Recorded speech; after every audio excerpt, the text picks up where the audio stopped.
Apocalypse Tales left and right. Survival panel gets it right. Thus he personally led a large force to the 11th war zone, intending to join forces with its leader Qiongqi to seek out the apocalypse deity with the power of ghosts and gods. The great emperor of Fengdu, the northern darkness god. Lin An's eyes flickered as he murmured, "Xiao Shi, do you think there truly exists in this world the power to bring the dead back to life?" The young man behind him remained silent for a moment before replying. "I don't know, but what is certain is that it must come at a great cost." Heh. Lin Anha let out a cold laugh, his eyes revealing unwavering determination and ruthless resolve. "Even if the cost is immense, I will do it. This is what I owe Shu'er as a father."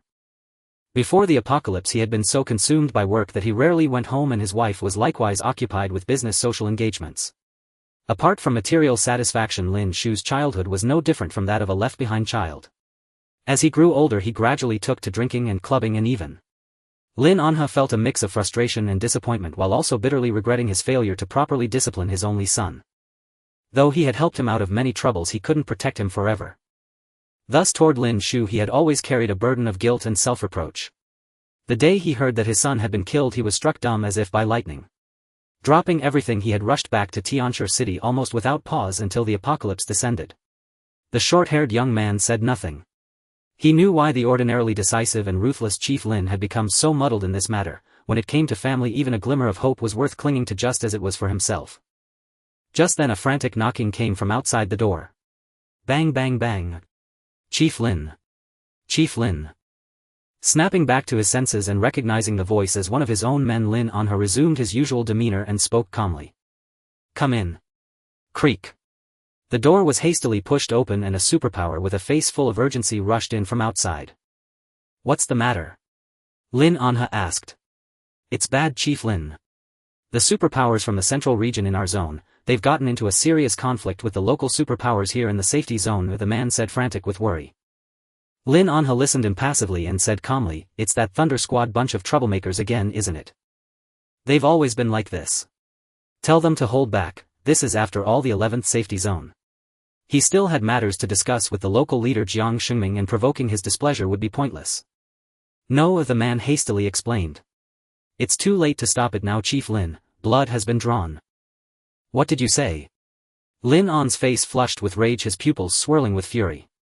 "These bastards relying on their connections from the central have become lawless. I warned them that this matter concerns our critical interests. If Qiongqi finds out, it could spell disaster." Bang. He slammed the table in anger. "Don't you know the purpose of our visit? You are all a bunch of useless troublemakers. Which capable person is there left in the 6th war zone?" Lin Anha was seething with rage, his heart beginning to ache again. He forced himself to calm down and looked at the short-haired youth. "Xiao Shi, go with him. The only one I can trust is Xiao Shi, strong and obedient, he is efficient in getting things done." The short-haired youth hesitated, "But here. No worries, this is Qiongqi's territory. I know him well, he is a nice guy and nothing will go wrong here." Lin Anha took a deep breath and said, "He will be here soon. Xiao Shi, handle it. If those troublemakers from the Thunder team refuse to cooperate, just use force to bring them back." His voice grew louder, clearly already angered. The short-haired youth nodded and then followed the newcomer outside. Once everyone left, Lin An's voice echoed again as he slammed the table. Bang. At the 11th safe zone outside the Ability User Association. "Kill him. I'll take the responsibility for whatever happens." Lu Yuan shouted as if he had lost his mind. As an ability user from the central, he had always looked down on forces outside the central with a disdainful attitude. Now, having lost an arm to this guy, Lu Yuan felt deeply humiliated, his eyes filled with a hatred that seemed ready to flay Chen Mo alive. "This is our 11th safe zone. Do you still want to kill someone? Are you already furious? Get out. You are not welcome here." Seeing Lu Yuan attempt to kill someone in front of everyone stirred the anger of the ability users in the safe zone, and 2 or 3 dozen of them surrounded the central group, cursing. "I dare you to take a shot. You provoked us first, look down on us, and now that you've been crippled you want to kill. Do you think we the ability users in the 11th safe zone are easy to deal with?" A throng of people surrounded them with great momentum, gradually pressing in on the Thunder team. Seeing this, the faces of the Thunder team members changed. Although they were strong, this was the entrance of the Ability User Association, and with the presence of the formidable man and the youth before them, if a conflict broke out they would surely be at a disadvantage. Sun Haoyu felt the urge to retreat. The black swamp loomed beneath them and he turned to look at the resentful Captain Lu Yuan saying, "Brother Yuan, should we retreat for now?" Lu Yuan did not respond but coldly shot a glare at Sun Haoyu, his red eyes filled with murderous intent making Sun Haoyu feel a chill. "Sun Haoyu, what are you saying? Didn't you see how badly the captain was hurt? How could we just let him go like that?" The nearby girl Mu Ranjia was displeased. She frowned and looked at Chen Mo across the way. "I want to see what kind of person you are." Buzz. Her small mirror reflected Chen Mo's figure. Her ability was a grade psychic mirror attack which could launch attacks on whatever or whoever was reflected in the mirror. This psychic ability has a broad range as long as it is within the ability scope. Even if the opponent is not present, they will still be affected by the psychic impact. Snap. A glimmer of eerie light flickered in Mu Ranji's eyes, unleashing a powerful invisible psychic attack that shot towards Chen Mo's mind like a sword. "Be careful." The surrounding ability users changed their expressions drastically. Previously someone had suffered this psychic attack and ended up fainting on the ground. Psychic attacks are the most troublesome. Ordinary people simply cannot resist them. Without any means of countering, they could suffer from severe headaches or even have their wills shattered and become insane. However, in his past life Chen Mo had possessed a similar psychic ability and was thoroughly familiar with it. He merely stood there watching her with indifference. This little psychic attack was even less taxing than the effort he spent enslaving the night beast. After a while Mu Ranjia was taken aback noticing that the opponent was standing still with no reaction and frowned, thinking her ability had failed. What's going on? She used her mirror attack again. This time in the reflection of the mirror countless invisible sharp spikes appeared around Chen Mo and suddenly lunged at him. "Are you done making a scene?" Whoosh! A sound of an air explosion rang out. One member of the Thunder team's expression suddenly changed as he activated his ability. Companion. Puchi. Crack.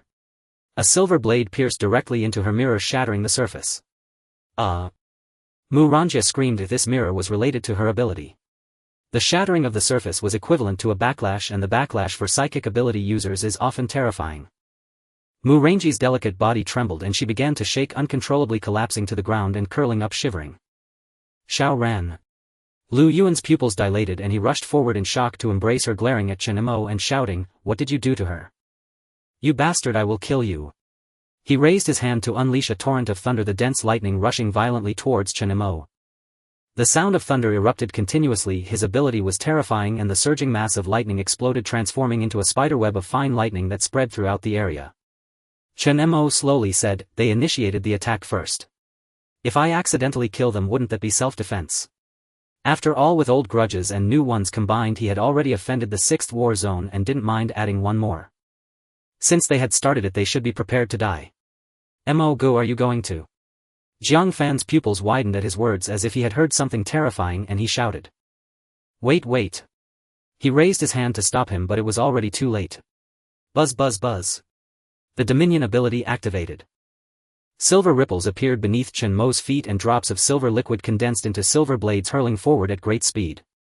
Amidst the surging and dense thunder, dozens of silver blades swiftly traversed, ignoring the lightning, with fine electrical currents wrapping around them, making them even more intimidating. Lu Yuan's pupils constricted and he shouted loudly, "Explode!" Boom! Countless flashes of lightning erupted, unleashing terrifying shockwaves. However, while the thunder was fierce, it could only threaten living beings. And the metal that Chen Mo had condensed couldn't even be hindered by Lu Yuan's thunder. Not good. Lu Yuan's face jolted with shock as he immediately propelled spheres of thunderous energy forward, their explosive fragmentation unleashing astonishing might. Yet the disparity in the quality of their abilities was immense. The level of an ability was not solely determined by its nature but also by its lethality and destructive power. No matter how formidable an A-grade thunder burst might be, it was inherently incapable of contending with the quality and density of a dominant ability, akin to the difference between scrap iron and refined steel. Only an ability of at least S-grade could stand its ground against a dominant ability. Boom! Boom! Under the immense exertion of power, several silver blades were finally struck down by the destructive force of the thunder burst, yet even so the assault could not be halted. A silver blade emerged from the thunder, streaking straight toward Lu Yuan's eyes. His pupils dilated as he perceived the vast gulf between them. In that moment Lu Yuan's face was etched with sheer terror. This person's ability is at least S-grade, if not a high-rank ability user. No. Lu Yuan squeezed his eyes shut as if foreseeing the image of the silver blade piercing through him. Brother Yuan. But just as the blades were less than a meter away from him, suddenly, The ground around them began to tremor violently and the building started to quake gently as if an earthquake were about to strike. Not far away a figure darted swiftly. Upon seeing Lu Yuan facing mortal danger he immediately activated his ability. The earth before Lu Yuan split with a rumbling sound and countless clods of soil coalesced into a massive ochre hand that shielded him.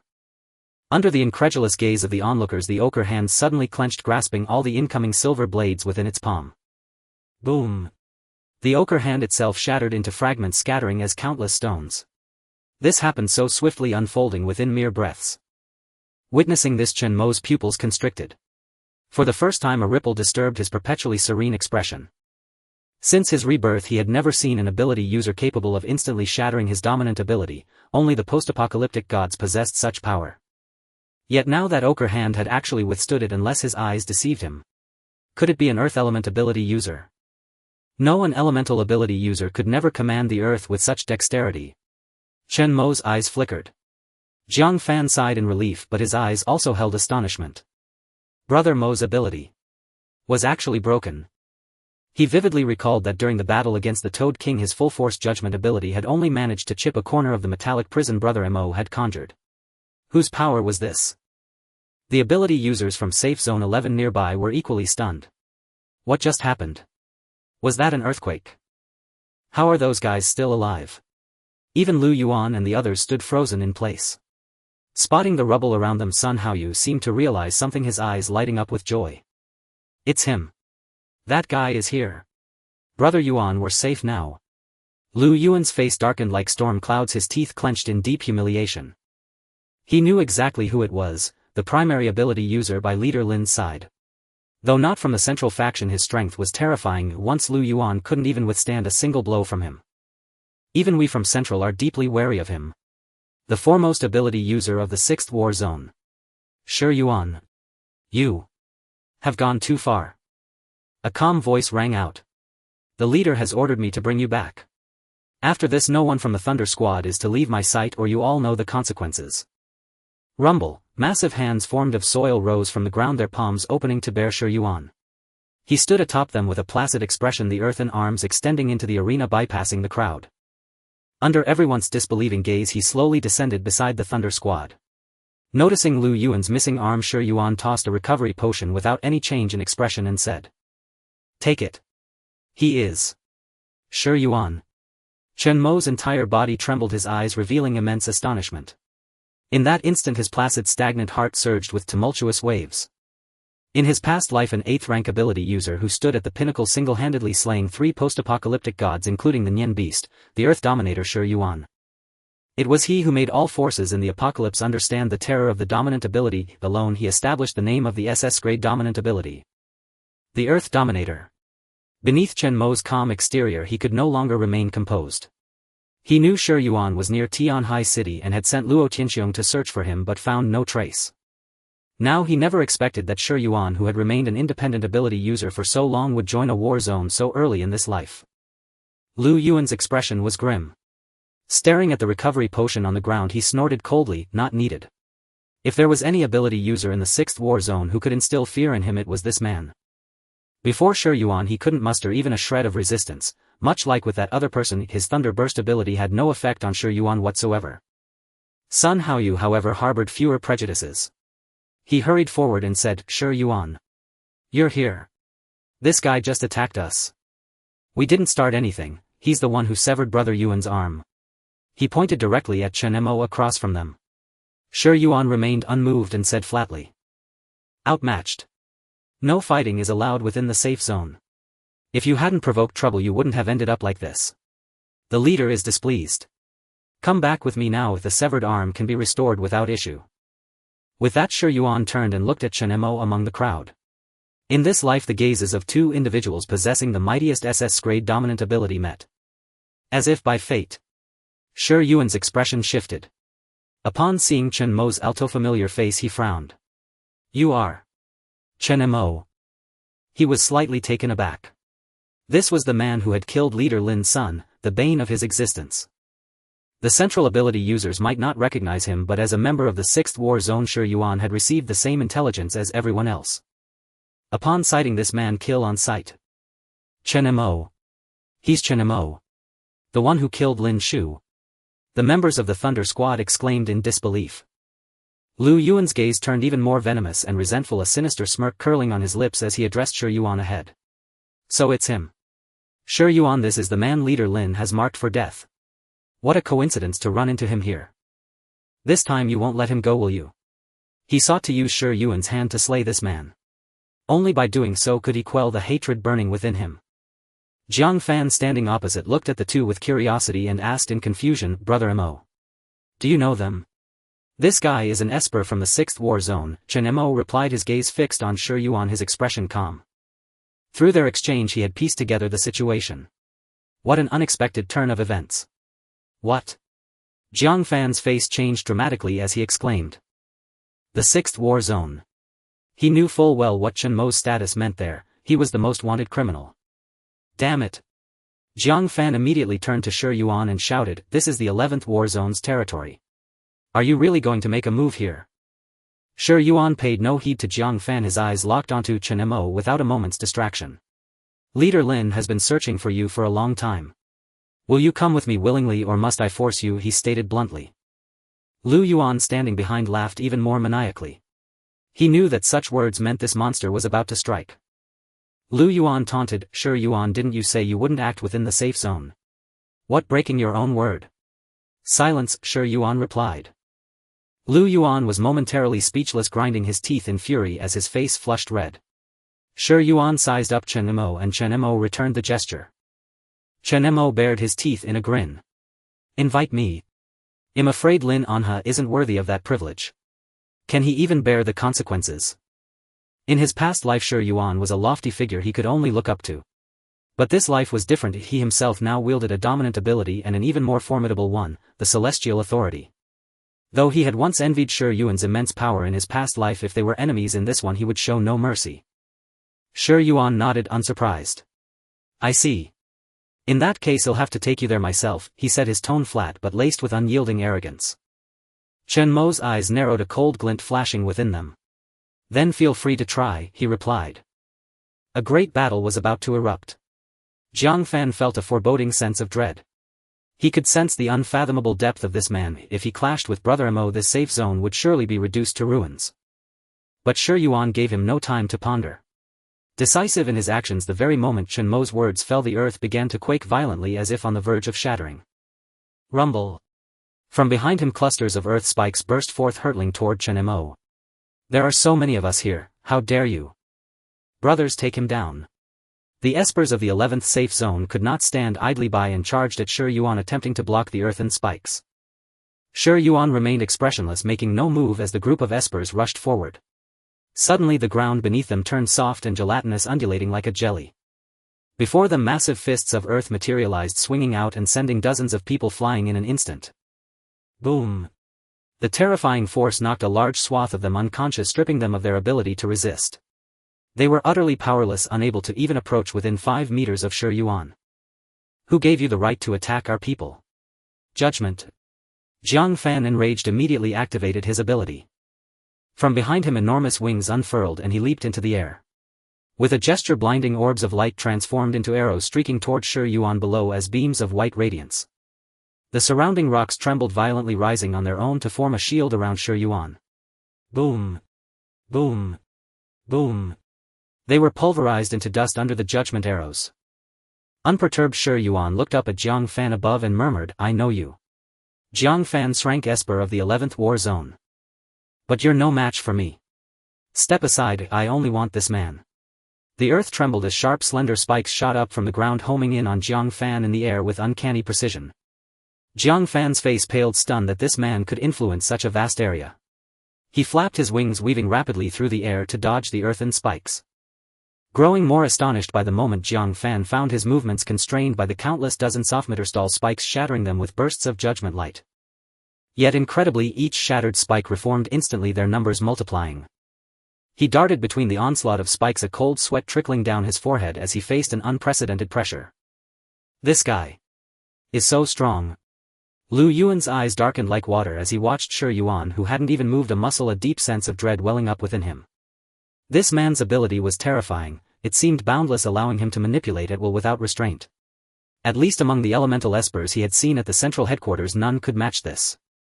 What a monster. He spat in disgust as Sun Haoyu and the others helped him up. The Thunder Squad hastily retreated from the area. Jiang Fan was trapped struggling to break free. Chen Mo manipulated his silver blades to sever the relentless earthen spikes attacking him. Jiang Fan's face lit up as he shouted, "I'll help you. Jiang Fan, stay out of this." Huh. Jiang Fan blinked, utterly bewildered. But Chen Mo's eyes burned with excitement as he gazed at the unmoving Shi Yuan and murmured, "Your opponent is me." He wanted to test his mettle against Shi Yuan, the legendary 8th rank powerhouse of his past life. Boom. Without further words. Abruptly from both sides of Shi Yuan, metal spikes erupted, hurtling toward him. Shi Yuan raised his hand. Earthen walls rose simultaneously, but before the metal spikes those seemingly impenetrable barriers were pierced and shattered. His expression shifted, and for the first time he moved. Rumble. Dust billowed as the metal spikes crisscrossed and pierced through a massive 6-7 metal earthen pillar. Shi Yuan now stood atop that pillar. The pupils of everyone present constricted violently as they watched the earth spikes relentlessly pursuing Jiang Fan and the colossal pillar. All were stunned, their faces drained of color. Even the Thunder Squad members couldn't help but whisper, their hearts trembling, "This guy. Is he a monster?" To wield their abilities so frequently and intensely, if it were them they would have exhausted their powers and collapsed in no time, wouldn't they?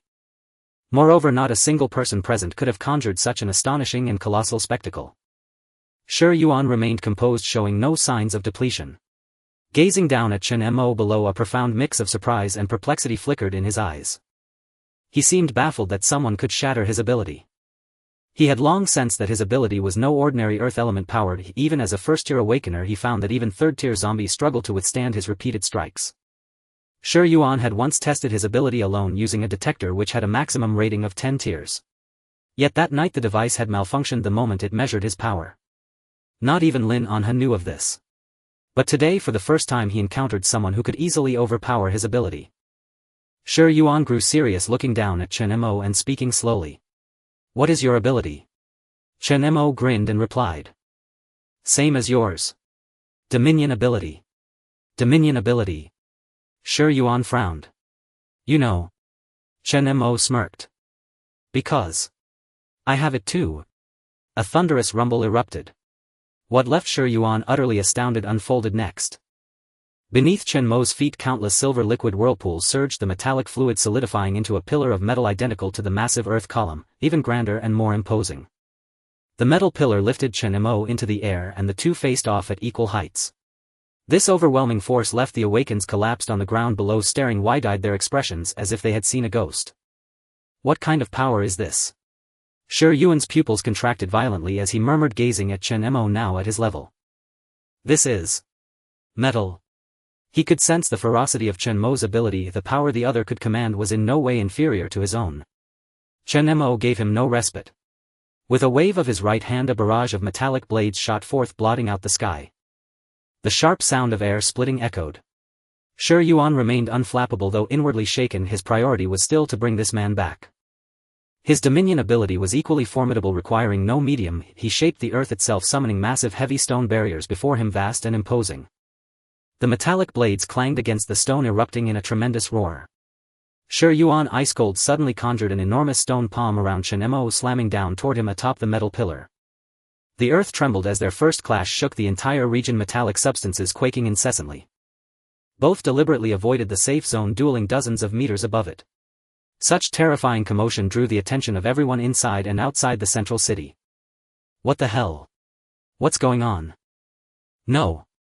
Look over there, what the hell is that? Someone looked up into the distance where two towering pillars stood. The survivors in the 11th military district froze. When were those built? Shi Yuan frowned, sensing through his ability that he hadn't struck his target. Dust and rubble rained down. Chen Mo stood atop the metal pillar, the earthen giant palm now bound by countless chains. "If this is all you've got, I doubt you'll be taking me anywhere." Chen Mo chuckled softly, stepping forward. In an instant the earthen palm behind him was crushed into powder by the chains. Boom! Massive chunks of stone plummeted. Silver light wreathed Chen Mo, steel pellets. At his center they moved at such speed that they shattered the falling debris before it hit the ground. Amid the barrage, Chen Mo strode toward Shi Yuan, each step conjuring a new metal platform beneath him. He could sense that Shi Yuan's ability was also at the 5th tier. Another exchange, their abilities clashed without pause. The escalating commotion drew even more survivors from the central city, their faces pale with terror as they watched the scene in midair. Holy crap! This isn't a fight between awakens, it's a battle of gods. They couldn't fathom it. It felt less like a clash of awakens and more like two deities. Even with restraint, the destructive force of their battle still rippled outward, affecting the surroundings. Fortunately, this was the Awakener Guild with ample open space. With Jiang Fan and the arriving Central City Enforcement team coordinating, among them a powerful Awakener from the 11th War Zone with absolute defense, a massive light barrier was raised, struggling to withstand the shockwaves. Young Master Jiang. I can't hold on much longer, the man roared, his face twisted in strain, flushed crimson as recovery potions were rushed to him. Can't anyone stop them? Jiang Fan was at his wit's end. Even with his steer ability, he felt helpless. The clash of two SS steer dominion abilities was unprecedented since the apocalypse began. In this era, the highest ability rating was steer and nothing above existed. For instance, Li Tian's 6-Yog divination only ascended to S tier later on. The battle between Chen Mo and Shi Yuan defied all logic. After all, who could command abilities that summoned such colossal spectacles? In an instant, pillars dozens of meters high rose, accompanied by countless blades and earthen spikes. What can I do? Jiang Fan yelled. Where are my uncles? Why hasn't anyone come? Lu Yuan snarled, staring at the two locked in combat high above. Who the hell is Chen Mo? How can he hold his own against that monster for so long? He couldn't accept that another monster as powerful as Shi Yuan existed, crushing his confidence. Sun Haoyu, horrified, said, Brother Yuan, maybe we should give up. These two are almost on par with the 12. Damn it. How can there be such powerful awakens outside the central region? They had been reassigned from central to the 6th war zone, where the 12 with permission level 8 were the strongest awakens. Rumor had it that all 12 were early awakens, possibly even from before the apocalypse. Even the 12 scions, those extraordinary ability users from the central region, were scarcely known to many regarding such matters. The only time the Thunder Squad had witnessed one of the 12 scions in action was during a failed mission to hunt a 4th-rank apocalypse deity, when they narrowly escaped annihilation. The Central Authority dispatched one of the 12 scions, who returned with the corpse of that apocalypse deity in less than a single day. Sun Haoyu genuinely believed that these two monsters displayed prowess no less formidable than that of the 12 scions. Lu Yuan's eyes turned icy cold as he watched the two figures battling above, his gaze flickering incessantly. He spoke in a frigid tone. Sun Haoyu, use your Black Marsh ability to send me over. Sun Haoyu's face shifted dramatically, staring at Lu Yuan in utter disbelief. Yuan Gu, have you lost your mind? You want to go over there? No, really don't. He simply did not believe that this battle was something the Thunder Squad could meddle in. Whether it was Shi Yuan or Chen Mo, each of them possessed unimaginable strength. Inside the central tower of the 11th safe zone, a gathering of high-ranking officials from the 11th war zone was convened, discussing the matter of locating the apocalypse deity, with Lin Anha, the leader of the 6th war zone. This is utterly absurd. How could there possibly be a deity in this world capable of resurrecting the dead? The Fengdu Emperor. Isn't that a deity from mythology? The high-ranking officials of the 11th war zone considered Lin An's words nothing short of a fantasy, even somewhat ridiculous. Yet in this apocalypse, even creatures like the Nian beast have appeared. What is impossible? Lin Anha smiled indifferently, unconcerned, and continued. Leaving that aside for now, this mission to find the apocalypse deity is an order from the Central Authority. Chief Jiang, take a look, this is the dispatch document. He slid a stack of dispatch documents across the table, handing them directly to a man across from him. The man's expression was calm, his hair slightly graying. Dressed in formal attire, the man exuded an aura of gentleness, refinement, and uprightness. He took the documents from Lin Anha, scrutinized them for a long moment, and remained silent. This man was the leader of the 11th war zone, none other than Jiang Fan's uncle Jiang Shengming. Chief Lin, everyone knows your father, Old Master Lin, is now in the Central Authority. In my view, this isn't an order from the Central Authority at all, it's your own intention, isn't it? A high-ranking official said with great displeasure. Is there a difference? Lin Anha replied, smiling amiably at the speaker. But this seal from the Central Authority cannot be forged. Chief Jiang, please see if there are any issues. Rest assured, the 6th war zone will take the lead this time. Furthermore, this matter will not require the 11th war zone to contribute without compensation. After this the 6th war zone can provide a substantial amount of supplies. What do you think, Chief Qiong? Jiang Xingming was a peculiar man who would never defy directives from the central authority. Lin Anhe was counting on this to have him cornered. Bang! Lin Anhe. Do you think the 11th war zone cares about your paltry supplies? Exactly. Wasn't it just a while ago that you were begging us to replenish your ammunition? A group of officials showed their displeasure, all believing that although the Nian beast had vanished for now, it was still unwise to stir up too much trouble. The 11th war zone should prioritize its own development to secure a foothold in this apocalypse. As for the apocalypse deities, unless there were unavoidable reasons to eliminate them, most war zones would not choose to act first, preferring to live and let live. A flicker of displeasure passed through Lin An's eyes as he looked at the noisy, irritating crowd around him. He did not show it but smiled instead, addressing the deeply contemplative Jiang Xingming. Of course this matter must follow Chief Jiang's wishes. Just then the tower beneath their feet began to tremble and a startling commotion erupted in the distance. Boom! The many high-ranking officials present were startled, rising from their seats. What is this? Is it an earthquake? Lin Anhe and Jiang Xingming were also taken aback. Lin Anhe frowned, annoyed by the sudden interruption. Gazing at the trembling ground beneath his feet, Lin Anhe murmured, "This commotion. Could it be Xiao Shi? He had sent him to bring the Thunder Squad back. How could it have caused such a huge disturbance?" Suddenly someone hurried in from outside. He leaned close to Jiang Shengming's ear and whispered something. Jiang Shengming's eyes widened in anger. Outrageous. Are you saying there are two powerful ability users fighting within the safe zone? And Xiao Jiang? Is Xiao Jiang there too? The man nodded, casting a cautious glance at Lin Anhe across the table, then turned back to Jiang Xingming and spoke in a low voice. Young Master Jiang is also there. I heard those people are ability users from the Central Authority and the 6th War Zone. They clashed with someone in our safe zone. That tremor was also caused by their fight. Many survivors in the safe zone have noticed it now. The enforcement team has arrived, but one ability user who controls the ground has caused quite a bit of chaos. The voice was not loud, but it reached Lin An's ears clearly across the table. What did you say? He shot to his feet, his face a mask of disbelief. Impossible. He knew Xiao Shi's nature, he would never defy his orders. He had only told him to bring back the Thunder Squad who had been causing trouble outside. How could it have escalated into such a huge commotion? What in the world happened? Are you saying it's your people who are causing trouble in our safe zone? Lin Anhe. You'd better explain yourself. Is this the sincerity you brought?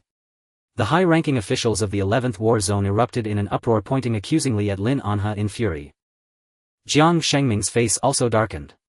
He stared intently at Lin Anhe and said, "Chief Lin, it seems we should be the ones in a hurry now.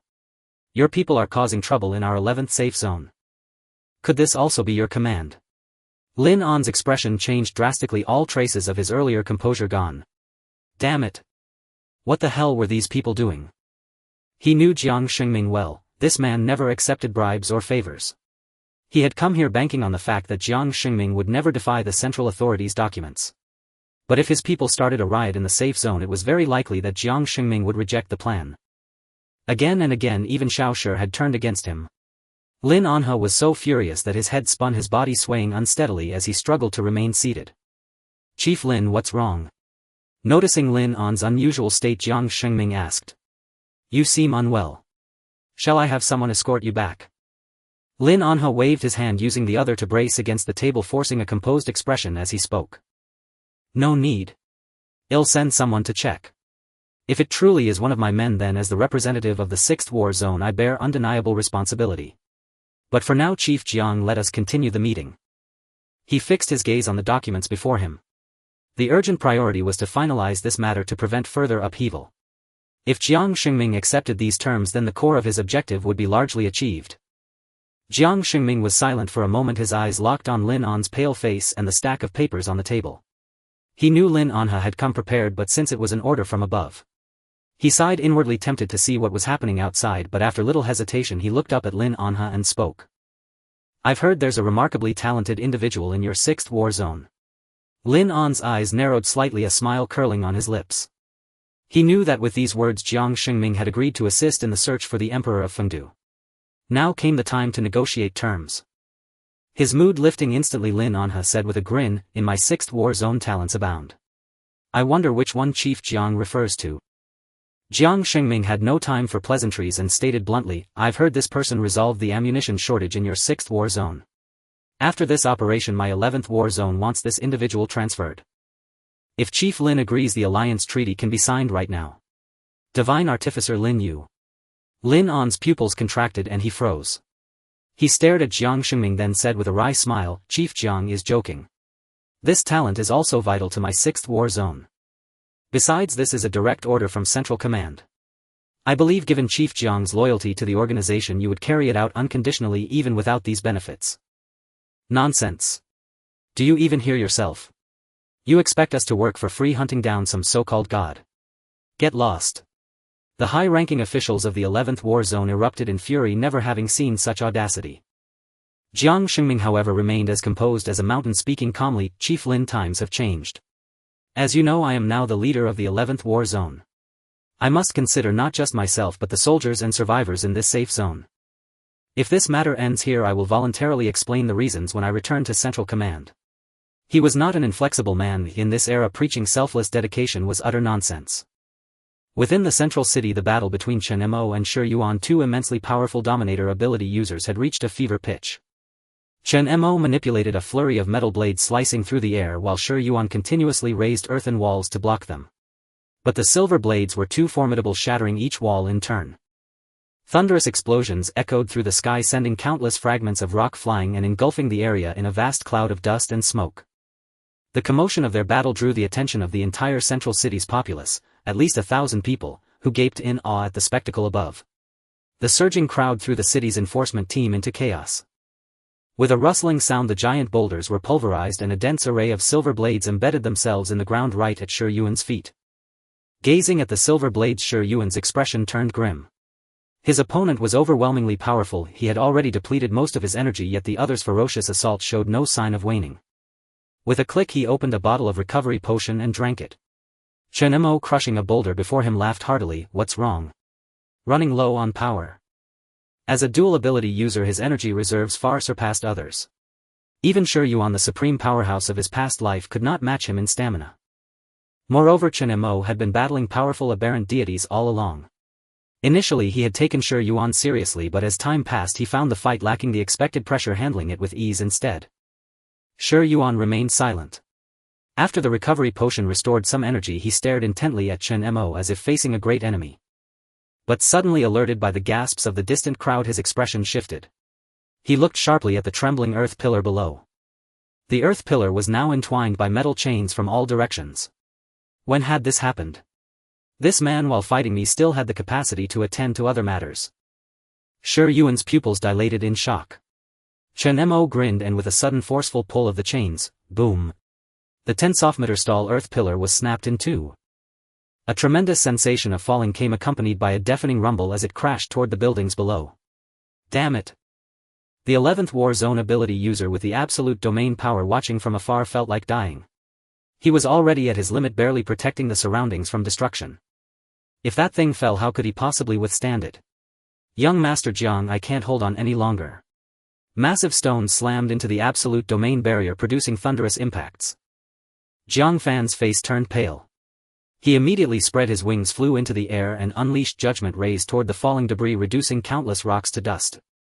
Hold on no matter what. After this I'll tell my uncle about your efforts and he'll personally reward you with 10,000 crystal coins. What? 10,000 crystal coins. The ability user's whole body trembled. His previously dejected expression transformed into one of wild frenzy, his eyes blazing with fiery determination. Hold it together, damn it. Hold it. For 10,000 crystals. Under this immense temptation the third-tier ability user erupted with terrifying potential, expanding his absolute domain to continuously block the falling boulders like a transparent curtain shielding them all. Above, Jiang Fan was startled by the man's frenzied, almost demonic expression, as if he had been injected with adrenaline.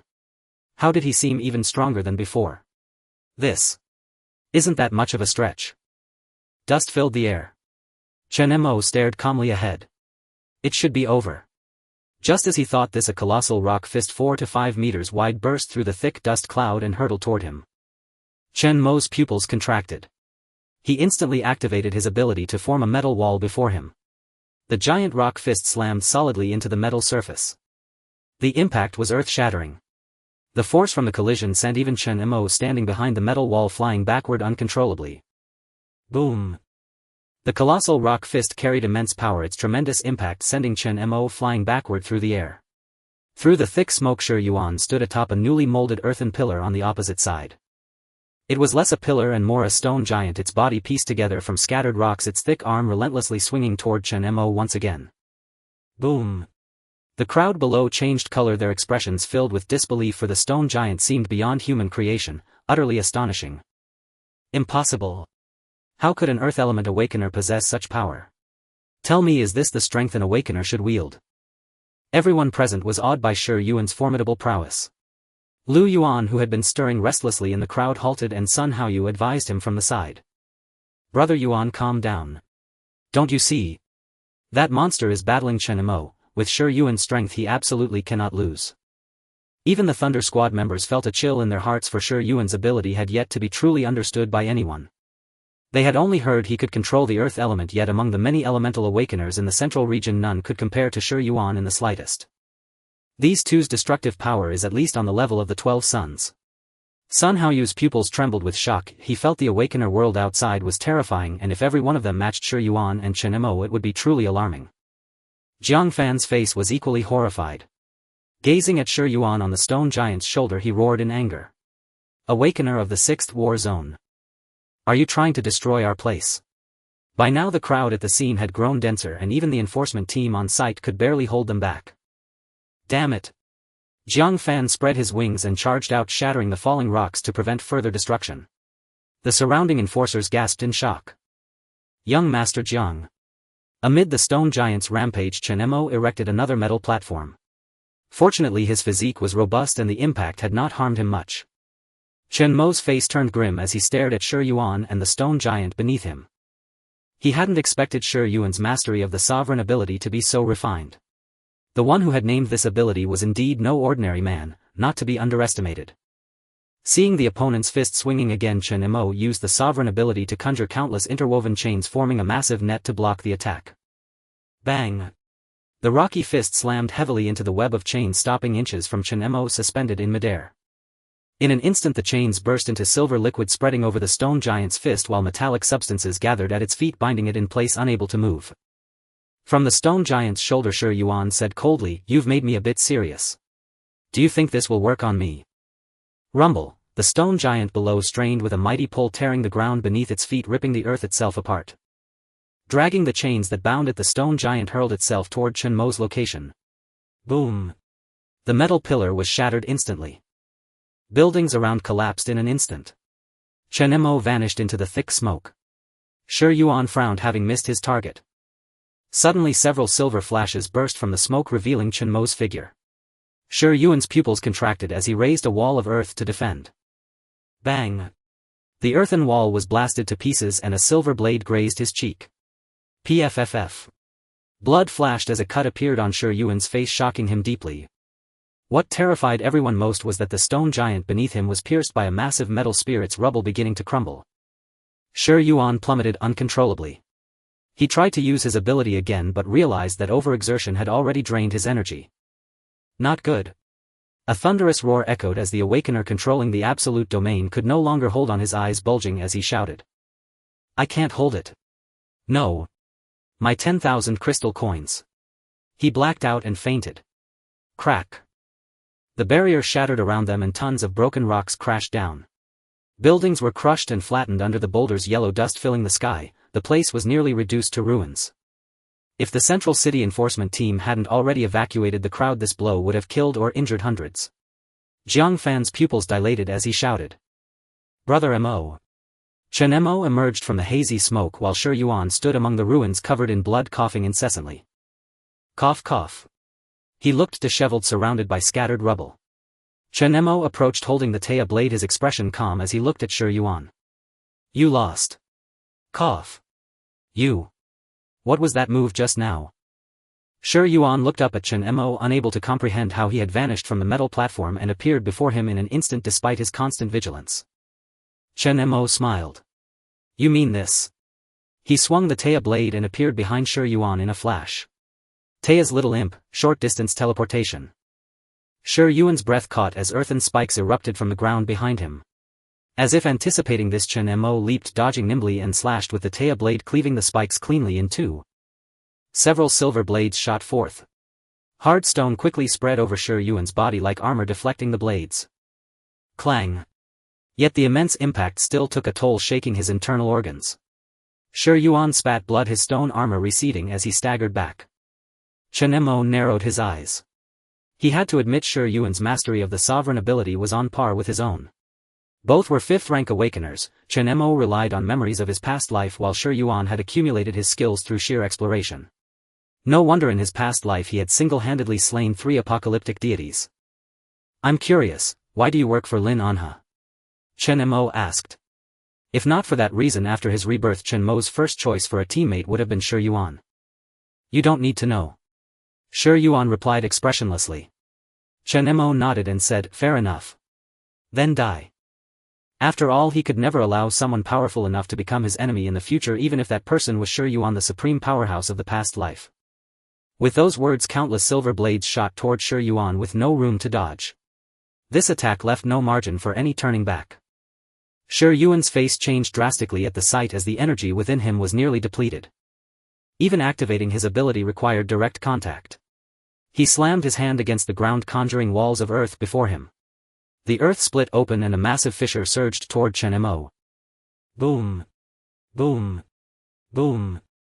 The earthen walls shattered one after another. As the wielder of the Dominion ability, Shi Yuan resisted the onslaught of silver blades, but he could not fully stop them. The blades continuously slashed his body, each strike nearly fatal. It seemed he could barely hold on any longer. Meanwhile, the smoke outside dissipated, revealing the battle's progress. Seeing Shi Yuan at a disadvantage, Lu Yuan and the others were utterly horrified. Is this guy a monster? That's Shi Yuan. Sun Haoyu's eyes widened in disbelief. From the central region they were all proud and arrogant among the psychics of the 6th war zone. The only one they feared was this man, Lin An's personal bodyguard Shi Yuan. But in just a blink of an eye, how had Shi Yuan ended up like this? Even Shi Yuan couldn't handle it. Lu Yuan's face was ashen. At that moment he could no longer sit idly by. Clenching his remaining fist, he charged into the enforcement squad without hesitation. Sun Haoyu was startled, his face pale with shock. W8. Yuan Ge, what are you doing? You can't go in there. Boom. Terrifying thunderclaps erupted continuously, causing massive commotion. Meanwhile, on the other side, a silver blade pierced straight into his right leg. Sweat beaded on Shi Yuan's forehead. Gritting his teeth, he yanked the bloodstained blade out and tossed it aside, relentlessly activating the Dominion ability to form earthen walls for defense. This was the first time in his life he faced a mortal enemy. Never had a psychic driven him into such a desperate situation. He had been using recovery potions non-stop since arriving on the surface, but what terrified Shi Yuan most was that his opponent showed no signs of fatigue from start to finish. The energy reserves of a single ability user and a dual ability user were simply incomparable. Even now Chen Mo felt he had only used half his stamina. Chen Mo's eyes turned icy. He activated the Taya Blade's Taya Imp ability, silently reaching Shi Yuan's side. Just then faint crackling lightning began to flicker around him. Suddenly. Boom.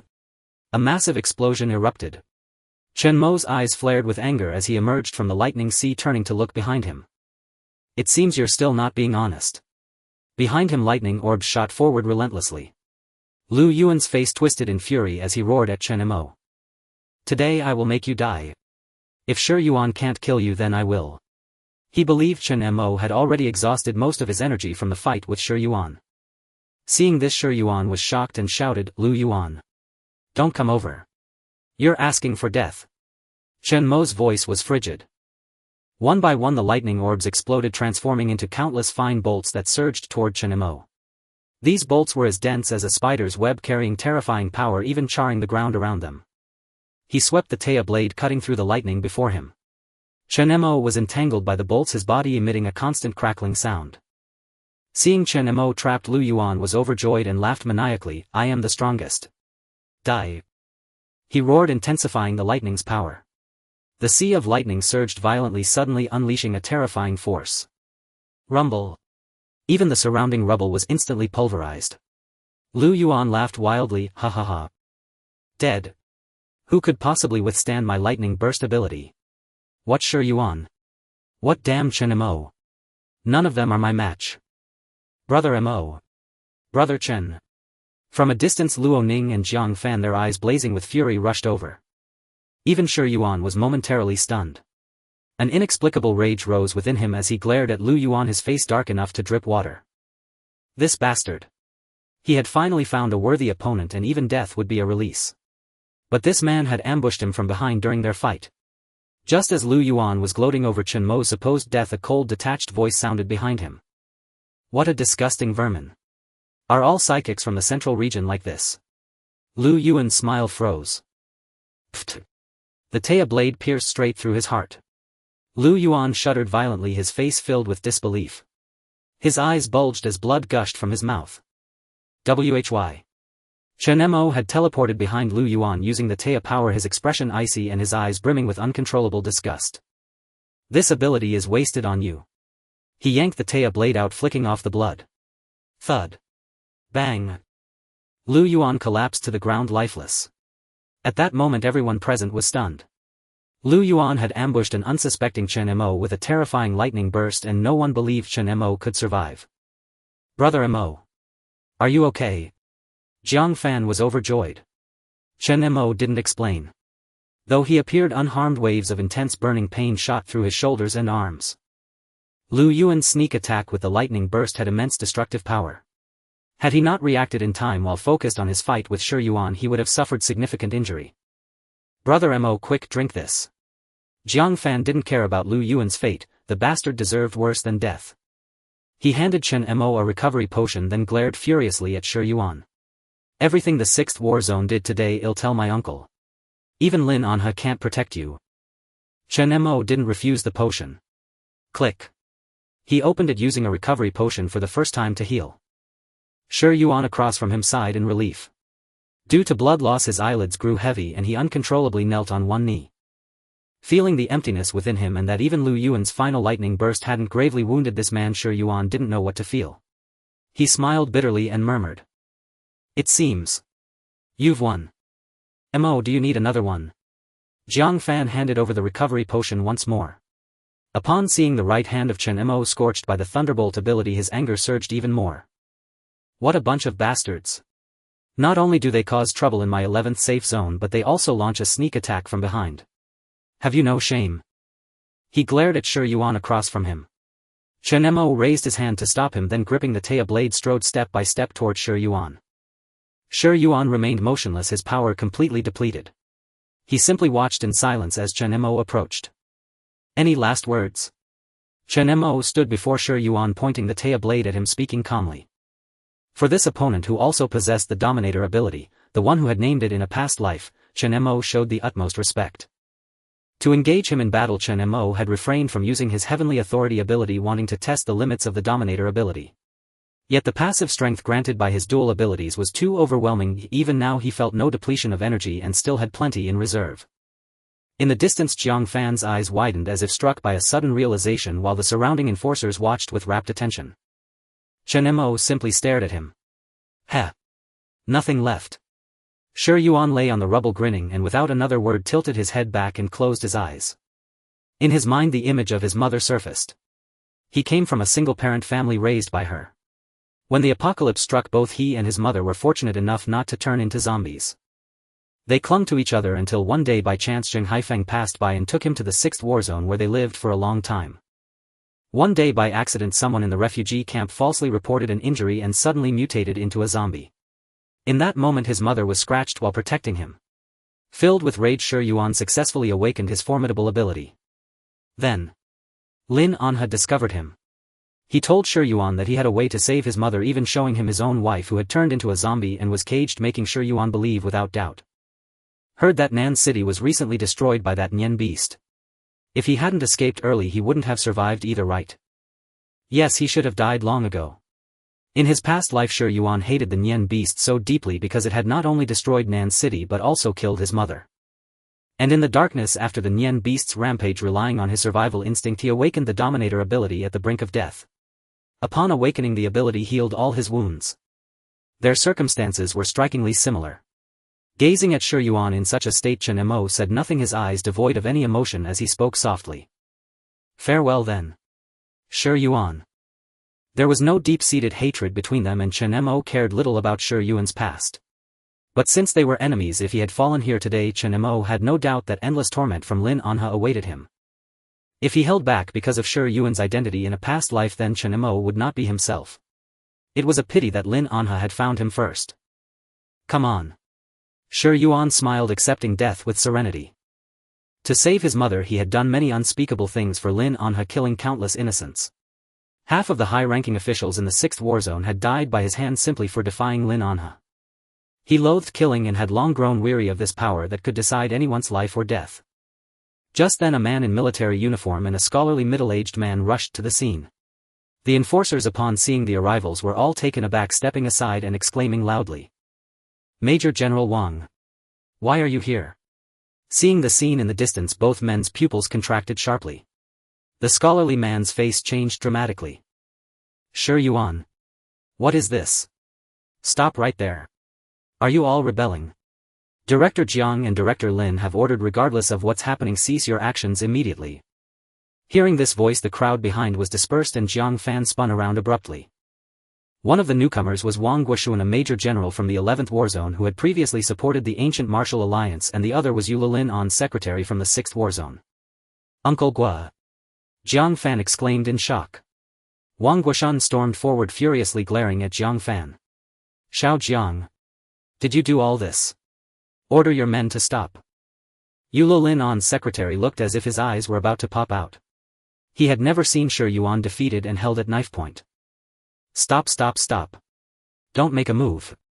He didn't have time to think about who Chen Mo was, but Shi Yuan was Director Lin's most loyal hound. If he died, it would be a disaster. Yula knew that Director Lin had been in a foul mood lately. His nephew had disappeared, likely dead with no body found. If Shi Yuan died too. Oh heavens. Yula's eyelids twitched violently as he held back the enraged Wang Guoxuan, speaking to Chen Mo in a placating tone. Friend, calm down, please calm down. We can negotiate any conflict later. Shi Yuan is one of Director Lin's men, Lin Anha of the 6th war zone. You know who Lin Anha is, right? You absolutely cannot harm him. But Chen Mo paid no heed. He glanced at Yulu, who was treading carefully, afraid to provoke him. The Taya blade in his hand plunged fiercely into Shi Yuan's heart. Thud. Shi Yuan's pupils dilated, then his gaze grew dim and scattered as he revealed a relieved smile. A former supreme powerhouse of a past life had died just like that. Chen Mo's face was expressionless. The Shi Yuan before him seemed different from the legends of the past. But the man was dead now. This was the first time since his rebirth that he had killed a renowned and formidable figure from a past life. This did not bring Chen Mo much joy. Instead, he turned to look at Yulu, who stood as if struck by lightning, utterly terrified. Boom. Yule's eyelids twitched wildly, his mind going blank in an instant. Even Sun Haoyu and the others of the Thunder Squad in the distance were horrified, their bodies trembling as they murmured. Shi Yuan is dead. This guy. He actually killed Shi Yuan. The crowd exclaimed in shock. And he killed Yuan Gu too. No one could have imagined that even with high-ranking officials like Wang Guoxuan and Yulu from the 11th and 6th war zones present, he would still dare to kill in broad daylight. Bastard. Seize him. Wang Guoxuan's face twisted with fury as he immediately ordered the surrounding enforcement team and the arriving soldiers to encircle Chen Mo.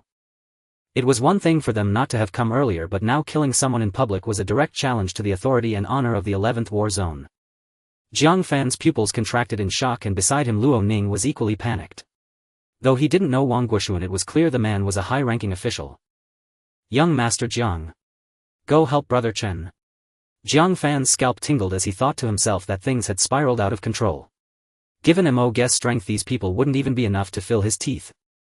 Going over there would be nothing short of suicide, only making the situation worse. Soldiers have 120% execution, but the enforcement team, having just witnessed Chen Mo's prowess, exchanged uneasy glances and hid behind the troops. The Central City enforcement team was mostly composed of ability users, and they weren't foolish enough to rush to their deaths. What are you doing? All of you get over there. Wang Guoxuan stepped forward with a darkened face, his eyes blazing with unquenchable rage. Clack, clack, clack. The surrounding firearms locked firmly onto Chen Mo in the center of the ruins. Seeing this, Jiang Fan rushed forward, placing himself in front of Chen Mo and shouting at Wang Guoshan and the soldiers opposite. Uncle Gua. Stop. Mo Go is one of us. Wang Guoshan frowned deeply, glaring at Jiang Fan with displeasure as he rebuked him. Xiao Jiang, step aside. Or don't blame me for being rude. No. My uncle is Jiang Shengming and I'm his only nephew. Either you stand down or you shoot me. Jiang Fan shouted loudly, acting like a spoiled brat. Come on. Shoot. Right here.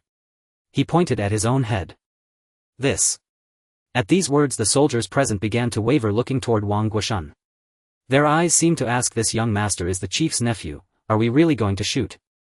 Wang Guoshan's mouth twitched. Seeing Jiang Fan's shameless behavior, he was furious but held back his anger. But your friend killed someone.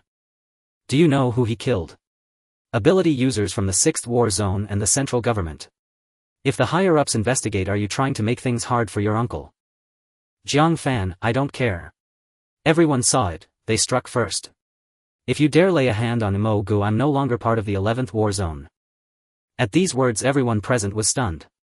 Wang Guoshan never expected this brat to be so ruthless. You little. He gritted his teeth and roared. You little bastard, are you rebelling against heaven itself? Even Chen Mo hadn't expected Jiang Fan to be so extreme as to sever ties with the 11th War Zone. Jiang Fan remained unmoved, staring seriously into Wang Guoshan's eyes. Feeling the shocked and admiring gazes around him, Jiang Fan showed nothing on the surface, but inside he was howling with ecstasy, thinking he was incredibly cool. Damn. I'm so handsome today. One word, utterly awesome. Standing by his brother against a bunch of family elders perfectly satisfied the rebellious teenager's psyche, giving him immense gratification. With Jiang Fan there, the standoff dragged on. Seeing Wang Guoshan hesitate, Yu Lu urged him frantically. Strike. Why aren't you striking? This guy killed Shi Yuan, Chief Lin's favorite ability user. Everyone saw it. Are the people of the 11th War Zone blind? Already irritated, Wang Guoshan was further annoyed by Yu Le's urging. He waved his hand dismissively. Get lost. This is the 11th War Zone's turf, what does it have to do with your 6th War Zone? Ouch. A delicate cry rang out. Yu Lu, a frail scholar, was no match for Wang Guoshan, who was as burly as a bear from years of battle. The casual shove sent him flying several meters away. Damn sissy, just like your chief. Wang Guoshan glanced at him contemptuously. Couldn't he see that brat Jiang Fan was still there? They had watched this kid grow up. Even if a couple of people died, or a whole bunch, he would never lay a hand on Jiang Fan. Just then Jiang Fan's bodyguard Remnant Wolf made his way through the crowd to Wang Guoshan. Major General Wang. Remnant Wolf. Wang Guoshan frowned at him. What exactly happened here? Remnant Wolf spoke calmly. There was a conflict with the central government's ability users. Young Master Jiang is right, they struck first. Wang Guoshan's brow furrowed deeply, a flicker of anger in his eyes. These bastards really think they're something special just because they're from the central government. He turned and glared at Jiang Fan, his voice booming as if he wanted to devour him. You little brat, you'll pay for this when we get back. All of you put your guns down.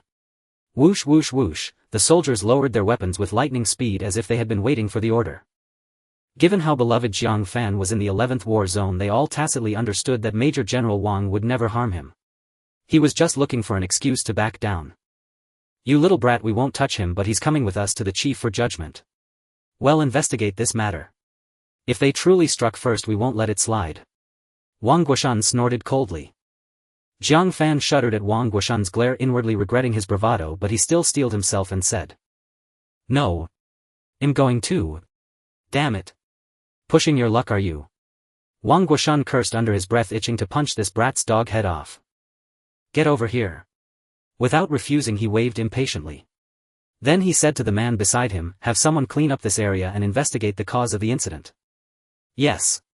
Only then did Jiang Fan breathe a sigh of relief, knowing that Uncle Gua never lied once he gave his word. Instantly he reverted to his usual carefree, grinning demeanor, turning to look at Chen Mo behind him. Mo Go, let's go. See what I told you? As long as I'm here, nothing will happen to you. Jiang Fan said smugly. Chen Mo nodded. This incident gave him a new perspective on Jiang Fan, utterly foolish and easily deceived. Luo Ning had never witnessed such a grand scene. He was already trembling with fear, unable to utter a single word. He had almost forgotten that he had come to submit a mission and exchange for crystals. Is everything okay now? Luo Ning said sheepishly. Jiang Fan glanced at him and said, yeah, you're free to go. Relieved, Luo Ning breathed a sigh. He looked around. The ability user guild had already collapsed, and couldn't help but smile bitterly. Where do I submit the mission now? Luo Ning, Chen Mo said at this moment. Protect that Ghost King sword well. Remember, don't hand it over to anyone. Keep it on you even when you sleep. When the time comes, we'll need you to come with us. You won't be shortchanged on the reward. The range of the Ghost King sword's unique illusion ability was unknown. If Luo Ning were to carelessly lose the sword, it would undoubtedly lead to a catastrophic disaster. After Wang Guoshan and his group retreated, only the city's enforcement squad remained to clear the battlefield. Fortunately, both sides had initially held back, and since this was the ability users guild, most had the means to protect themselves. Though some were injured, only Shi Yuan and Lu Yuan had fallen. How you? What do we do now? With Thunder Squad leader Lu Yuan dead, the remaining members were at a loss, all eyes turning to Sun Haoyu in helpless confusion. Sun Haoyu's face darkened as he gazed at Lu Yuan's mangled corpse amid the ruins, then at the still unconscious Mu Ranjia, uncertain of what to do.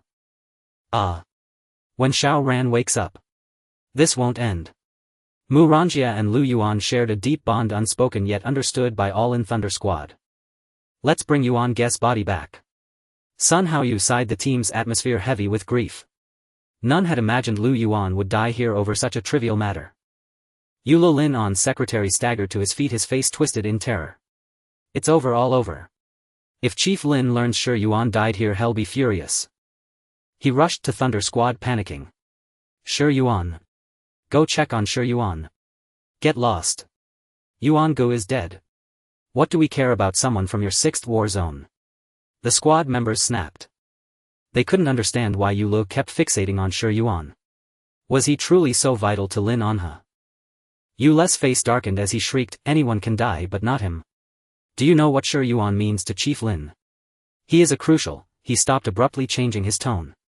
Just make sure nothing happens to him. Even if dead, bring his body back. Sun Haoyu frowned, turning to him. What do you mean by that? Just then an unremarkable man in the crowd activated his ability. Mist swirled around them, thick smoke causing one after another to collapse unconscious. What is this? Someone cried, their eyes rolling back as they inhaled the fumes. The white haze spread outward and the nearby Thunder Squad members snapped to alertness. Haoyu, what's that? This. Those who reacted began using their abilities to defend themselves. Within the mist a dark figure moved. He grabbed Lu Yuan's corpse and turned toward Shi Yuan's body. Sun Haoyu's eyes widened. No. His target is Yuan Gu and Shi Yuan. Stop him. He roared, baffled. They were already dead. What did he want with 2 corpses? Yule's lips trembled as he screamed, stop him. Don't let him take Shi Yuan and Lu Yuan. They are the perfect sacrifices. The Pure World sect had said that trading with the Northern Een god required a great price. The higher the life level, the greater the allure to an apocalypse deity. Shi Yuan was the ultimate irreplaceable offering, which was why Yulu was so frantic about his fate. And beyond that, so were all of Thunder Squad. As those words escaped him, Yule's eyes shrank and he quickly clamped his mouth shut while the Thunder Squad members stared at him as if seeing a ghost. What did you say? Sacrifice. Yulu trembled, weak. Tu said nothing. He plunged into the thick fog, inhaled deeply and collapsed. Bang. Meanwhile, elsewhere, Chen Mo followed Wang Guoshan surrounded by military escorts. Wang Guoshan was deep in conversation with Ken Lang while Jiang Fan behind him bounced along as if at home. Don't worry, Mo Gu. This is a good chance to meet my uncle, he's reasonable. It'll be fine. Chen Mo nodded slightly.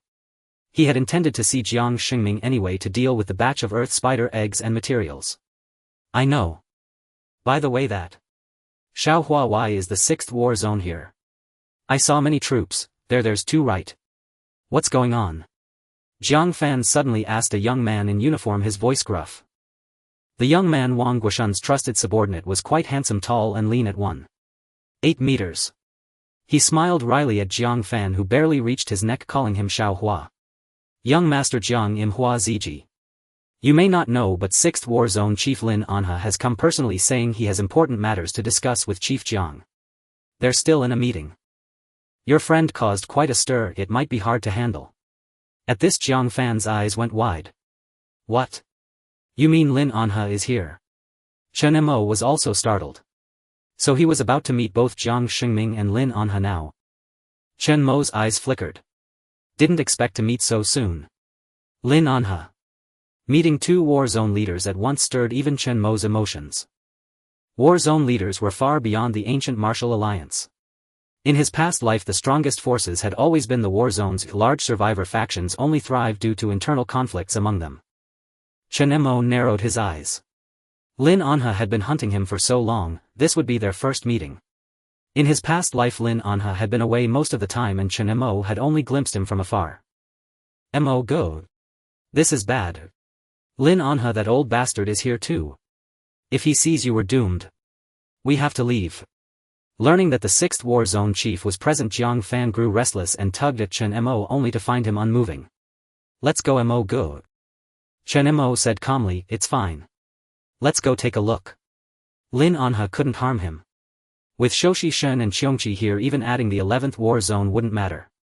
More importantly, through his Tianquan ability, Chen Mo could clearly sense that She Beast had returned and would soon arrive via the water vortex.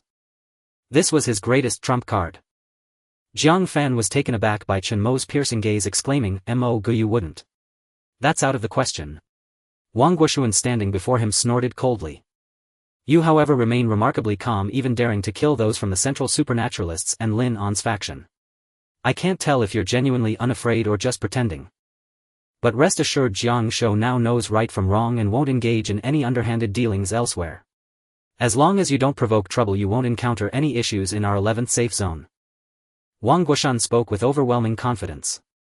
Under his guidance they quickly arrived at the central tower, reaching the topmost level where strict order was maintained and all were undeniably powerful combat zone supernaturalists. General Wang, someone approached respectfully, then turned to acknowledge Chen Mo and Jiang Fan. Jiang Shao, you are here too. Who is this?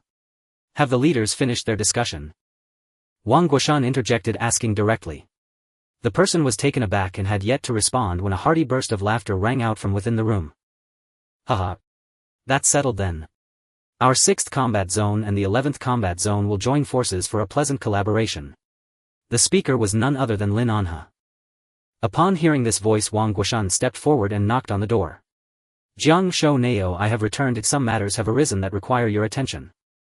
Inside, Lin Anhe, beaming with a smile, paused upon hearing the voice, then replied with a smile, Jiang Shou Neo, one of your people has returned. Jiang Xingming spoke calmly, come in. Creak, the door was pushed open. Wang Guoshan entered from outside, casting a deep glance at Lin Anhe, then strode up to Jiang Xingming's side and whispered a few words. Jiang Xingming listened, showing minimal emotional fluctuation, though his eyelids twitched slightly. Lin Anhe across from him keenly caught this detail and said with a smile. Do you need me to step out for a moment? Jiang Xingming shook his head. No need, if this matter also concerns you, Lin Shou now. My nephew is involved in this as well.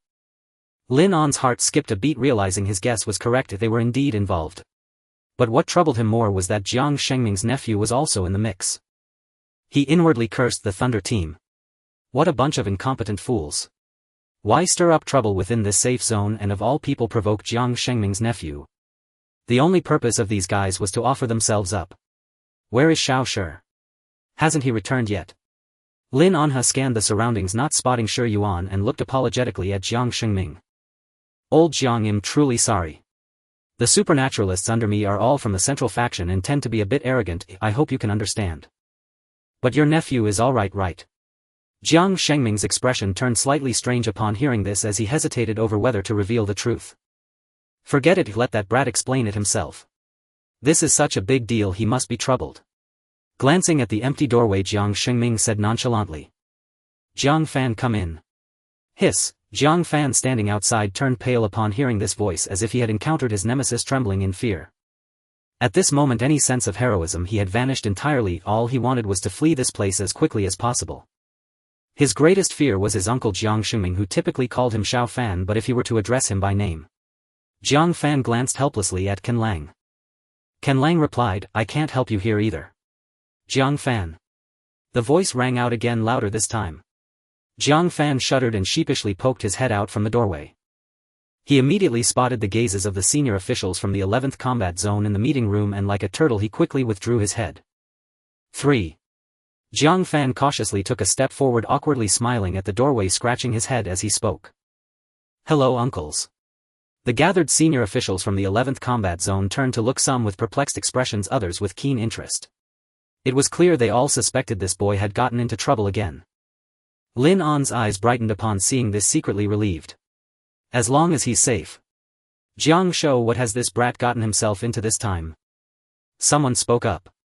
Jiang Shengming's expression was inscrutable and his face devoid of emotion as he said, let him come over and explain himself. This time he was genuinely angry. He had not caused trouble in a while, but this time he had stirred up a ruckus directly with his friend, making the safe zone quite chaotic. This. Jiang Fan hesitated. Seemingly sensing the tension in the atmosphere, Lin An had decided to play the role of a good guy, laughing heartily to break the heavy mood. He stood up and approached Jiang Fan wearing a benevolent smile like that of an elder. You must be Xiao Fan, right? I didn't expect you to have grown so much. I saw you a few years ago when you were only this tall, and now. Lin Anha paused, glancing at Jiang Fan's current height. Not much has changed.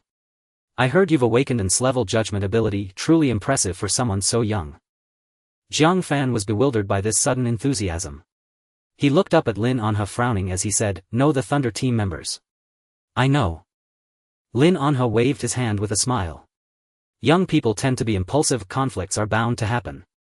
You weren't hurt, were you? I'll have them come apologize to you later. At this moment Jiang Shengming interjected, it's best to let Jiang Fan speak his piece.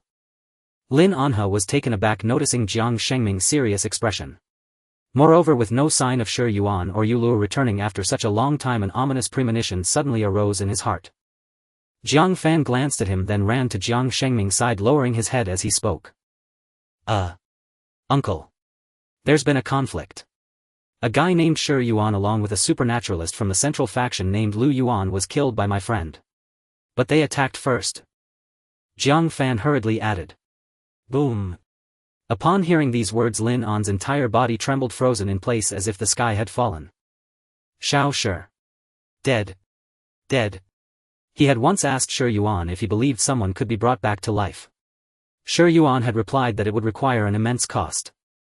Lin Anha understood this naturally but did not voice it, as the price required was himself. As for why, it was because the people from the Pure World sect had brought him a pearl within which he saw the ghost realm of Fengdu, witnessing the struggles and suffering of his beloved son Lin Shu's soul. He asked the Pure World sect members what cost would be required to resurrect Shu, are willing to pay any price. The answer he received was clear. A life for a life, a large enough and sufficient one. The Northern Ean God controls the entire Fengdu, possessing godly power and favors powerful souls above all else. Offering complete and sufficiently strong life forms to the Northern Ean God may yield a sliver of opportunity. P.S. Thanks to Cat for not being certified by Ht Laoi. May Laoi be blessed with health and good fortune, and I bow in admiration. Even deities of the apocalypse or mutants would suffice, provided they were formidable enough. But that would be far too troublesome. Shi Yuan along with the Thunder Squad and the psychics he had brought were the optimal candidates. If that proved insufficient, even those soldiers could be considered. As long as Shu'er could be resurrected, he would spare no effort, caring only for the hope of his son's revival, utterly indifferent to the lives of others. Thus Lin Anha had always placed immense importance on Shi Yuan, not merely for his formidable abilities. And now someone was telling him that Shi Yuan was dead. At that moment Lin An's mind went blank, his expression involuntarily twisting into a ferocious grimace. He panted heavily, his eyes red-rimmed as he fixed his gaze on Jiang Fan. Xiao Jiang. You say Shi Yuan is dead?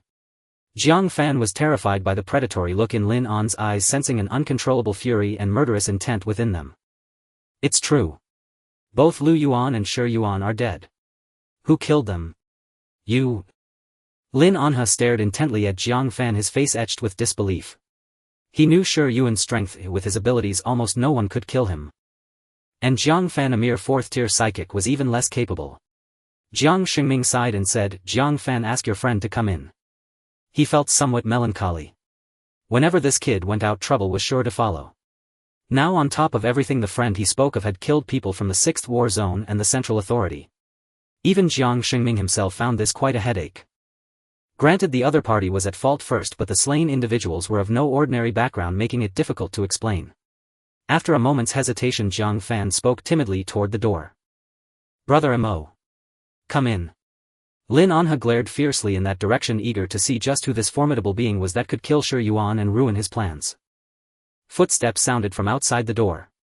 Chen Mo walked in, his gaze immediately falling upon Lin Anha inside the meeting room. His eyes were calm, devoid of any ripple. The high-ranking officials of the 11th War Zone in the meeting room all turned to look, their expressions filled with astonishment. Almost everyone present knew something of Chen Mo. Wasn't he the top wanted criminal of the 6th War Zone? They looked toward Lin Anha. Lin Anha stood as if struck by lightning, once again plunged into shock. His pupils dilated, his expression turning incredulous as he stared fixedly at Chen Mo. Hatred, loathing, 1,000 words could not express his current state of mind. The man before him was Chen Mo, the one he had dreamed of tearing apart and devouring, the one who had killed his only son. His breathing grew rapid, the fury in his chest making his heart pound uncontrollably. Lin Anha spoke hoarsely through clenched teeth. "It's you. So it's you." His hands and feet trembled slightly. Seeing this, Jiang Fan quickly said to his uncle Jiang Shengming. "Uncle. You promised me just now. Brother Mo is my friend, you can't let anything happen to him." Jiang Shengming glanced at him and waved his hand. "Within my 11th safe zone I won't let anything happen to him." Ever since Jiang Fan returned from Huabei City, he had been constantly chattering about this man. This was his first time seeing Chen Mo, and he was somewhat curious. Was this the one who had single-handedly killed a 4th-tier mutant and before the apocalypse had killed Lin An's son? He didn't seem particularly remarkable. When enemies meet, their eyes blaze with hatred, especially when they are mortal foes bound by a life-or-death struggle. Had this not been the 11th safe zone, Lin Anha would have long been unable to suppress his fury and erupted. But he forcibly restrained himself, his bloodshot eyes fixed unwaveringly on Chen Mo like a venomous snake in the shadows, ready to strike a fatal blow at any moment. "So you are that Chen Mo? Do you know who I am?" Lin Anha asked in a hoarse voice. "Of course." Chen Mo smiled nonchalantly and spoke. "Lin Anha, head of the 6th War Zone, father of Lin Shu.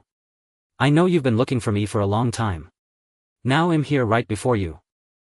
Lin An's pupils were piercing as he stared at him for a long moment. Suddenly he forced a smile, a cold, insincere grin. "Good, very good. You know, I've actually wanted to meet you for a long time, Chen Mo. Because there's something I've always wanted to ask you. My son Lin Shu had no grievance with you. Why did you kill him?"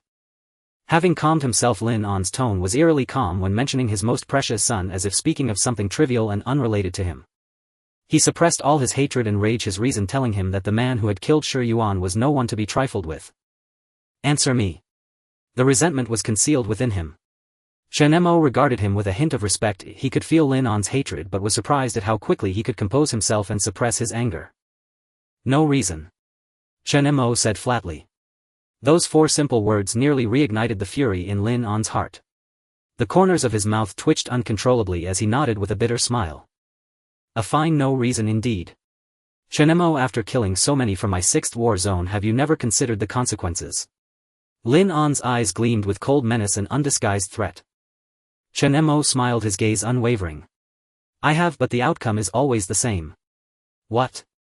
"That there is no outcome," Chen Mo said calmly. "Haven't you ever realized?"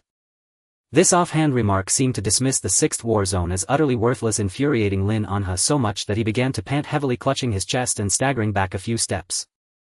Before Chen Mo, even as the head of the 6th War Zone commanding vast firepower and troops with absolute authority, he felt an overwhelming sense of powerlessness. Indeed, as Chen Mo had said, the 6th War Zone had searched for him countless times since the apocalypse began, but without exception every attempt ended in heavy losses and defeat.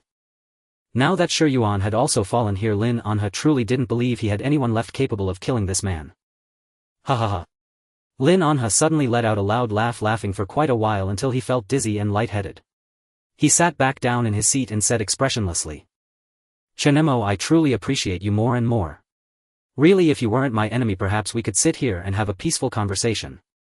But this is the 11th War Zone. I know my people can't do anything to you. Shi Yuan and Lu Yuan, dead is dead. It doesn't matter. After all, you've killed more than just these 2. Lin Anha waved his hand, no longer looking at Chen Mo's face, fearing that another glance would reignite his fury. This was the 11th safe zone and Jiang Shengming was here. For the sake of future cooperation he had to endure even the greatest hatred. But Chen Mo, one day I will make you wish you were dead. Lin An's heart seethed with venomous hatred as he roared in fury. Chen Mo had assumed Lin Anha would lose his composure upon seeing him, but this display proved he had underestimated the man. Such forbearance was truly beyond the reach of ordinary men. Compared to his son Lin Shu, his father was evidently far more astute. At this moment Jiang Xingming, who had been listening to Wang Guoshan and Jiang Fan recount the details, nodded slightly and looked up at Lin Anha. Chief Lin, we deeply regret your son's death, but what we must discuss now is the issue concerning your 6th war zone. Guoshan tells me that the Thunder Squad injured quite a few people in the safe zone. However, since it was your men who died, it can only be deemed self-defense. Let this matter rest for my sake. As for the grudge between you and Chen Mo, settle it yourselves. My 11th war zone will not interfere. Jiang Xingming rendered his verdict decisively. The 11th war zone's overall strength far surpassed the 6th's by several-fold, leaving no need to curry favor with them. Moreover, Jiang Fan had repeatedly spoken to him of the formidable power of the man before him. Since the other dared to come, he must have confidence in his own strength. Jiang Xingming had no desire for a clash that might destabilize the safe zone. I won't meddle in your affairs, but no further disruptions are allowed within our safe zone. Chief Lin, keep your people in line. If there's a next time, our cooperation ends. Jiang Xingming declared solemnly. There won't be a next time. Lin An's gaze was dark and brooding. He had never truly expected the 11th war zone to intervene. The ache in his heart grew more intense. Lin Anha rose slowly, speaking with a tone of feigned apology. Let this matter conclude here, old Jiang. I'll compensate for all losses in the 11th safe zone. Don't forget our agreement. I'll take my leave now. Without waiting for a response, Lin Anha strode out. As he departed, he cast a deep glance at Chen Mo, stepped forward and gave his shoulder a heavy pat. Their eyes met, and Chen Mo saw only venom and enmity in the other's gaze. Without uttering a single word, Lin Anha left the meeting room. Outside he encountered Yu Lu, who had just rushed back drenched in sweat. Seeing the chief, Yu Lu spoke anxiously, Chief Lin. Chief Lin. Something terrible has happened. Sure Yuan. Sure Yuan he. I already know. Lin An's expression was as calm as a placid lake. Yu Lu was taken aback, then explained, you already know. The bodies of Lu Yuan and Shi Yuan were taken by a strange superpowered intruder. That figure conjured a mist and everyone present fell unconscious. The Thunder Squad couldn't catch him either. They're all waiting for you downstairs. A mist. Lin Anha frowned, a flicker of realization crossing his mind. Yet he showed little agitation, merely waving a hand. Enough, I understand. Go back for now. Suddenly the overwhelming surge of emotion caused his heart to spasm once more. Lin An's face paled as the world spun around him. He couldn't stop himself from collapsing forward. Chief Lin. The sight startled Yu Lu, who hurried forward to support him, shouting loudly. Are you alright? Leaning on Yu Lu for support, Lin Anha gasped for breath, his voice barely a whisper as he struggled to speak. Go. Take me back first. Whenever Chen Mo was near, his heart couldn't find peace. He had never loathed anyone so deeply, yearning ceaselessly to avenge his son. Yet here stood the murderer he had long sought, and he was utterly powerless against him. Chen Mo, just you wait. I will make you die. Supported by Yu Lu, Lin An's expression twisted into a grotesque mask of fury, his eyes spilling over with murderous intent so fierce that even Yu Lu shuddered in terror. Inside the meeting room. With Lin Anha gone, the gathered high-ranking officials of the 11th war zone turned their gazes toward Chen Mo. Chen Mo lowered his eyelids, surprised by Lin An's unusual composure. To maintain rationality in his presence was no small feat. Chen Mo knew little of his methods, for in his past life Lin Anha rarely returned to the 6th war zone, spending most of his time in the central domain. This first true encounter revealed a forbearance far beyond what he had imagined. The mention of their cooperation piqued Chen Mo's interest. Jiang Fan scratched his head, muttering in confusion. Brother Mo, he didn't seem all that hateful toward you. Did you really kill his son? Their exchange had felt eerily calm, as if discussing something utterly mundane. Alright Jiang Fan, he's gone. Why are you still lingering? Jiang Xingming said coolly. Jiang Fan paused thought for a moment and decided there was nothing left to do. Right uncle, him off then. He pulled Chen Mo to leave with him. Leave him here. Jiang Xingming said. Don't worry, your friend will be fine. Jiang Fan looked at his uncle suspiciously, his disbelief plain. Just then Chen Mo spoke up, go ahead. I have some matters to discuss with your uncle anyway. What's there that I can't hear? Jiang Fan grumbled reluctantly. Your own business isn't over yet. I haven't settled accounts with you. Jiang Xingming shot him a glance.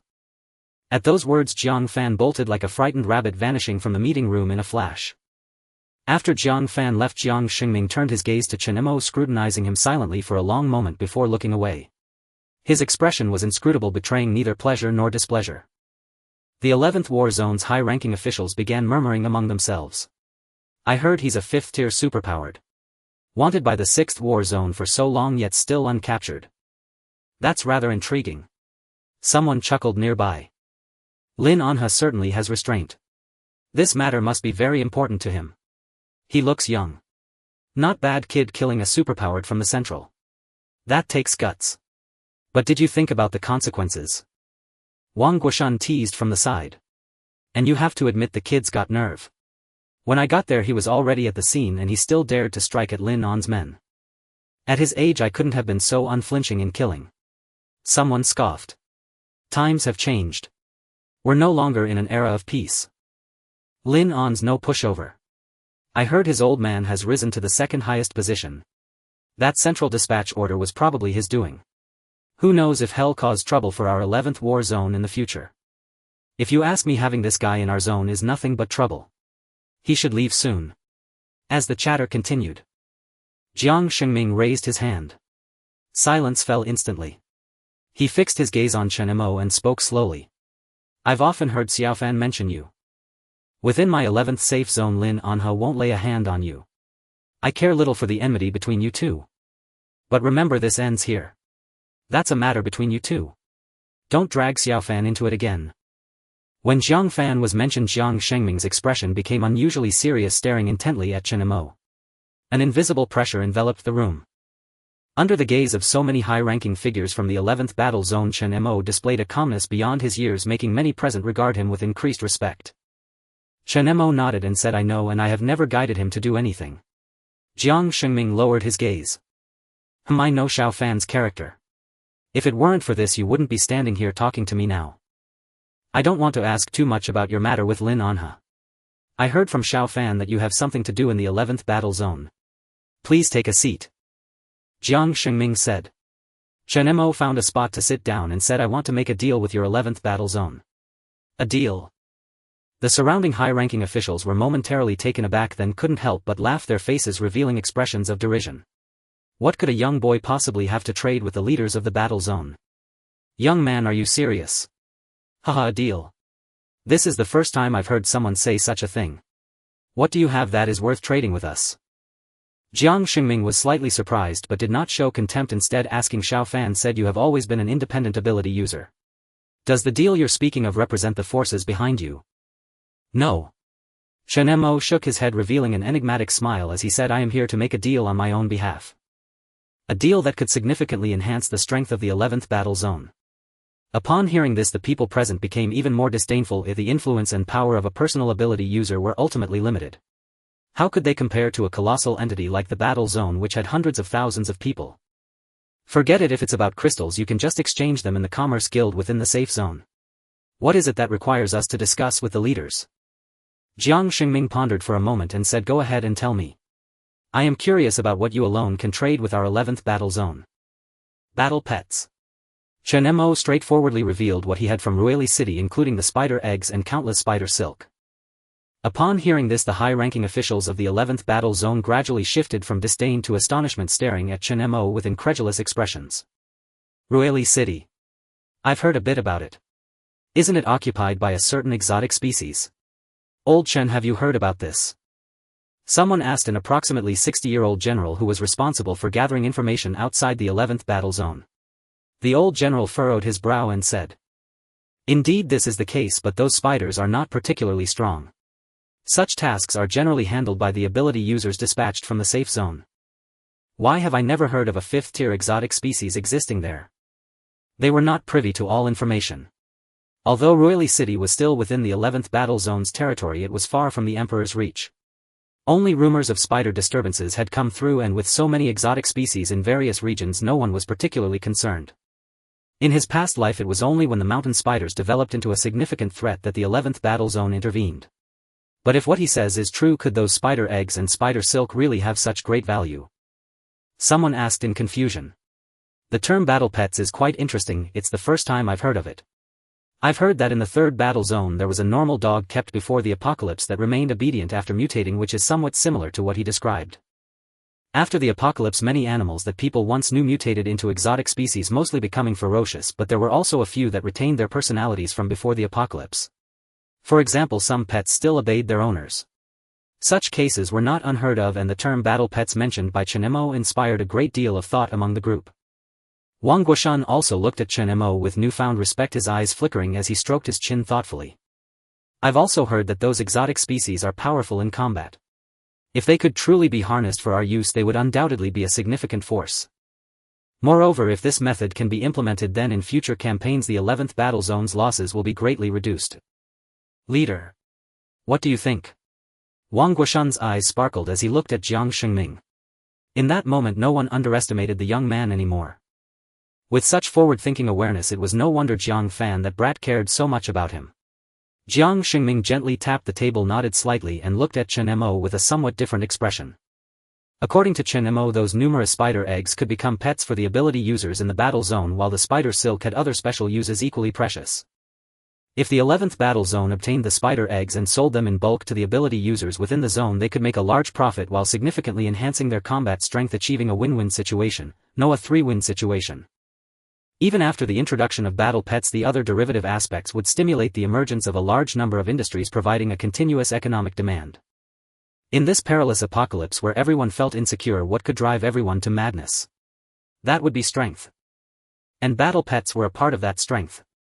Just like the 6th battle zone, which relied on weapons forged from jade crystal cores. Once the 6th battle zone was considered the slowest developing zone, but at a certain point it skyrocketed in development, quickly catching up to the progress of various battle zones relying on the weapons crafted by Lin Yu. As for Lin An's competence, it was merely a small part of it. As the leader of the 11th battle zone, Jiang Shengming quickly realized what kind of frenzied industry these battle pets could inspire. Having such a proposal, even if it were false, gave him a significant spark of inspiration. If one could still keep pets before the apocalypse, why couldn't they do so now? His attitude towards Chen Mo began to improve. However, he did not show it on his face. Even in the face of immense benefits, he remained composed. Jiang Shengming slowly spoke. Since you are a friend of Jiang Fan, I'll call you Xiao Chen. His tone became a bit more familiar. As you wish. Chen Mo replied casually. After revealing his value, the high-ranking officials of the 11th battle zone no longer dared to underestimate the young man before them. Jiang Shengming said, Xiao Chen, regarding the matter of battle pets you just mentioned, if this is true, the 11th battle zone is willing to engage in a long-term cooperation with you, and I can also guarantee that regarding the matter with Lin Anha, the 11th battle zone can mediate. People are always so pragmatic. Faced with such immense benefits, even the highest leaders within the war zone are no exception. No one would refuse an opportunity that could propel the entire war zone to soar far ahead and reach new heights. Moreover, Jiang Shengming sensed that the other party's words did not seem like a lie. If everything went smoothly this time, the 11th war zone would undergo a qualitative transformation. The resulting influence and economic impact would be immeasurable, such was the shockwave of war beasts. Although many still held a wait-and-see attitude, the expressions of those previously hostile high-ranking officials had softened somewhat. Someone turned to the secretary beside them and said, "Go pour a cup of tea for Xiao Chen." Sensing the shift in the crowd's demeanor, Chen Mo remained indifferent to their thoughts and spoke unhurriedly. Long-term supply is impossible. There are very few aberrant species that can mass-produce such suitable war beasts. The mother spider has already been slain by me, and the remaining spiders lack the ability to reproduce. Inside the nest there are at least 20,000 spider eggs and an incalculable amount of spider silk. If you obtain them, you could likely accomplish much with these eggs. 20,000. If that's true, Chief Jiang, this is truly an extraordinary matter. We could fully assemble an army of aberrant creatures. A high-ranking official's eyes blazed with fervor, appearing eager to act. Jiang Shengming nodded and asked the crucial question, but can you be certain that these aberrant creatures can truly be commanded by humans?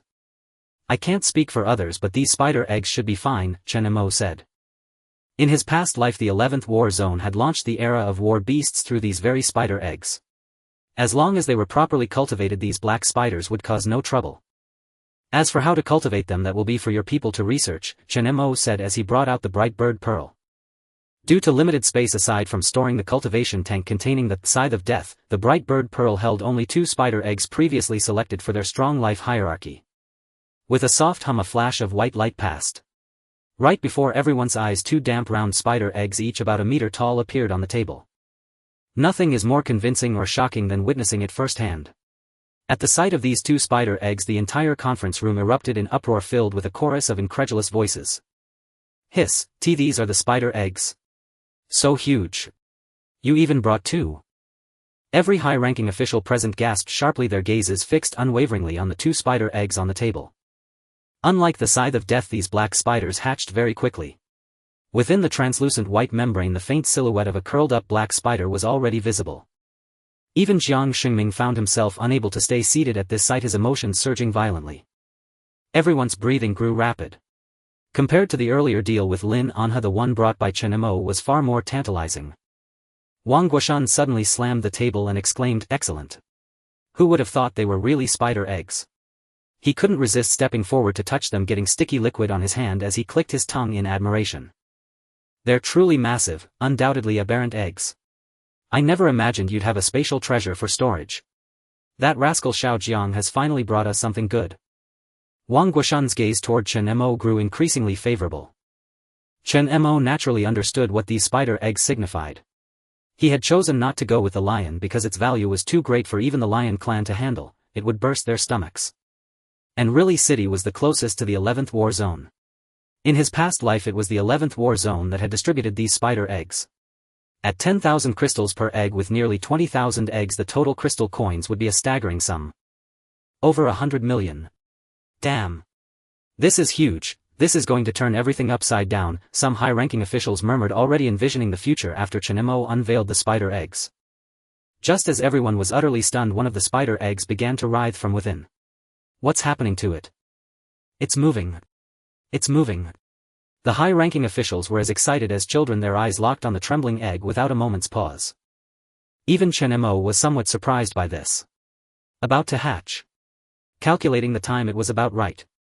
These 2 eggs weren't like the scythe of death, which required a long incubation period. But this also signaled to Chen Mo that the 11th war zone must quickly create incubation containment devices to handle these eggs.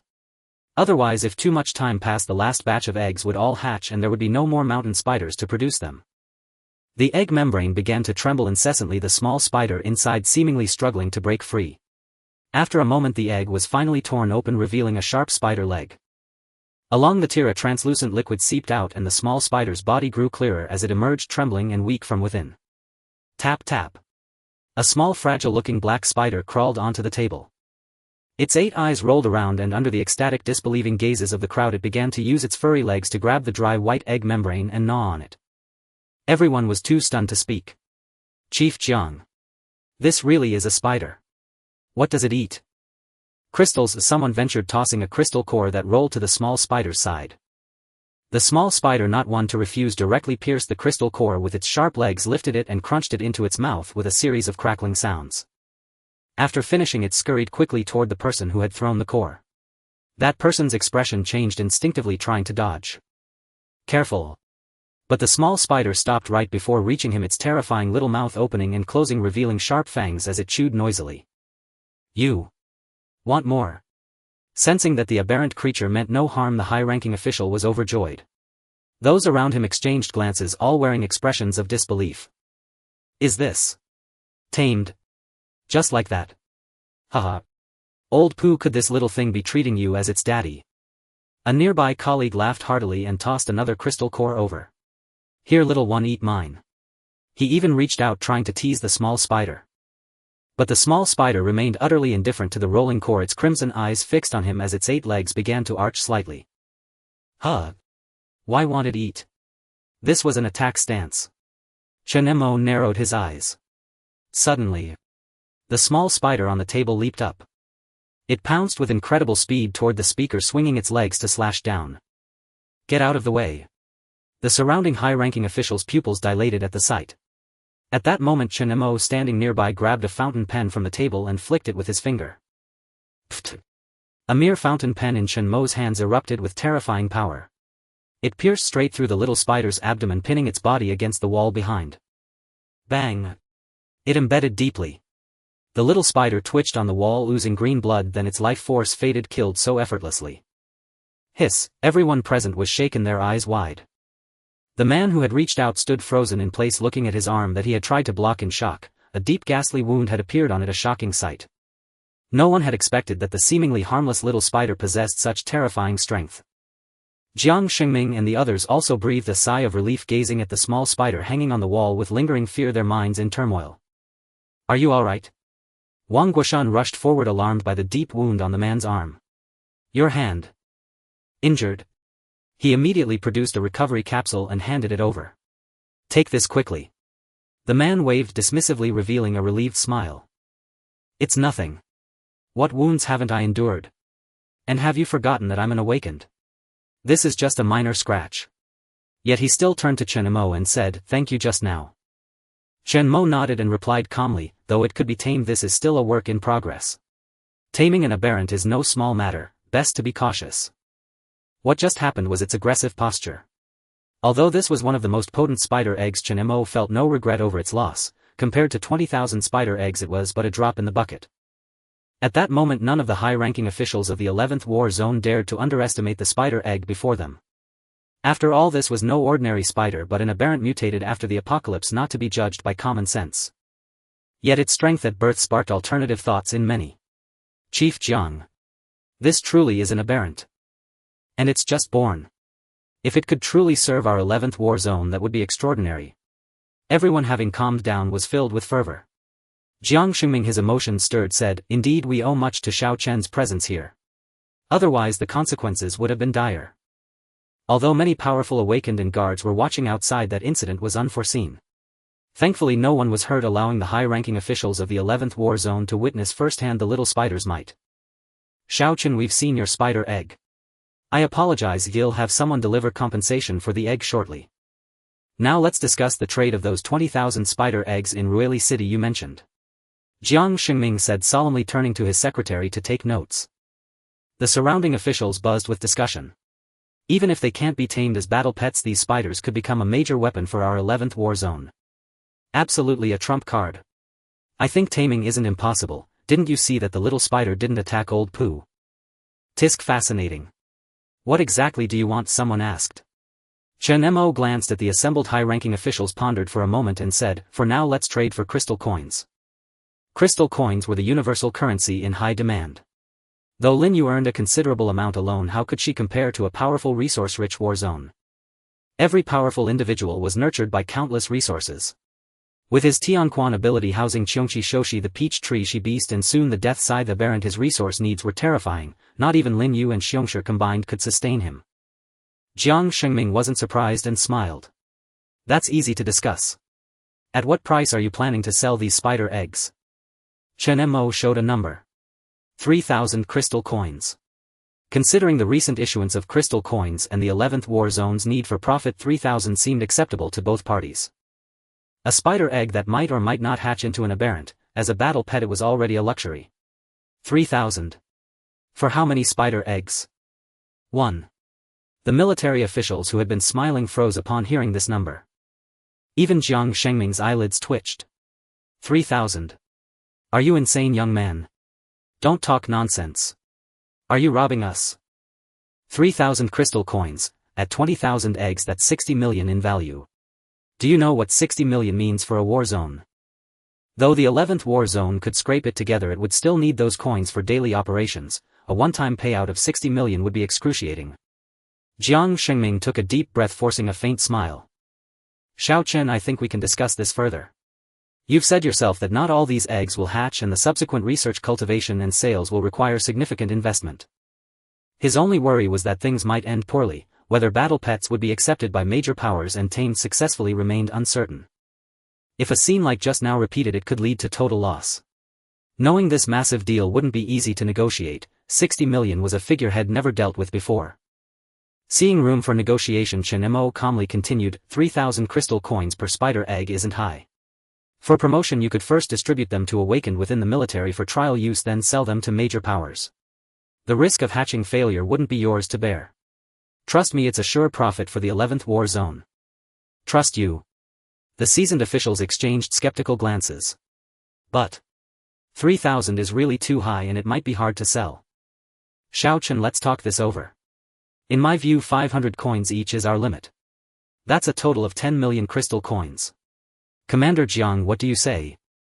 Chen Mo's mouth twitched as he glanced at the speaker. In his past life each spider egg cost 10,000 coins. Even if the military districts weren't as affluent now as they were then, 500 each was a severe lowball. If the 11th war zone could only offer such a price, he would rather go through the trouble of selling them in batches to other factions. Chen Mo shook his head and looked at Jiang Shengming, the silent leader of the 11th war zone. At 500 each I refuse. No rush, let me think.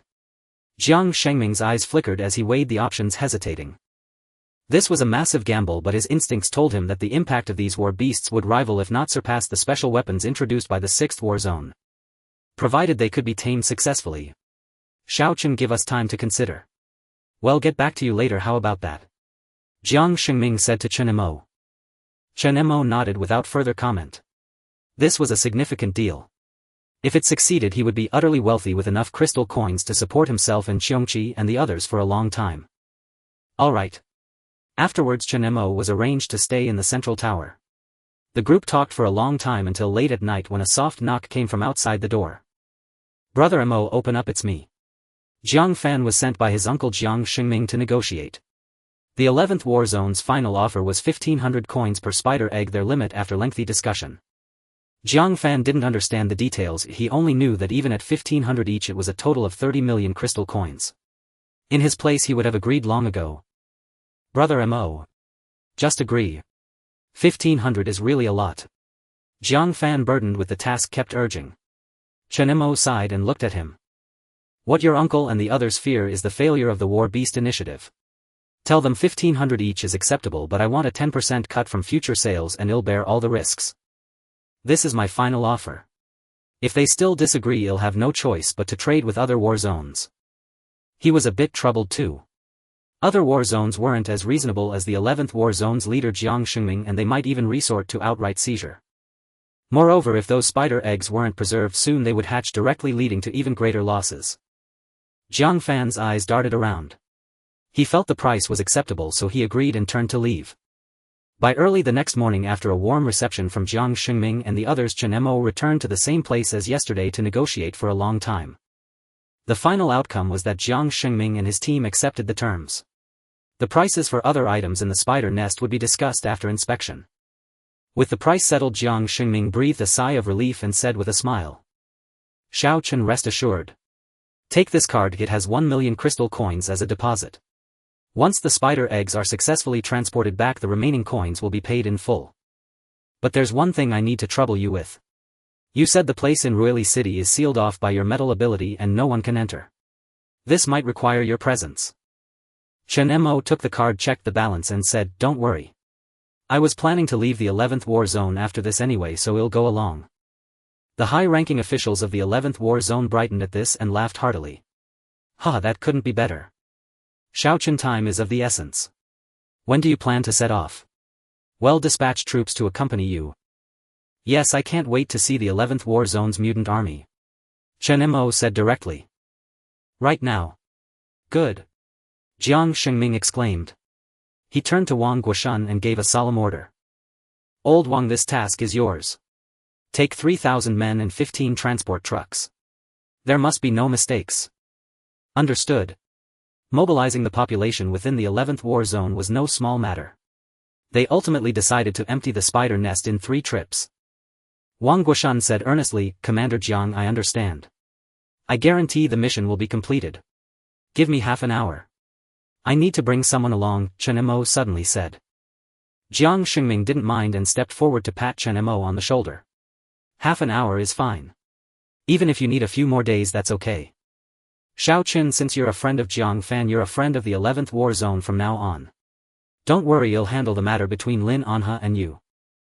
No one could refuse someone who brought such immense value, especially since Jiang Fan had reported last night that Chen Mo was willing to bear the risks of the War Beast initiative. After Chen Mo left, the high-ranking officials of the 11th war zone were beaming, envisioning the scene of their future mutant army. What about that spider egg from yesterday, as someone asked. It's already been given to the researchers for cultivation.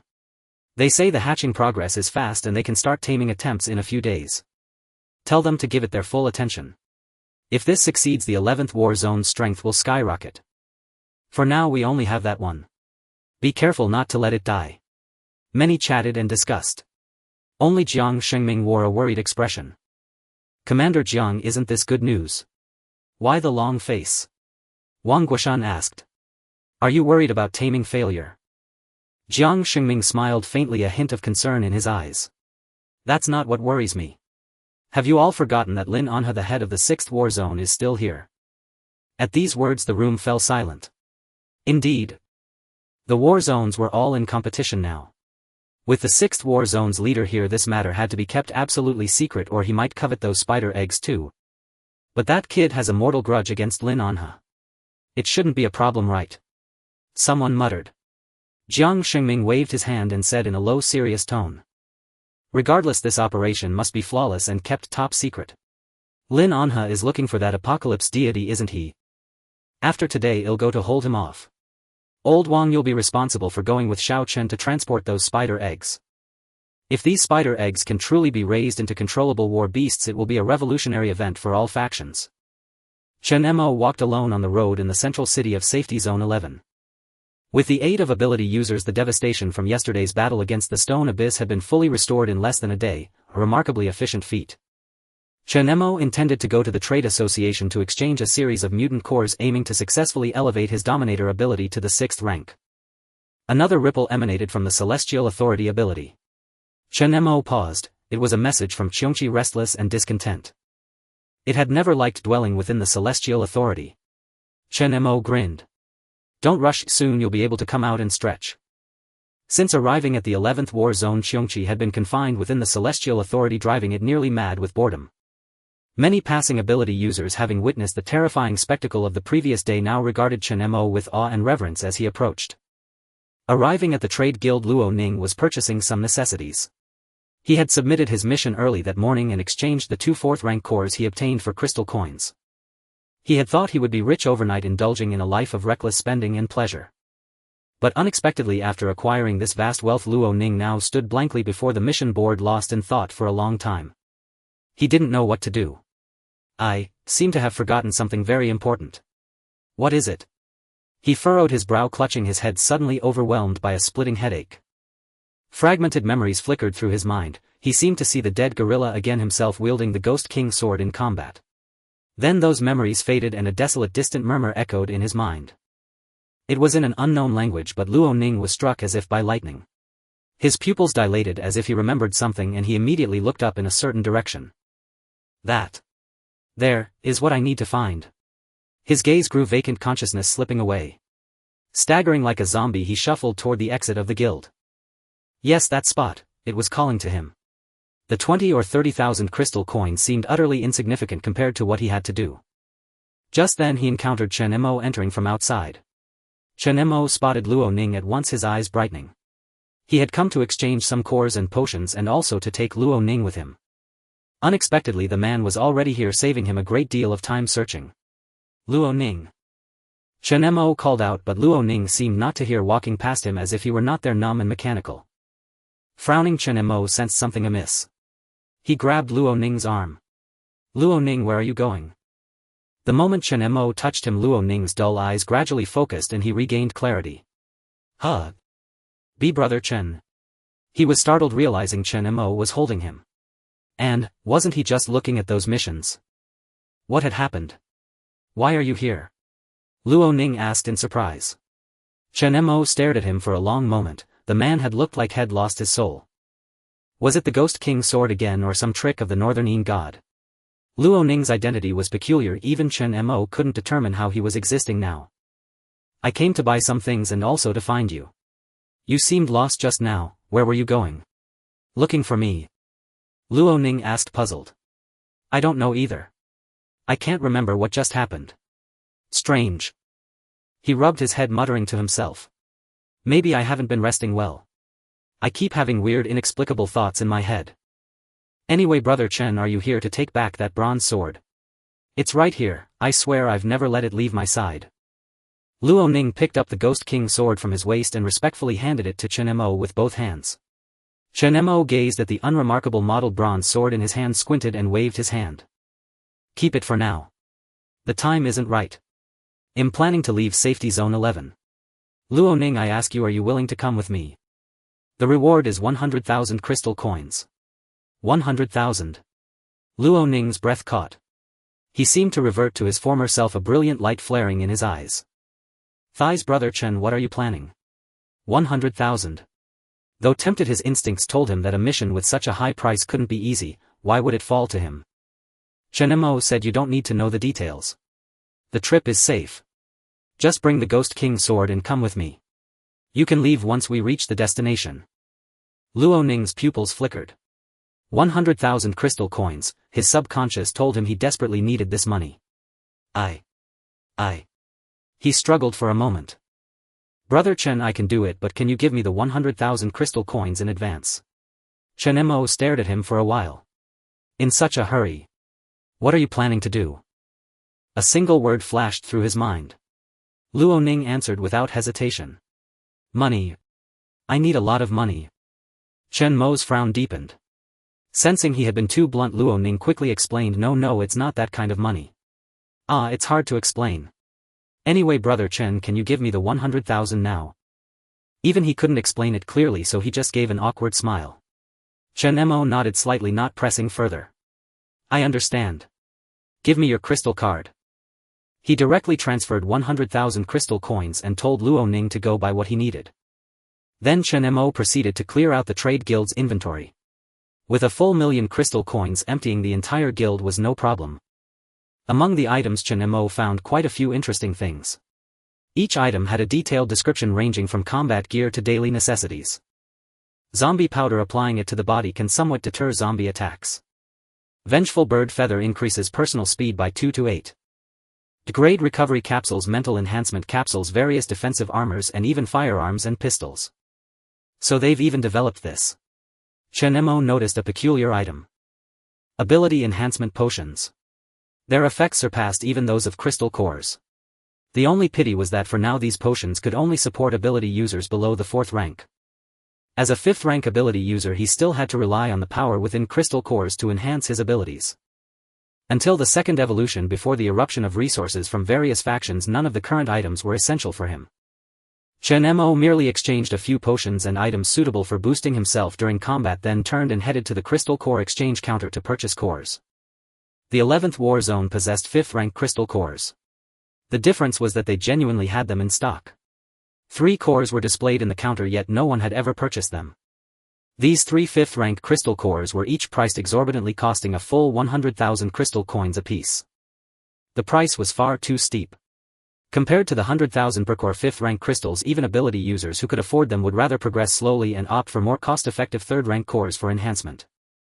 Even now, many ability users still relied on low-rank cores simply because the price of high-rank cores was excessively inflated. But Chen Mo was different. Wealthy enough, he aimed only to advance to the 6th rank dominator ability in the shortest time. His eyes lit up at the sight of these 5th rank cores, and he purchased them without hesitation. I'll take all 3. Under the stunned gazes of the crowd, Chen Mo bought 3 5th rank cores and over 24th rank cores. In total he spent nearly 600,000 crystal coin points. Storing the cores away, he felt an eagerness to absorb them and break through. The surrounding ability users watched in awe. Good heavens, that guy just spent over 500,000 crystal coins, didn't he?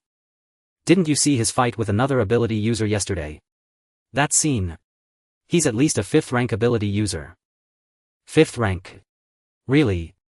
Even among the ability users in the war zone there probably aren't many, right? Many cast envious glances.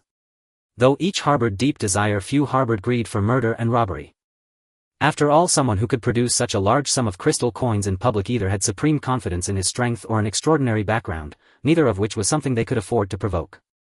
Yet among them there were always 1 or 2 reckless souls. For instance, an ability user squad that had just returned and was unaware of the gravity of the situation. Hey buddy. A gruff voice rang out as several members of an ability user squad roaming the trading house surrounded him. Contrary to the voice, the newcomer was a weasel-faced grinning ability user with narrow slit-like eyes. Smiling, he rubbed his hands together as he struck up a conversation. Buddy, hello.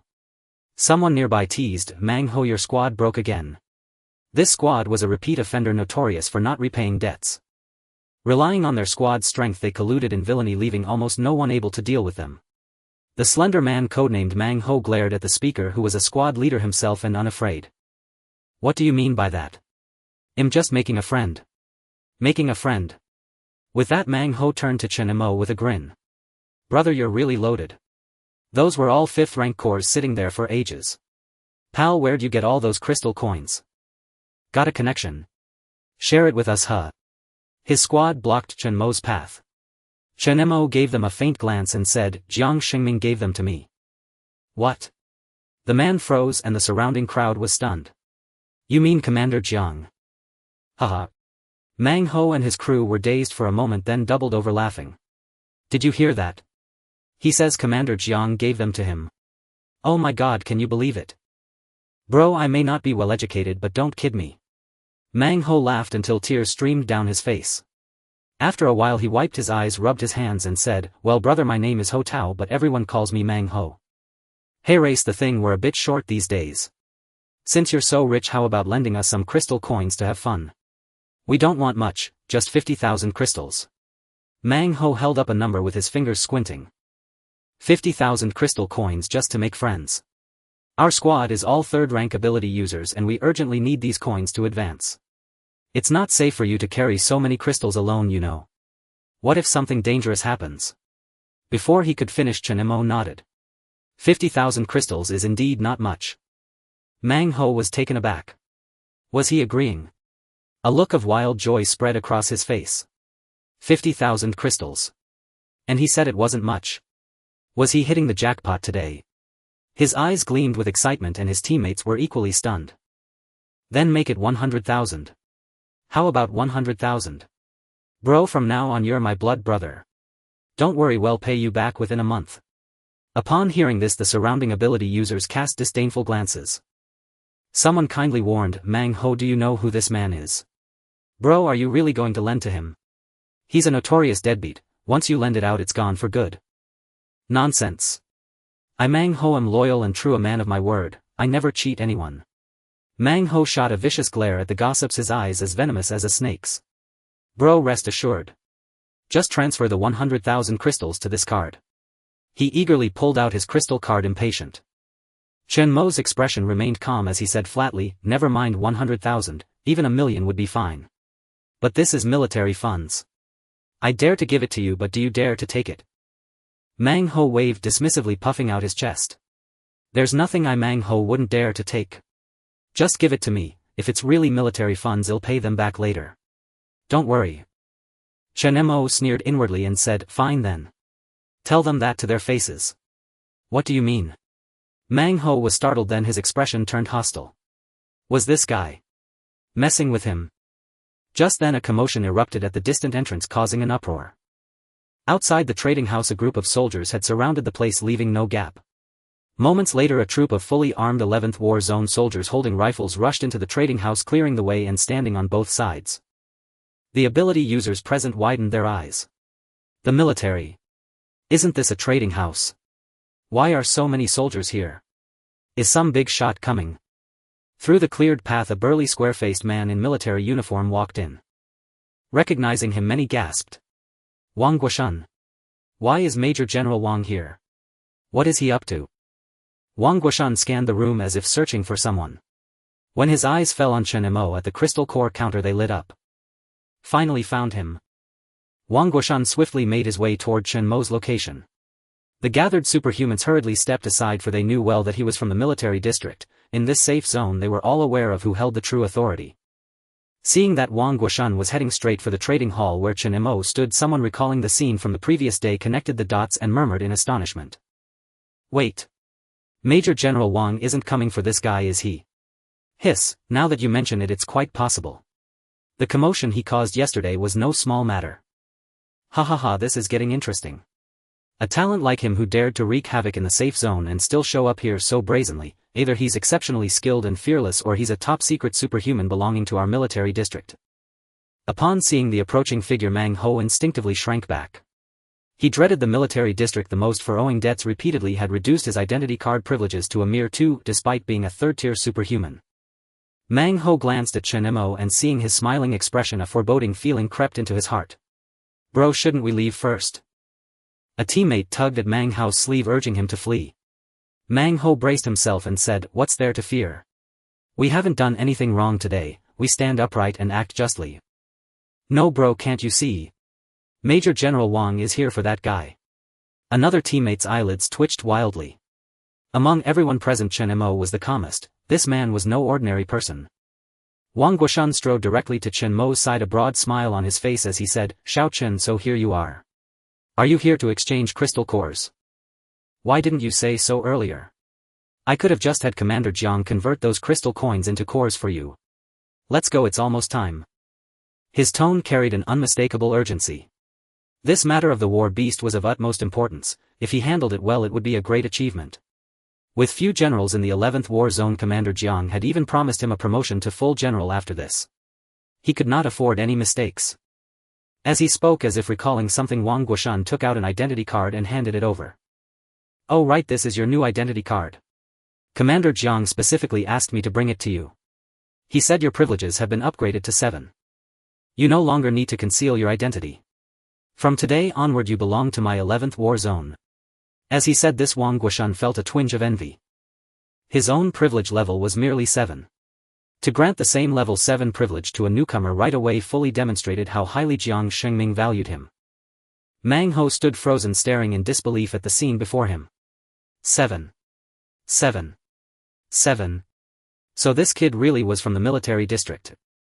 Which meant he hadn't been lying earlier. That money really did belong to the military district. Chen Mo's eyes lit up. A privilege level of 7 allowed him to do many things, even access classified documents related to the war zone. Chen Mo gave a slight nod and spoke. "Thank you. However, I would like to leave, but someone won't let me." "Oh." Upon hearing this, Wang Guoshan's eyes narrowed instantly, a dangerous glint flashing within them. In the face of military merit, who would dare to stop Chen Mo? Wasn't that like opposing himself? Commander Jiang had given a strict order to transport the 20,000 spider eggs back in batches within 5 days. Time was of the essence, for every minute of delay meant more eggs might hatch. If they all hatched before the war zone's researchers could study them, the loss would be catastrophic.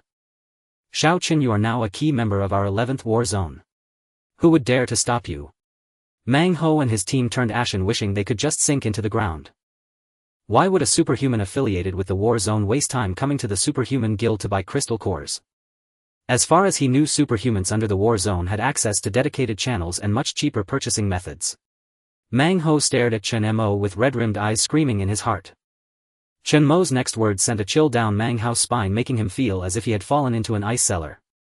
"Someone asked me to lend them money or they wouldn't let me leave." "Oh. What did you say? Borrow money?" Wang Guoshan frowned deeply, then let out a scoff. He couldn't believe anyone would dare to borrow money from this guy. Were they tired of living? But when he saw the serious expression on Chen Mo's face, Wang Guoshan's countenance darkened. "Tell me which bastard dared to ask you for money and even refuse to let you go if you didn't pay. I want to see which fool dares to play the robber in my 11th safe zone." Mang Hao's heart nearly stopped when he heard this. Chen Mo shot him a glance and Wang Guoshan immediately understood the situation. He stepped forward, grabbed Mang Ho by the collar and roared. "So it's you." Mang Ho wilted, shouting with absolutely no dignity, "Injustice. Injustice, Major General Wang. It's definitely not me, not me." The surrounding superhumans cast sympathetic glances at him, while many whom he had borrowed money from secretly clapped in delight. Wang Guoshan flung him aside roughly and said coldly, "I won't waste words with you." He turned to the armed soldiers nearby and bellowed. "Arrest this man. And lock up his entire squad. Trying to extort money from my 11th war zone, this is the first time I've seen such audacity in my life." Several soldiers rushed forward, surrounding Mang Ho and his team and taking them into custody. Though they were superhumans, not one dared to resist, for doing so would escalate the matter to a far more serious level. How could a mere superhuman squad stand against a behemoth like the war zone, where even a single superhuman could easily crush them? Wang Guoshan swept his cold gaze over the crowd and declared loudly, "Let this be a lesson to all of you. Even if you are superhumans, as long as you stay within my 11th safe zone, you are under the jurisdiction of the 11th war zone. If you're dissatisfied or unhappy, you can leave right now. My 11th war zone has never restricted anyone's freedom to come and go. But if you break the law within the safe zone, don't blame us for being harsh." Amid Mang Hao's wailing cries, he was dragged away. Meanwhile, Luo Ning, who had been purchasing items, returned. Seeing the noisy crowd gathered around, he looked puzzled and walked over to Chen Mo. Done shopping? Chen Mo asked. What is happening? Luo Ning asked. It's nothing, we should get going, Chen Mo shrugged, offering no further explanation. Wang Guoshan took the opportunity to reprimand everyone present. After warning them, he turned to Chen Mo and spoke. Don't worry Xiao Chen, we will definitely not let that person go. Who is this? Chen Mo replied, this is the guy who will be accompanying us, named Luo Ning. Luo Ning was taken aback, never expecting to be traveling with the military district. He looked at Wang Guoshan with some discomfort and scratched his head sheepishly. Hello Major Wang. Wang Guoshan sized him up but noticed nothing unusual. He nodded and didn't ask further, having one more person was no big deal. Since that's settled, we shouldn't delay any longer. Shall we depart now? The group walked out of the trading company under the escort of a group of soldiers, reaching the entrance where over 100 soldiers were stationed. A few ability users from the 11th War Zone were also accompanying them. Upon seeing Chen Mo, they all cast curious glances. Wang Guoshan laughed heartily and introduced them. Haha Xiao Chen, these are the ability users who will be setting out with us. Come, let me introduce you to this one named Su Qiong, a level 4 ability user. His ability is... No need for introductions, let's just go. Chen Mo wasn't very interested in these individuals. Seeing how the opposing party underestimated him and the others, the ability users from the military district immediately became displeased. You must be Chen Mo, right? We've heard about you. After all, we are ability users under the military district, not ordinary ability users. Humph. Arrogant fool. Killing a few ability users from the 6th War Zone, do you really think you're something special? Chen Mo glanced at them and said indifferently. By your logic, even the central ability users are nothing special. Just don't get in my way, Luo Ning, let's go. With that, Chen Mo and Luo Ning walked away without looking back. Central ability users. Everyone present was confused. Didn't they say the dead were ability users from the 6th War Zone? How did it suddenly change to central ability users? Wang Guoshan said coldly beside them. I forgot to tell you yesterday, Chen Mo killed not just the ability users from the 6th War Zone, it also included the captain of the Thunder Squad from the Central. That guy is not to be trifled with.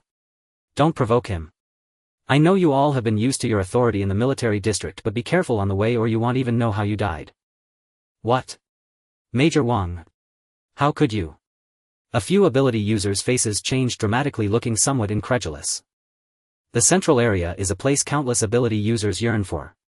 To join, one must wait for someone from there to come find you. Almost every one of them is a powerful existence selected from 100. But to think someone actually killed the captain of a central ability user squad within the safety zone.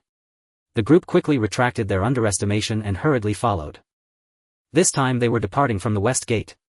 Outside the safety zone's west gate, a large number of troops were already waiting. Over 1,000 fully armed, solemn-faced soldiers stood guard, surrounded by several parked military trucks and off-road vehicles. The order was strict, arranged neatly, and the scene was spectacular. A person hurriedly came forward from the line to report on the number and equipment for this trip. Wang Guoshan nodded slightly and turned to Chen Mo with a smile. Chief Jiang places great importance on this matter, Chen Mo. We have already contacted the soldiers stationed near Ruili City in advance. There should be about 1,000 more people ahead who have already set out to seal Ruili City and prevent any accidents from occurring. For this operation we must ensure everything goes smoothly. Chief Jiang has stated that if the battle pets can be successfully implemented, you will be our esteemed guest in the 11th War Zone. Just so you know, if the spider eggs hatch during transport, I won't be responsible for the losses. Wang Guoshan was taken aback, then burst into hearty laughter. Don't worry, we understand this naturally. After a brief arrangement, the 1,000-strong group was ready to set out. After they left, a figure suddenly appeared, watching the large contingent of 11th War Zone soldiers depart, murmuring. What big movements are the 11th War Zone planning? Inside the 30th floor room of the central tower, Lin Anhe gazed gloomily out the window, his eyes cold and shimmering with a chilling light. Chief Lin, the 11th War Zone has dispatched a large number of people from the west side of the city. We don't know what they are planning. Moreover, Chen Mo is among them. Upon hearing this name, Lin An's forehead throbbed with veins, his fists clenched tightly, and he spoke in a low voice. Understood. Chen Mo. He gritted his teeth and shouted, his face twitching uncontrollably. Humph. A cold laugh sounded. If you hate him this much, why don't you send someone to kill him? Upon hearing this, Lin Anhe seemed to be provoked, suddenly turning his head, his eyes reddening as he said. Kill him. Tell me what can kill him. Damn Chen Mo. Damn ability users. You ability users are simply no longer comparable to humans, you are monsters. Terrifying monsters. Here Lin Anha seemed to shed his disguise, venting his pent-up anger without restraint. No. This is the power of the gods. A young man in black looking somewhat lazy lay on the sofa. He looked at Lin Anha and said with a grin. If this is a monster, then the divine being you long for, the Emperor Fengdu, is also a monster more terrifying than anyone else. Lin Anha gasped heavily, taking out medicine from his pocket and swallowing it, staring fiercely at the young man on the sofa. Clean World Sect Master, have your people kill Chen Mo and I can satisfy any of your demands. On that sofa was none other than the Clean World Sect's Master Qiongqi. This person possesses enslaved divine spirit ability, faith capable of captivating ordinary people, even ability users. Under his command there are many powerful ability users, some influenced and bewitched, as well as those who adhere to the Clean World Sect's ideals. Lin Anha felt fear towards this person. He could not fathom what Qiongqi was truly like. At the same time, he alone knew that the Clean World Sect had grown at a speed beyond anyone's imagination under this person's leadership. By now almost every military district has people from the Clean World Sect lurking about. Happy Mid-Autumn Festival everyone. Qiongqi had an ordinary appearance with shoulder-length hair resembling a boy next door. Strange tattoos adorned his face like crescent moons extending all the way to his right eyelid. Upon hearing that Lin Anha was determined to kill someone at all costs, Qiongqi merely smiled and spread his hands amiably. Leader Lin, since even you have said so, as allies on the same front we are naturally willing to serve you. Rest assured, I have already sent by an Ehuang. He is a 5th rank psychic. Are you sure your purification sect can take him down? Lin Anha frowned, having calmed down and finding it somewhat improbable. Don't expose yourselves or I won't be able to protect you. The ideology spread by the purification sect was utterly heretical, defying human ethics, advocating sacrifice and human offerings, assimilation and unity. This was not a survivor-founded faction but a complete cult. The central authority could allow various factions to compete and develop, but it would never tolerate the existence of such a sect. If the central authorities found out, the consequences would be dire, and even he and his father in the central government would be implicated. In the wasteland ravaged by the Nian beast, many ordinary people were fanatically devoted to this sect, which was secretly growing stronger. Only Lin Anha could tolerate the purification sect recruiting followers right under his nose, and even chose to shelter and conceal their whereabouts. Even if most factions sensed something, they dared not openly accuse the 6th war zone, given Lin An's status and the fact that his backer was one of the highest leaders. It was precisely for this reason that Qiongqi chose to reveal himself and collaborate with the tiger. Whether we can take him down isn't for me to say. What of a 5th rank psychic? Bai's ability is Death Burst. It can be used upon contact.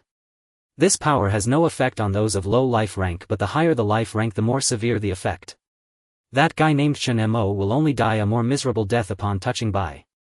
Death Burst was an A danger level ability, usable only once, after which the user would die. As for how Bai knew this, it was because when psychics awakened their abilities they heard divine oracles. Upon deciphering these oracles they naturally understood the name and effects of their power. Such a terrifying ability exists. Where did you find this person? Lin An's eyes flickered, clearly intrigued by this psychic's power. After Shi Yuan's death he had no one reliable at his side, and he urgently needed an obedient and powerful psychic. Unaware of the conditions for using this ability, Lin Anha looked at Qiongqi. Hand that person over to me after you succeed. Fine. Surprisingly, Qiongqi agreed, readily smiling as he looked at Lin Anha. Provided Bai can return alive. Lin Anha frowned. What do you mean? This ability can only be used once. What? Lin An's pupils constricted, his gaze shifting rapidly. A long silence followed. Forget it. I'll leave this to you. If you can kill Chen Mo, I will fully support whatever your purification sect wants afterward, no matter what. He didn't know what the purification sect truly intended. From initially telling him how to resurrect his son Lin Shu, to bringing back the bodies of Shi Yuan and Lu Yuan, and now helping him kill Chen Mo, they had never asked for anything in return except his protection. This made Lin Anha uneasy. He wasn't afraid of them making demands, he was afraid they wouldn't. It meant the purification sect's goals were far greater, plotting something beyond even his imagination. But it no longer mattered. As long as Chen Mo died, he would pay any price. I'm leaving now. Jiang Shengming is waiting for me. Lin Anha said coldly. Go ahead, go ahead. Qiongqi leaned back on the sofa, eyes half closed, not bothering to rise. After Lin Anha left, a melodious female voice echoed in his mind. The voice chuckled, dripping with mockery. You humans are so amusing. He's from the Central Authority. Aren't you afraid hell betray you? Honestly, I regret this. You look like a short-lived fool. If any of those 12 defective products were to come, they'd easily take your life. Qiongqi said calmly, you've regretted many things, haven't you, Sky Mother? If I don't give Lin Anha a taste of sweetness now, he won't help us. Only through Lin An's connections can we survive in the cracks. Even if the Central Authority finds out, hell get the news first. Qiongqi slowly opened his eyes. His left eye was pitch black, devoid of a pupil, empty. Don't worry, I won't forget what you promised me. I'll prepare 100,000 devout human worshippers for you. He, thank you then. The voice faded away until it vanished. Qiongqi touched the patterns on his right cheek. These were actually awakening patterns. His true identity was merely an ordinary person scraping by, but fortunately he possessed a token and became a divine envoy. The ability Faith came with it. According to Sky Mother, he was a divine envoy chosen out of necessity. Had she chosen another psychic, that person would have gained 2 abilities and been far stronger. But Qiongqi didn't mind, because this was the only way he could thrive in this apocalypse and enjoy everything he had. Even if a divine envoy had no free will, merely a slave to the apocalyptic gods. Only when Sky Mother grew strong would his own power become stronger. Qiongqi's eyes burned with madness. Compared to the followers, he was the most devout and fanatical believer. 30 miles outside the 11th safe zone, Chen Mo and his group had already traveled a considerable distance. Jiang Fan had wanted to come, but unfortunately his uncle Jiang Xingming had confined him to base. The journey was unusually peaceful. Even when they encountered zombie hordes and mutants, there was no need for him to act. The 1,000-strong unit charged forward immediately. Amidst a hail of bullets, they carved a bloody path. Bang bang bang. Suddenly gunfire erupted from straight ahead. These bullets were specially made. After prolonged battles with zombies and mutants, all military districts had long realized that ordinary firepower was no longer sufficient to suppress these rapidly evolving monsters. The sound was as dense as a storm. Ahead lay a small zombie horde of about 1,000. The soldiers of the 11th war zone held their positions, covering the superhumans as they charged forward. The superhumans belonging to the 11th war zone rushed to the forefront, shielded by a massive army pressing straight toward the zombie king amidst the horde across from them. Ha, let me handle this. This battle concluded in just half an hour with 0 casualties, a testament to the fact that those deployed were the backbone of the 11th war zone. Meanwhile, Chen Mo and Wang Guoshan waited in the rear. A soldier in uniform approached from the front and saluted Wang Guoshan, saying, Major General Wang. The small zombie horde ahead has been dealt with, we can proceed. Wang Guoshan nodded, looked at the scene of blazing flames ahead, and couldn't help but spit and curse under his breath. These zombies are getting smarter, even lying in ambush in the shadows. I remember clearing this path just a few days ago. Where the hell did these endless zombies come from? It was as if they respawned. Outside the 11th war zone, numerous patrol soldiers conducted large-scale sweeps every few days to ensure the absolute safety of the secure area. Logically, there shouldn't be such a massive gathering of zombies. Chen Mo said calmly. They can't be wiped out. The secure area has a large population, which is the most delicious blood feast for mutant zombies. As long as the secure area exists, zombies from nearby and even farther away will tirelessly swarm toward it. For now it's manageable, only small groups appearing nearby. But after the second evolution, organized zombie kings with intelligence will lead massive hordes to attack the city, all for the sake of obtaining this blood feast. Wang Guoshan looked at Chen Mo with surprise. You know about this? Chen Mo replied, isn't it always like this? Haven't you seen it in movies and TV shows? Wang Guoshan was taken aback, then burst into laughter. Ha, you're getting more interesting by the day. Now that I think about it, it really is like that.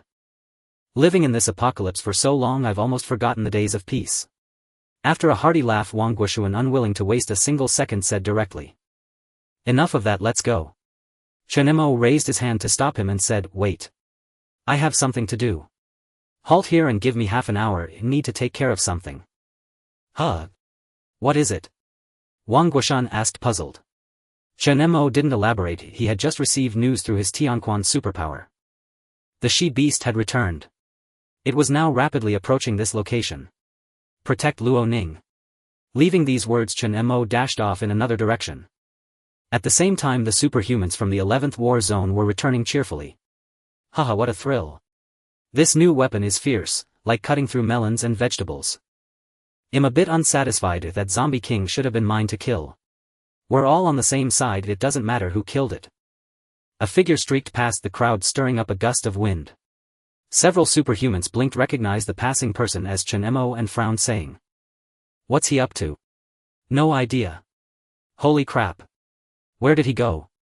Wang Guoshan's eyes widened as he stared in the direction Chen Mo had left. He hadn't even processed what was happening before Chen Mo was gone. After Chen Mo left, faint black mist began to rise in the distance and the sky itself seemed to darken. Noticing the black mist, Wang Guoshan's pupils dilated and his face turned pale. This is... His heart skipped a beat. Is the Nian beast coming? Not just him, but several nearby superhumans also felt a foreboding dread, as if recalling something, and exclaimed, "No. Major General Wang, it's the Nian beast. It's the Nian beast coming." During the dark days of the New Year, all factions had learned that before the Nian beast's arrival this black mist would appear first, stirring up celestial omens. These past days the Nian beast had vanished without a trace, and everyone assumed it had left after the New Year, just like in the myths. But what was happening now? Alert! Alert! Everyone stop now. Hold your positions, consolidate your firepower, and keep a constant watch on everything around us. Shaken but quick to react, Wang Guoshan bellowed, "This is the signal of the Nian beast's arrival. Stay sharp, everyone." A storm was brewing. In that moment the hearts of many present leaped into their throats. Luo Ning, trembling all over, gripped the Ghost King's sword tightly. The Nian beast. How could this be possible? Silence so deep you could hear a pin drop. Gulp. A cold sweat trickled down Wang Guoshan's forehead as he watched the thickening black mist, scanning his surroundings and cursing inwardly. Completing this mission would have been a great achievement, but they were so unlucky to potentially encounter that Nian beast. Damn it. Couldn't it have come any other time? On the other side. Aware of the truth, Chen Mo quickened his pace. With the power of the Qiongqi, his physical strength was nearly on par with any reinforced superhuman. After putting some distance between himself and the others, Chen Mo suddenly recalled the restless Qiongqi within his Tianquan superpower and waved his hand. A strange purple light flickered before him. Roar! A piercing beastly cry rang out. Qiongqi leaped forth and Chen Mo climbed onto its back, patting it with a smile. "You must have been bored stiff. Let's go, the she-beast is back." Qiongqi let out a dissatisfied growl, flapped its massive wings, and after resting for so long it was now in perfect condition. Boom! Qiongqi shot out like a cannonball, flying low at high speed. They arrived at a desolate, empty wasteland, once the site of a ruined county. There were many zombies. The beast and the man waited, with Qiongqi slaughtering the lingering zombies. Squelch! Roar! Chen Mo stood in the center, watching the ground beneath his feet as water continuously bubbled up. In the distance a herd of over 100 zombies was being driven by something. Those zombies with rotting flesh and hideous faces roared and howled. Roar! Roar! Behind them a massive water vortex closely followed. Any zombie that got close to the water vortex was mercilessly devoured. Chen Mo's eyes lit up. Here it comes. Suddenly. Boom! The water vortex burst into a brilliant spray. The long-absent she-beast leaped out from the vortex, riding on surging waves, and in an instant its overwhelming presence and the flood engulfed hundreds of zombies. To avoid drawing too much attention, the she-beast had shrunk its body to a mere 6 or 7 meters in height, slightly larger than Qiongqi. But since returning from the island nation, the she-beast's power had undergone a earth-shattering transformation. Its cyan scales had deepened in color, its form had become more ancient and imposing, and its entire body exuded an overwhelmingly dense aura of bloodshed and slaughter. Oh oh oh! The she-beast growled low. Its eerie human-like pupils fixed on Qiongqi across from it, thick mist puffing from its snout and water splashed from its 4 hooves as it approached Chen Mo's position. Thump! Thump! Each step shook the earth. Finally the she-beast stopped before Chen Mo. It slowly lowered its proud head. A voice echoed in his mind. Master. On the road behind Chen Mo a man and a woman were chasing after him. Though their speed was not slow compared to Chen Mo, they were still lagging far behind. I swear, is this guy even human? Wasn't he supposed to be just an elemental type ability user? At this speed he seems even faster than those reinforcement type ability users. The woman muttered discontentedly, her tone filled with impatience. Enough. This should be the right route. The leader's mission cannot fail. Now that he has left the 11th war zone alone, this is a rare opportunity. Let's hurry up, take him out and return to report. The steady man spoke. They were members of the purification sect Bu Yi and Yu Shengsheng. Their abilities were chameleon and deadly explosion respectively. Relying on Yu Shengsheng's power, they had followed the main force of the 11th war zone from behind after leaving the safe zone. They had been frustrated by the protection of over 1,000 soldiers around Chen Mo, unable to make a move. But when they saw him leave alone, they knew their chance had come. Bu Yi, remember well, test his strength first. If we can't beat him, we retreat, understand? Yu Shengsheng instructed. Don't use your ability. Bu Yi said coldly.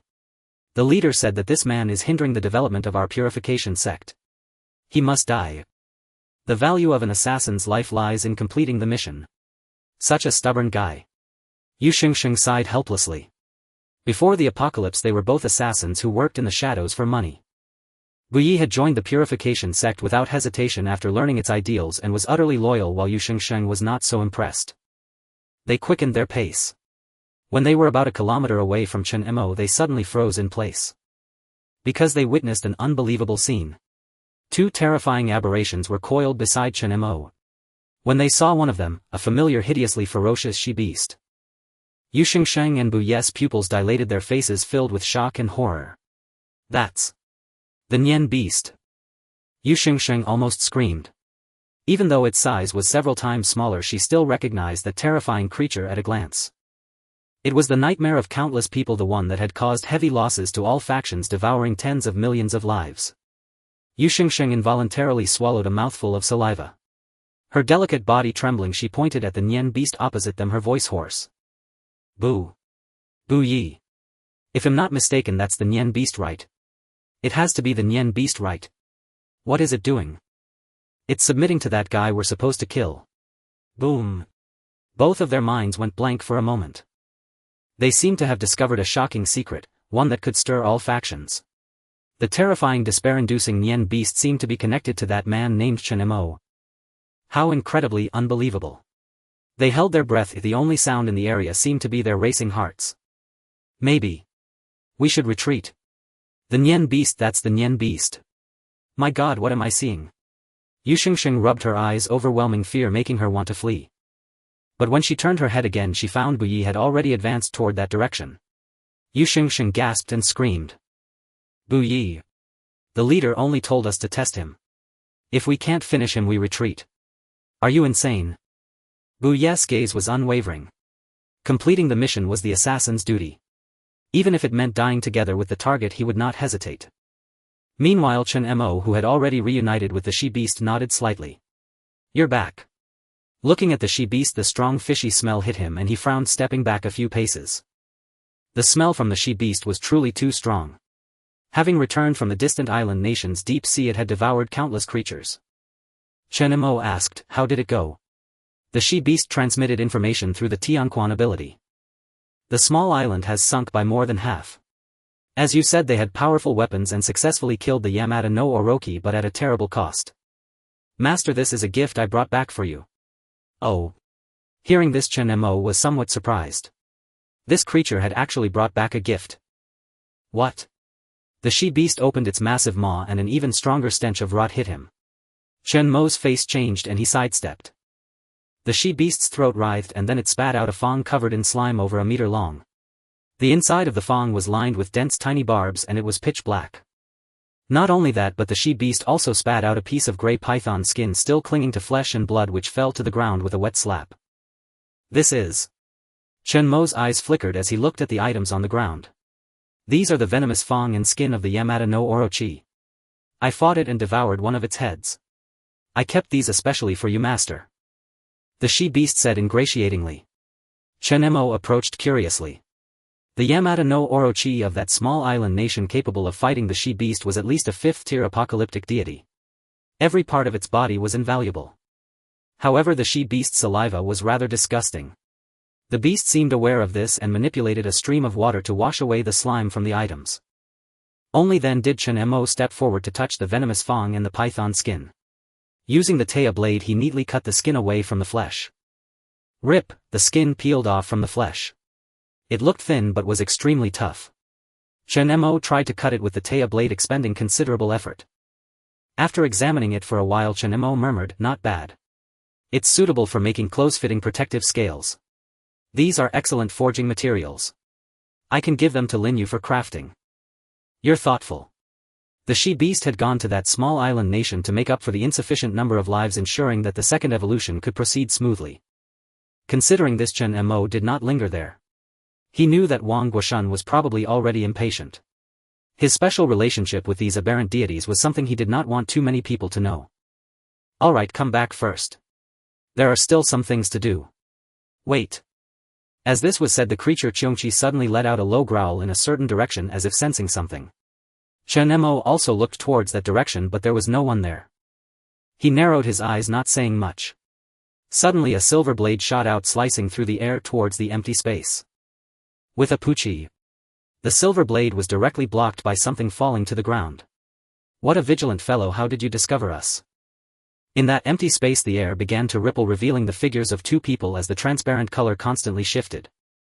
It was Yu Xingsheng and Bu Yi who arrived from behind. Yu Xingsheng looked warily at the Shisho Qiongqi beside Chen Mo, her eyes filled with deep apprehension. It's really a year beast.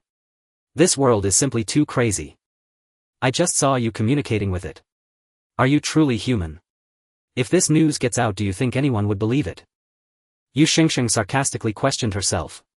If she hadn't seen it with her own eyes, she wouldn't have believed it either. The terrifying year beast that devoured countless lives was actually controlled by a human. This was simply impossible. Chen Mo's expression remained calm, a glint of killing intent flashing in his eyes as he said lightly, since you've been seen daring to appear before me is quite interesting. Did Linan and he send you here? The Shisho and Qiongqi flanked him, both fearsome beasts, letting out a roar. Roar. The deafening sound sent shivers down Yu Shengsheng's spine. The being in front of her felt nothing like a human. She took a few steps back, cursing Bu Yi in her heart for being such a stubborn fool. While the death explosion ability was indeed powerful, did they really stand a chance against each other? Bu Yi, unfazed, shouted loudly. The master is right. He is indeed an obstacle to our pure world sex purification of the world. Even the year beast that devours countless lives is here. My existence is to cleanse this sin at this moment. Mentioning the pure world sect, Bu Yi's eyes flashed with fervor and a disregard for death. The master had once said that his ability could only be used once, and this time it must yield the greatest value. Bu Yi looked eagerly at Yu Shengsheng and said, no matter the reason, it is no longer important. Cover for me later, just let me get close to them. As long as I unleash my ability, not a single one will escape. Yu Xingsheng sighed. Do we really have to do this? She knew Bu Yi's ability was Death Explosion, which could unleash devastating power against stronger beings. This ability could only be used once. According to Bu Yi, even he couldn't gauge the extent of destruction it could unleash. With his current strength at the 4th level, at least taking down a 6th level powerhouse with him was not an issue. But that's a year beast. So what if it's a year beast? Only by doing this can I showcase my greatest value. Bu Yi's pupils brightened as he charged recklessly towards Chen Mo. Chen Mo frowned, a deep killing intent rising in his heart. While Qiongqi was manageable, the Shisho could not be discovered too early, otherwise it would attract the attention of the central authority, bringing countless troubles. Qiongqi could at least be called a battle pet, while the Shisho, as a god of the apocalypse, had accumulated immense hatred in just 7 days, having harmed countless lives. Master, should we kill them? The voice of the Shisho came through. Seeing the opponents charge forward, Chen Mo's eyes turned cold as he replied softly. Eliminate them. Roar. The Shisho and Qiongqi sprang into action. Qiongqi leapt forward while the Shisho did not move. It directly controlled torrents of water towards Bu Yi. Seeing this, Yu Xingsheng immediately activated her ability to hide Bu Yi's figure and the surrounding environment. Boom. The water column struck empty air. Qiongqi, go deal with that woman. Understanding the command, Qiongqi immediately changed direction and pounced towards Yu Xingsheng. It sprinted across the wasteland, its wings flapping rapidly, moving at lightning speed, appearing in different locations, making it nearly impossible to track. Such speed. Yu Shengsheng's beautiful eyes narrowed, instinctively wanting to hide her figure. However, she underestimated Qiongqi's speed and overestimated her own ability. Just as she concealed half of herself, Qiongqi appeared right in front of her. Qiongqi raised its massive body, striking down with its heavy claws. Yu Xingsheng instinctively drew a specialized dagger from her waist and threw it, quickly retreating. Bang! The dagger, along with the ground beneath it, was shattered by Qiongqi in an instant, the immense force sending her uncontrollably flying. Not good. This is completely different from what the master said. Not to mention Chen Mo himself, even she and Bu Yi are not a match for those two terrifying beasts. The master cannot possibly be unaware that the two of us are not their opponents. Unless... A terrifying thought surged in Yu Shengsheng's heart. The master never intended for either of us to return alive. Death explosion ability. Bu Yi. Yu Shengsheng shouted towards Bu Yi while flying in the air. Roar. Qiongqi appeared before her, letting out a furious roar and striking down with a paw. Yu Shengsheng's face turned pale, her lips trembling as she muttered. No, don't. Who could imagine that what was supposed to be a simple assassination would lead them to fight two terrifying monsters? Boom. A tremendous explosion sounded as Yu Shengsheng was reduced to a mist of blood under Qiongqi's claws, her body obliterated, fading away. Meanwhile, although losing the target, the vicious water columns kept crashing, still inflicting heavy injuries on the hidden Bu Yi. Bu Yi's eyes gleamed with excitement as he looked at the terrifying creature before him. Soon he would be able to end it all. Buzz. But with Yu Shengsheng's fall losing the support of the chameleon ability, it dissipated, revealing Bu Yi's figure. At this moment he was only a few meters away from the Shisho, so close. Chen Mo, watching from behind the Shisho, narrowed his eyes and frowned, pondering. Is this guy seeking death approaching the Shisho on his own? Even the vicious large pupils showed a hint of astonishment, seemingly not expecting this weak human to dare approach it. Now is the time. Bu Yi suddenly spread his arms, pressing them firmly against the vicious body. He activated his ability, feeling the wave coming from the opposite side, and Bu Yi began to tremble violently, his eyes filled with horror. Such a powerful life level. Such a powerful being. Ha ha ha, die. Die with me. Death explosion. P.S. Almost missed the update today. I went back to the countryside for National Day and got some kind of rash. It's so itchy, so itchy, so itchy, so itchy. Bu Yi could hardly gauge the power of the Twilight Beast before him, yet the moment he made contact, the feedback coursing through him caused his entire body to swell uncontrollably, as if activated by some force, unleashing a terrifying energy. The Death Explosion ability: the stronger the opponent, the greater the unleashed might. Crack, crack, crack. Bu Yi's body began to crumble like shards of glass, and from his diminutive frame beams of light started to burst forth. This pulse, so dreadfully unsettling, was felt even by Chen Mo, who stood far away. Watching Bu Yi, whose power was spilling from within, Chen Mo's pupils contracted. This ability. It felt so familiar. A foreboding sense rose in his heart, and Chen Mo immediately shouted, "Twilight Beast, get away from there." Blades of silver shot forth, piercing directly into Bu Yi's flesh, yet not a single drop of blood spilled. Bu Yi laughed maniacally, his eyes brimming with sheer madness. For the Purification Sect, he roared, that terrifying power poised to erupt.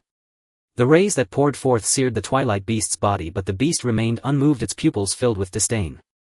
Master, he wants to die with me.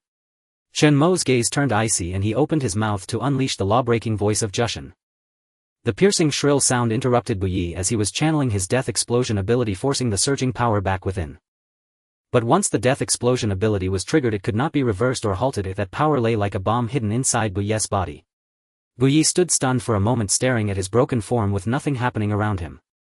I am not dead. No, where is my ability? Where is my Death Explosion ability? Roar. The Twilight Beast raised its right foot and flung Bu Yi away. Boom. Death Explosion. Chen Mo frowned at the mention. He knew of this ability, a highly unique one, a branch of the S-rank ability Annihilation. He recalled from the military's ability archives that those with the Death Explosion ability were essentially walking bombs. Once a wielder of this ability activated it during a campaign against an apocalyptic deity, leveling the entire surrounding area for miles. This man before him intended to die alongside him. Why? Why didn't my ability work? Bu Yi scrambled to his feet, letting out a roar of indignation. His body began to shatter uncontrollably. If this ability usable only once, he had wanted to shine with its greatest brilliance. Thud thud. Several silver blades pierced straight through his heart. Bu Yi shuddered violently, spitting a mouthful of blood. No. My ability. Bang. His entire body crashed to the ground. After his death, the violent raging energy within his corpse spilled uncontrollably. Bu Yi's Death Explosion ability had not ceased and threatened to erupt again. Chen Mo spoke, "Twilight Beast, finish him off.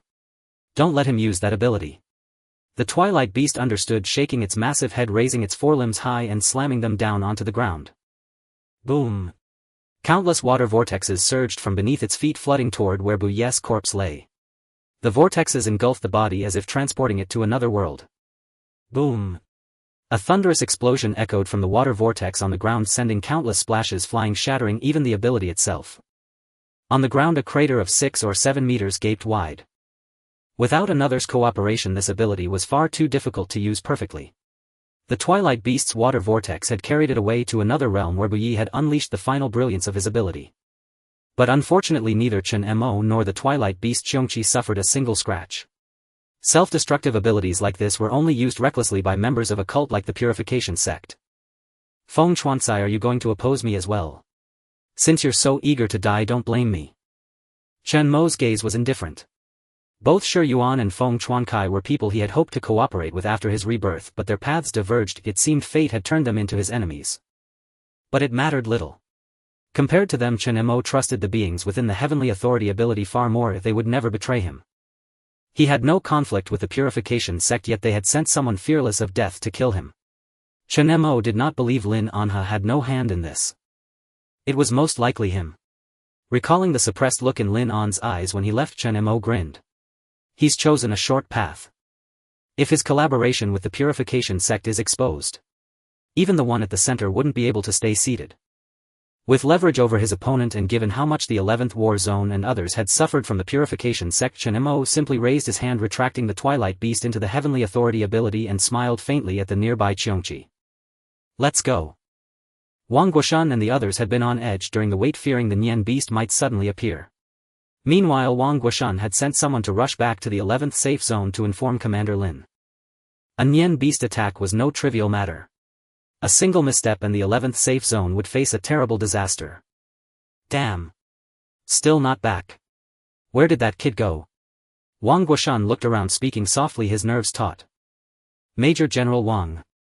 One man stepped forward. What's the situation around? Any sign of the Nian Beast? Wang Guoshan asked. Major General Wang, the black mist has disappeared. What? Wang Guoshan's eyes widened. How could it suddenly vanish? He climbed onto the roof of a vehicle, scanning the surroundings. All was silent, eerily quiet. The black mist that should have been spreading gradually dissipated. Wang Guoshan frowned deeply. This is bizarre, it shouldn't be. Just then a dark figure shot out from the clouds in the distant sky. What is that? The crowd erupted in commotion. Alert! Alert! The soldiers of the 11th War Zone aimed their guns at the Qiongqi flying toward them. Wang Guoshan looked over, noticing Chen Mo atop the Qiongqi, his pupils contracting. Chen Mo. What is that mutant? Put down your weapons. Roar! As the Qiongqi landed, slowly flapping its wings, Chen Mo leaped down from its back. He smiled faintly. I'm back. Wang Guoshan stared wide-eyed, rubbing his eyes as he looked at the restless Qiongqi. His mouth hung open as he pointed at the beast. What is this mutant? This is the battle pet I told you about.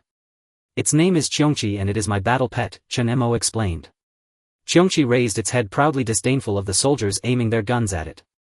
At that moment Wang Guoshan was utterly stunned, his eyes fixed on Qiongqi in disbelief. Its form resembled a tiger with a majestic and imposing body and full dark wings, an overwhelmingly awe-inspiring sight. Damn it! How cool is that? Kid, you're something else. With such a handsome battle pet, why didn't you bring it sooner?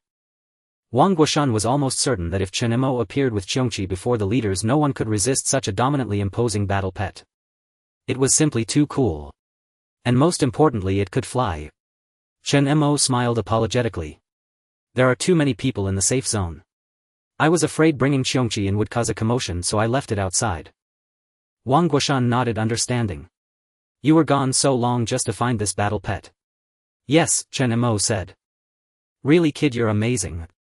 My heart is itching now. Struggling to contain his admiration for Qiongqi, Wang Guoshan approached the beast, feeling its ferocity, and couldn't help but stroke its fur. So this is a battle pet. I can't stand it. I really can't. He was almost certain that no real man could resist a battle pet. Once the 11th War Zone implemented this, it would undoubtedly explode in popularity. Let's go. Head to Ruili City. Wang Guoshan shouted, his face flushed with excitement. The group eagerly set off again. On the way, not only Wang Guoshan but also the War Zone psychics eyed Qiongqi beside Chen Mo with intense envy. Damn, I need to get one too, or someone said enviously. If I had a pet like that, wouldn't everyone be jealous? Yeah. I heard the mission we're following Major General Wang on is related to these battle pets. Really? Hearing this, the psychics following behind became greatly interested. Should keep it down. I've only heard rumors. We'll have to wait for the official notice from our military district. Up ahead, Wang Guoshan also kept stealing glances at Qiongqi, his affection boundless. Xiaochen, do you sell this mutant? He asked tentatively. Chen Mo, seated on Qiongqi's back, paused. No. Wang Guoshan's voice trailed off, but after a moment he couldn't help but exclaim in admiration. Battle pets are incredible. If they can really be cultivated, they would be a huge asset. If every soldier in the 11th war zone could be paired with a spider. Unbelievable, it would be an epic enhancement. This made Wang Guoshan even more eager for the trip to Ruili City. In the following time, Chen Mo traveled with the 11th war zone troops and the journey was relatively peaceful. The main force advanced at full speed, reaching Ruili City in about a day. Wang Guoshan looked through binoculars from a distance. In the distance at the center of Ruili City he saw a colossal metal barrier that blotted out the sky. That metal barrier was built by Chen Mo to protect the spider nest within. Hiss, such a spectacular sight, the metal barrier enclosed everything in a square shape. Wang Guoshan turned his head and looked at Chen Mo in disbelief. You did this? Although he had prepared himself before coming, witnessing this scene in person made it hard to imagine that such a massive project was the work of one man. Is the spider nest inside that metal barrier? Yes, Chen Mo nodded slightly. Along the roadside many flower buds were blooming among the ruins. Stepping down from Qiongqi, Chen Mo crouched and picked a peach blossom. This was the ability of the peach tree left behind when it departed. These peach blossoms could detect movements during that time. Smelling the fragrance, Chen Mo closed his eyes and sensed for a moment. No one had come. Like Ruili City ravaged by the Nian beast, all that remained was wreckage and ruin. As the group ventured deeper, they saw many corpses in the devastated city. Those were the black spider's corpses. The air was filled with a rotting stench and large numbers of corpse rats could be seen gnawing on them. Under the war zone's firepower, the surrounding corpse rats were quickly cleared. Psychics and soldiers led the way, clearing debris and corpses to allow the trucks behind to pass. Wang Guoshan also got out of the vehicle and joined Chen Mo at the metal wall. The barrier was covered in unknown claw marks and on the ground black holes could be seen. The work of corpse rats. For these mutants the spider eggs in the nest were a rare delicacy. But Chen Mo had prepared for this, burying many peach tree branches underground. Even if the rats burrowed in, they would become nourishment for these blossoms, making them grow even more brilliantly. Then Wang Guoshan's voice rang out. Open it. Let me see if the spider nest really has tens of thousands of spider eggs as you said. Wang Guoshan's heart raced with excitement. He would soon see those spider eggs. If he could safely transport them back, it would be a major achievement. Step aside. Chen Mo walked forward and the psychics and soldiers of the 11th war zone instinctively cleared a path. Chen Mo gently placed his hand on the metal barrier. Buzz buzz. The entire metal wall shielding the interior began to tremble violently. Starting from the metal before Chen Mo, the surrounding metal began to melt. It turned into silver liquid dripping to the ground, seeping through the cracks to fill the earth beneath. It was disappearing at a visible rate. As the metal wall dissipated, a restless clatter came from the pitch-black interior. What's that sound? The group behind furrowed their brows. When the metal wall vanished, revealing the enormous spider nest with spider silk and black spider corpses everywhere, everyone present was stunned. So this is the spider nest.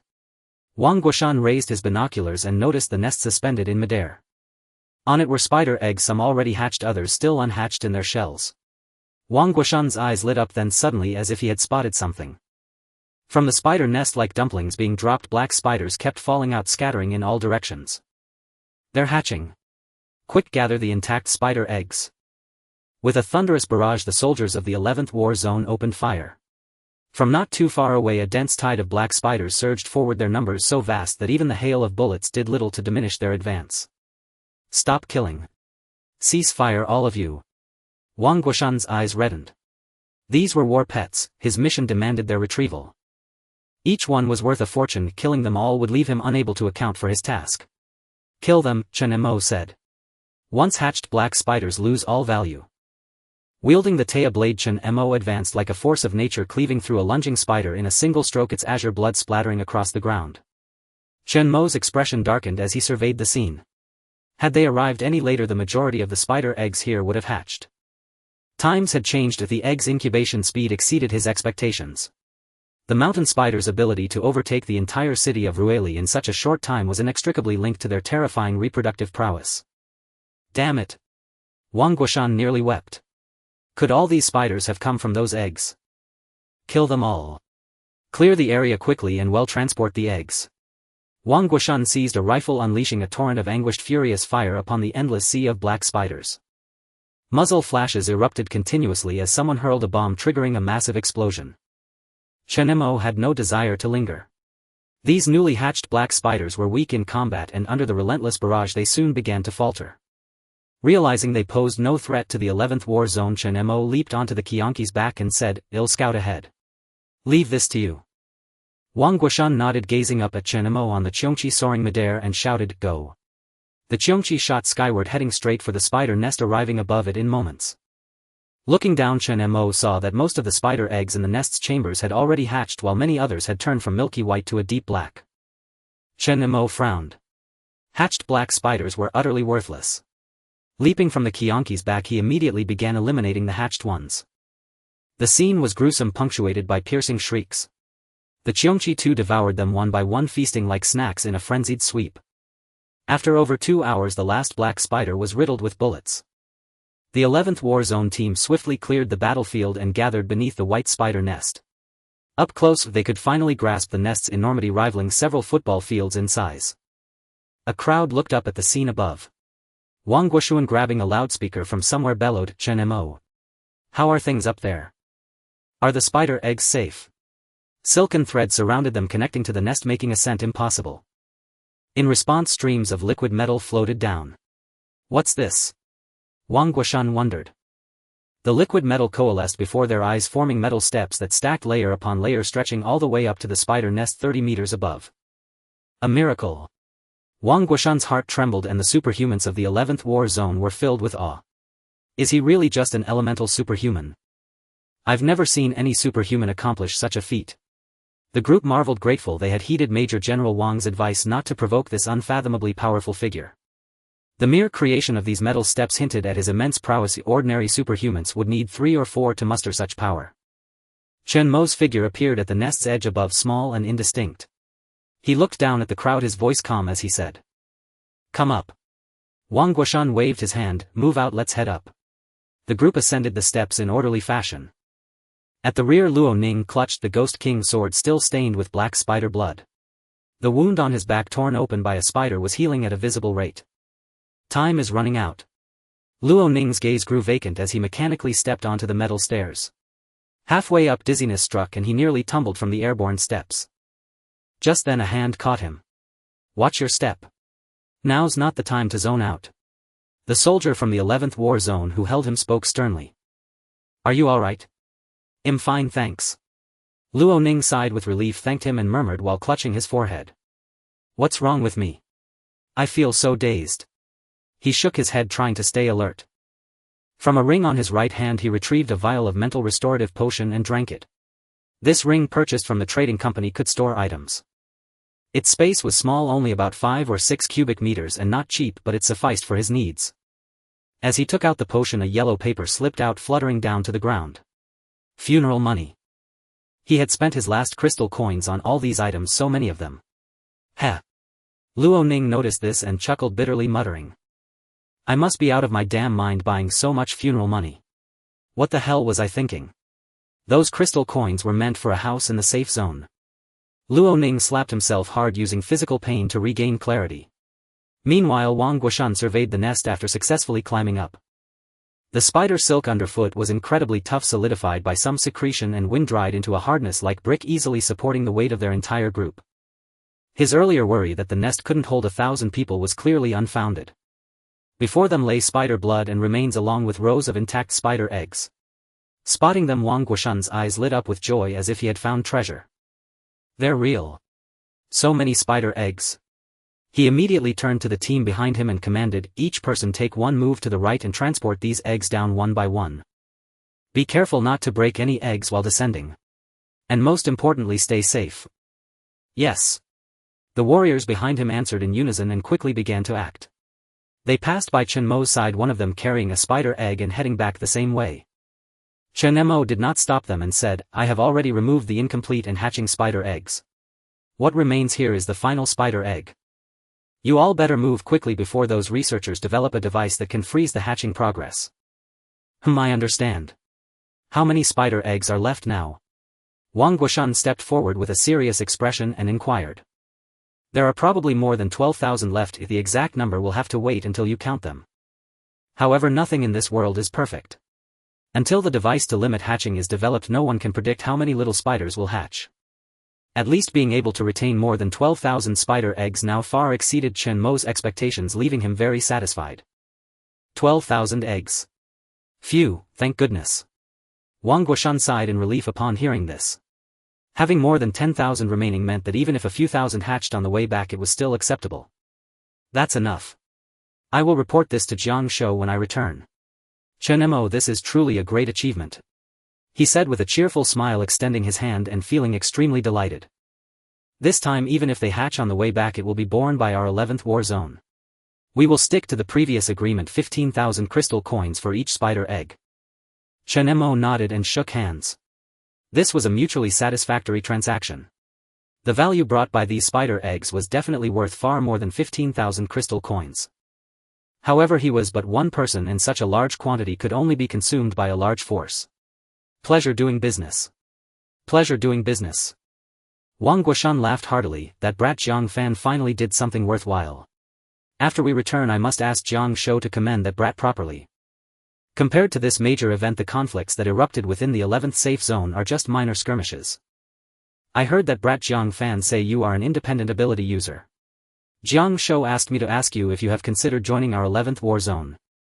Rest assured, as long as you join our 11th war zone with our protection linen, and that guy would absolutely not dare to lay a finger on you. Wang Guoshan said in a very good mood.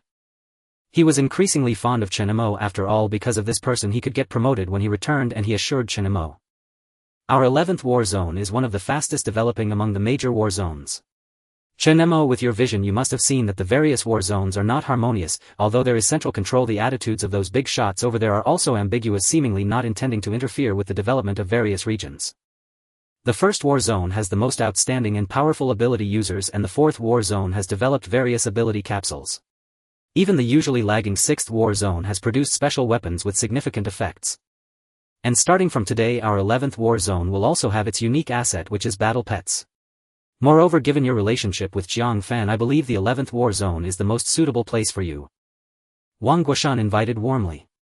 Chen Mo, however, did not show much reaction. This was not the first time someone had tried to recruit him. Now every major force was racing to develop rapidly, and almost everyone knew that future conflicts were absolutely unavoidable, and the exclusion among the various war zones was also very severe. Regarding Wang Guoshan's invitation, Chen Mo's attitude was ambiguous as he smiled gently and said, I am not considering joining any forces for the time being, but that does not hinder our cooperation, does it? Haha, you smooth little brat, you are right. Wang Guoshan laughed heartily, not surprised. Someone like you, in my opinion, is only truly suited for that central place. At least in our 11th war zone I have never seen an ability user as powerful as you. Chen Mo's eyes flickered as he murmured. Never seen one before. Thinking about it, there indeed did not seem to be many particularly renowned ability users in the 11th war zone. In his past life only Jiang Fan and a few others had significant reputations. But that was only the tip of the iceberg. The hidden depths could be seen from someone like Li Tian, who possessed the ability of divination yet was not well known. Blind confidence only leads to earlier demise. Chen Mo chuckled and said, Major General Wang, since I have brought you to your destination, it is time for us to leave. Now that the spider eggs have been safely handed over to the 11th war zone, the subsequent matters are no longer my concern. I still need to take Luo Ning to Fengdu Ghost City to await the arrival of the second evolution. Wang Guoshan was slightly taken aback, seemingly surprised that Chen Mo was leaving so soon. Haha, young people are indeed full of energy. I understand, leave this to us. If you have anything important, go ahead and take care of it. Wang Guoshan did not ask further. He stepped forward and patted Chen Mo on the shoulder, saying seriously, go ahead, the remaining payment will be transferred to your crystal card and it can be used in other war zones as well. If you encounter any trouble, feel free to come find us in the safe zone. This time consider it a favor from our 11th war zone. And personally from me. Chen Mo nodded slightly as if recalling something and changed the subject to ask, there's one more thing. What is it? Are there many zombies around here? I mean a lot, preferably a horde. A horde? Wang Guoshan frowned upon hearing this and began to ponder. He waved at someone in the distance. Xiaohua, come here for a moment. Coming. A young man in military uniform hurried over. Major General Wang, you were looking for me. Wang Guoshan, Xiaohua, are there any large zombie tides nearby? The young man pondered for a moment and said, a large zombie tide. Let me think. It's very rare to see large groups of zombies these days. If I remember correctly, there was a significant zombie horde disturbance in Yejin City near Ruili City. Previously there was a considerable independent ability user force there, but after that zombie tide attack it seems they all evacuated. It should be heading this way, about 40 miles in that direction. The young man looked around and pointed in a direction. Seeing this, Chen Mo understood and nodded, thank you. He then headed directly towards Luo Ning. Seeing Luo Ning in a daze, he approached and patted his shoulder. Luo Ning. It's time to hit the road. Wishing Mr. Hippo good fortune and abundant wealth, and may you receive bang bang bang blessings. Luo Ning was taken aback, turning his head to look over as he spoke. Ah, Brother Chen, you've arrived. Brother Chen, what exactly do you need me to do? Looking at this occasion, I really don't know what I'm supposed to do. Chen Mo smiled, gazing at him as he spoke. You don't need to do anything, just follow me. Have you got the bronze sword ready? Here it is. Luo Ning patted his waist where the Ghost King sword hung. Good, then let's go. Chen Mo nodded. As he spoke, as if noticing something, he stared intently at Luo Ning's face, the weathered, time-worn face of a middle-aged man. His chin was covered in stubble, his face slightly sunken, making him look incredibly gaunt. He was a completely different person from the Luo Ning of a few days ago. His current state resembled that of a terminally ill patient on the verge of death. Chen Mo furrowed his brows, stepping closer, his eyes gleaming as he met Luo Ning's gaze. A putrid stench. Luo Ning felt uncomfortable under the scrutiny, forcing an awkward smile. Brother Chen, what are you doing? You seem thinner. Chen Mo suddenly remarked. Huh? Thinner? Luo Ning was startled, touching his face with some embarrassment. Maybe I haven't been resting well lately. I don't know why, but I've been having dreams recently. Ah, it's nothing, Brother Chen. Where are you heading? Should we go now? Chen Mo didn't say much more, leading Luo Ning over to Qiongqi and said, get on first. Luo Ning's eyes lit up. Can I? He had also seen Qiongqi and was equally fond of this majestic battle companion. It's fine. Carefully climbing onto Qiongqi's back, Luo Ning dared not move recklessly. Chen Mo finally bid farewell to Wang Guoshan before mounting up as well to depart. Roar! With a thunderous roar, Qiongqi beat its powerful wings and soared straight into the sky. Below, Wang Guoshan, standing atop the spider nest, watched the figure gradually vanish among the clouds, his eyes glinting as he murmured softly. Safe travels. Turning to look at the soldiers transporting goods, he barked, hurry up. Time is tight, we must bring everything back to the war zone safely within a week. High in the sky. Luo Ning saw many strange creatures he had never witnessed on the surface, lingering in the clouds without descending. In the distance, a flock of pitch-black crows gathered in the sky, forming a spectacular sight like a dark tornado. Qiongqi sped swiftly through the surroundings. With the aura it exuded, ordinary creatures dared not provoke it. Luo Ning's heart surged with excitement. His hair was blown backward and his previously dazed mind cleared considerably. What a thrill, this feeling of flying through the sky. Ahead, Chen Mo remained expressionless, long accustomed to it. He was now communicating with the evening beast through his heavenly authority ability. How many more living beings are needed? The evening beast's voice echoed. Master, 10,000 more are required. It can be mutants, zombies, or humans. Good. It'll take you to complete your task now. According to the evening beast, every apocalypse deity had their own duties and it could instinctively sense its own responsibilities. The trip to the island could not satisfy the current need. Much time had passed since the year beast's rampage. The situation abroad was unclear, but domestically the second evolution had yet to appear. Chen Mo suspected it was precisely because the duties of evening and year had not been fulfilled, meaning the number of deceased beings was still insufficient. There's something I've been curious about for a long time. Where did you apocalypse deities come from? He had once spoken with the year beast, but his heavenly authority ability at that time seemed insufficient to decipher the meaning the year beast conveyed. Now that his heavenly authority ability had broken through to the 5th tier, Chen Mo wanted to clarify the significance of the apocalypse deity's existence, and whether this global catastrophe was indeed their doing. Master. This is a contest between victors and the eliminated. It's just that one day this track suddenly ended and all the victors fell into slumber. The same words again. The year beast had said the same. So you're saying you're a victor from the previous track? Chen Mo asked. Perhaps, master. My memories only know this much. In that slumber no one knows what happened. There are many things even we do not know. After I awoke, instinct told me that to evolve again and become a standout on the track I had to devour countless living beings. Chen Mo, a victor, what exactly does it mean to be victorious? To survive. Those two simple words made Chen Mo's pupils contract. In his past life spanning 15 years, he recalled the countless calamities and disasters of the later apocalypse. Mutants and zombies had surged ahead and the apocalypse deities no longer bound by the strongholds could act with impunity. Even the formidable war zones of that era suffered heavy losses with battles raging everywhere and punitive expeditions launched frequently.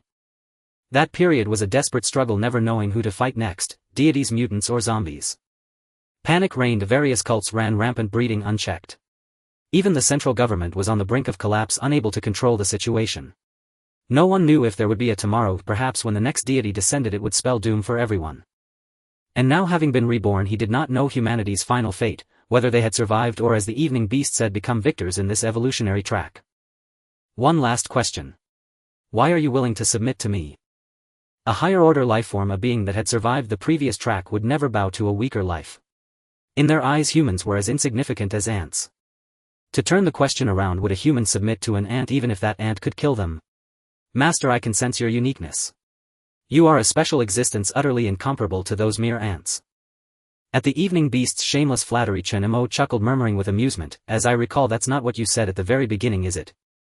The evening beast fell silent, saying no more. After all, it had already been forcibly enslaved, what else could it do? Chen Mo severed the connection with the evening beast. His mind still replayed the previous conversation. The journey continued in silence, and before they knew it, Qiongqi had arrived at the place mentioned earlier. Yijin City. Hovering high above, the cityscape of Yijin appeared not to have suffered extensive damage. Many buildings had collapsed with mottled bloodstains on the ruins. Looking down from the height, there were actually wide open streets that had been cleared by human hands. Yet they were utterly deserted, not even a single corpse in sight. The entire city exuded an eerie silence. We've arrived. Gazing at the scene below, he saw none of the overwhelming tide of corpses he had been told about, a stark contrast to the description. Why are we here? Luo Ning asked, bewildered. To kill zombies, Chen Mo replied. But I don't see any zombies around. Luo Ning scanned the surroundings, finding nothing but emptiness, not even a trace. Chen Mo remained silent, closing his eyes to sense for a moment. Below, amidst the ruins, metals liquefied and flowed like streams. Chen Mo spoke with his eyes still shut. For it to be this silent, either a dominant aberrant lurks here or an apocalyptic deity dwells. Luo Ning, which do you wager? At these words, Luo Ning's face turned ashen and he couldn't help but shudder. The terror of that gorilla from before was still fresh in his mind. He had no desire to encounter such a formidable being again. Could it be a mutated aberrant? I recall the zoo was eerily quiet too, with nothing but bones. Yet here even the bones are gone.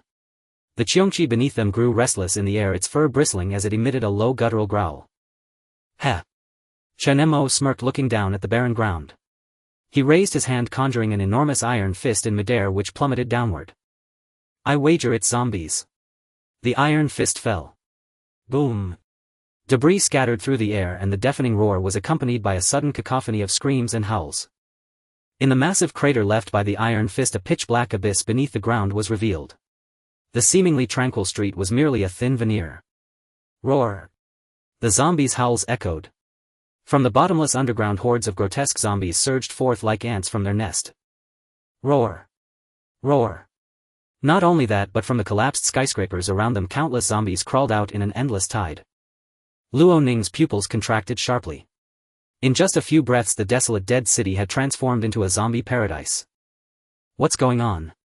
He stared in shock at the terrifyingly vast horde gathering below, exclaiming in alarm. These bastards! Were they all hiding just now? How the hell is this possible? Truly, he had lived long enough to see the unbelievable. It was the first time he had encountered such a despicable zombie horde. As if by agreement, some hid underground, others within the buildings. As if they were hunting. Below lay the massive pitch-black horde. Falling into it would spell disaster. Chen Mo's eyes remained calm as he murmured. After all this time in the apocalypse, these creatures have learned survival of the fittest. The foolish zombies had long perished at the hands of psychics. Those that survived were no longer what they once were. But this is exactly what we need. Rough estimates put the zombie horde below at over 10,000, a conservative number, as countless more were charging in from the distance. Unable to reach the Qiongqi in the air, the zombies began to pile up into a wall of corpses, climbing atop one another in a teetering mass. They rapidly formed a pyramid-like mound, a spectacular sight as zombies continuously tumbled from the top while others scrambled up to replace them. Luo Ning stood by, utterly dumbfounded. He could hardly believe that the zombies unseen for so long had evolved to such a degree unbeknownst to him. It's like a zombie world war. Chen Mo sneered. The Qiongqi beneath him ascended higher to avoid the teetering wall of corpses that swayed and collapsed. Good, this saves me a lot of effort. Chen Mo raised his hand, his gaze icy. Using his dominion ability, he conjured a massive solid metal sphere high in the sky. The sphere plummeted downward.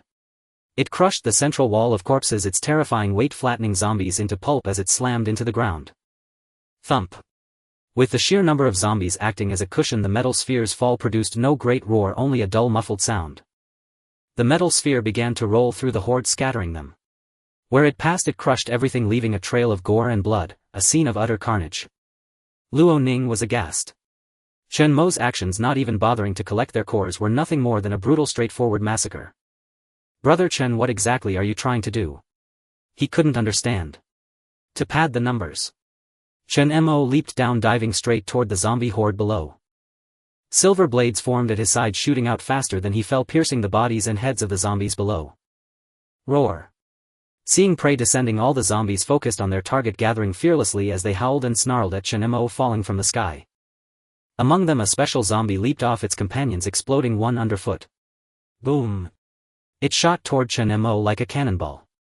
It was a long-armed, long-handed zombie, grotesquely malformed, with an elongated tongue, a mouthful of fangs, and drool dripping down. If past zombies still retained a hint of human form, these had evolved over time into a different species altogether, their evolutionary path unknowable to any. Its arms swung like clubs, whipping through the air with a sharp gale. Chen Mo drew the Taotie blade, slashing at its arm. Slash. Roar. The zombie cried out in pain, its right arm spewing putrid plasma. Before it could react, silver blades embedded themselves all over its body. Scram. Chen Mo said coldly. Slash. The Taotie blade fell, cleaving it in two. Chen Mo's face was splattered with the stinking blood. He passed through the split body, descending toward the snarling, gaping horde below. Boom. A thunderous crash echoed. The immense impact sent a violent shockwave of dust rippling outward, flinging hundreds of nearby zombies into the air. The Taotie blade plunged deep into the ground. With the Qiongqi's physique bolstering him, the impact caused him no harm. Chen Mo pulled the Taotie blade free, glancing around. Surrounded by zombies, he parted his lips slightly. The power of his breaking shout silenced the horde instantly. Seizing the moment, Chen Mo charged into their midst like a tiger among sheep, unleashing a frenzied massacre. The metal blades, controlled by his dominion ability, swept through the vast horde. Below the fourth tier, no zombie could withstand a single blow from Chen Mo. Like the Grim Reaper, it reaped lives without mercy. From the bodies of the deceased zombies, a black aura surged forth, flowing into Chen Mo from all directions. After their demise, they were collected by the evening beasts and transformed into phantoms. The blood soaked the Taotie blade, while the Taotie spirits conjured by the power of Taotie continuously slashed away. Seated on the back of Qiongqi, Luo Ning looked anxious and hurriedly said, "Let's hurry over and help." Qiongqi understood and joined the battlefield along with Luo Ning. The three were positioned strategically, clearing the hordes of zombies before them. Qiongqi charged wildly, and as it landed, a swarm of corpses rushed towards it. It spread its wings to shield itself, then suddenly unfurled them. Whoosh! The surrounding zombies were immediately blown away like a tidal wave. Meanwhile, Luo Ning swung the Ghost King's sword, slashing wildly. He stabbed the approaching zombie directly in the head.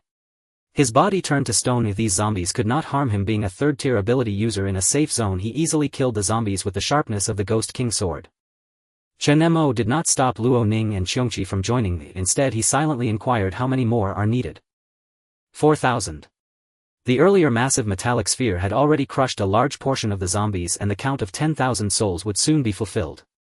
Then hurry up. Chen Mo's expression was indifferent as he activated his dominion ability, condensing a large number of dense metallic droplets that floated in the air. The droplets were densely packed, resembling suspended silver raindrops spreading in all directions.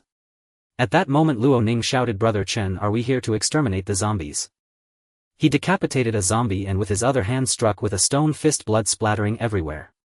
Luo Ning turned to Chen Mo, who was not far away, and shouted, "There are too many zombies here, Brother Chen, with our strength." He wanted to continue speaking but saw the silver droplets around continuously piercing through the heads of the zombies. In front of Chen Mo, hundreds and thousands of zombies fell one after another. As Chen Mo advanced, the silver droplets traced arcs in the air at incredible speed. Brilliant flashes flew by, leaving a scene of carnage in their wake, the sounds of collapsing corpses echoing incessantly. Chirp chirp chirp.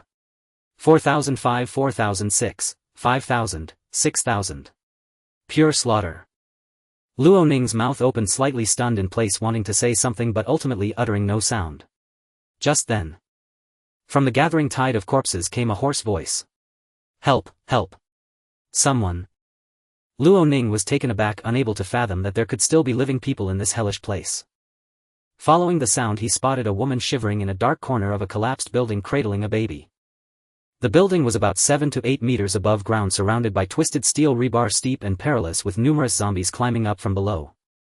The woman holding the baby retreated in terror, but there was nowhere left to go, only the option of falling down. "Brother Chen. There's a survivor here, I'll go save her." Seeing this, Luo Ning's pupils constricted and he quickly dashed forward. "Get away." With a low shout he swung the Ghost King's sword, cleaving through the zombies before him, using all his strength to run swiftly. Hearing this, Chen Mo turned around, also noticing the tattered woman atop the collapsed building, frowning. In a place like this, how could there possibly be survivors? He controlled his dominion ability to indiscriminately eliminate the large number of corpses before him. Chen Mo's eyes narrowed slightly as if the distance in his sight was magnifying, locking onto the woman. She was dirty and trembling all over, stammering incomprehensibly. "Help, help," she kept repeating these two words. "This is a zombie." Chen Mo noticed the woman's face hidden beneath her hair. "Luo Ning. Come back." The zombies climbed up, howling towards the woman. Crack. The building where the woman was began to crack. Ultimately unable to withstand the weight, it shattered and she fell heavily to the ground with the child in her arms. Boom. Amidst the large chunks of debris, that place was buried beneath the ruins. "Get away from me." Luo Ning's pupils flared with rage, veins bulging on his forehead as he brutally cleaved a zombie's head with the Ghost King's sword, disregarding the zombies around him that lunged at him. As he approached the ruins, Luo Ning suddenly discovered that the woman was still alive.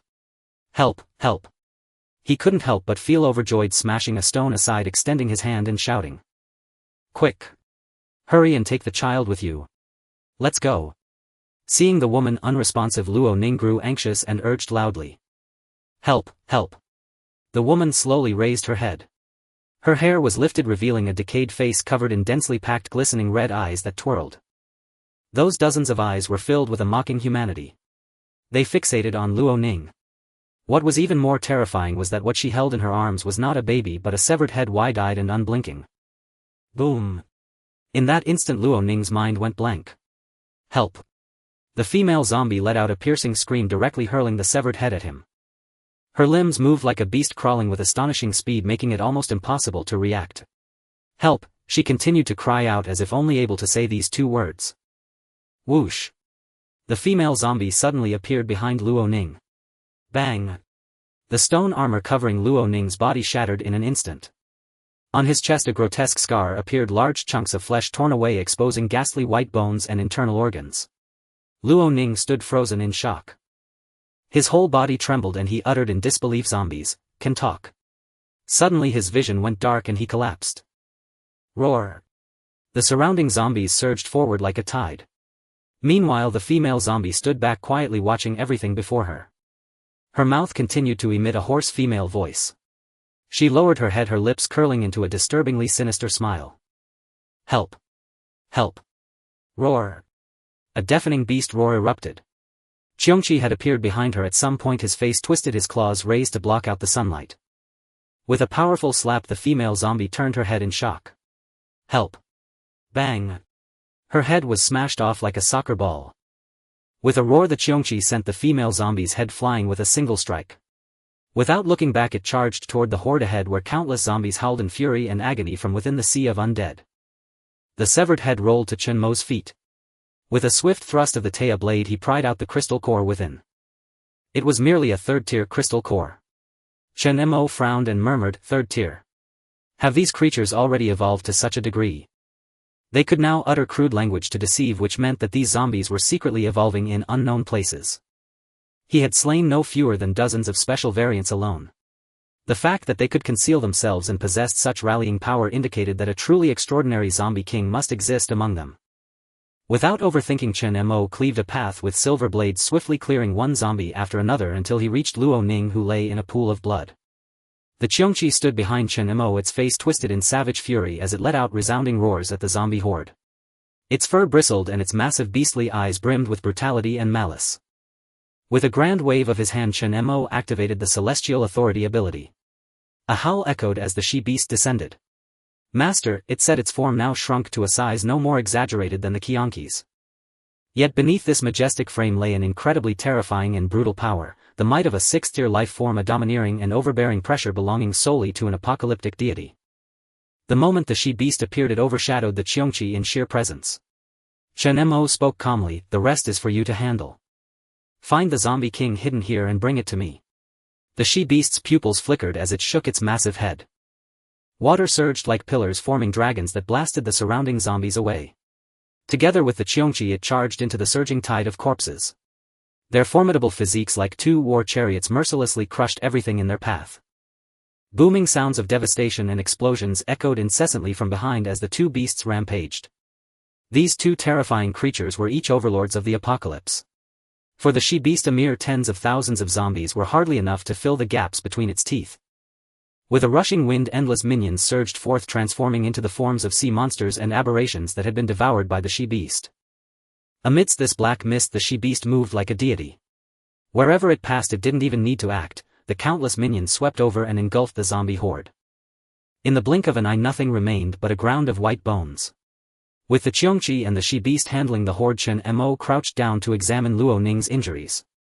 He retrieved a vial of recovery potion from the Mingniao pearl, intending to administer it to Luo Ning. But then a miraculous sight occurred. The bloody gash extending from Luo Ning's chest to his abdomen began to sprout granulation tissue at a visible rate, gradually drawing together and healing. Chen Mo paused, his eyes brightening immensely. Could this be Luo Ning's second ability, the power to revive the dead? Yet as Luo Ning's wound healed, his entire appearance aged further. His black hair turned white and his frame shrank considerably. Chen Mo frowned. That shouldn't be right. The Undying Body ability was said to be an immortal power with almost no side effects. Its strength lay in unparalleled regenerative capabilities. "Let's wait until he wakes up first," Chen Mo muttered. Seeing that Luo Ning could recover on his own, he put the potion away and waited silently by his side. He had a feeling that everything about Luo Ning would be revealed once they entered the Fengdu Ghost City. She-beast, how much longer? It's enough now. But the food here is quite delicious, the she-beast's voice transmitted through the Celestial Authority ability. In the distance, the two fearsome beings were ravaging everything. The she-beast and the Qiongqi slaughtered the zombie tide without restraint. The ruined ground beneath their feet was drenched in a thick layer of blood littered with severed limbs, remains and bleached bones. Chen Mo stood guard by Luo Ning, who still clutched the Ghost King's sword tightly, even in unconsciousness. Suddenly the sword flickered with a faint red light. As if possessed by a sinister spirit, Luo Ning abruptly opened his eyes. "Awake!" Chen Mo began, but Luo Ning without a word swung the Ghost King's sword at him. A crisp clang rang out. Chen Mo blocked with the Taya blade, the two swords colliding. Coldly staring at Luo Ning, he asked, "What are you doing?" Luo Ning's demeanor had drastically changed, as if he were a different person. His eye sockets turned pitch black, fathomless and deep. He revealed a chilling smile, forcefully pushed the Taya blade aside with his hand and retreated a few steps. Shaking his head, his body trembled unsteadily as if unaccustomed to this form. A voice not his own emerged from his mouth. Annoying. The sound was desolate and hoarse, like stones grinding against the ground, fragmented and intermittent. Chen Mo felt a shiver run down his spine as he stared at the Ghost King's sword, now radiating an eerie red glow and appearing sinister beyond measure. In his eyes, the sword had transformed into an ominous object of immense terror. Around Luo Ning a thick black and overwhelming mist swirled. It felt less like facing a human and more like confronting a supreme, chilling demon god. "You." Luo Ning looked over with a dark gaze. Even the air grew colder. The scene before him was far too bizarre. Suppressing the agitation within, Chen Mo's eyes flickered as he spoke calmly, "You are the Fengdu Ghost Emperor." Connecting everything about Luo Ning and the Ghost King's sword in his hand, the only being that could make him cautious was the unfathomable Fengdu Ghost Emperor, the Northern Yin deity who governed the Fengdu Ghost City realm. Lord Baiyin. Luo Ning tilted his head, then looked at the Ghost King's sword in his hand. A faint unsettling smile crept onto his face. "No, I'm not. To be precise, I am the Ghost King's sword." Luo Ning lowered his head to examine his own body, murmuring to himself. "How long has it been? This guy is about to die again. Can't he just behave? Lord Baiyin hasn't even awakened from slumber yet. If we don't get there soon, it'll be too late." The Ghost King's sword. Chen Mo's frown deepened. "Was it you who killed that aberration earlier?" Luo Ning smiled and replied, "It was me. If I hadn't helped him, he would have died long ago." "Oh no, I mean he was already dead long ago." As he spoke, he looked around. When he noticed the she-beast in the distance, he shuddered and exclaimed angrily. "It's that thing. It's in charge of opening this area but has been dragging its feet all along. If not for that, I wouldn't have had to take the initiative to guide this human." The secret realm key was the medium to unlock the hidden domain, its purpose being to awaken the entire netherworld city of Fengdu. "Forget it." Luo Ning shook his head, gazing at the wary Chen Mo across from him. He narrowed his eyes, scrutinizing the man intently. Suddenly he asked, "But you? When did you awaken?" "What?" Chen Mo was perplexed. Luo Ning paused, then burst into laughter. My mistake then. But I lack sufficient power now. If I do this again, this fellow will truly die. So could you spare me a drop of your blood?" As his words fell, Luo Ning vanished in an instant, reappearing as a blur behind Chen Mo, attacking without warning. He had intended to kill him to recover all along. Chen Mo, already on guard, raised his Taya blade to parry. Clang! The Ghost King's sword and Taya blade clashed once more, unleashing a tremendous shockwave. Luo Ning staggered back several steps. Chen Mo stared coldly at the man now possessed by the Ghost King's sword. "If you want blood, drink from those zombies. Their strength is insufficient," Luo Ning's voice echoed again. This time he lunged forward in a swift diving posture, the Ghost King's sword in his hand flickering with a somber crimson light as it carved an arc through the air. Bang! Gripping the Ghost King's sword in his right hand, he swung it directly before Chen Mo, cleaving his body in two. At the same moment, the Ghost King's sword suddenly surged with a terrifying suction, attempting to absorb the blood about to spill into the blade. But to Luo Ning's surprise, the severed Chen Mo shed not a single drop of blood. Splash! Instead, his form burst into a spray of water. The Shisho beast's ability, Water Mirage. Luo Ning's face instantly contorted. He coughed violently as if choking on water. Cough, cough. What is this? Does it taste good? Chen Mo appeared not far away, Taya blade in hand. The scattered water, before it even touched the ground, was transformed by his Dominion ability into metallic liquid, splitting into two streams. One stream solidified into metal chains that swiftly bound Luo Ning's limbs. The other coalesced into a host of silver blades hurtling toward his body. Luo Ning tried to retreat, only to find his ankles shackled. He halted, standing motionless before the silver blades, laughing boldly. "Ha! I'm right here, dare you touch me? Let me tell you, this is the last time. If he dies again, not even I can save him." Dozens of silver blades halted abruptly around Luo Ning. He sighed in relief, grinning. "I don't know what you're planning, but it seems this guy is important to you." Let me guess, you're heading to Fengdu too, aren't you?" Luo Ning rubbed his chin. "Because I can't think of any other reason. You seem to know Luo Ning's secret. Was it that fortune-telling brat who told you?" It knew everything that had transpired. Chen Mo's expression remained impassive. This guy had almost fooled him earlier, all bluster and intimidation, but in a real fight he was just a paper tiger. Though it might also be due to Luo Ning's frail body. But as long as he posed no threat, that was enough. "I ask you answer," Chen Mo stated. "Why should I?" Luo Ning retorted. "Because of this." The silver blades instantly melted into watery tendrils, snaking toward the Ghost King's sword in Luo Ning's hand, enveloping it and flinging it far away. Slap! The Ghost King's sword landed in Chen Mo's hand. He toyed with the strange eerie bronze blade. No one would have guessed it was alive. Chen Mo lowered his gaze, murmuring with amusement. "So you claim to be the Ghost King's sword? Then this must be your true form, right?" Chen Mo raised the Taya blade and scraped it against the Ghost King's sword's edge as if using it as a whetstone, producing a grating screech. At the sight, Luo Ning's face turned ashen with terror. Stop. Let's talk. Let's talk. Chen Mo smiled, looking up at him. I ask you answer. Yes. Yes.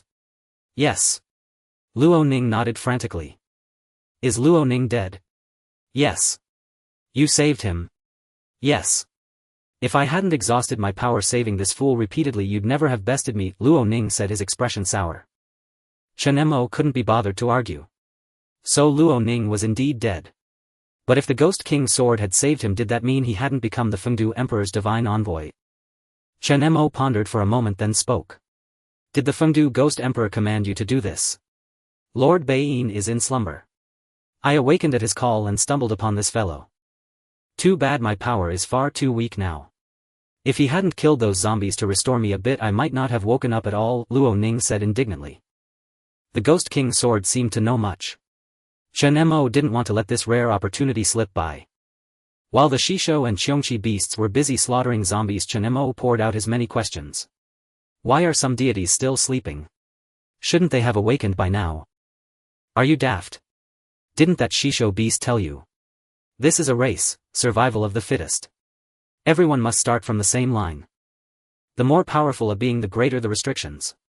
Lord Baiyin's strength is immense, so he's not only bound by Fengda's stronghold but also trapped in a deep slumber. If not for this race about to begin, I'd still be in that gorilla's belly. Luo Ning spoke without reserve. The Ghost King's sword was originally Baiyin God's weapon and the key to the secret realm. The so-called sword spirit was merely a cleansed soul of a fallen warrior infused into the blade. Another race, Chen Mo mused.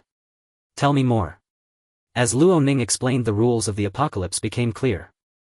It was like a game of natural selection where all lifeforms underwent an unprecedented explosion of evolution. This apocalypse didn't just involve creatures from this era, it also included beings from other periods that had undergone countless evolutions. Perhaps they were once ordinary beings, but after endless evolutions they grew too powerful, eventually earning new titles. Apocalypse deities. What's so good about becoming a deity? Luo Ning's expression twisted with peculiarity as he spoke. Power, longevity, are these not enough? True. Chen Mo grinned. Then until the next batch of victors replace you and the cycle repeats. Luo Ning remained unperturbed, instead scoffing with disdain. Even bound by territorial restrictions, Lord Baiyin is far beyond those insignificant deities. This is hardly the first time. His lordship's renown was forged through countless evolutions. Enough said. Now can you put down my true body? Luo Ning's gaze remained fixed on the Ghost King's sword in Chen Mo's hand, his voice cautious. My power is already spent. If my true body suffers any more damage, I won't be able to open the Fengdu Ghost Realm. Chen Mo nodded. One last question, then I'll return it. How did the previous race end? Luo Ning's face paled as if recalling something terrifying, and he blurted out. I don't know. We didn't even know when that evolution ended. In an instant all beings, losers and victors alike, fell into slumber. Even Lord Baiyin couldn't escape it. When we awoke again, it was a new era. I see. Chen Mo's eyes flickered as he tossed the Ghost King's sword back. Catch. Luo Ning hurried forward to catch it, exhaling in relief. I've already hinted what needs to be done. He knows where the Fengdu Ghost Realm's entrance is. I can't recover my strength. I must sleep. After their exchange, the Ghost King's sword spirit realized that Chen Mo shared its goal of opening Fengdu. Their purposes aligned. As for what Chen Mo intended to do, the sword spirit cared little. No one could threaten Lord Baiyin. The Ghost King's sword emitted a faint red glow, and Luo Ning's eyes rolled back as he collapsed to the ground. With the sword spirit's aid, Luo Ning's injuries were mostly healed. He was no divine envoy of Fengdu, only the Ghost King's sword's power allowed him to survive the Black Gorilla's assault in a twisted form. A corpse, or rather a sentient cadaver. Roar! In the distance the she-beast let out a resounding howl followed by shrill piercing screams. The vast horde of zombies receded like a tide. The she-beast's right claw pinned a disheveled, soaking wet zombie. That zombie's skin was cyan, its body as hard as iron and stone. A vertical wound split open along its spine, from which new bones sprouted and expanded, forming a pair of skeletal wings that braced against the ground. Growl! The zombie let out a roar, its pupils glinting with bloodthirsty coldness as it snarled ferociously at the she-beast. The she-beast merely glanced at it, then pressed down with its claw. Crack, the skeletal supports on the zombie's back shattered, instantly scattering into countless fragments. Its entire body was crushed into the soil. Beneath the she-beast's foot lay the region's zombie king. A peculiar zombie. The mutations of zombies followed no pattern, even Chen Mo didn't know all the variants. With the zombie king captured by the she-beast, the countless zombies halted, letting out warning growls. Growl. One zombie suddenly bellowed, and the surrounding horde paused briefly before abandoning their king and retreating en masse. The Qiongqi beast wanted to give chase, but Chen Mo's voice stopped it. Enough. Conserve your strength. We still have a journey ahead. The she-beast and Qiongqi beast both turned to look. Master, the she-beast said. Chen Mo dragged the unconscious Luo Ning over, tossed him to the ground, and approached. Roar. As he neared the she-beast, the zombie king lunged, its claws raking deep furrows into the ground before Chen Mo. Its eyes burned with hatred, and it let out garbled growls. Eat. Eat. 5th tier. It possessed some intelligence.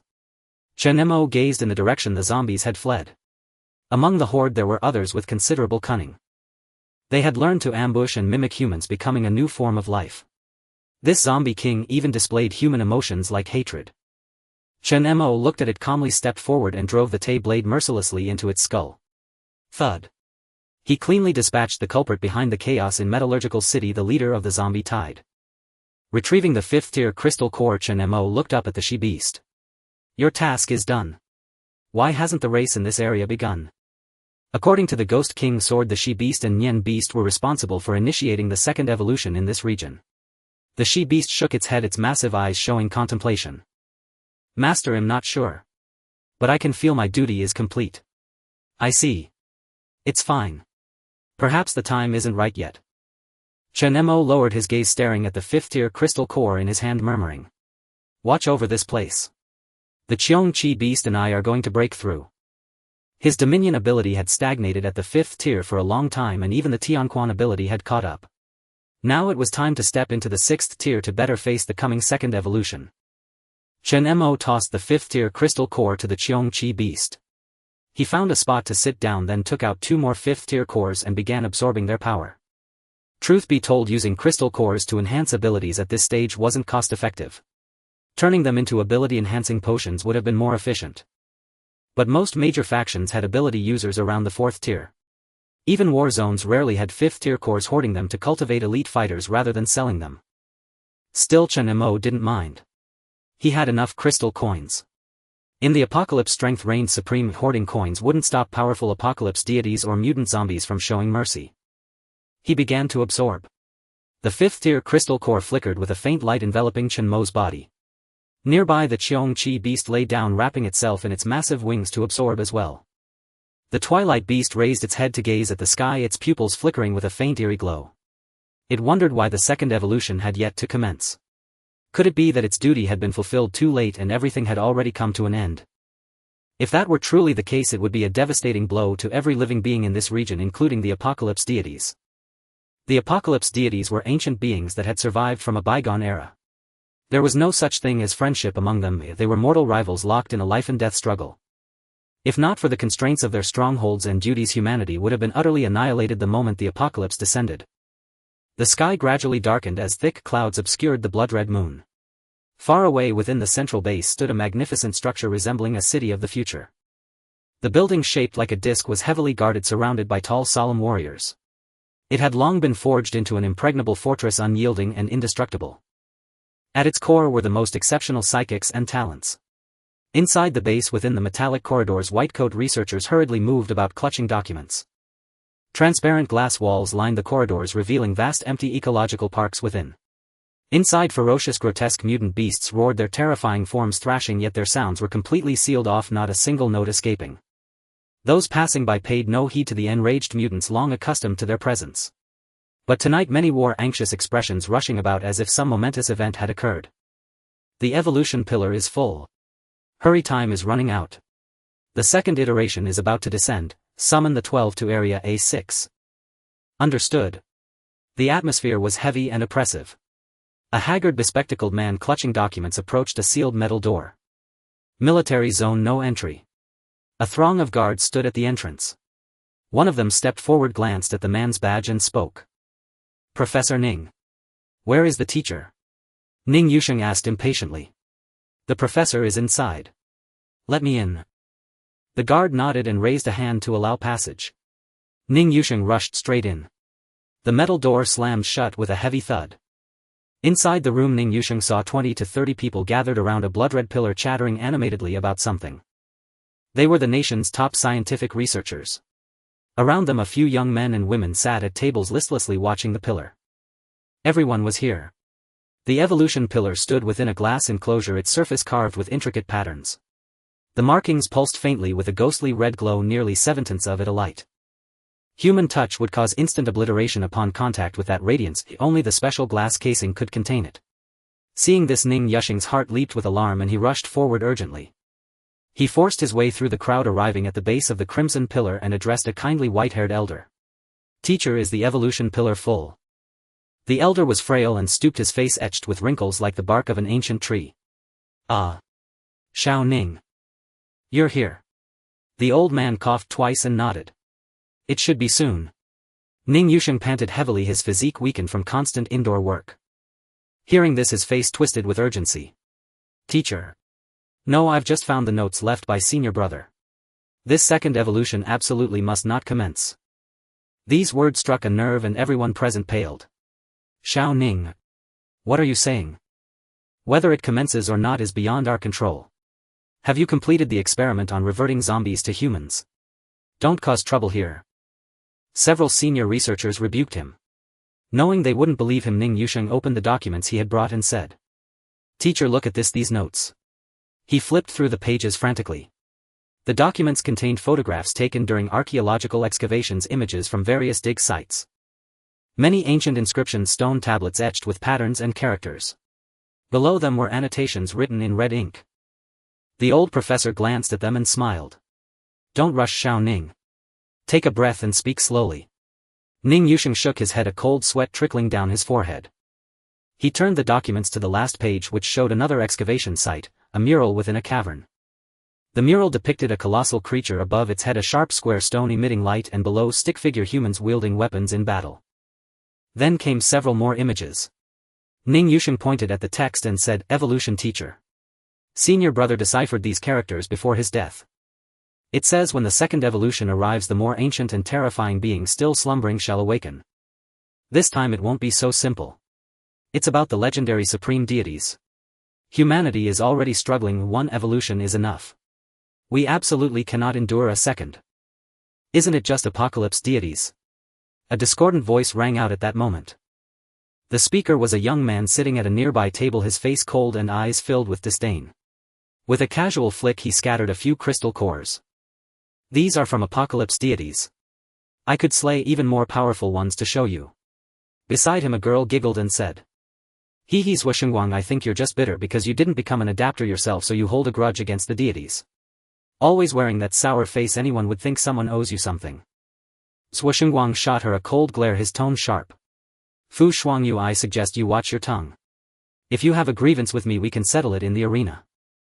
The others around went about their own business, long accustomed to these two and too lazy to intervene. The girl immediately ducked behind a boy playing marbles on the table, feigning fear.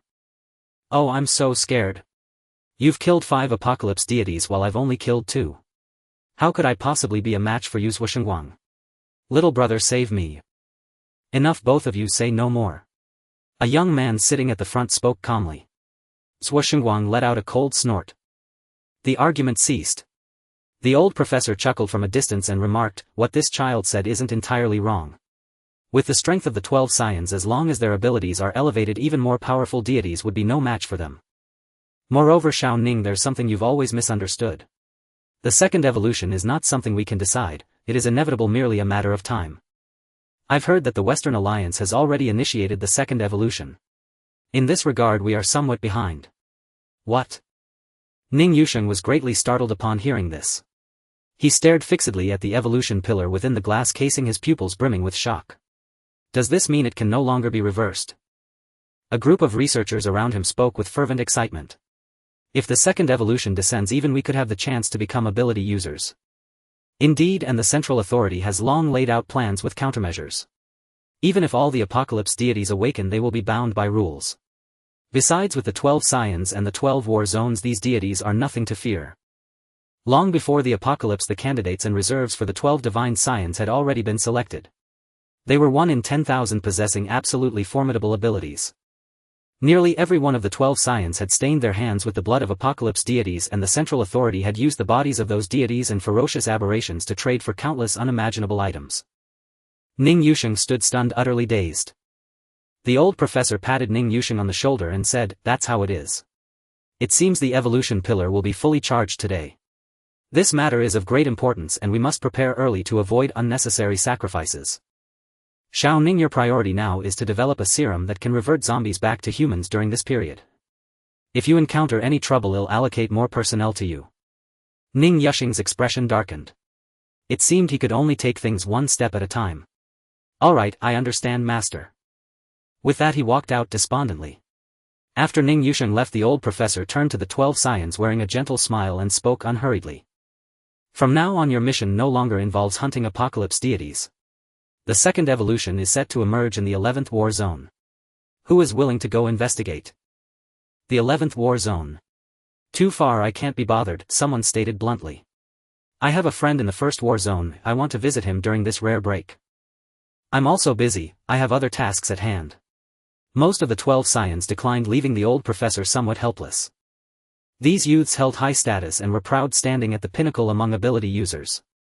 To get them to act, only the highest authorities could command them. His own authority was still too limited. "Well." The old professor hesitated. Just then Ehuang spoke coldly. "I'll go." The other 12 scions showed little reaction, as if expecting this. Among them Ehuang was the most bloodthirsty, and it was clear he wanted to prove himself. Though his ability was far inferior to the others, he had caught up through relentless training, even assisting in killing 3 deities and single-handedly slaying 2.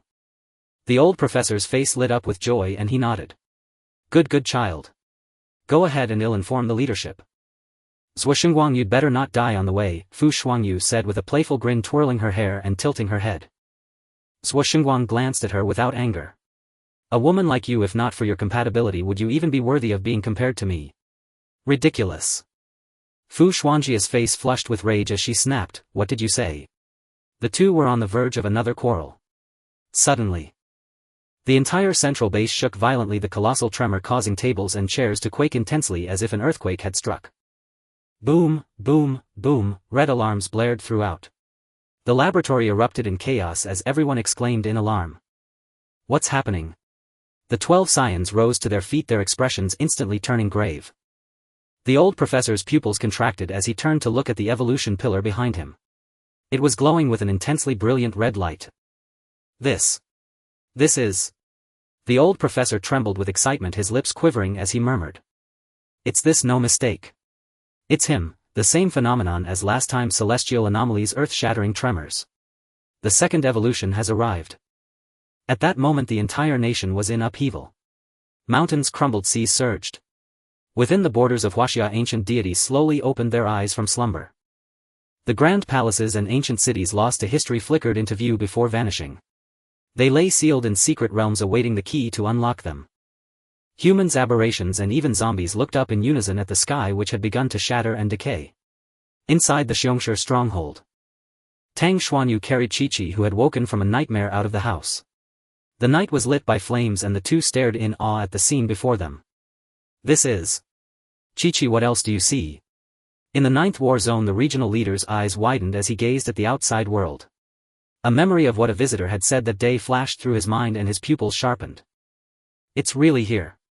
Quick, find that person from today and bring him back." No matter the time or place, every faction was shaken by the night's events. Meanwhile, in Yejin City, Chen Mo, who was enhancing his ability, also sensed the intense fluctuation. He abruptly opened his eyes. Qiongqi had awakened at some point and stood by his side, letting out a low growl. The surrounding buildings swayed violently. A strange magnetic field emerged, disrupting all abilities. Even Chen Mo momentarily lost control over his dominant power. The pitch-black sky began to spread with cracks like a spiderweb, and soon fragments of the sky peeled away, leaving a massive gaping rift. Brilliant red meteors streaked across, illuminating the dark night. Having experienced this before, Chen Mo knew exactly what was happening. His eyes blazed with surprise and delight as he murmured, "It's here." The second evolution.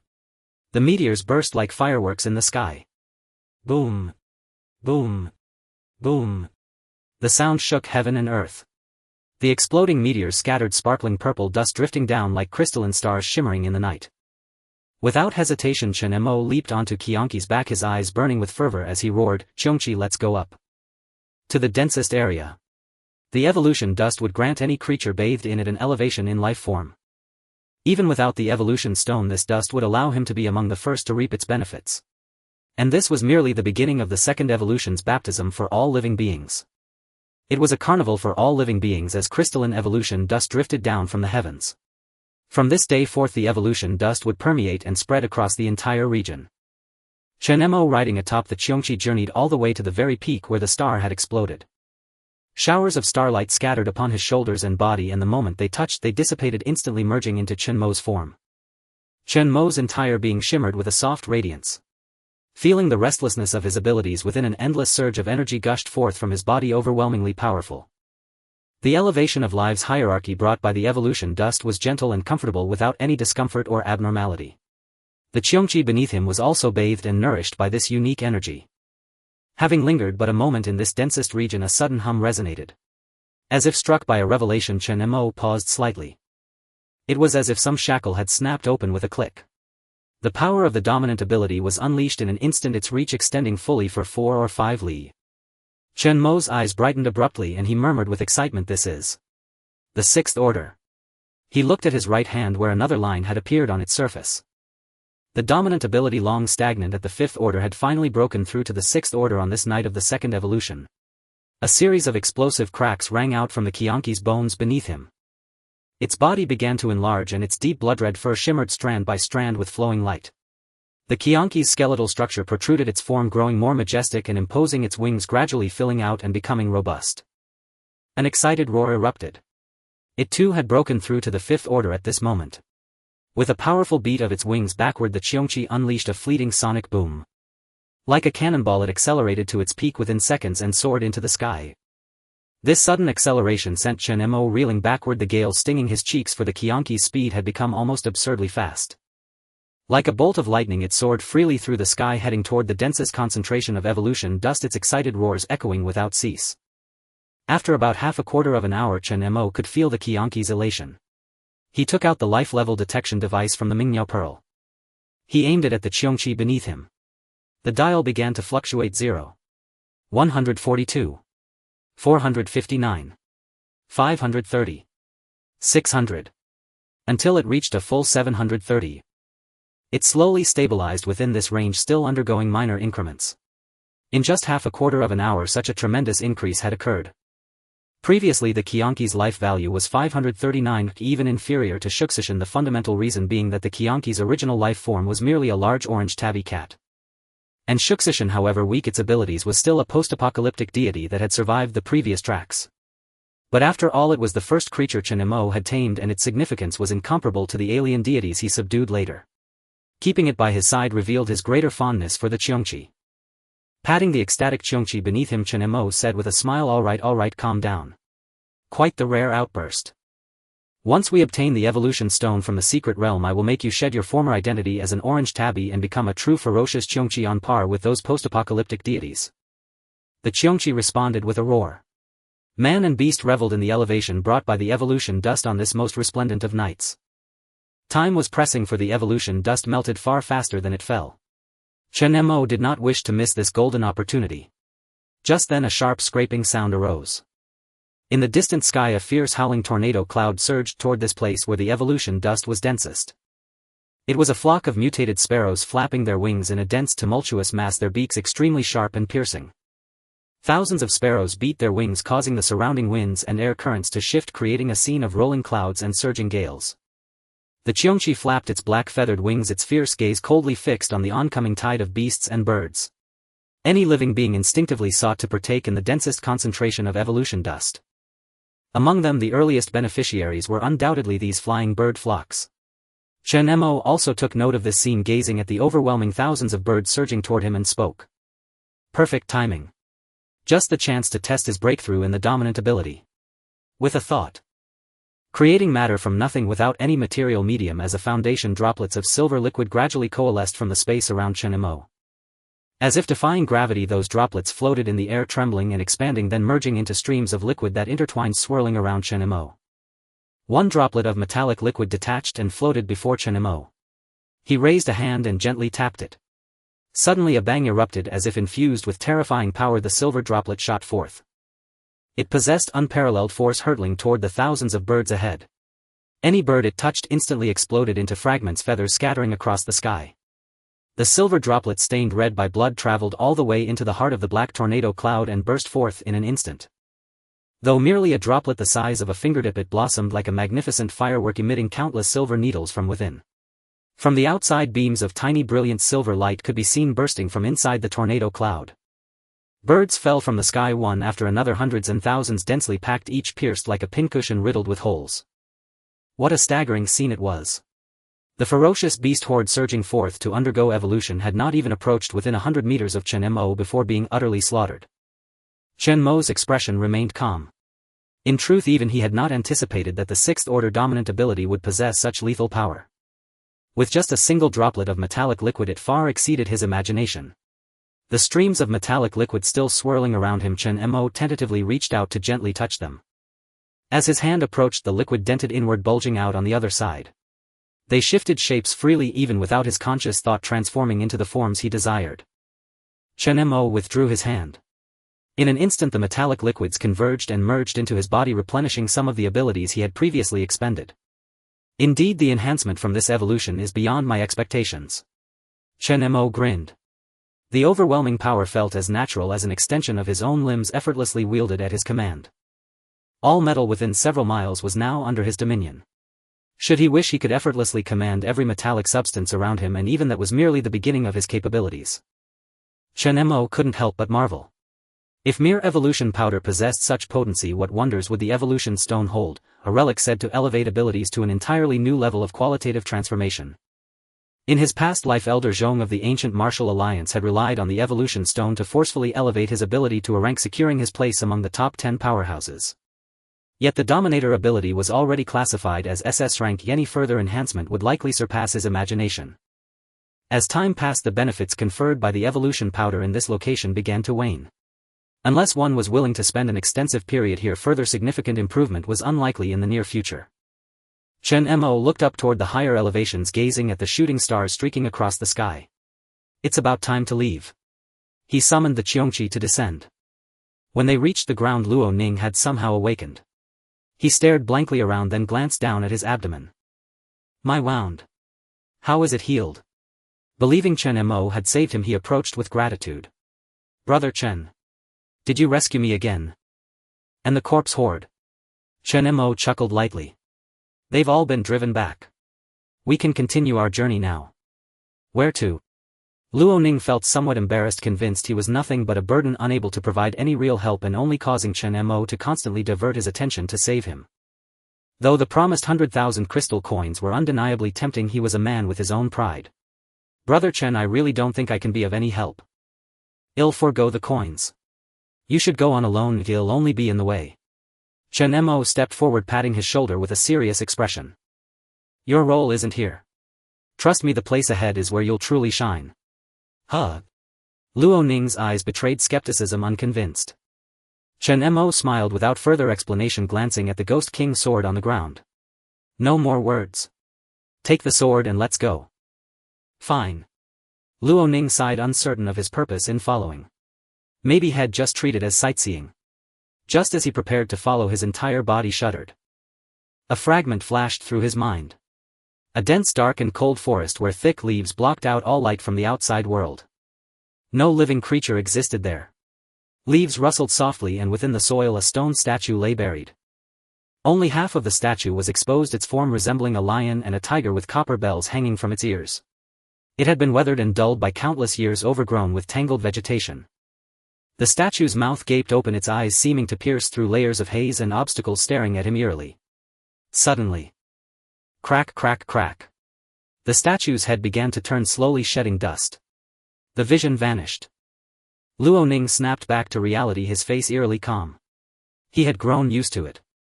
How many more times would this happen? How irritating. Would it ever end? A frown creased Luo Ning's brow. These hallucinations again. Damn it, I haven't been right since I saw that black gorilla. I'm starting to think I've got a nerve disorder. After I finish my business with Brother Chen, I'm definitely going to rest up. I heard there's a new spot near the guild, you'll have to check it out when I get back, hee. At the thought his mood brightened. Having received a series of windfalls, he felt that his days of success were not far off. On the road, Chen Mo took out the map purchased from the 11th Warzone, carefully examining the surrounding factions. As the overlord of this region, the 11th Warzone had thoroughly investigated everything in the vicinity, factions, leaders, and the resources available, all meticulously documented. This was an internal document of the Warzone accessible only to those with clearance level 6 or above. Chen Mo scrutinized the details, his finger pointing in one direction. This is our current location, Metallurgy City. And this is where we're headed. He showed the map to Luo Ning. Xinghua County, Stone Gate Town. Stone Gate. Luo Ning froze, then his pupils dilated in disbelief. Isn't that my hometown? Chen Mo looked up at him, his expression slightly odd. Luo Ning took the map, studying the place name before slapping his forehead. Hey. It really is. My hometown used to be called Eternal Sleep Town. The older generation thought the name was unlucky, so they changed it to Stone Gate Town. There's a famous mountain there that was later turned into a tourist attraction. You're actually going there? Luo Ning was overjoyed. What for? I grew up there, I know it like the back of my hand. Chen Mo nodded calmly. To open something. Luo Ning was even more puzzled. Huh. You'll know when we get there, Chen Mo said. The two didn't stop to rest, as ability users going without sleep for a day or two was inconsequential. They traveled through the night with Luo Ning constantly marveling at the wonders of the surrounding evolution powder. But perhaps because he was a living corpse, the evolution powder offered him no enhancement. He felt nothing special. Early the next morning.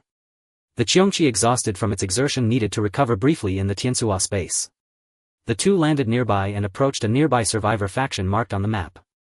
This route was the fastest way to Stone Gate Town. Map data indicated this was a temporary alliance formed by various survivor factions. They had erected crude dwellings emulating the warzones. Yet with few regulations, it was far more chaotic than the secure warzone settlements with people from various factions flowing through. Chen Mo surveyed the surroundings, then turned to Luo Ning. Let's rest here for a while, then continue. Alright, Luo Ning nodded. Even now the evolution powder from the celestial phenomenon continued to fall endlessly from the sky. Like a purple snow, the sparkling evolution powder permeated the air, blanketing the cracked buildings in a silvery coat. Everywhere members of the Alliance gathered to chat, and ability users discussed the previous day's events in awe. Yesterday I was still 3rd tier. And this morning I inexplicably broke through to 4th tier. You too? I advanced. What exactly is going on? I heard the central government sent people to every warzone this morning. Could something big be about to happen? Ordinary people were even more anxious. With all these natural and man-made disasters, if a few more calamities strike, we... Before the words were finished, 2 gunshots rang out from ahead. Bang! Bang! Everyone from the 9th war zone get down, a sharp voice bellowed. Immediately after, 2 deafening gunshots rang out. Bang! Bang! The crowd erupted in commotion. Ordinary civilians instantly crouched down without resistance, while the ability users turned their gazes toward the source. In the distance a formidable troop marched forth, numbering over 1,000 soldiers. Alongside the leaders at the front was a mutant creature standing 5 or 6 meters tall, a battle pet resembling a dog, its fur thick and slightly curled from its transformation. The commanding officer's face was stern as he swept his gaze over the assembled survivors' alliance, his eyes icy. How can one tolerate others snoring beside one's bed? What on earth is the 11th war zone doing, allowing other forces to exist within their territory? Are they trying to let these people incite a rebellion and declare themselves kings? They were from the 9th war zone, whose jurisdiction bordered the 11th war zone, and this place lay on the boundary of the 11th. After receiving orders from their commander last night, their forces had rushed here without rest, seeking the evolution opportunity spoken of by the Prophet. Currently 3 factions had converged within the 11th war zone's territory, the 11th, 6th and 9th war zones. Soon even the central forces would arrive. As the troops barged into the base with brutality, many faces turned pale. War zone personnel. Damn it, why are they here? I heard they've already subjugated or annihilated all surrounding forces within the 9th war zone. They're utterly unreasonable. The officer coldly surveyed the area and spoke. Call your leader out. I want to ask him face to face. Building a survivor camp under the war zone's nose. Are you planning a rebellion? Not long ago he had crushed an ability user faction within the 9th war zone, and they had even dared to pull that ridiculous fish belly scripture stunt. It disgusted him. Humph. In peacetime they were invisible, but in this apocalypse every demon and monster crawls out. Chen Mo, standing in the crowd, watched the scene with a grim expression. The 9th war zone. In his past life it was one of the militant war zones, among the first to unify several surrounding provinces advocating for a new order. Other war zones, unless a faction was right under their noses, typically didn't interfere with the development of other forces. But the 9th war zone was different. What they despised most was ability users daring to build their own forces in this apocalypse, trying to break free from the war zone's control. Why are they here? Could it be for the Fengdu Ghost City? A foreboding feeling rose in Chen Mo's heart. In his past life the 9th war zone had an ability user called the Prophet, whose power was somewhat similar to Qiongqi's. He had once predicted a massive zombie tide, earning great fame. Of course there was also the possibility that the 9th war zone wanted to strike some deal with the 11th. Around him people were crouching with their hands on their heads while Luo Ning stood bewildered. What? What should we do? Chen Mo remained calm, unwilling to waste time here. Looking at the approaching 9th war zone forces, the ability users at the front were no pushovers. Chen Mo said, let's ignore them for now. Suddenly, as if noticing something, he spotted a strikingly familiar figure among the front ranks of the 9th war zone. It was a woman, tall with long slender legs, dressed in a trench coat. And Mingyue. Chen Mo was startled, a look of disbelief on his face. What the hell? How did this woman end up in the 9th war zone?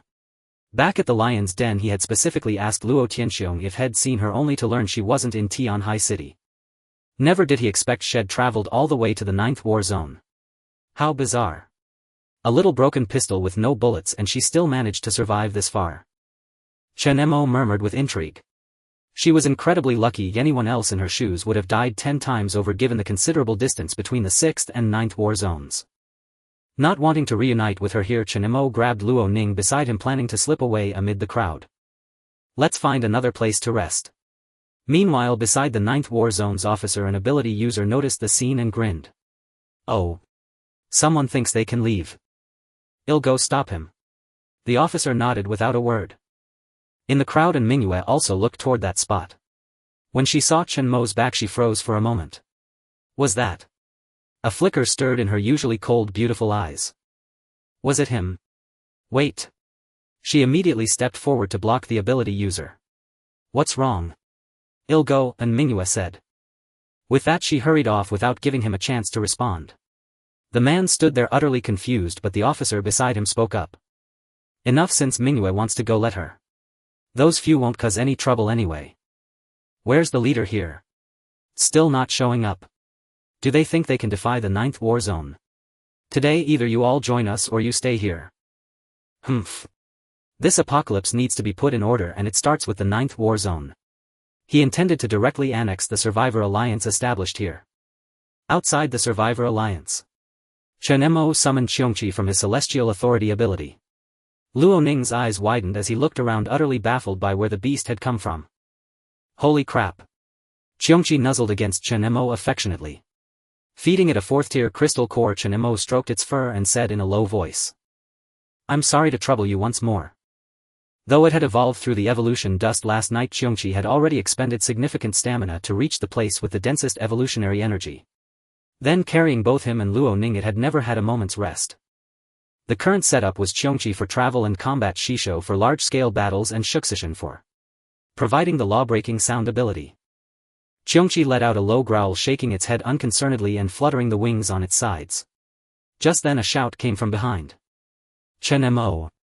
Wait for me. Hearing the voice, Chen Mo paused and turned around. And Mingyue had chased after him, confirming it was indeed Chen Mo. Her beautiful eyes lit up with joy as she exclaimed, I thought you were just a passerby who looked similar.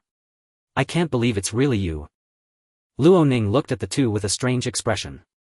You know each other. And Mingyue was clearly very excited.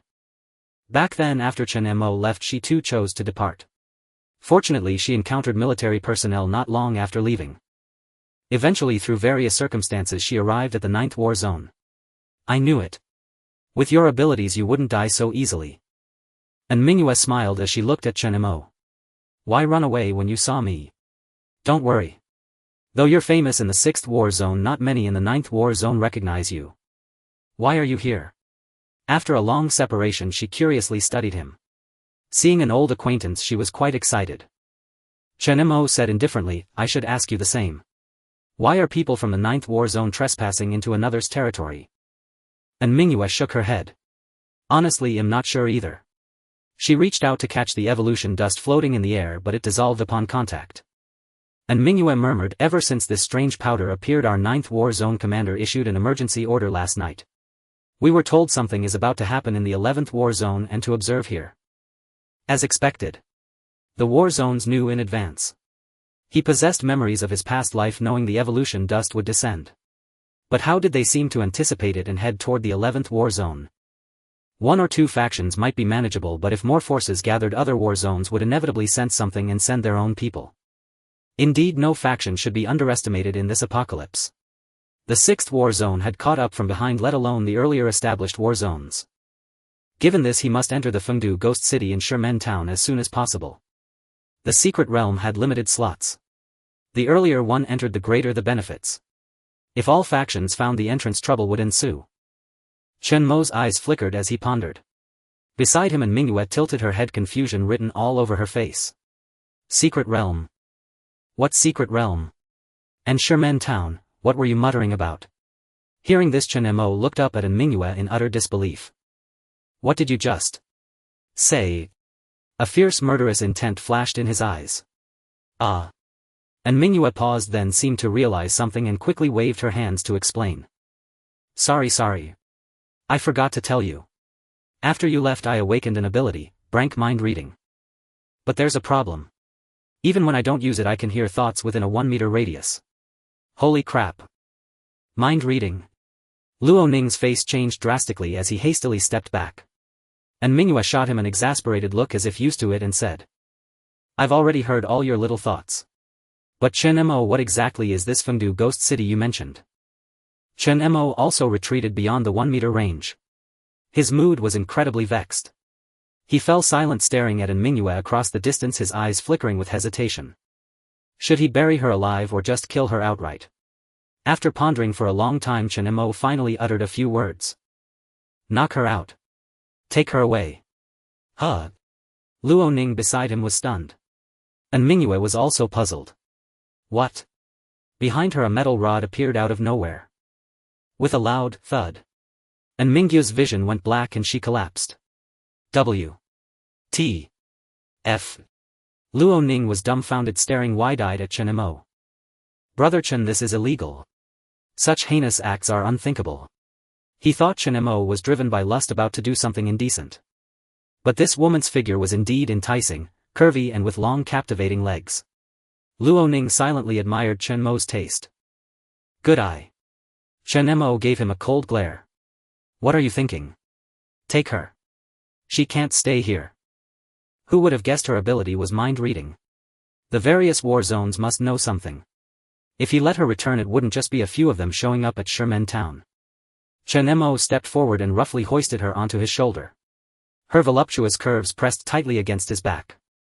Yet Chen Mo, expressionless, placed her onto the Qiongqi's back, looking every bit like a bandit chieftain. Luo Ning watched, utterly speechless. Damn, I envy him. With strength you really can do anything. Luo Ning said no more and simply followed. After they left, a conflict erupted within the Survivors Alliance. People from the 9th war zone engaged the Alliance's ability users in a fierce battle. But the disparity in strength was too great. In less than half an hour they were brutally suppressed, suffering heavy casualties. The Alliance was already riddled with holes, roads littered with bullet holes, and the bodies of ability users rivers of blood. The ordinary people and ability users who offered no resistance were taken into custody by the 9th war zone soldiers and herded into the rear. After subduing and absorbing the Alliance's survivors, the officer grew worried as Mingyue failed to return. Where's that girl Mingyue? Why isn't she back yet? And Mingyue was the precious daughter of his old comrade. His comrade had died in the apocalypse and his own family had tragically become zombies. He treated Mingyue like his own daughter. Upon learning she was in the 6th war zone, he didn't hesitate to go personally to bring her over. Why isn't Mingyue back yet? You few go check it out. Lu Li ordered. Yes. But the dispatched men soon returned in a panic. They were utterly terrified. Lieutenant Colonel Lu. It's bad. Lu Li remained expressionless. Speak. Where is Mingyue? And Mingyue was a 4th rank ability user. He had just assessed the local strength, even the leader was only 4th rank. He didn't believe anyone here could harm her. The ability users looked as if they'd seen a ghost. They exchanged glances and spoke hesitantly. And Mingyue was taken away. When we got there someone was carrying her and they just flew away. At this not only the surrounding ability users but even Lu Li was stunned. He erupted in fury. Are you kidding me? The ability users beside Lu Li also scolded, you guys, now's not the time for jokes. Gulp. The men swallowed hard looking at each other. But they really did fly away. And Mingyue was knocked out, placed on the back of a winged mutant, and it just flew off. The entire place fell silent. Lu Li trembled, his face twitching. Fly. Fly away, huh? I'd like to see who dares to intercept my 9th war zone's people. What did that person and the mutant look like? Even if I have to dig 3 feet into the ground I'll find them. Bastard. His furious roar echoed throughout the alliance. After leaving the survivors' alliance they found a secluded and deserted spot for a brief respite. Chen Mo took out some bread and a can of beef paste from his luminous pearl orb, settling on a rock to eat. At his feet the unconscious and Mingyue lay on the ground. Beside him Luo Ning, watching Chen Mo eat, felt a pang of hunger himself. He also produced some food from his own spatial stone. Fortunately he had traded for a good amount of provisions before setting out, and thanks to his newfound wealth he had acquired those expensive goods that ordinary people could hardly afford. Instant noodles with ham and eggs, the epitome of luxury. When the noodles were ready Luo Ning's eyes widened and he began slurping them down ravenously. Chen Mo, in the midst of eating his bread and beef paste, suddenly found his meal less appetizing. He cast a surprised glance at Luo Ning. Do the dead need to eat too? After his hearty meal Luo Ning patted his round belly with satisfaction, let out a long sigh and exclaimed loudly. Awesome. As if reminded of something Luo Ning turned to look at Chen Mo, who was gnawing on bread atop the rock, and scratched his head somewhat sheepishly. He took out another pack of instant noodles and said, Brother Chen. Want some? Chen Mo shook his head and replied, I'm full. Then have some of this. Luo Ning cheerfully handed over a pack of sausages and said, come on, don't be shy with me. His tone shifted and he suddenly spoke with concern, but Brother Chen. Is it really okay for us to take her along like this? After all, she's from the 9th war zone. By intercepting their people, aren't we essentially offending the entire 9th war zone? Chen Mo took the sausages, opened them and said calmly, what's there to fear? It's not like we won't return her. Alright. Luo Ning sighed helplessly. Just then Mingyue let out a soft moan from the ground, her eyelids fluttering. She's awake. Luo Ning immediately looked over. So fragrant. And Mingyue murmured as she slowly opened her eyes, her expression dazed. Where is this? Chen Mo glanced at her. Awake. Then eat something. Chen Mo. And Mingyue stood up from the ground, twisted her neck and rubbed the back of her head, feeling a dull ache. Did I get knocked out? When she came to her senses, and Mingyue's beautiful eyes widened in disbelief as she stared at Chen Mo. Was it you who knocked me out? Chen Mo neither confirmed nor denied, saying calmly, who told you couldn't control your own ability? Didn't anyone tell you that ability users with the power of mind reading don't live long? You. And Mingyue was stunned. Her delicate body trembled with fury as she pointed a trembling finger at the composed Chen Mo. You scoundrel. What did you do to me? Her voluptuous chest heaved, her eyes blazing with rage, her expression as if she was about to explode. I thought you weren't that kind of person, but I never expected even you to. She couldn't bring herself to finish, her cheeks flushing crimson with shame and anger. She angrily checked her chest and the spot at her waist where her pistol was holstered. Her clothes were intact. The gun was still there. Phew. And Mingyue let out a sigh of relief. If I suddenly went missing after coming with Uncle Lu, he would be worried to death. With that thought she immediately drew her gun and pointed it at Chen Mo, her eyelashes trembling, her grip on the gun unsteady. What exactly do you want? I want to go back. This frightened Luo Ning, who immediately stepped forward to intervene. Calm down. calm down. I can vouch that Brother Chen absolutely did nothing to you. Shut up. And Mingyue glared at him. Chen Mo, eating his sausages, watched her with interest, making no other move, and said with a smile, "What are you thinking? What do you think? You've been robbed of your virtue? I have no interest in you. Also, I don't like people pointing guns at me." As he spoke, crack crack. The muzzle of the specially made pistol in Mingyue's hand began to twist and warp, finally fusing shut completely. And Mingyue's heart jolted as she suddenly remembered his ability. In a fit of rage, she threw the pistol to the ground and said angrily, "What exactly are you trying to do?" Chen Mo replied, "Nothing much. It'll just trouble you to come with me for a while. After all, your ability has already read quite a few of my secrets." And Mingyue was taken aback, then furrowed her delicate brows and said, "You mean that Fengdu Ghost City? What kind of place is that? You're going there?" She immediately understood why Chen Mo had knocked her out and taken her. It had to be related to the information she had inadvertently read earlier. Chen Mo didn't deny it, speaking unhurriedly. "That's the place your 9th war zone is looking for." "What?" And Mingyue was shocked. She never expected that the 9th war zone's objective on this trip was the same as this guy's. "Is it Sherman Town?" "What's Sherman Town and Fengdu? Isn't that my hometown?" Luo Ning listened, utterly confused. And Mingyue's beautiful eyes flickered as she pondered silently. "You didn't want the 9th war zone to know about that place, so you knocked me out, right? Actually, if you hadn't said anything, I wouldn't have even thought about it." "Who knows?" Chen Mo yawned, found a comfortable spot to lie down, and didn't bother to explain further. "Here there are a few more sausages. Eat something and rest. We'll set off again in a few hours. We should arrive by tomorrow. For now, please bear with it. Don't worry, I'll send you back safe and sound once everything's done." With that, he paid her no further attention. Seeing Chen Mo slowly turn over, lying sideways on the rock as still as a corpse. Despicable man. Her face flushed with anger, she gritted her teeth. Couldn't he just talk to me nicely? What's with knocking me out? And worst of all, this guy actually said I wasn't attractive. Still as domineering and unreasonable as ever, never giving anyone a chance to react. Picking up her pistol from the ground, and Mingyue walked to the side, glaring fiercely at Luo Ning as she passed. Luo Ning looked utterly innocent. "What? Brother Chen knocked you out, what does that have to do with me?" "You're no good either," and Mingyue said coldly, having heard his thoughts. Luo Ning suddenly remembered her ability and quickly stepped back. "You can't say that, young lady. I'm an honest man." Realizing that this guy wouldn't let her go anytime soon, and Mingyue no longer felt herself to be his match. Although she possessed the ability to read minds, it was merely a supportive skill, not one she excelled in combat. Her only weapon was blocked, and could she possibly lift a stone to throw it? And Mingyue found a spot to sit down. Biting into a sausage with her silver teeth, she fixed her gaze on Chen Mo, who was lying on the stone without saying a word. The group rested for only 3 to 4 hours before setting off again. During this time, Mingyue had calmed down somewhat and restored her previous demeanor.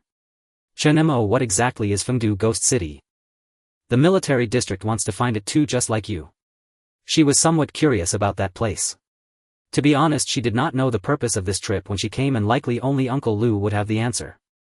Since even the 9th military district was paying special attention to it, there must be some secrets involved. Chen Mo fed a few crystal cores to Qiongqi and said, "The city of the dead. Seeking evolution." As time passed, the evolution dust would only increase, and it was only in the secret realms that rich evolutionary power could be found. In this apocalypse, any beings that gained power longed for even greater abilities. The evolution stones in the secret realms were supreme treasures that directly allowed one to transcend life stages. Qiongqi playfully rubbed its large head against Chen Mo's cheek. It was prickly and fluffy. Chen Mo gently patted Qiongqi and smiled lightly. "Rest enough, let's set off." He leaped onto Qiongqi's back. And Mingyue, following behind, revealed a thoughtful expression and murmured softly, "The city of the dead." She felt a tinge of curiosity about this place. Could it be that in this apocalypse there really exists a place akin to the mythical underworld or heaven? At the same time, she was puzzled about how Chen Mo knew about it. This mysterious guy, just like when she first met him, seemed to know everything. With little resistance, since she had no idea where she had been brought, she decided to follow him to see. The three of them sat on Qiongqi, which flapped its wings and set off towards the direction of Sherman Town. There were no records or maps of these remote small counties.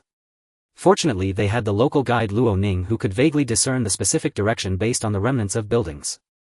After passing through those collapsed skyscrapers, the buildings ahead began to diminish. The roads were flanked by dense forests, and in the distance a series of continuous peaks gave a sense of transitioning from the city to the countryside. A considerable time had passed since the apocalypse began. Most survivors chose to head towards the various survivor factions or safe zones. Along the way, aside from zombies, they saw no signs of human life. Sherman town nestled between mountains surrounded on all sides, and they caught sight of a bridge tunnel ahead. Luo Ning's eyes brightened with delight. We've arrived. Just ahead is Sherman town. Chen Mo nodded and urged Qiongqi to quicken its pace. From afar the view there was remarkably clear. However, as they got closer it felt as if they were passing through an invisible wall after flying over the bridge tunnel. A strange sensation arose in his heart. A thick fog began to envelop them, blurring their vision. The smog here is too heavy. Luo Ning murmured.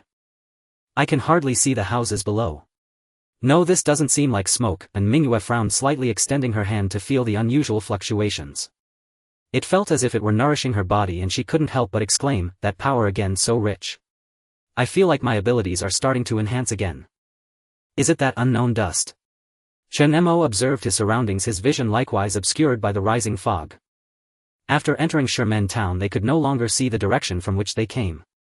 However, it was worth mentioning that the evolutionary power here was particularly dense as a place existing within a secret realm. The evolution dust would blend into the environment after falling to the ground. In such an environment, even without absorbing the power of Crystal Core's abilities, could slowly enhance. Chen Mo had long anticipated that the location of Fengdu Ghost City would not be ordinary, and he was not surprised by the thick fog.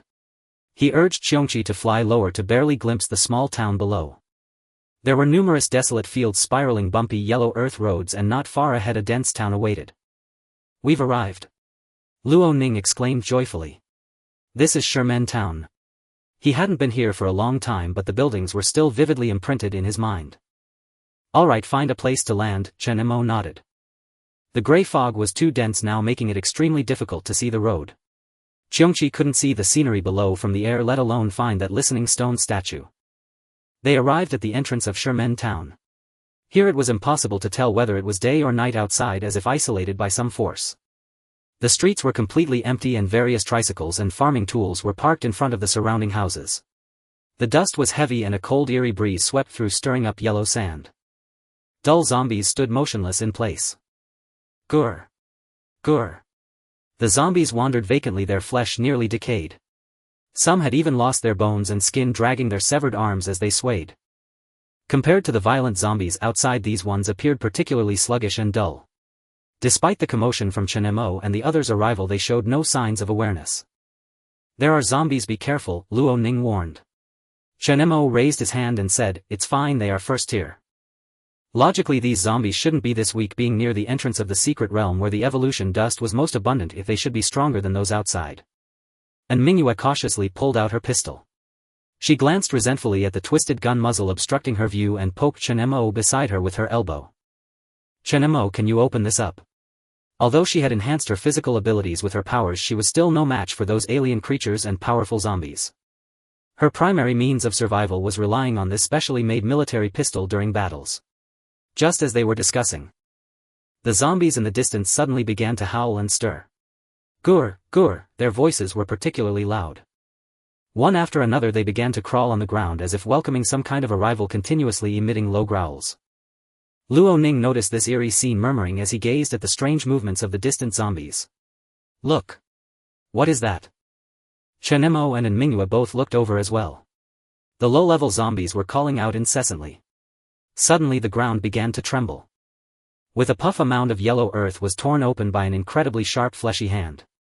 The 5 fingers were fused together, pale as death, covered in scarred, skinless wounds. The arm was extraordinarily long, fully 2 meters in length, frantically clawing at the surrounding soil as it tried to emerge from beneath the ground. Under their watchful gazes a never-before-seen monster surfaced from the earth. Its form resembled that of a Qiongqi with long, stilt-like legs, a massive obese body layered with folds of fat. At the front was a human head, its face pitted and scarred with no neck, as if embedded directly into the flesh. It appeared minuscule compared to the rest of the body. As the monster emerged, still covered in yellow soil, it shook itself off. The surrounding zombies let out a collective roar as if in worship. Roar! In the fog-shrouded desolate street, the actions of this monster and the zombies were particularly chilling. And Mingyu's face paled in fright. She had never seen such a grotesque and nauseating zombie. Even the special ones before, like the vomiter or the charger, had retained some semblance of human form. But this monster before her completely shattered her worldview. Even Luo Ning standing beside her felt his scalp tingle and his heart tremble with fear. What the hell? This is a ghost. Is this also a zombie? Only Chen Mo remained calm with metallic liquid swirling around him. It's a zombie and not a low-level one. And Mingyu's gun was restored to perfect condition by some force. Startled, she raised the gun and said in a low voice. Do we need to fight? It doesn't seem weak. Don't interfere. It looks like it's taken most of the benefits from the evolution. It's at least a 4th stage corpse species. Chen Mo's eyes flickered. He was not afraid of this corpse species that had reaped the benefits of the 2nd evolution. Wait for me here. The corpse species seemed unaware of the 3 of them and the beast, but encountering a high-level zombie was rare, and Chen Mo had no intention of letting its core slip away. Before an Mingyue or Luo Ning could react, the liquid surrounding Chen Mo solidified. He shot forward at an astonishing speed, streaks of silver light flashing past him so fast that the human eye could barely track it. In the blink of an eye, the weak zombies surrounding the special specimen had their heads severed by the silver light, one by one falling to the ground. The special specimen had just broken through and awakened from its life advancement. Seeing its minions' heads flying off in an instant, it stood frozen in place. Its limbs clattered as it turned its head, snapping toward Chen Mo. Roar! It erupted into a furious bellow. The sound was deafening, causing pain in their ears. Chen Mo smiled lightly and said, quite the loud voice, aren't you? Qiongqi, it's yours. Qiongqi had been cooped up in the Celestial Authority ability for who knows how long, only ever used for travel, never given a chance to fight. With its master's permission, Qiongqi let out an excited roar, swooping like a tiger, its wings beating as it charged through the air half a meter high toward the special specimen. Roar! The special specimen was not to be outdone. Furious, it was the undisputed king of this land despite the few zombies around. Having broken through to the 5th stage, its intelligence had greatly increased. It lunged at Qiongqi like an alien creature, its speed no less than Qiongqi's, leaving craters in the ground with each step. The special specimen raised its right hand and stabbed toward Qiongqi's position. Qiongqi's pupils were fierce, refusing to dodge or evade, and swatted its massive claw against the creature's right hand. Qiongqi's claw carried terrifying power, directly flattening the special specimen's right hand into a crumpled shape, slamming it down toward the zombie's body. Bang! A dull thud echoed as it struck the solid flesh. Under this immense force, the special specimen let out a pained howl, its entire body nearly crushed into pulp, sent flying high into the air. Boom, boom, boom, it crashed through the surrounding buildings on the street, sending smoke and yellow sand billowing. Roar! Qiongqi raised its head proudly, majestic, its blood-red fur flowing, its eyes filled with contempt. Holy crap! Luo Ning, standing in the distance, stared wide-eyed. He rubbed his eyes in disbelief, his mouth agape. Am I seeing things? That monster was sent flying with one slap.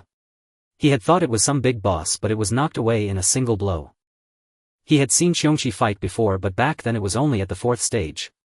Though powerful, it had never displayed such overwhelming strength. If that slap hit him, wouldn't it shatter his bones?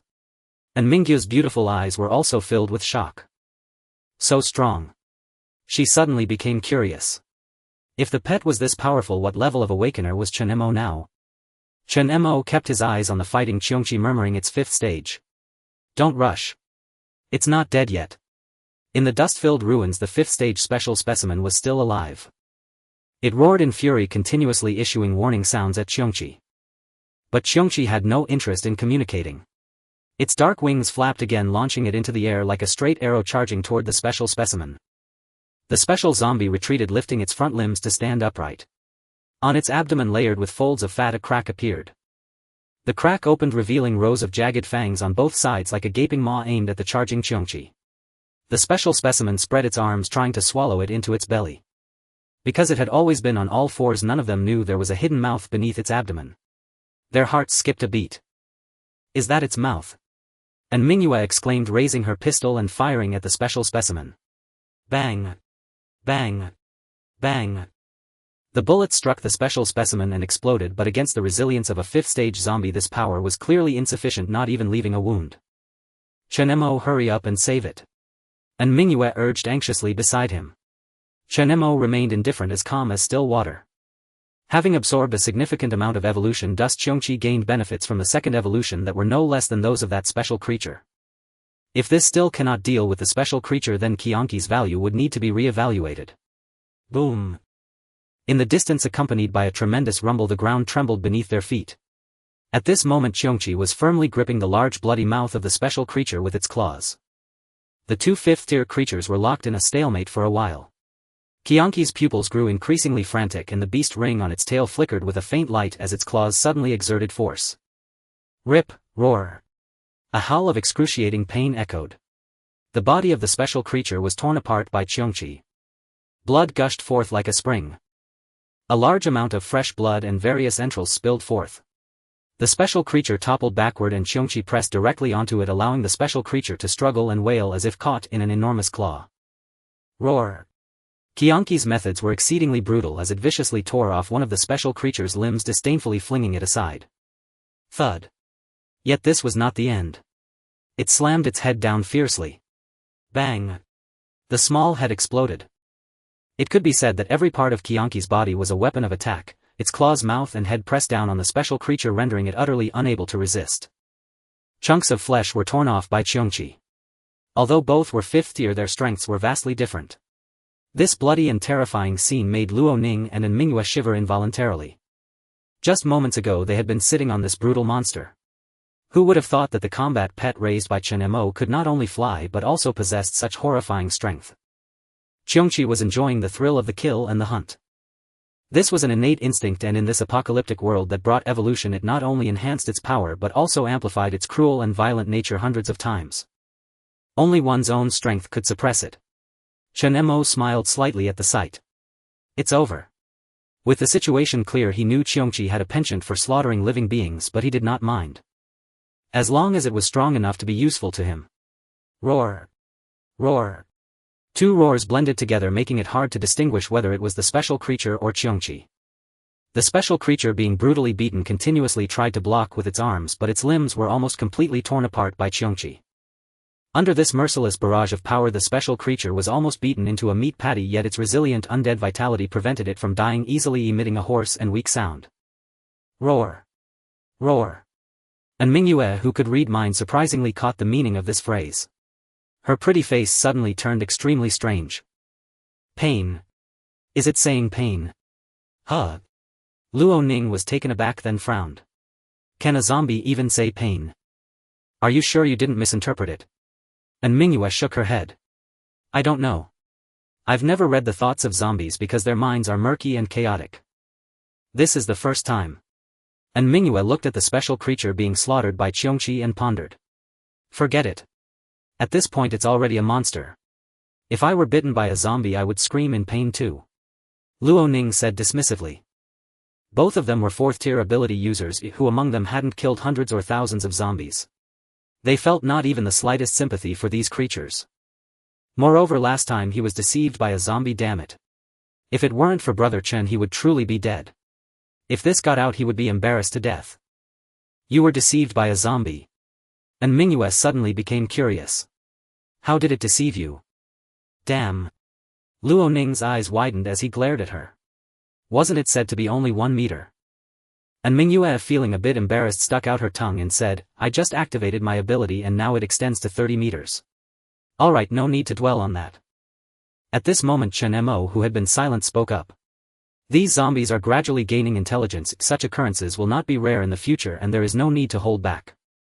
In my past life I survived 15 years in the apocalypse, and during the later stages large-scale zombie tides were almost all premeditated attacks with powerful zombies capable of conversing with humans. Qiongqi, you're done playing now. Chen Mo ordered. Finish it. Receiving the command from its master, Qiongqi understood.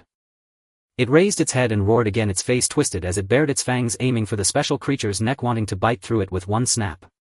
At that moment small stones began to fly from behind the special creature, densely pelting Qiongqi. Qiongqi paused, its paw suspended in midair. The damage from these stones was negligible. Had they not fallen to the ground it would hardly have felt anything. A furious voice came from afar. Bastard! Stop it! Stop it! I won't allow you to harm my precious son. From the area obscured by white mist figures emerged a group of survivors from Sherman town, rushing forward with hoes as weapons.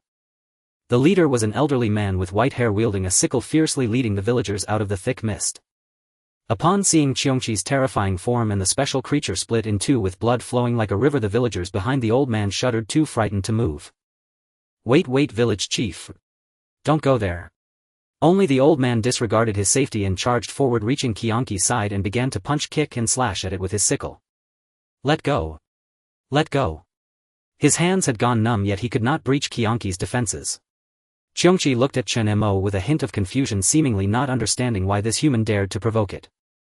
Clearly a single slap would obliterate him. At this moment everyone was stunned. Even Chen Mo frowned, glancing over the group of people across from him. In the presence of a fifth-tier creature there were actually survivors. There weren't many, only about 10, and they all appeared to be survivors from Shimen town. Luo Ning beside him was astonished and exclaimed, "Village chief. You're still alive. Your son. Does that mean?" As if realizing something, Luo Ning looked fearfully at the special creature beneath Qiongqi, his expression incredulous. "Brother Chen. Let your combat pet stop. That is the village chief of Shimen town, he must know where the thing you are looking for is." Chen Mo glanced at him and said, "Are you sure? The zombie isn't dead yet." "This. I'll go ask." Luo Ning for a moment was at a loss. He rushed up quickly, reaching the old man's side, and directly spoke in their hometown dialect. "Village chief, it's me, Xiao Luo." Under Chen Mo's command, Qiongqi did not launch another attack on the dying special zombie. Luo Ning, his face pale with anxiety, hurried over to the old man, chattering incessantly as he explained something. The old man finally came to his senses, eyeing Luo Ning with suspicion until he noticed the scar on his face. A flicker of recognition dawned and he spoke in disbelief. "Are you that little lad from the Luo family?" He remembered now. Before Shimen town had been developed into a tourist attraction, the neighbors all lived close together. Among them was a good-for-nothing rascal who idled about all day, leaving a vivid impression on his memory. Luo Ning nodded, gripping the old man's hand with immense joy. "It's me, village chief. I'm Luo Ning." The distant villagers of Shimen town gasped in surprise upon hearing this. Wasn't that brat out working in the city? Why is he back? Where else in this apocalypse is safer than here? He must have run back. Humph. That rascal finally remembers to come home. Our Shimen town is prosperous enough, we can spare a mouthful of food for him. Many villagers laughed and scolded. Upon realizing it was one of their own, they all relaxed. Though still fearful of the terrifying Qiongqi, they mustered their courage and approached. "Xiao Luozi, you brat, you finally came back. It's too chaotic outside now. It's good that you're back. Our place is vast and sparsely populated. As long as we don't go up that mountain, it's a paradise." A crowd of villagers gathered around warmly. Shimen town was surrounded by mountains nestled in a corner. It was once extremely barren, but after being developed into a tourist attraction, the villagers grew wealthy. Due to poor transportation with the outside world, every household had stockpiled plenty of food. Thus in the apocalypse they had managed to survive safely on these provisions until now. Surrounded by the crowd, Luo Ning felt a bit embarrassed. He glanced at Chen Mo in the distance and asked, "Village chief, what's happened to our Shimen town? These mists and this zombie?" Luo Ning looked at the special zombie as he spoke. The old man sighed deeply, bitterness filling his eyes as he murmured, "He's my son Ehuang. He turned into a zombie after the apocalypse." "What? Hengzi?" Luo Ning was shocked, his pupils contracting sharply. He could hardly believe that this zombie before him was once his childhood best friend. The town was small and every household knew each other. Those who had turned into zombies were all relatives and friends. At that moment Chen Mo and Mingyu also approached. The villagers of Shimen town harbored considerable hostility toward the two, becoming wary. "Who are they?" "People from outside." Luo Ning quickly explained, "Wait folks, they're my companions. They're both ability users. That mutant is also my friend's battle pet." Despite this, the villagers of Shimen town remained hostile toward Chen Mo and Mingyu. After a long while both sides finally understood the situation and their attitudes softened. The old man approached Chen Mo, his tone humble as he pleaded, "Young man, could you please have your battle pet release my son? He is no longer your son." Chen Mo said coldly, watching the special zombie pinned down by Qiongqi. In just a short time it had already begun to recover from its wounds. "If left unchecked it will eventually kill you all." "I know." The old man's dim eyes showed helplessness as he smiled bitterly. "But every zombie here was once our family. My son didn't turn into a zombie at first, he was unfortunately bitten and became this way. Moreover, after turning, my son never harmed anyone. He just stayed underground in slumber, only coming out at night to hunt mutated beasts on the mountain. I believe he still has a shred of conscience. Such a thing exists. And Mingyu's beautiful eyes were filled with shock. She had never heard of a zombie retaining its sanity after transformation. I could sense its thoughts just now. Could it be true, as the elder said, that this zombie still retains a trace of reason?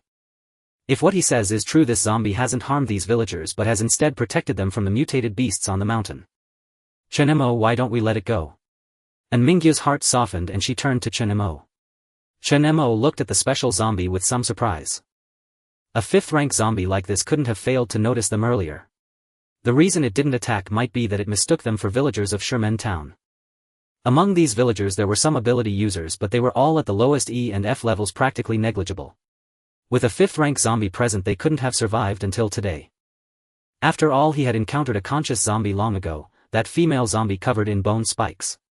Thinking of this, Chen Mo nodded slightly and signaled Qiongqi to slowly retreat, no longer restraining the special zombie. The old man and the villagers of Sherman Town all breathed a sigh of relief. As Qiongqi's restraint was lifted suddenly, the special zombie, lying like a pile of mud on the ground, abruptly raised a limb and struck at the old man. The old man's face turned ashen, frozen in place. No! Luo Ning cried out in alarm, his face changing color. Hengzi, wake the hell up. He's your father. Stop. Perhaps the special zombie did possess its own consciousness, but its injuries were too severe. Instinct drove it to hunt for food to replenish its strength. Seeking death. Chen Mo narrowed his eyes and raised his hand, sending a silver blade slashing forth. Pft! The long arm was severed cleanly. Roar! The special zombie let out a pained howl, casting a terrified glance at Chen Mo. Abandoning its severed limb, it dragged its entrails across the ground as it fled into the distance. Chen Mo wanted to strike again, but the old man grabbed his arm tightly. Please don't kill him. The old man held onto Chen Mo's arm, pleading beside him.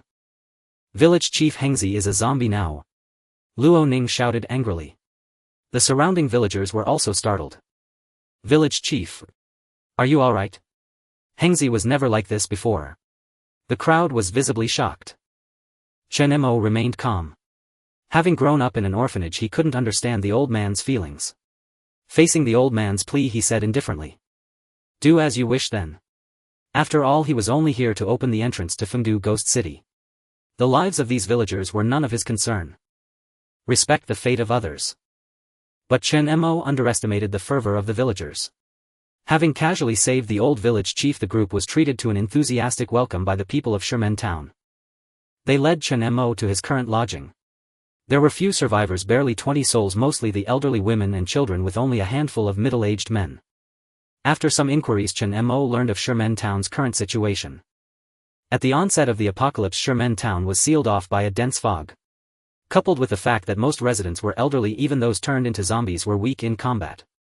As time passed, these zombies grew weaker each day, much like the ones they first encountered, except for the special variant. Moreover, they learned that the special variant, which was the village chief's son, never harmed the townsfolk except for today. It only stirred at night, hunting down the mutated aberrations. During the day, the streets of Sherman Town were often littered with the carcasses of wild beasts from the mountains. This was the key reason these people had survived unscathed. Inside the house, the lamps were ablaze with light. The hospitality of the Sherman Town folks was overwhelming. They even arranged a spot for the Qiongqi outside, which was gnawing on a large chunk of meat by the door. What a delicate little girl, come eat more. You must be hungry after the journey. Our Sherman Town has a tradition of storing grain from past famines. There's still plenty of rice in the granary. An auntie brought over a steaming bowl of rice and several meat dishes made from unknown flesh. Seeing An Mingyue hesitate, the auntie chuckled, don't worry, eat up. This meat was brought by Ehuang, all from the aberrations in the mountains. It's safe to eat. Luo Ning, not standing on ceremony, wolfed down the food. It had been ages since Head had such a feast. As he ate, tears streamed down his face uncontrollably. Delicious. Sob. So damn delicious, Aunt Lu. Damn, it's been so long since I had hot food. This place is 10,000 times more comfortable than the safe zone. If I died right now, I'd have no regrets. Ha! Boy, you've suffered out there. An old man slapped him on the head. You said the safe zone was decent and you're a hotshot awakener. Couldn't you even get enough to eat there? The auntie rolled her eyes at him. It's not that simple for kids out there. The safe zone is fiercely competitive. She glanced at Mingyue. Girl, why aren't you eating? Don't tell me you think my cooking's bad.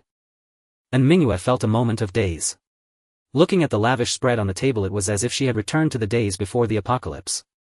No, auntie, thank you. Mingyue offered a gentle smile. Chen Mo, equally at ease, savored the feast.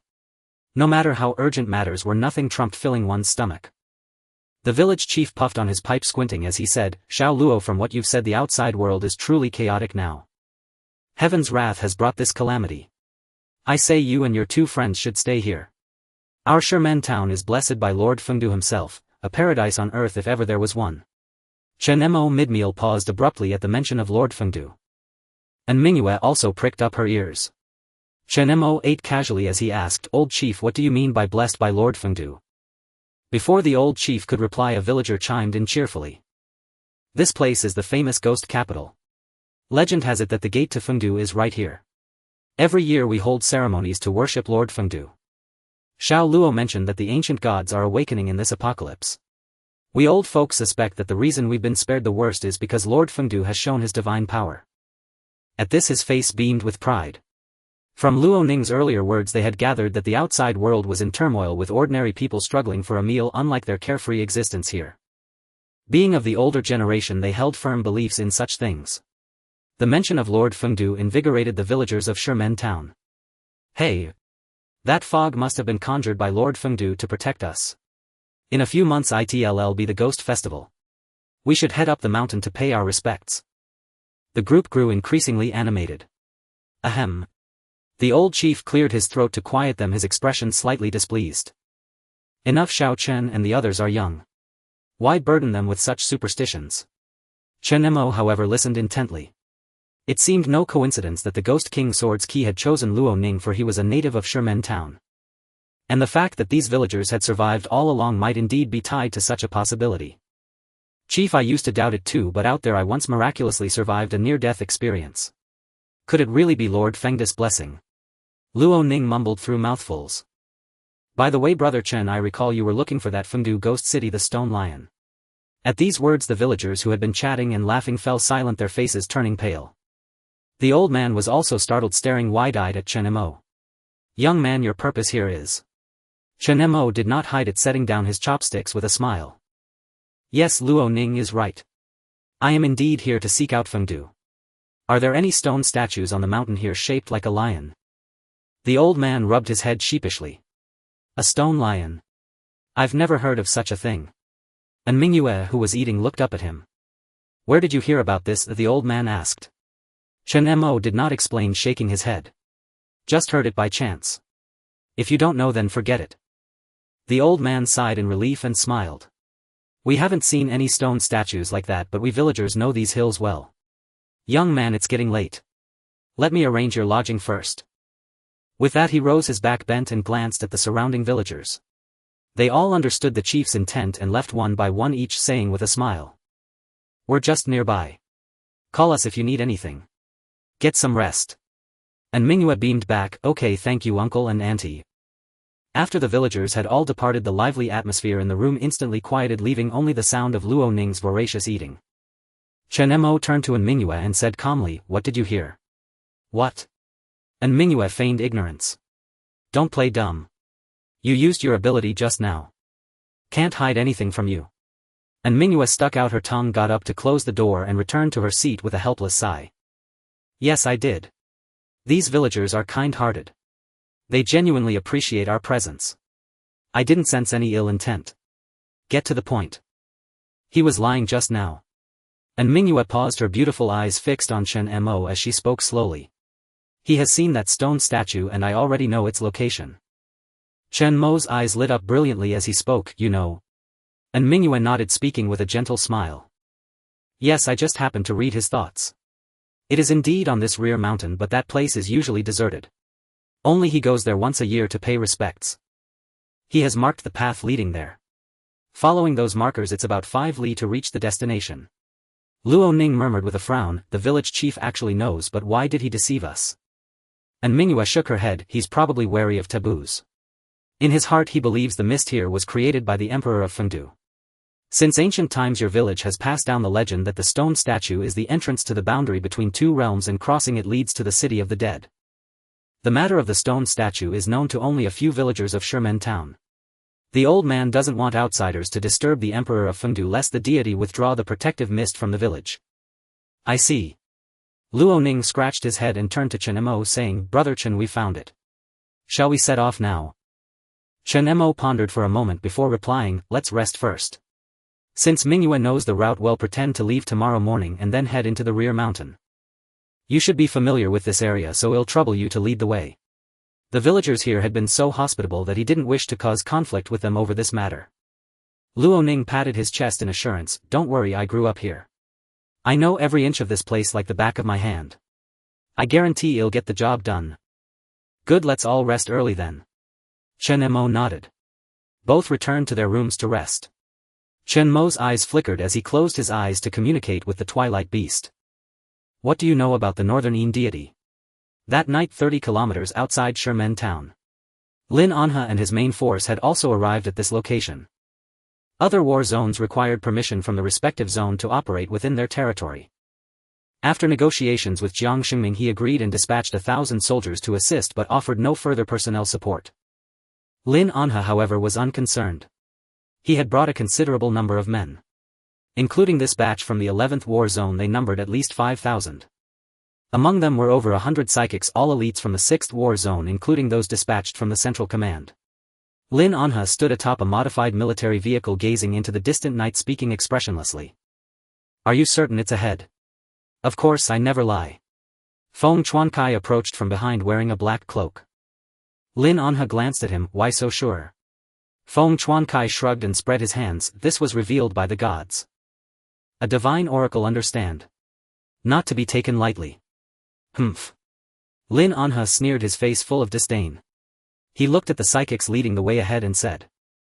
As you said, the sacrifices are ready. Is there really a chance to resurrect my son? Of course, Chief Lin. The quality of sacrifices matters more than quantity. I believe the Lord Baiyin will be most pleased with what you've brought. I guarantee it. Feng Qiongqi said with a smile. But equally, Chief Lin, I hope that after your son's resurrection you will fulfill the conditions you promised me. Lin Anha said indifferently, granting you a legitimate title. Don't worry, that's far too simple for me. If my son can be resurrected, what does it matter if you corrupt all the survivors in the 6th war zone?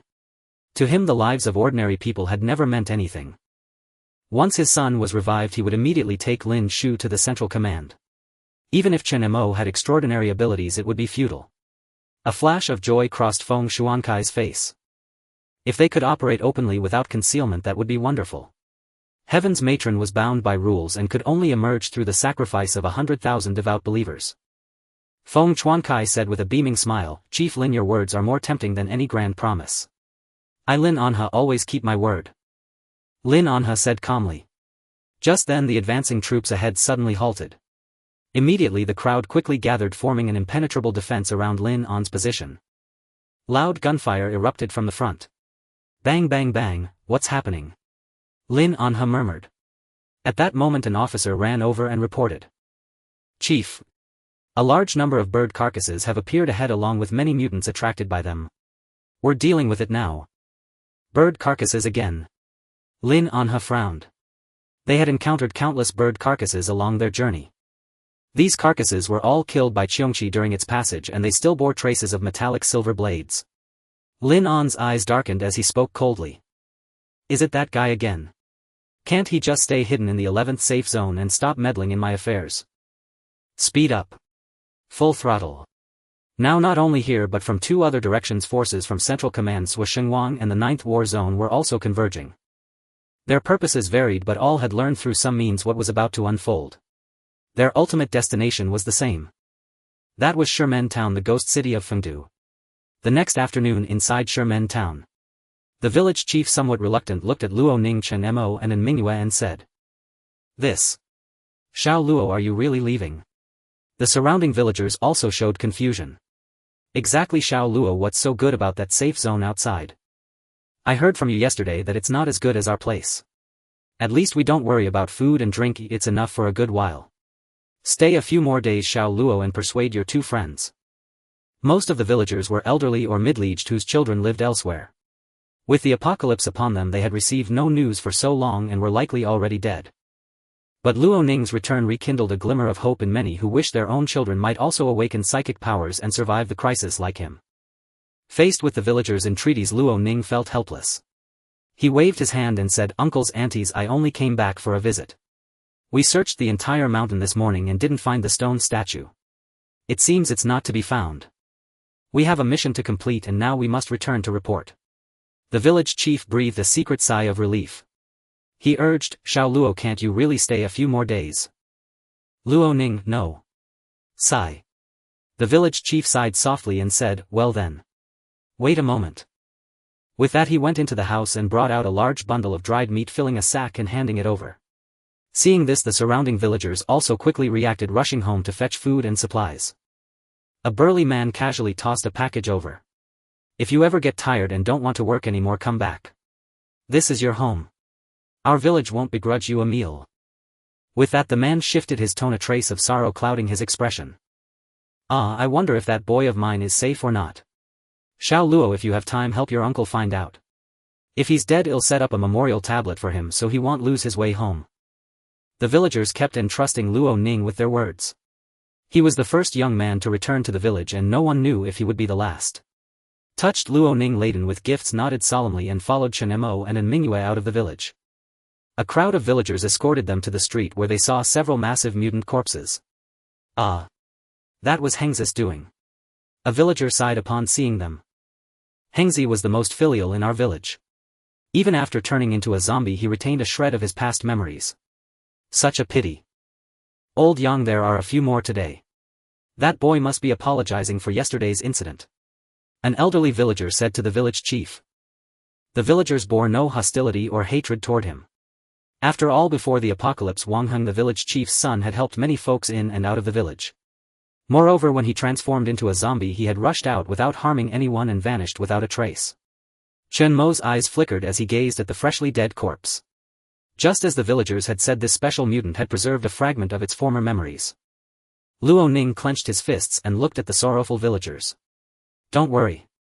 The war zones outside are developing rapidly. Sooner or later they'll invent a serum to turn zombies back into humans." At these words many present had light kindling in their eyes, a glimmer of hope shining through. Chen Mo listened in silence, for he alone knew that such a serum could never exist. In his past life 15 years of research yielded nothing. Transforming into a zombie meant becoming a new species. Even if consciousness later emerged, it was no longer the same person and only rarely could any memory of humanity be preserved. But these were all elderly folk. People needed something to live for. With that thought, Chen Mo glanced at Mingyu beside him. As if she had heard something, and Mingyu's pretty face changed color. She instinctively stepped back a few paces, glaring at Chen Mo with indignation. Meanwhile, Luo Ning had finished his conversation with the villagers. "All right. Xiao Luo, we'll wait for you here. Go on, stay safe out there." After a round of farewells the group departed. The villagers watched their figures vanish into the mist, their expressions turning numb and dejected before they all turned back. Although the supplies in Ximen town were sufficient for their survival, many had lost all will to live in this apocalypse with their children missing and unheard from. The only hope that kept them going was the expectation of their children's return, until Luo Ning's arrival rekindled the flame of life in many hearts. Yet they did not know that everyone who had left Ximen town was dead, even Luo Ning was no exception. Because of the Ghost King's sword, Luo Ning's return was inevitable. But the sword had chosen him. Perhaps it was to allow a wandering soul to return home, giving the villagers of Ximen town one last glimmer of hope. On the road, Chen Mo looked at the dejected and dazed Luo Ning and said, "You'll need to lead the way soon. Perk up." Luo Ning snapped out of it, put away his melancholy and smiled. "All right, I know this place like the back of my hand. Let's go this way. It'll take us up the mountain too." "But there are many mountains around Ximen town. Which peak are we heading to?" Both of them turned to look at her. And Mingyu was taken aback, then said helplessly, "Why are you both staring at me? My ability is just mind reading, I can't see pictures." "Aren't you a villager of Ximen town? Which peak do you usually use for sacrifices?" "That should be the one." Luo Ning pondered for a moment and murmured, "The sacrificial peak. I think I know. Follow me." The group followed the yellow dirt path cutting through someone's farmland. "There's a small trail here. When we were kids the adults forbade us from going up the mountain, so we always took this hidden path. Luo Ning spoke as he pushed aside the surrounding branches. Shimen town was surrounded by mountains crisscrossed with paths. He led Chen Mo and Mingyue to the peak described and in a very concealed spot discovered the markers leading to the stone statue. Look over here. And Mingyue parted a bush and found a directional marker tied to a tree trunk with a fraying hemp rope. Chen Mo and Luo Ning followed close behind. Luo Ning's eyes widened in surprise. This rope is the marker. Yes, and Mingyue nodded. Look for other trees with similar ropes tied around them. If we follow these markers we should reach that place soon. The group followed the hemp rope markers heading toward the summit. The mountain path was rugged yet they encountered no mutants or wild beasts along the way. Instead they saw patches of destroyed vegetation as if a fierce battle had once taken place. Perhaps as the villagers had said the mutants in these mountains had all been devoured by that special mutant. We're already this high. Standing at a high point on the peak Luo Ning looked down at the scene below. They had climbed to a great elevation and in the distance Shimen town was shrouded in a hazy mist, its interior no longer visible. Why does everything around here feel so familiar? The stone statue, I think I've seen it in a dream. Just then Mingyue's voice came from ahead. The hemp rope ends here. This should be the spot. Let's search quickly. Luo Ning followed the sound and saw Chen Mo and Mingyue gathered around a large tree. And Mingyue looked around and said, there's nothing more. We've arrived. That stone statue must be somewhere around here. Chen Mo narrowed his eyes. Are you sure it's here? I'm certain. The stone statue is right here, no mistake, and Mingyue said with firm conviction. Chen Mo nodded and casually scanned the surroundings. Everywhere were dense thickets of trees, their leaves rustling in the breeze. All in all this peak wasn't particularly high, but the environment was remarkably tranquil, empty of people and even devoid of any living creatures. In that case let's start searching. The forest here was too thick, the view too narrow. Chen Mo waved his hand activating his dominion ability and sent countless silver blades slicing through the surrounding trees, felling them all. Boom! The felled tree crashed to the ground, tumbling down the hillside and stirring up a great commotion. The entire area was shrouded in a thick cloud of dust and Mingyue's delicate face turned pale as she coughed incessantly. Cough cough. Chen Mo, have you lost your mind? She raised her hand to fan away the dust, her mouth full of ash. Yet as the dust settled what came into view was a bare hilltop, the vista suddenly crystal clear. And Mingyue's eyes lit up as she spoke. Is there such a hurry? It should be in this area. No time to waste, let's split up and search. As Chen Mo began to speak Luo Ning interjected softly. I think I know where that stone statue is. And Mingyue was taken aback, a hint of confusion in her voice. You knew? Why didn't you say so earlier? Luo Ning rubbed his head sheepishly, offering an awkward smile. I'm not entirely sure. It's like I dreamed of it. Follow me, it should be over there. Perhaps due to their proximity to Fengdu Ghost City, the Ghost King's sword at Luo Ning's side began to flicker with an eerie red light. Chen Mo keenly noticed this. The two followed Luo Ning's lead and finally discovered the Diligent Hearer stone statue in a place overrun with tangled weeds and thickets. Found it. Luo Ning pushed aside the bushes and upon seeing the tilted stone statue of the Diligent Hearer half buried in the ground he was overjoyed. Quick, come here. At the same time he marveled inwardly at how the statue matched the one in his memory exactly, even though he had never been to this place before. Chen Mo's eyes blazed with intensity as he strode forward, hacking away the surrounding brush. When he saw the Diligent Hearer statue embedded in the ground not far away, his entire body trembled slightly. This was it.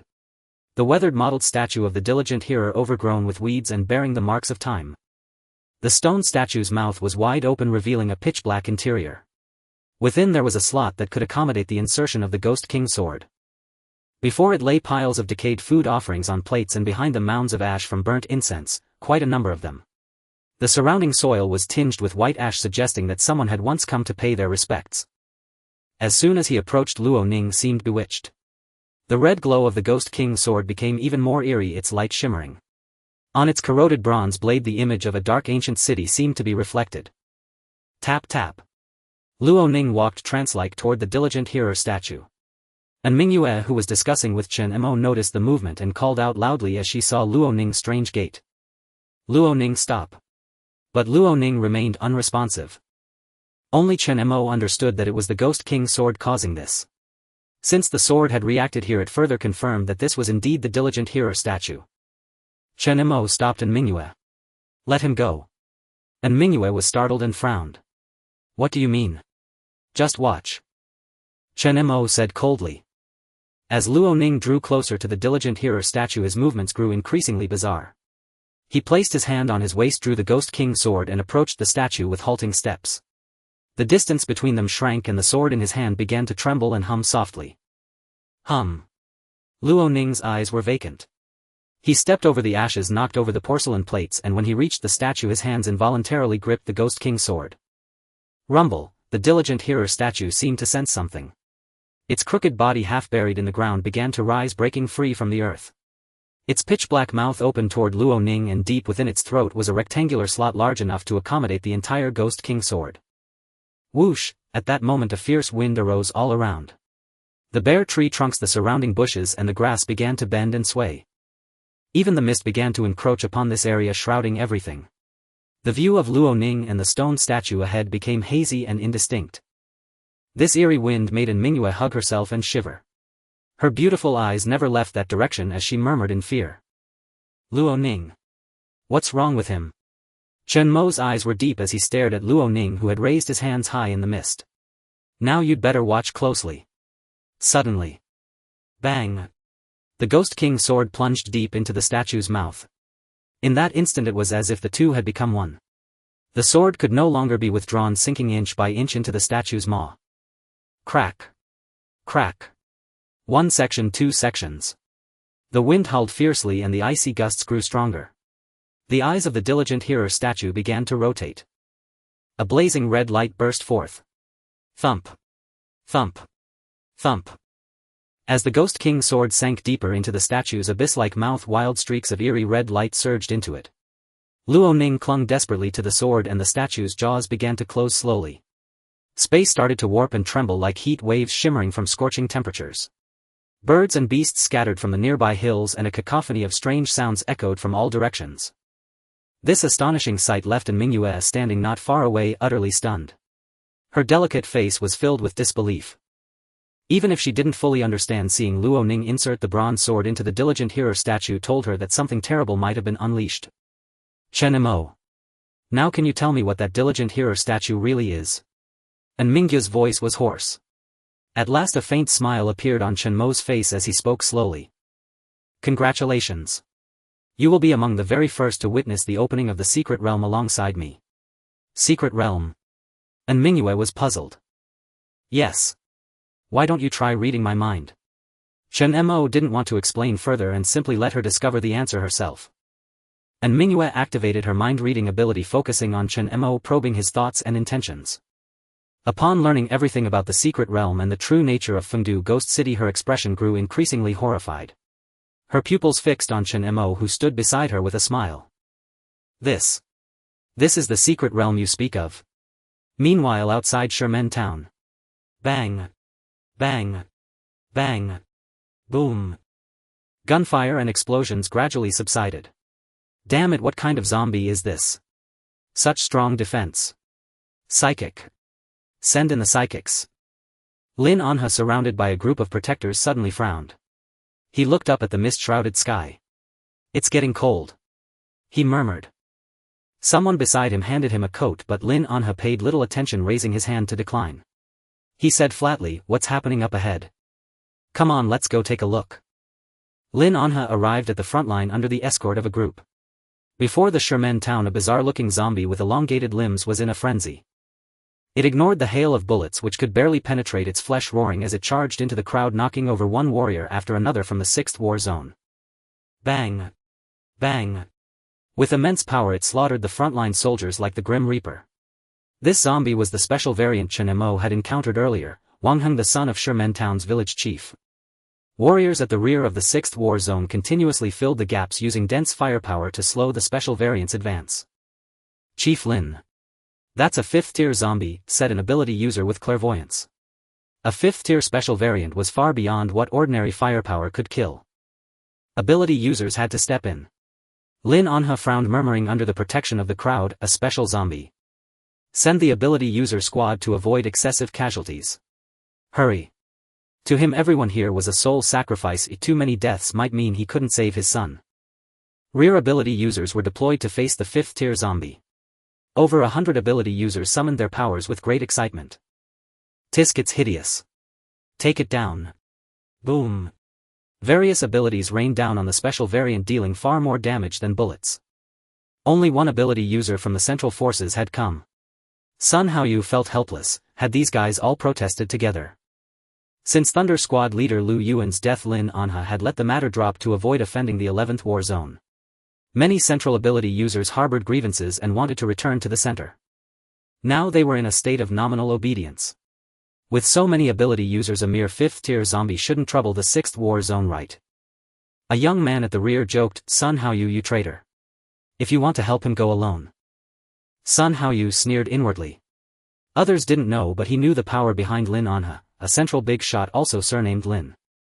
"Then watch," Sun Haoyu said nonchalantly. As a central ability user, his skills were formidable. Using his Black Marsh ability alone, he restrained the special variant, immobilizing it. Other elemental ability users followed up with fireballs, water blades, and attacks from enhancement type ability users. Rumble. The special variant reared up, letting out a harrowing roar. Roar.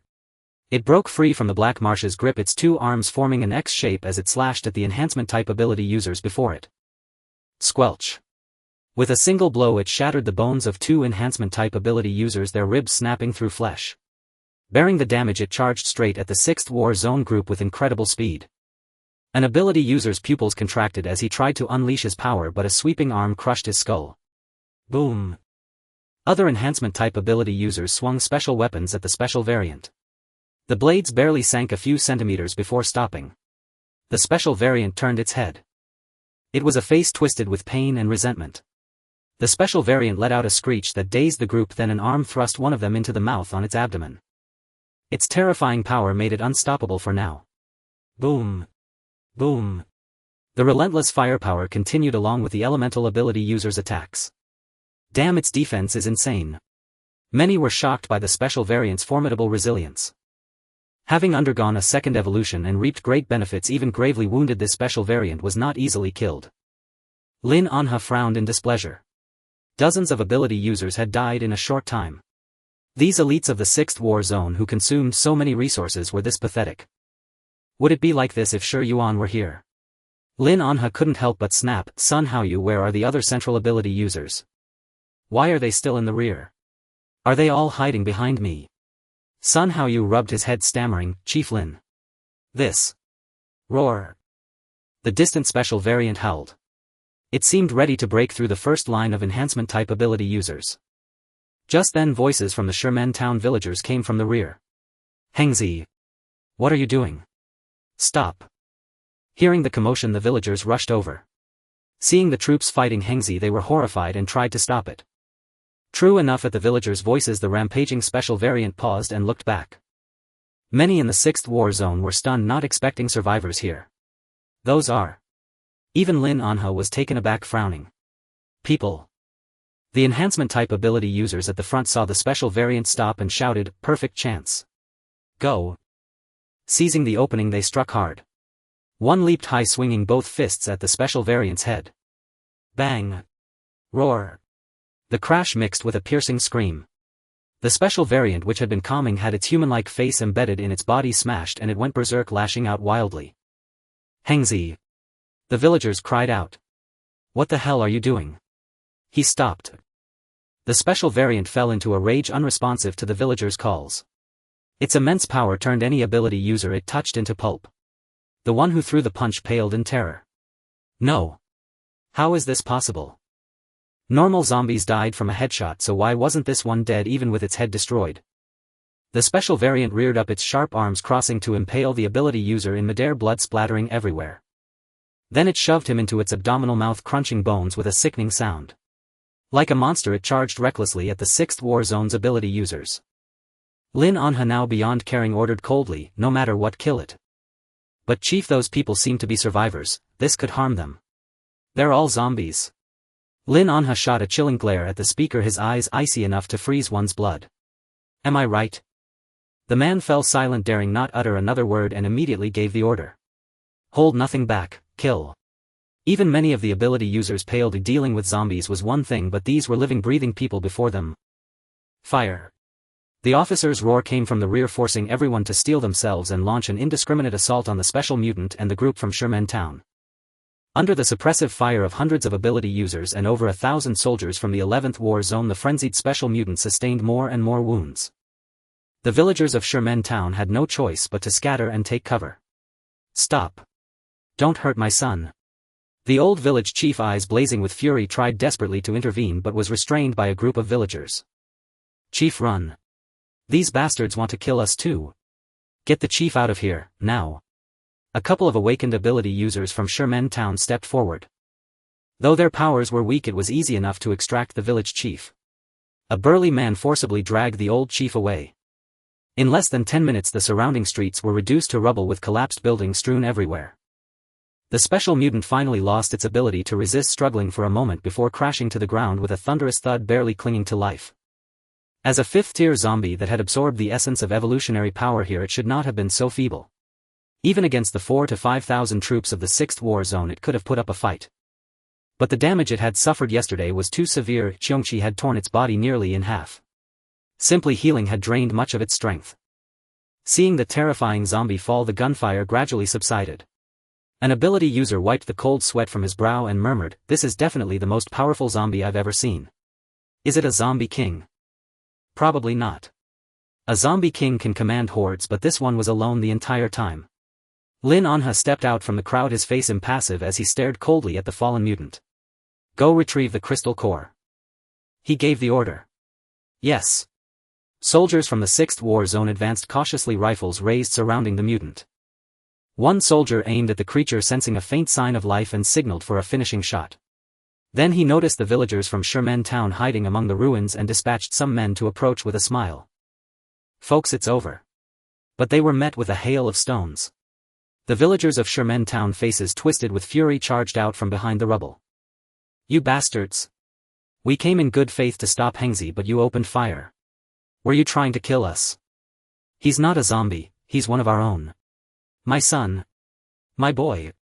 The old village chief rushed forward, but the soldiers blocked his path. The soldier paused, taken aback. But he's already turned into a zombie. We're trying to save. Bullshit. Hengzi never wanted to hurt us. He'll fight you. The villagers quickly swarmed the soldiers, yanking at their gun barrels. Chief, hurry. Take Hengzi and go.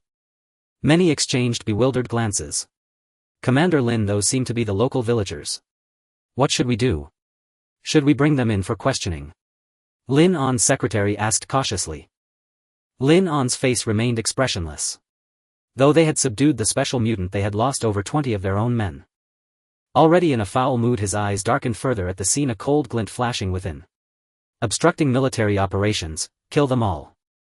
At his words, the secretary's pupils contracted.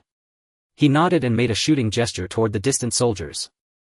Let go of my son. Stand back. Last warning. Bang. The first gunshot rang out. The old village chief stared in disbelief at his own chest. You. He pointed accusingly at the soldiers, their faces cold and obedient. Fire. The commander's orders, anyone obstructing duty will be killed. Someone said coldly. Bang bang bang, you. The villagers of Sherman Town had no chance to react. They were riddled with bullets in the hail of gunfire.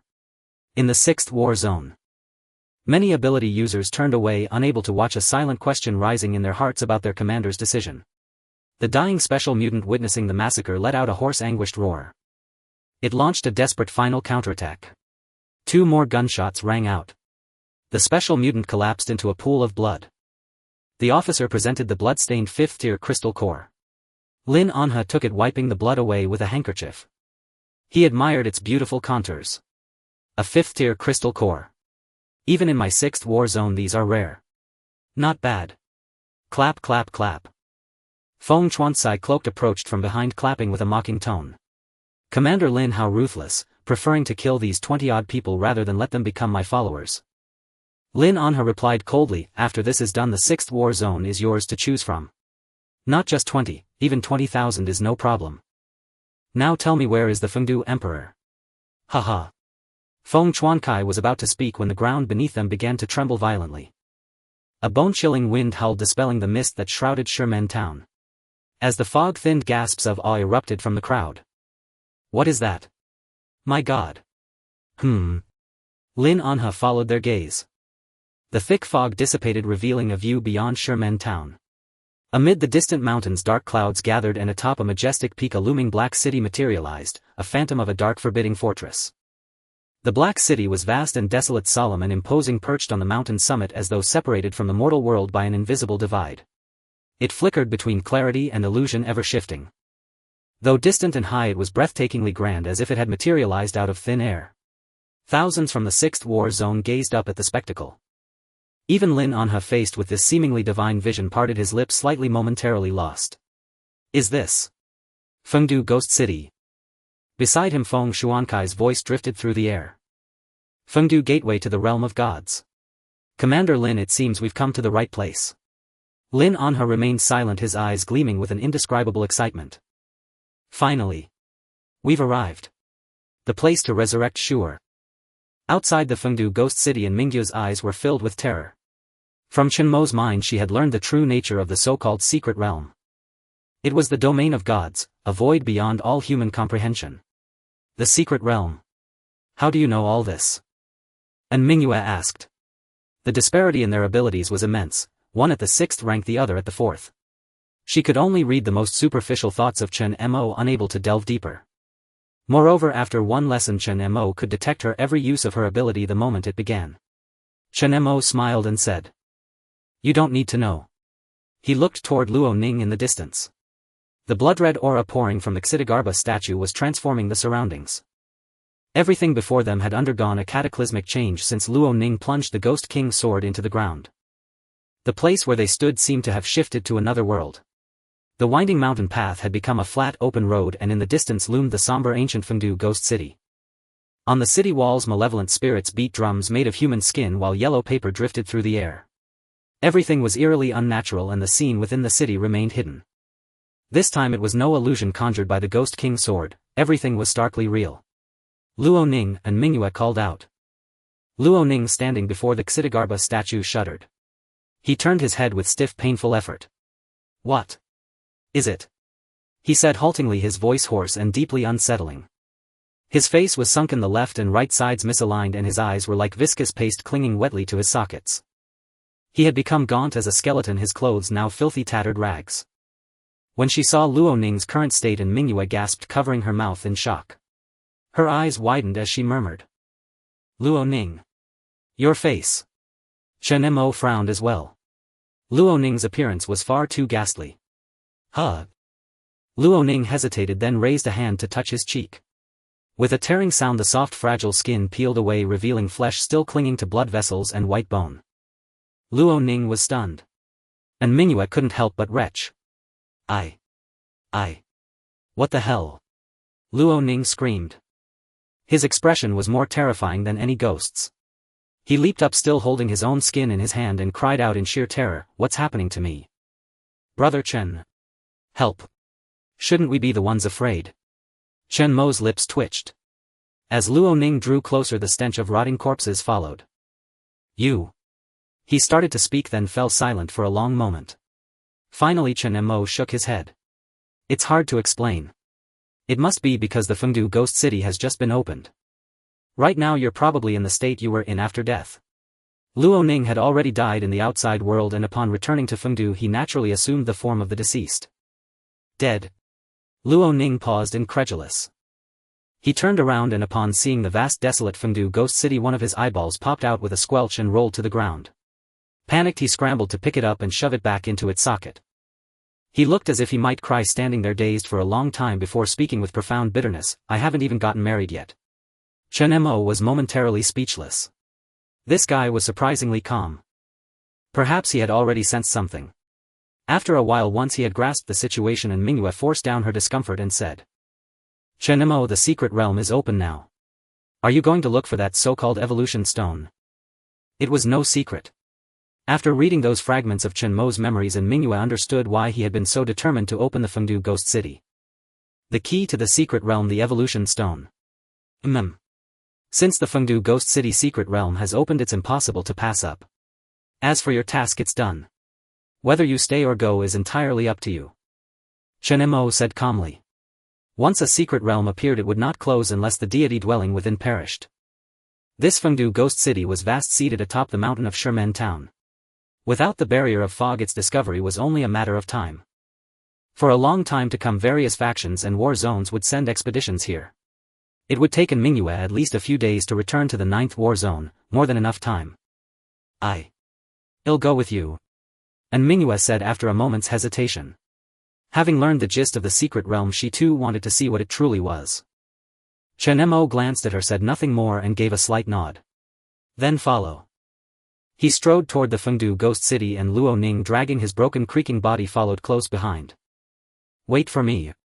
The road stretched on, seemingly endless. Though the Fengdu Ghost City appeared close at hand, they could never reach its end. All around was pitch black. An invisible barrier seemed to separate the outside world from this place, and an unsettling silence reigned. Luo Ning followed along, but his heart grew increasingly sorrowful. From Chen Mo's words he understood what had happened to him. So. I'm already dead, huh? Huh. How laughable.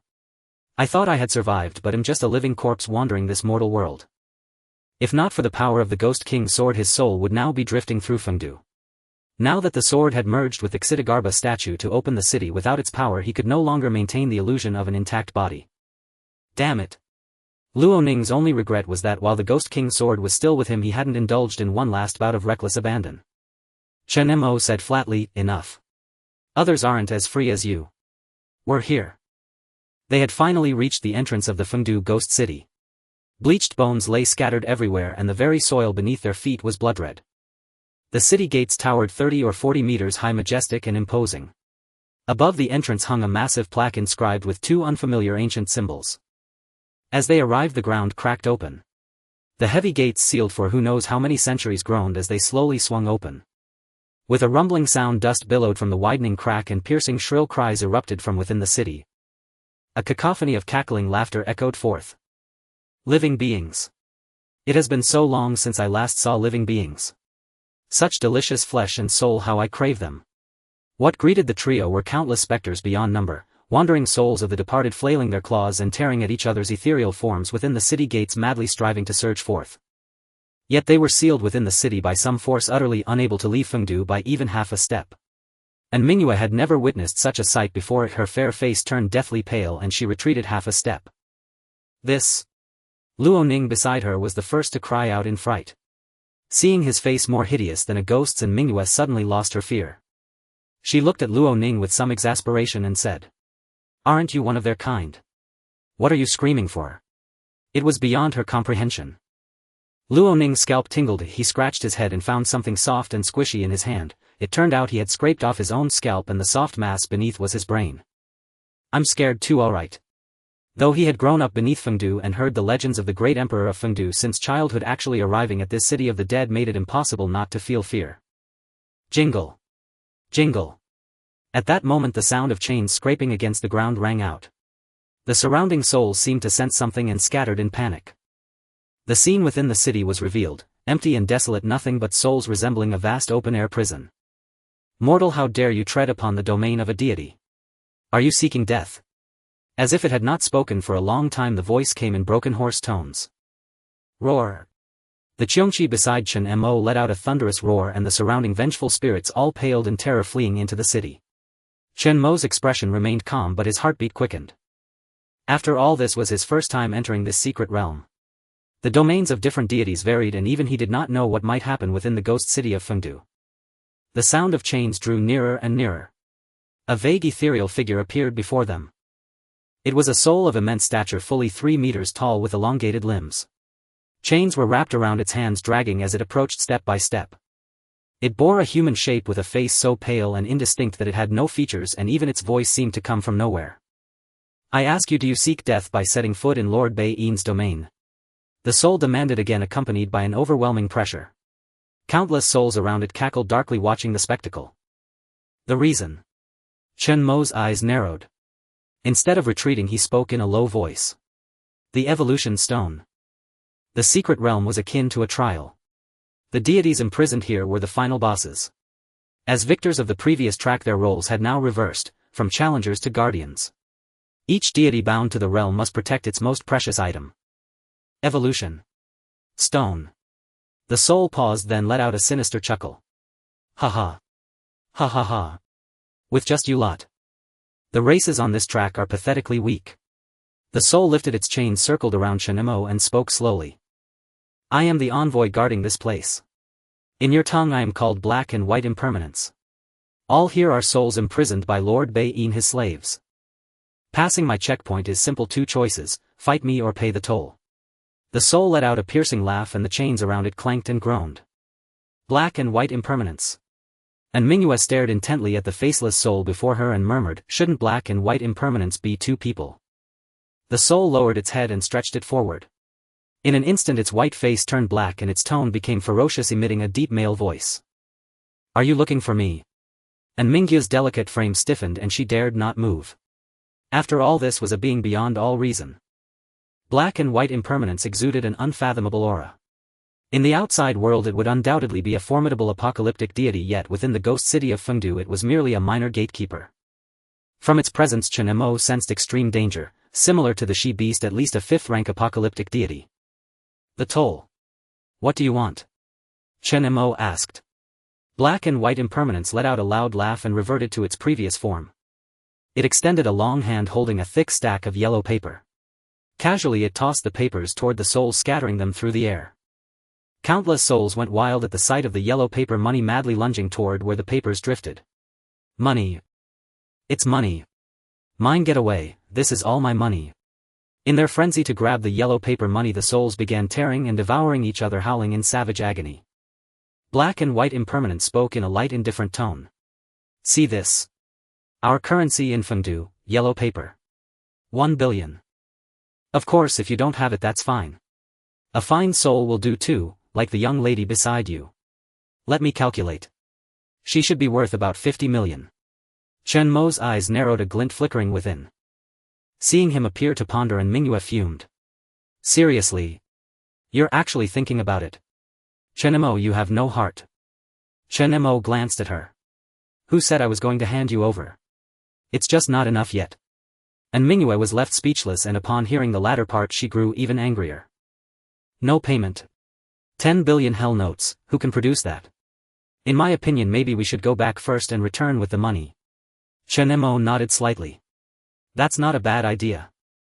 But Black and White Impermanence's face changed instantly, switching to its pitch-black faceless visage, and roared in fury. Humph. Fengdu is not a place you can come and go as you please. If you can't pay the toll, then stay here with those souls. With that it swung its chains, preparing to attack. The Qiongqi let out a defiant roar, and Chen Mo raised his hand ready to activate his ability. Since they could neither produce the 10 billion hell notes nor retreat, their only option was to defeat the gatekeeper here. After all, slaying apocalyptic deities was nothing new. Just then Luo Ning suddenly shouted in protest. Wait, is this the money you want? It struck him on the way here he had used crystal coins to buy large quantities of yellow paper. He had thought it was madness before, but now he understood. It was a hint given to him in advance by the Ghost King sword. Hell notes to pay the toll and pass. With that realization, Luo Ning quickly pulled out stack after thick stack of yellow paper hell notes from his spatial stone. There was so much that one hand couldn't hold it all. The yellow papers kept fluttering away. At the sight of the hell notes swirling through the air, the countless souls within the ghost city of Fengdu instantly went utterly berserk. Money. So much money. It's all mine, my money. Faced with such frenzied spirits, even Luo Ning found himself stunned for a long moment. Gazing at the thick stack of banknotes in his hand, his pupils contracted slightly, then revealed an indescribable ecstatic joy. This is actually circulating currency. If that's the case, doesn't that mean I've struck it rich? Damn. The mere thought made Luo Ning tremble with excitement. After all, during his lifetime he had bought countless stacks of such yellow paper, piling them into small mountains that filled his spatial stone. The spirit money and yellow papers that had scattered out were barely a drop in the bucket. Seeing this, Chen Mo, who had been preparing for battle alongside He Bai Wuchang, was dumbfounded. And Mingyue paused, her delicate face full of disbelief. This guy. He actually has spirit money. No, where did he get it? Luo Ning said sheepishly, actually I don't know why either, but I still have a lot more. 10 billion spirit coins is still an undercount. Every single piece of spirit money he had bought was of an ultra-large denomination, 1000000 in value. Hey Bai Wuchang halted abruptly, their pale featureless faces shifting back. You really have it. Standing still, it flicked its right hand, lashing its chains toward the spirits with a swift strike. Boom. The mottled chains weighing tons slammed heavily into the ground, shattering the stone slabs into fragments. The spirits clustered together wailed in agony, dissolving into wisps of green smoke and vanishing. Humph. This is all my money. You lot get out of my way. Hey Bai Wuchang withdrew, and a chill wind swept through, rolling up the yellow papers on the ground as they drifted ethereally. Hey Bai Wuchang extended slender fingers, pinched the paper money, and a wisp of cold ghost fire incinerated it into green smoke, which it inhaled through its mouth and nose. Hey Bai Wuchang twisted its body in sheer delight, leaned forward and sniffed the stacks of yellow paper in Luo Ning's hand. Then it snatched them away in one swift motion. Slap. It began counting them carefully. Not bad, not bad. This is indeed the spirit money I need, Hey Bai Wuchang said unhurriedly. And Mingyu's eyes lit up with surprise. It actually works. Chen Mo, does that mean we've passed the first trial? Chen Mo nodded. Aside from Luo Ning, he couldn't imagine anyone else carrying spirit money on them. If it could avoid a conflict, that would be for the best. After all, this place was called Fengdu. According to mythology, who knew what other ghouls and monsters they might encounter next? The apocalyptic deities here were certainly not limited to just Hey Bai Wuchang. Since we can afford it, can you let us pass this trial? Chen Mo asked. Not so fast, not so fast, Hey Bai Wuchang said, counting the amounts on the spirit money before speaking leisurely after a long pause. Still a bit short. Hey Bai Wuchang murmured. Not enough. I have more. Seeing that the yellow paper was useful, Luo Ning quickly produced another thick stack of bundled papers so large he had to hold them with both arms. Luo Ning set them down and said grandly, consider the rest a gift. No need to give me change. Based on the denominations of these papers, 10 billion spirit coins amounted to 10,000 sheets. What he had produced was more than enough. With that, Luo Ning shot Chen Mo a reassuring glance. He hadn't been able to help much along the way, but unexpectedly here in the mortal realms Fengdu, his contribution had finally come into play. Although Mingyue was puzzled about what kind of mindset would hoard so much paper money, the fact remained that Luo Ning had used it to help them. She couldn't help but smile. Well, Luo Ning, even as a ghost you'd be a wealthy one. He not at all, not at all, Luo Ning said modestly. If only the rest of this yellow paper money could be used the same way. Having finished counting, Hey Bai Wuchang nodded slightly, lit the papers and said slowly, The amount is indeed correct. So can we leave now? Chen Mo asked. Hey Bai Wuchang let out a sinister laugh, bending its body. You may, but only one person can pass. Chen Mo's eyes narrowed, a chill flashing within them. What do you mean by that? Hey Bai Wuchang, clutching its chains, drifted back and forth around Chen Mo. I wasn't clear earlier because I didn't believe you could produce 10 billion spirit coins. But now I believe you. 10 billion spirit coins only permits one person to pass. But there are 3 of you. So which one do you decide to let through? Hey Bai Wuchang's tone was mocking. As the words fell, a sharp piercing sound cut through the air. Chen Mo raised his hand and slashed down with a silver blade, cleaving Hey Bai Wuchang's body in two. He couldn't be bothered to waste words. Muttering with a hint of disgust, insatiable creature. Seeing this, Luo Ning was shocked and quickly said. Brother Chen, don't fight. It's just 10 billion, it's all paper money anyway.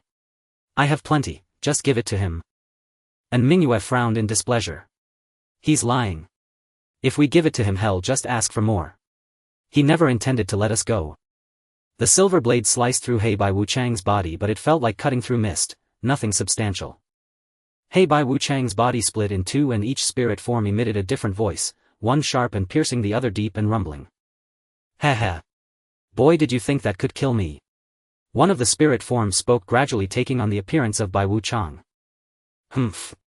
Attacking the gatekeeper, courting death. The other spirit form roared in fury, transforming into Hey Wuchang and whipping its massive chain at Chen Mo with terrifying force. Chen Mo dodged, vanishing from his spot just as the chain slammed down. The ground erupted with a deafening roar, sending countless spirits scattering in panic. Lord Wuchang is enraged. Run for your lives. Chen Mo reappeared elsewhere. Seeing his chain miss, Hey Wuchang sneered. Not bad strength. Before it could finish, a Qiongqi lunged from the side, shattering its spirit form into a cloud of mist. But the mist quickly coalesced, reforming He Wu Chang. Chen Mo stared coldly at the pair. I hate being deceived. Since you want to die, I'll send you both on your way. Even if they were apocalypse deities, he had slain not a few of them. White impermanence and black impermanence simultaneously swung their heavy, overwhelming chains. With a rustling sound like the cracking of a whip, the chains descended without hesitation. Chen Mo instantly activated his dominion ability, freezing the two chains midair. Though he did not know what material the chains of black and white impermanence were forged from, his dominion ability could control them. Go! Chen Mo raised his right hand, and the heavy dark chains before him reversed direction, darting back like spirit serpents toward their wielders, white and black impermanence. Black and white impermanence neither dodged nor evaded as the chains passed right through their bodies without causing harm. They exchanged glances, astonished that someone could influence their weapons. Huh. Interesting. What kind of ability is this? Be careful, that's the soul-reaping chain. Once it touches you, you'll never leave this secret realm.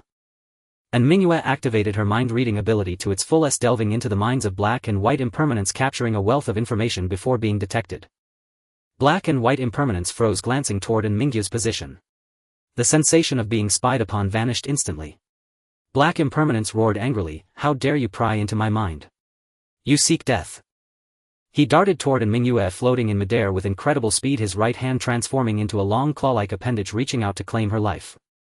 Chen Mo raised his hand, unleashing a dense barrage of silver blades toward black impermanence in an attempt to stop him. But in an instant, white impermanence swept his chain, knocking them all down.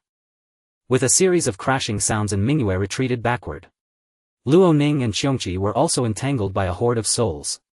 Seeing Chen Mo held back by white impermanence, Mingyue drew a pistol from her waist and shouted. Don't worry about me. I can take care of myself.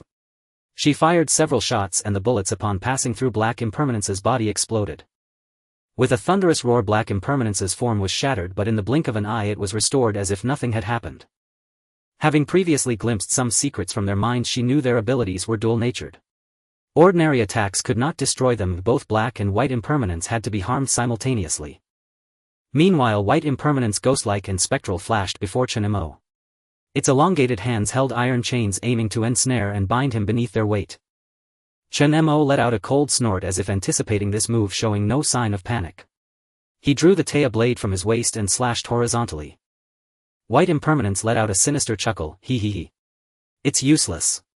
Your attacks can't harm me at all. But the next moment its ethereal body was slashed open by the Taotie blade's power, leaving a deep wound.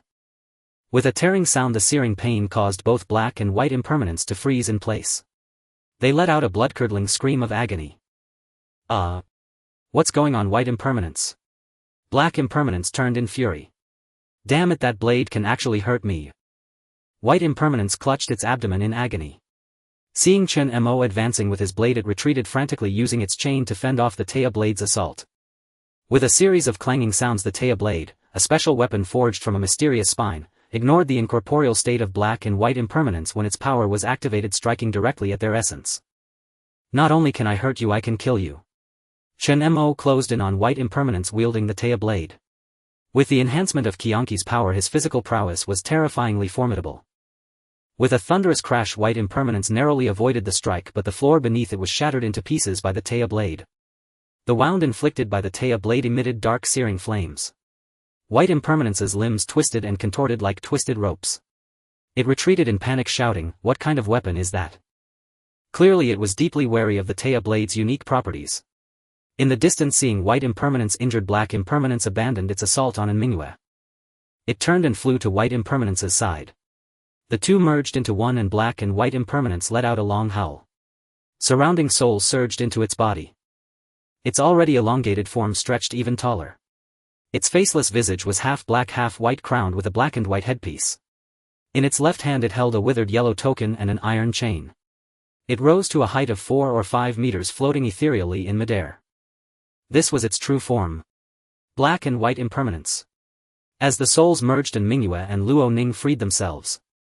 And Mingyue, seated on Qiongqi's back, joined Luo Ning and rushed to Chen Mo's side. Gazing up at the floating black and white impermanence, and Mingyue's beautiful eyes were filled with awe.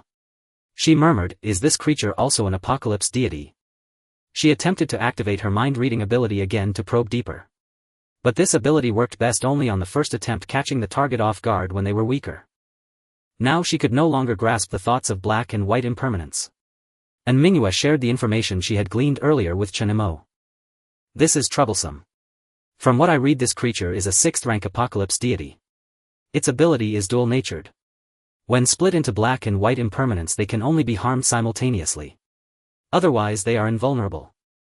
In this merged form it loses the dual nature but gains the abilities of soul reaping and command. One can extract the soul from the body while the other is a large-scale killing ability that can erase souls entirely. Beware of its chain and token. Even the most capable individuals could encounter beings they had never seen before within a secret realm. This was why in his past life secret realms were always explored by large groups of forces or teams of ability users. The black and white impermanence they faced now was immune to physical attacks. Apart from his Taya blade and abilities like Shoshi Shin's law-breaking god, it would be difficult to harm it. And Mingyue with her information-gathering ability was a crucial member of the team. Chen Mo nodded and looked up at the merged entity. The ghostly black and white impermanence had chains slowly extending from the void around it, intertwining. Just standing there exuded an immense pressure, suffocating all who beheld it. 6th rank with the abilities of soul reaping and command. Metallic liquid swirled around him. Chen Mo murmured, "I understand. Qiongqi, take them far away." Qiongqi let out a low growl and carried Mingyue and Luo Ning to a safe distance. Watching Chen Mo face the ghostly black and white impermanence alone, Mingyue couldn't help but whisper. Black and white impermanence fear that blade, so they merged and lost their dual nature. But they don't know. This guy's ability is far more terrifying than close combat. Heibai Wuchang intoned that in light of the billion underworld coins sent earlier, a peaceful death would be granted.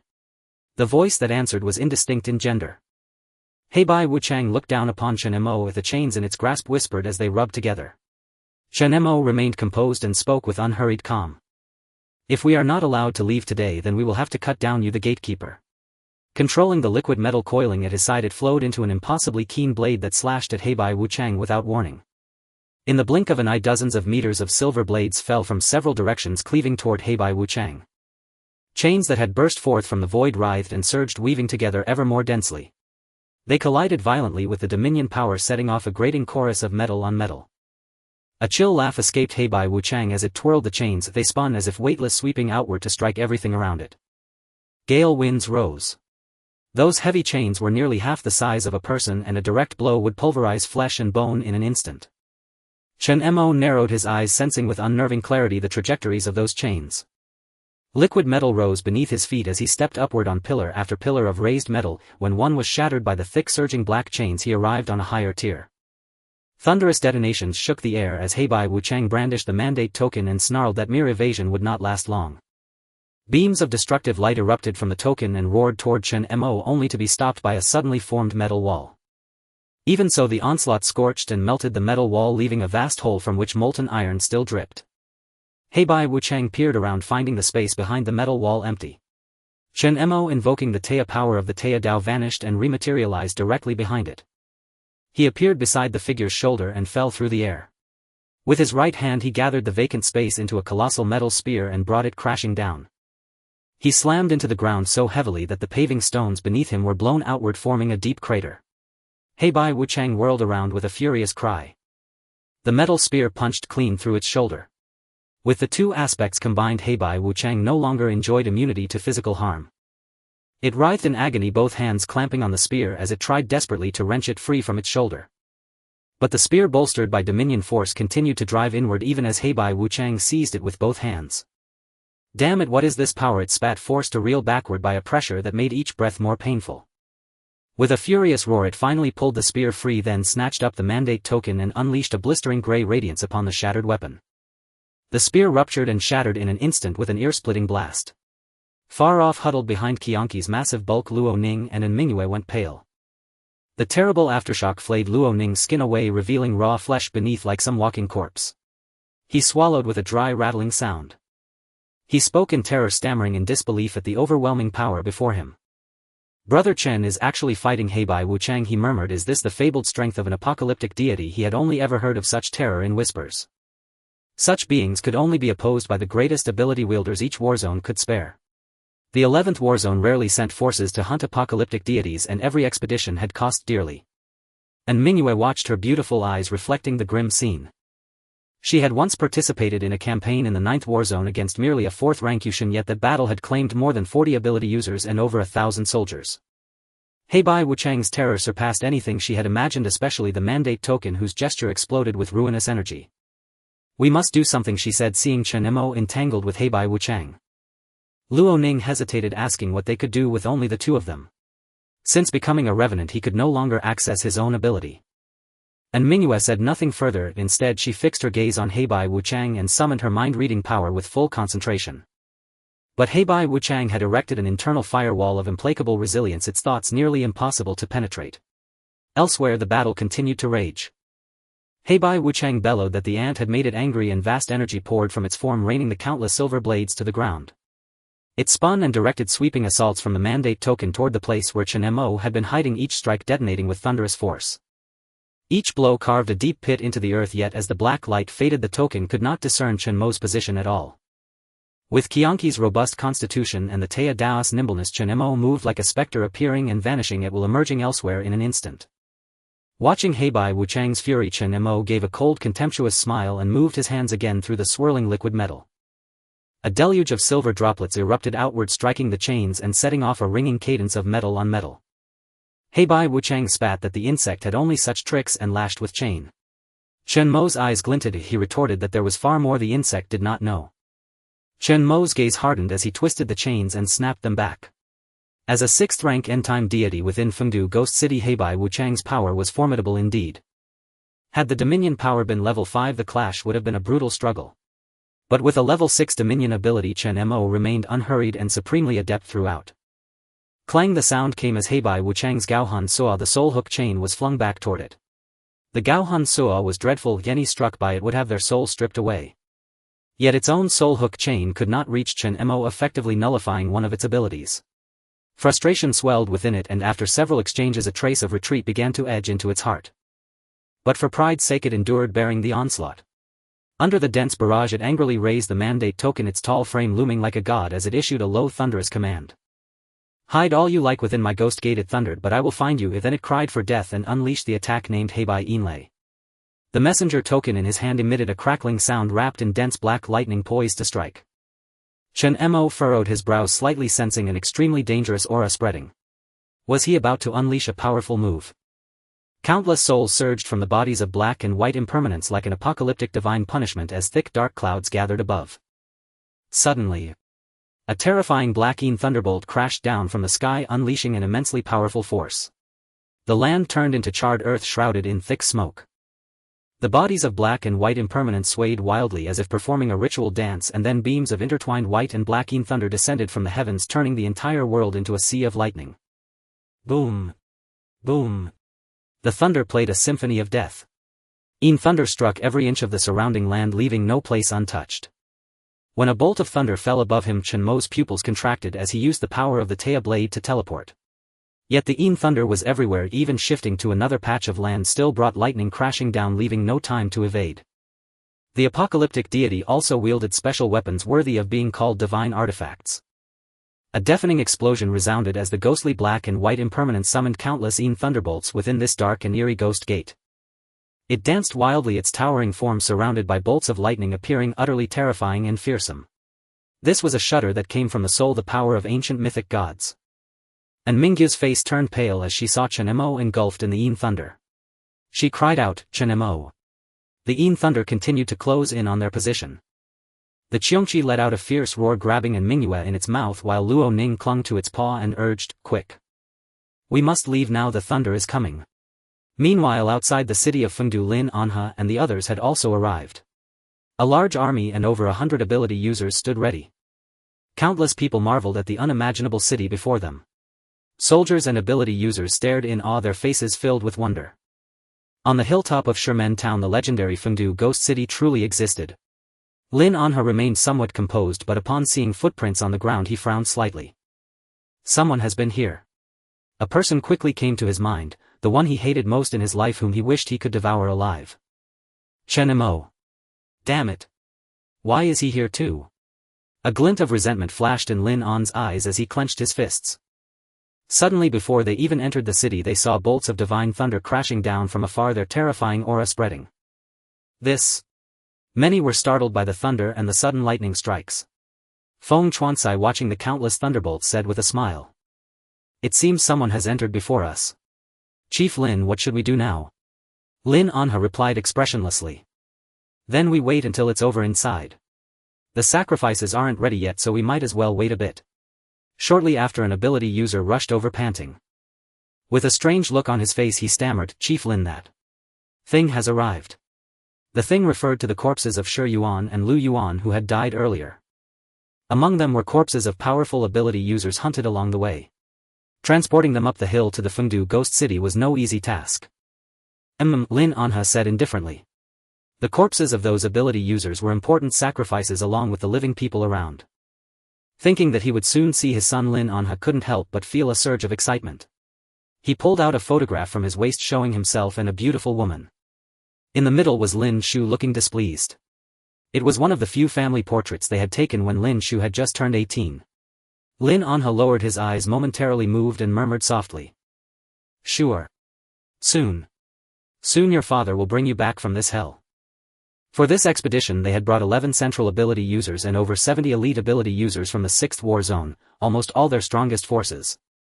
He owed Shu'er far too much, even sacrificing the entire 6th war zone was worth it. With that thought, Lin Anha carefully put the photo away and resumed his usual indifferent demeanor. Since everything is here, let's go take a look. If it really is that man, then it's time for our Lin family to settle our grudges within this Fengdu. Even if Chen Mo had died and turned into a ghost, he would not let him go.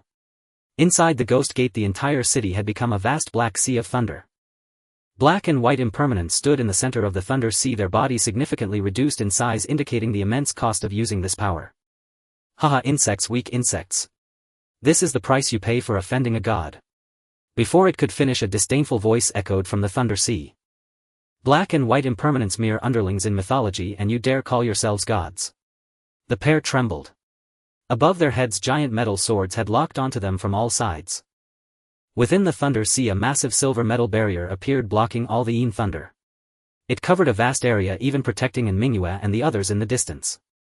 Beneath the barrier, Chen Mo stood calmly, completely unharmed, supporting the barrier with one finger while holding the Taya blade in the other hand.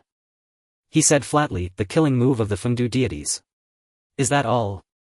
With a snap of his fingers, the enormous metal barrier instantly dissolved into liquid, surging toward Chen Mo's side.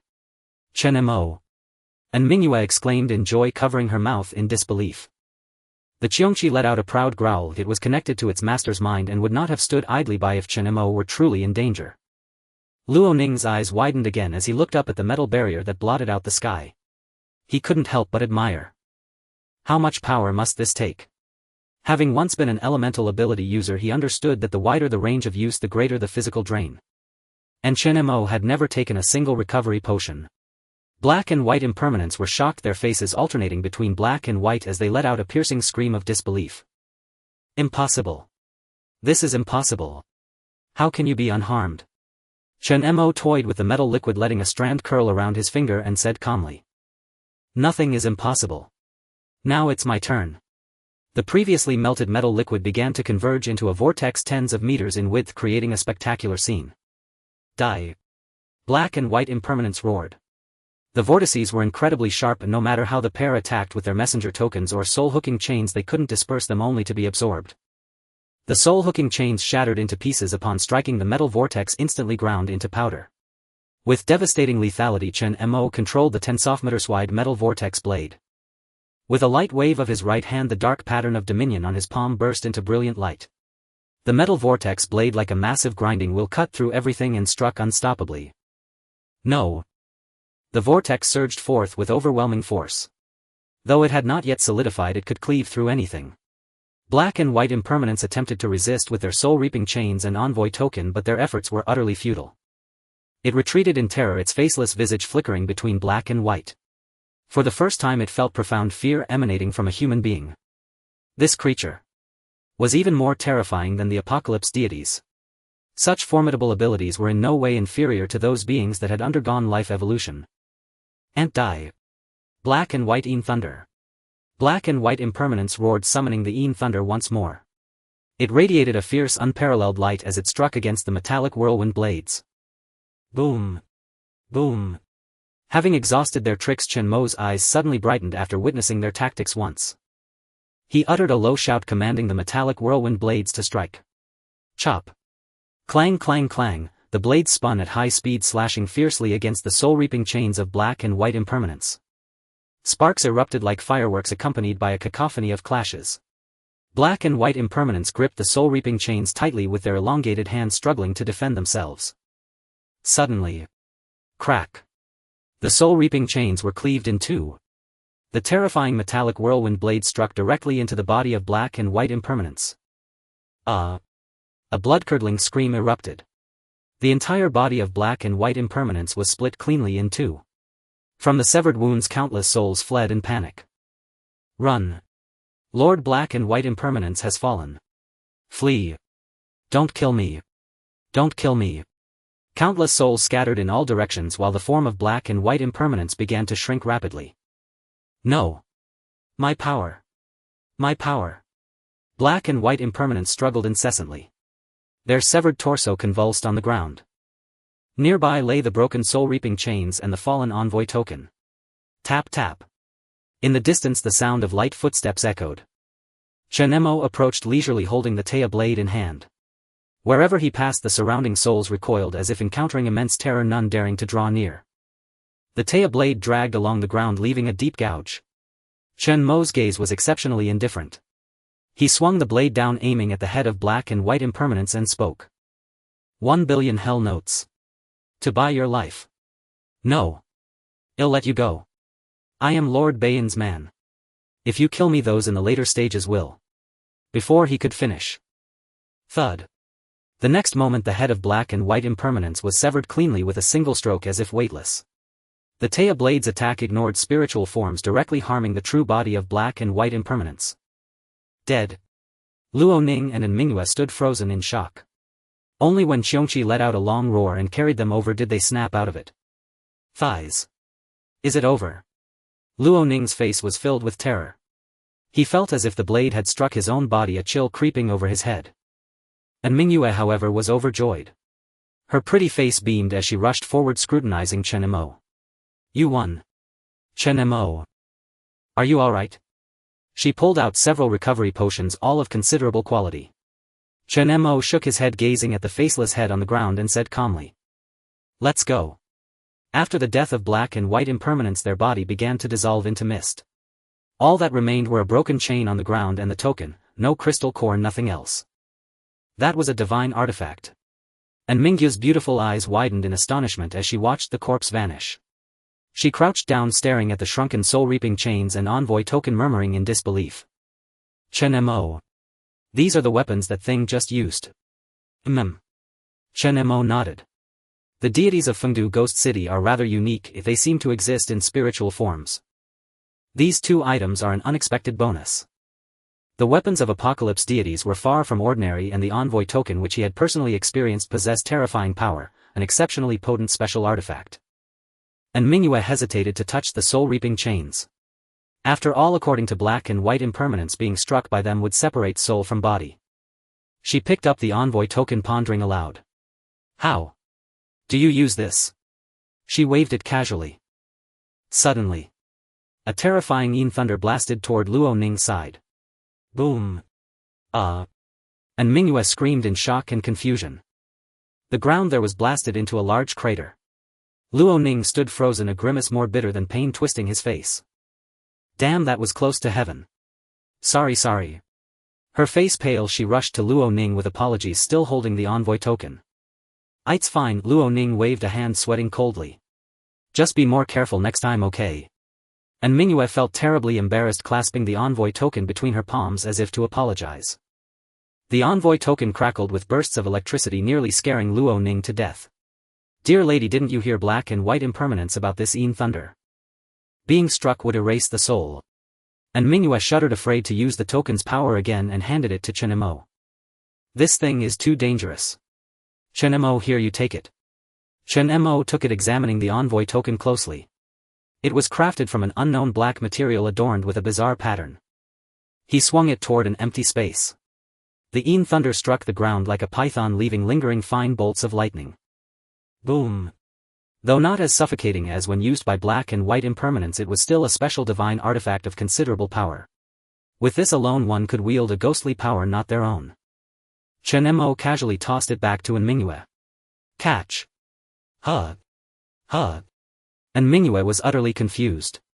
Why give it to me? For self-defense, Chen Mo said flatly.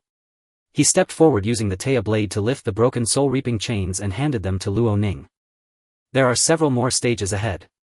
Just protect yourselves and don't distract me. His tone was casual, as if he held these two special artifacts in no regard. This was only the beginning. Luo Ning, being a spirit himself, was unaffected by the chain's effects. Excited, he picked up the two broken links and wrapped them around his wrists. The chains clinked as Luo Ning swung his arms in delight. Wow, they've got some weight. Perfect for me. He shook his shoulders. Crack. The next second his right arm wrapped and the chains flew off. Damn. Luo Ning ran to retrieve his arm and reattach it. Suddenly. Rumble. The black gate of the boundless city streets in the distance slowly creaked open, revealing a path adorned with crimson blossoms. A moment later Chen Mo's eyes flickered as he spoke slowly. Take your belongings, it's time to go.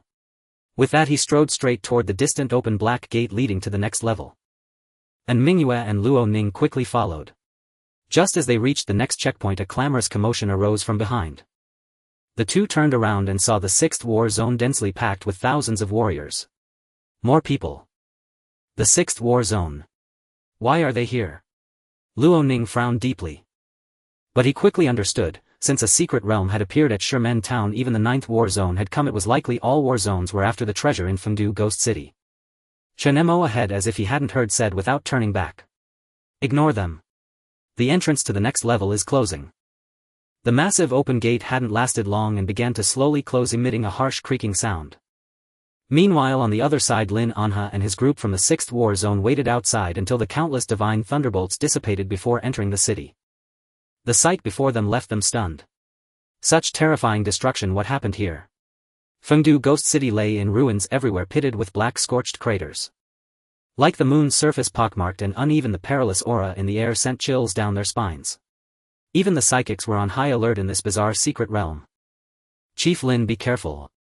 Psychics guarded Lin Anha on all sides, with military psychics clearing the path ahead, everyone cautious and vigilant. Someone up ahead. A shout came from the crowd. They too spotted Chen Mo's group entering the next level across the way. Lin Anha adjusted his glasses and looked toward the gate of hell. The alto familiar silhouette made his face instantly change, erupting in furious rage. Chen Mo. It is him. All of you attack. Stop him. This wasn't the 11th safe zone, so he no longer needed to suppress the blazing fury within him. He roared recklessly, veins bulging on his forehead and neck. The synchronized sound of rifles being raised echoed as soldiers immediately opened fire at Chen Mo's back. Bang bang bang. Hum. A hail of bullets suddenly froze midair. Then in an instant they reversed course and shot back toward the 6th war zone. Everyone present was stunned, the hearts of the 6th war zone warriors sinking to the depths. Puff puff puff. The bullets they had fired pierced into their own comrades' bodies, accompanied by a chorus of screams. The psychics' pupils contracted and they quickly activated their abilities to defend. Quick! Protect the chief. Protect Chief Lin. A group surrounded Lin Anha, forming an impenetrable human shield. Lin Anha ignored the deaths of hundreds of soldiers before him. Through the gaps, his eyes bloodshot, he could only watch helplessly as the gate slowly closed. Burning with rage, he roared with a piercing glare. Chen Mo. Just you wait. When I catch up, I'll tear you apart limb from limb. Bang. The black gate slammed shut. Within the gate of hell, the sound of countless 6th war zone warriors collapsing echoed. After an unknown time, all the bullets that had been fired and returned were knocked down. The soldiers forming the human wall suffered heavy casualties, roughly over 400 dead. Driven by the power of a dominant ability, even ordinary psychics could barely withstand these bullets, let alone mere mortals. Chief Lin. After the scene was cleared, a group gathered around Lin Anha, asking with tense expressions. Are you alright? Lin Anha snorted angrily, brushing aside someone beside him, and said coldly, I'm fine. Damn it, he escaped again. Feng Qiongqi beside him gazed at the closed gate in the distance, a glimmer of thought in his eyes. A female voice echoed in his mind. That person bears the aura of an apocalypse god. Is he also a divine envoy? Feng Qiongqi asked with a hint of interest, smiling. The voice responded again. No, that person's aura is very mixed, not just one apocalypse gods. At least 4. Heavenly Mother, what did you say? Feng Qiongqi's pupils shrank.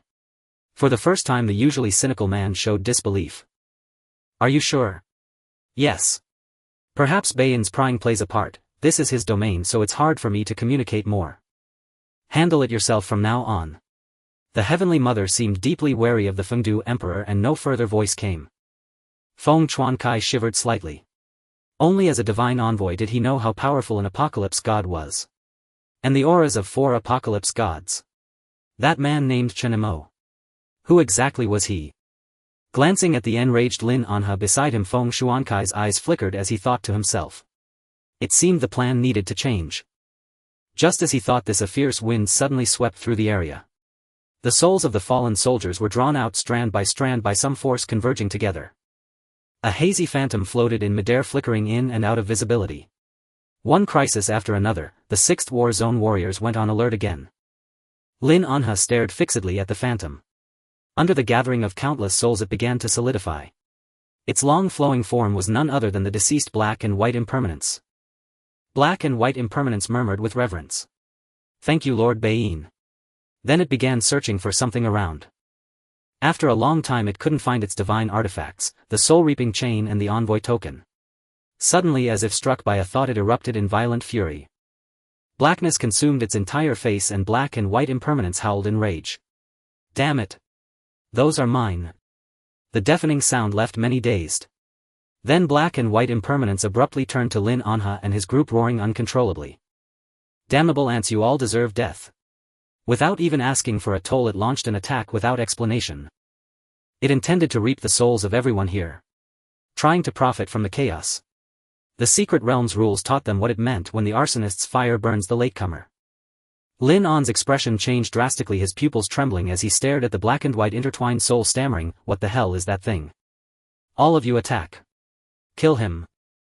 The next stage after the Gate of Hell was the Yellow Springs Road. Although Fengdu Ghost City was located in the mountains behind Shimen Town, stepping through the Gate of Hell meant entering the domain of the gods. Within the secret realm, a powerful deity guarded the supreme treasure, the Evolution Stone. Obtaining it would not only allow one to evolve their supernatural abilities again, but also cleanse their mortal life, achieving true perfection in evolution. All around was pitch black, with fields of spider lilies covering the mountains on both sides of the path. In this world only shades of grey and blood red remained, and even the air was filled with falling petals. How beautiful! And Mingyue couldn't help but whisper. It's like stepping into another world, isn't it? She smiled, speaking with a hint of ease. I once wondered if there really was an underworld after death, and after coming here I never expected to actually see those who had passed away. If that's the case, I wouldn't fear death. In this tense apocalypse where even survival was a struggle, no one was unafraid of death. The only fear humans had was the chaos and nothingness of death. Luo Ning interjected with a complaint, "Come on, there aren't many souls here. Who knows where the others have gone? We haven't seen a single normal one along the way." Apart from themselves, the souls here seemed to be greatly restricted. The atmosphere lightened slightly. Walking along the path lined with spider lilies, the air carried a tempting, intoxicating fragrance. And Mingyue couldn't resist bending down to look at the spider lilies. The crimson buds swayed gently, each stamen revealing a desperate human face. A human face. And Mingyue was instantly horrified, stepping back a few paces. Are these flower hearts human faces? Each spider lily reflected a different visage, male and female, as if imprisoning souls within. Chen Mo, walking at the front of the path, spoke without turning back. Be careful, don't touch these flowers. For the living to enter this place was fraught with danger. And Mingyue nodded, and the group moved forward together. The spider lilies grew denser, and they had lost track of where they were. Finally, after walking for what seemed like an eternity, they heard the sound of waves crashing against rocks. The air grew moist. Not far ahead lay a yellow river, and upon it stood an ancient stone bridge. Countless white spirits were crossing it. On both banks of the road, countless souls were lined up in orderly fashion. That's... Luo Ning was stunned. This was the first time they had seen so many spirits, reminding him of a certain legend. The bridge of helplessness. He murmured uncertainly. It must be, Chen Mo said calmly. This is the next stage. Chen Mo led the group toward that direction. Along the roadside spirits began to appear moving forward alongside them. Some were right beside them. The spirits wore numb expressions as if they hadn't noticed Chen Mo and his companions at all trudging toward the bridge of helplessness.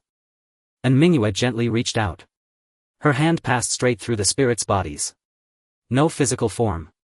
Curious Luo Ning imitated her. He reached out but unlike in Mingyue his hand made contact with the shoulder of a passing spirit. The spirit paused slightly then slowly turned its head to look at Luo Ning expressionless staring straight at him. Luo Ning snatched his hand back in fright still struggling to accept the fact that he was dead. Sigh. If there truly is an underworld in this world I hope there's reincarnation too. He looked at the dense sea of white spirits on the road ahead his expression immensely complex. If not for the Ghost King's sword I suppose I'd be like these spirits. Suddenly among the dense crowd of spirits ahead Luo Ning spotted a group of alto familiar figures. Luo Ning trembled violently an incredulous look on his face. That's the village chief. And the villagers. How is this possible? He felt as if he had fallen into an ice cellar. He couldn't accept the fact that all the villagers of Shimen town were here. No, impossible. Luo Ning charged forward like a madman shoving spirits aside. Village chief. Village chief. Behind him Chen Mo and Mingyue were equally astonished. And Mingyue covered her mouth, that's Aunt Lu and the others. How? He and Chen Mo and Luo Ning had only left Shimen town not long ago so why were all the villagers here? Did that special creature come back and kill them all after we left? Probably not, Chen Mo said after a moment's thought. If the special creature wanted to kill them it could have done so long ago. He quickly thought of another possibility. A chilling glint flashed in his eyes. Did Linan and that guy do this? Uncertain he followed closely. Because they were alive the two humans and the beast moved unimpeded passing through spirits and quickly catching up. They arrived at the bank of the bridge of helplessness. On both sides stood two enormous pitch-black boulders. Luo Ning was frantic staring at the crowd of villagers from Shimen town. Just yesterday the village elders had been caring for him so why were they here today? He was like a helpless child blocking the numb rigid villagers and calling out to them. Village chief Uncle Fong Aunt Lu. What's wrong with all of you? What happened in the village? But no one answered. Being here means they're dead, came Chen Mo's merciless voice from behind. The scene fell silent. Luo Ning trembled collapsing weakly to his knees with a thud. He clung desperately to a middle-aged man before him. Uncle Fong had asked him yesterday to look for news of his son. Uncle Fong say something. What happened to the village? Was it Hengzi? Was it Hengzi? Spirits from behind kept passing through Chen Mo and in Mingyue's bodies but avoided Luo Ning on the ground as they moved forward. The villagers of Shimen town also trudged forward slowly no one noticing Luo Ning. No one stopped. Luo Ning couldn't understand why right after he left the elders who had watched him grow up were all gone. As a man he hadn't broken down when he learned of his own death even accepting it calmly and making jokes. But now seeing the villagers of Shimen town walking on the road to the bridge of helplessness. He finally collapsed completely letting out a furious roar.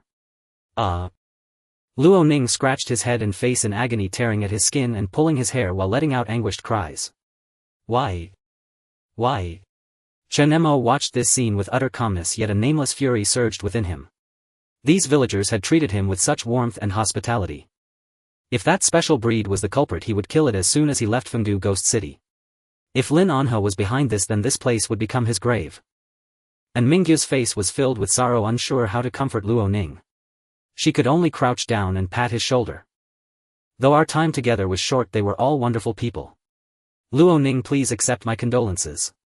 Luo Ning lay prostrate on the ground his right hand still clutching the middle-aged man's arm calling out to him incessantly.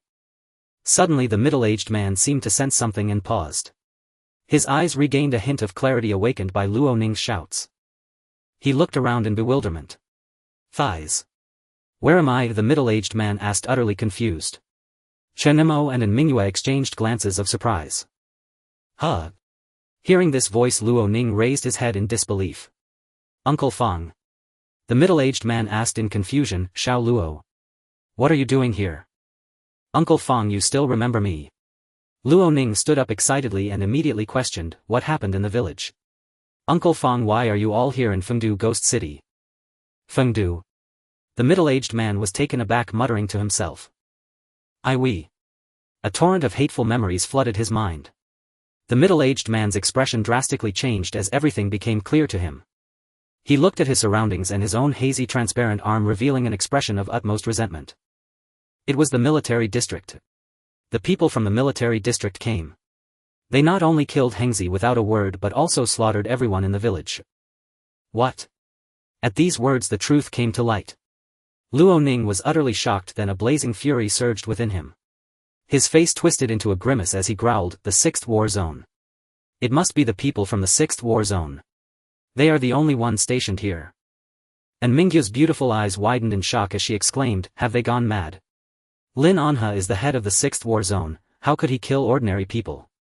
This is absolutely outrageous." And Mingyu's chest heaved with fury.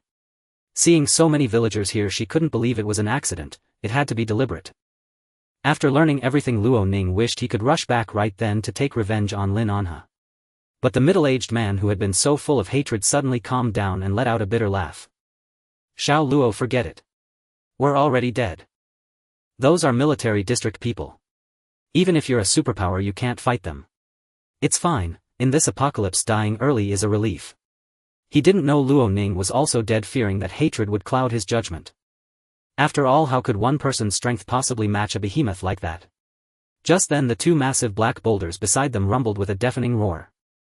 Rumble, the towering rocks on both sides shed countless fragments and a pair of eyes opened. Two enormous heads emerged from within. Ox head and horse face. The two colossal heads sat on either side of the Naiha bridge passage, both glaring fixedly at Luo Ning's location. Awakening the dead is a grave sin. Suppressed for 100 years, they declared with a majestic, unyielding voice. Oxhead opened its massive mouth, revealing a pitch-black void filled with countless ghostly arms trying to escape.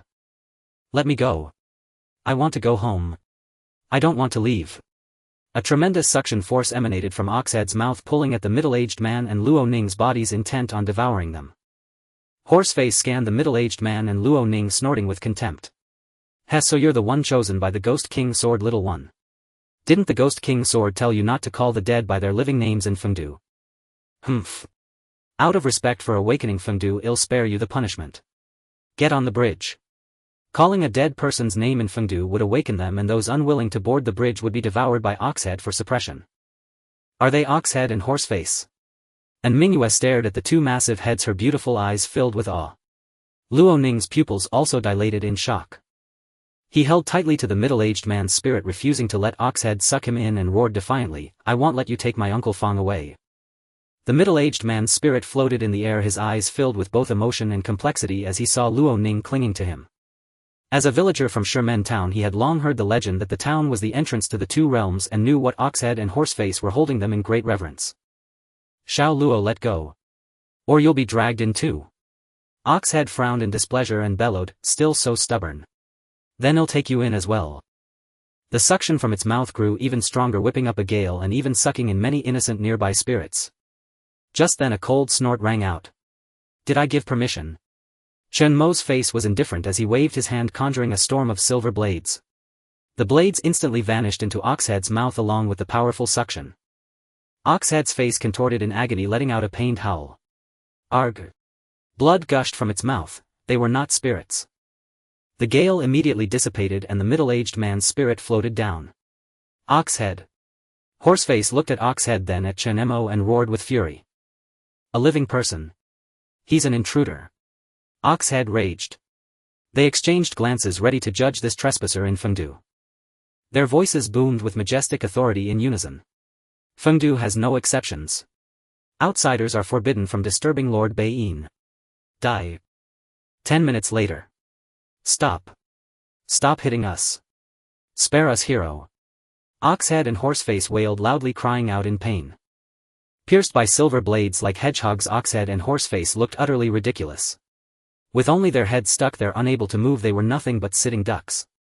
Though they seemed fearsome and powerful, their actual combat strength was far below that of Black and White Impermanence.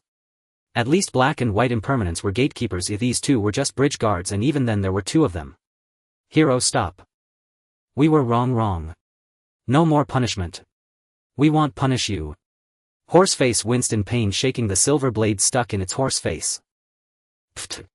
Dozens more silver blades embedded into Horseface's cheek. Oxhead on the other side also wailed without any dignity. Lady Warrior, isn't that the divine artifact of those two black and white guys? Let's talk this out. Who wants to talk with you? Boom. Another thunderclap. Oxhead's massive head billowed with thick smoke scorched black all over, about 70% cooked. And Mingyue looked at the messenger token in her hand, her bright eyes shining with admiration. This thing is pretty handy, huh? Gazing at the two nearly lifeless Oxhead and Horseface, and Mingyue turned and asked, how should we handle them? Kill them. Luo Ning said indignantly. Upon hearing this, Oxhead and Horseface's faces changed drastically and they hastily began to beg for mercy. Wrong, it's not that we want to suppress it, but this is the rule of Fengdu. All of Fengdu is constructed by the mighty power of Lord Baiyin. This special environment allows these souls to survive. If they don't cross the bridge of helplessness, their spiritual forms will soon dissipate between heaven and earth. The group exchanged glances and the middle-aged man sighed softly, saying, Alas, Xiao Luo, let it go. After all, this is the legendary Fengdu. Since I am already dead, let your uncle go and be reborn. Luo Ning was speechless. At that moment a small boat appeared in the distance, ferrying across the yellow river, moving slowly but coming into everyone's view. A voice came slowly. Release Oxhead and Horseface. Since you wish to cross, I will send you on your way. Everyone turned to look. Chen Mo noticed the person on the boat. Unlike other ghosts, it was an extremely aged old man. Was this also an apocalypse deity? Oxhead and Horseface's faces changed drastically upon seeing the newcomer, and they exclaimed with reverence, Why are you here? The old man nodded and stepped ashore.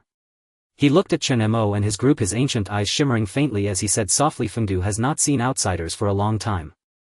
Who are you? Chen Mo asked. If he were an apocalypse deity, the old man carried no aura, nor was he in a spiritual state, appearing no different from an ordinary person. Yet in this ghostly realm of Fengdu only souls existed. The old man said, just a nameless ferryman. He glanced at the wandering souls on the bridge and continued. The living cross by boat, the dead by bridge. I will guide you on the rest of your journey for a modest fee of paper money. As for these two, they should follow Oxhead and Horseface's advice and honestly take the bridge. And Mingyue asked, puzzled, is there some significance to this? The old man looked at her and said calmly, this bridge is for the dead. If a living person steps onto it, they will fall directly into the waters of the Lethe, never to be reborn. Conversely, the same applies to the boat. And Mingyue nodded slightly, intending to follow Chen Mo's decision. What do you say? Chen Mo replied directly, listen to him. But if so, what about Luo Ning? Luo Ning said, you go ahead first, you'll catch up later. I want to walk this final stretch with the villagers. After crossing the bridge, we'll meet on the shore. Chen Mo nodded and asked the old man, elder, how much for the ferry? The old man said softly, only 100,000 paper notes per person. 100,000. And Mingyue's eyes showed a hint of doubt. The contrast with He by Wuchang was too great, 1 billion versus 100,000. She found it hard to believe. As if reading her thoughts, the old man said, Rest assured, I am not like He by Wuchang who break their word. After some conversation and paying the fare, Chen Mo and Mingyue and Qiongqi boarded the dilapidated small boat. Meanwhile, Luo Ning followed the souls of the villagers from Shimen town onto the bridge of helplessness. The boat floated on the water as if weightless, even the massive form of Qiongqi did not cause it to sink. The boat creaked as the old man gently paddled and it began to move slowly forward. Chen Mo and Mingyue sat aboard observing their surroundings. The waves were slightly turbulent, but the splashing water never touched the boat. Inside the river, ghastly white skeletal hands could be seen reaching out everywhere. These were the souls of those who had fallen or tried to escape by jumping into the river, eternally suppressed there. Fortunately, according to the old man, as long as they stayed on the boat there was no danger. And Mingyue thus relaxed for a rare moment and said, honestly, I never thought I'd end up in a place like this in my lifetime. Chen Mo, how do you know about secret realms? She was curious why Chen Mo was always so different, able to find places even the military district struggled to locate. And he seemed so clear and familiar with his goal. Chen Mo gazed into the distance, not directly answering in Mingyue's question, but said calmly. Don't you have a mind-reading ability? Use it if you want to know. And Mingyue pouted and said, if it worked I would have used it long ago. Except for the first accidental reading, no matter how close she got to Chen Mo, her ability couldn't glean any information. She couldn't even hear the most superficial thoughts, let alone anything deeper. Seeing that he was unwilling to elaborate and Mingyue didn't press further. Instead she toyed with the envoy's token, studying its patterns intently and murmured to herself, how can such a small token release those lightning bolts? These special weapons are truly strange. In my 9th war zone there's someone with a similar weapon. I heard that weapon can even talk, called Xiang. Is it called Qiongqi? Chen Mo said calmly. And Mingyue was stunned, staring at Chen Mo as if she had seen a ghost. You know that too? Are you human or ghost? Chen Mo grinned. This person was one of the top 10 peak ability users in her past life, a prominent figure in the 9th war zone. In his past life, although he knew little about the mysterious central authority, he was familiar with the notable figures in each war zone. So when Mingyue mentioned that name, he recalled who she was. Chen Mo shrugged and said, powerful ability users in each war zone are quite famous. I pay attention. Is it strange that I know? That makes sense. And Mingyue mused thoughtfully. At that moment the old man ferrying them ahead said softly. Little girl, that's Heibai Wuchang's divine artifact, isn't it? Heh. Living people should use such weapons sparingly, as these divine artifacts have their drawbacks. The two were startled. And Mingyue frowned and asked, Elder, what do you mean? The old man rode unhurriedly and stopped there, saying, I've forgotten for a moment, some things can only be sensed, not explained. He. Chen Mo pondered. They were now in the middle of the Yellow River, yet the shore was still nowhere in sight. Having many questions in mind, he tentatively took out a stack of paper money. And Mingyue was startled. What are you doing? Chen Mo stepped forward, offering the yellow paper money. Could you elaborate further? The old man glanced at the proffered paper money, accepted it without a change in expression, nodded and spoke with a serious tone. The journey ahead is long. Coincidentally, this old man knows quite a bit about Fengdu, the city of ghosts. If you two have questions, feel free to ask. And Mingyue. She had thought this old man was an exception, never expecting he was cut from the same cloth as the black and white impermanence outside. Chen Mo's eyes lit up and he spoke with a faint smile. What is the drawback you mentioned earlier? The old man, anything related to gods is trouble, let alone a divine artifact used by the ghostly deities of Fengdu. Drawing upon this power consumes her life force. If used too frequently, that young lady will wither away before long. What? And Mingyue's heart jolted, her beauty paling. She stared incredulously at the envoy's token in her hand. She could already feel her vitality draining away. The old man chuckled. Divine artifacts granted by Baiyin to the black and white impermanents are not meant to be wielded by ordinary people. You seem to know quite a lot, Chen Mo remarked. The old man gave a soft laugh. I know other things too. Such as the item you seek, young friend. Chen Mo's heart tightened. You know what I'm looking for? The old man nodded. Yes, I not only know, but I also know where it is. Noticing the old man's pause, Chen Mo immediately added more yellow paper money. 10,000 wouldn't open his mouth, so he offered 100,000, a million, 10 million. After all, Luo Ning had bought an endless supply of yellow paper money, useful only in this place and worthless in the outside world. Money can make even ghosts turn the millstone. Only when the offer reached a full 100 million did the old man finally relent and continue. In the next trial you should be able to see it. It is also the final trial of your journey. What you seek lies with Mengpa. Chen Mo's eyes blazed. Truly. The old man nodded.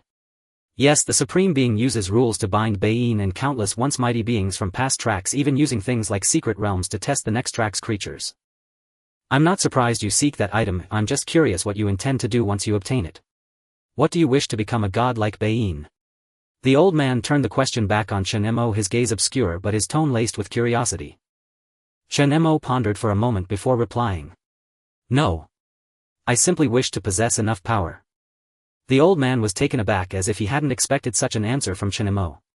He continued to ply the oar. You're quite straightforward. But the truth is that simple. Chen Mo's expression was impassive. Without the abilities of dominance and heavenly authority, even with the memories of his past life, he could never change what had once happened. What good would knowing countless secrets and opportunities do? As an ordinary person, the military district would surely use some means to force a confession out of him. After all, the types of abilities aren't limited to combat.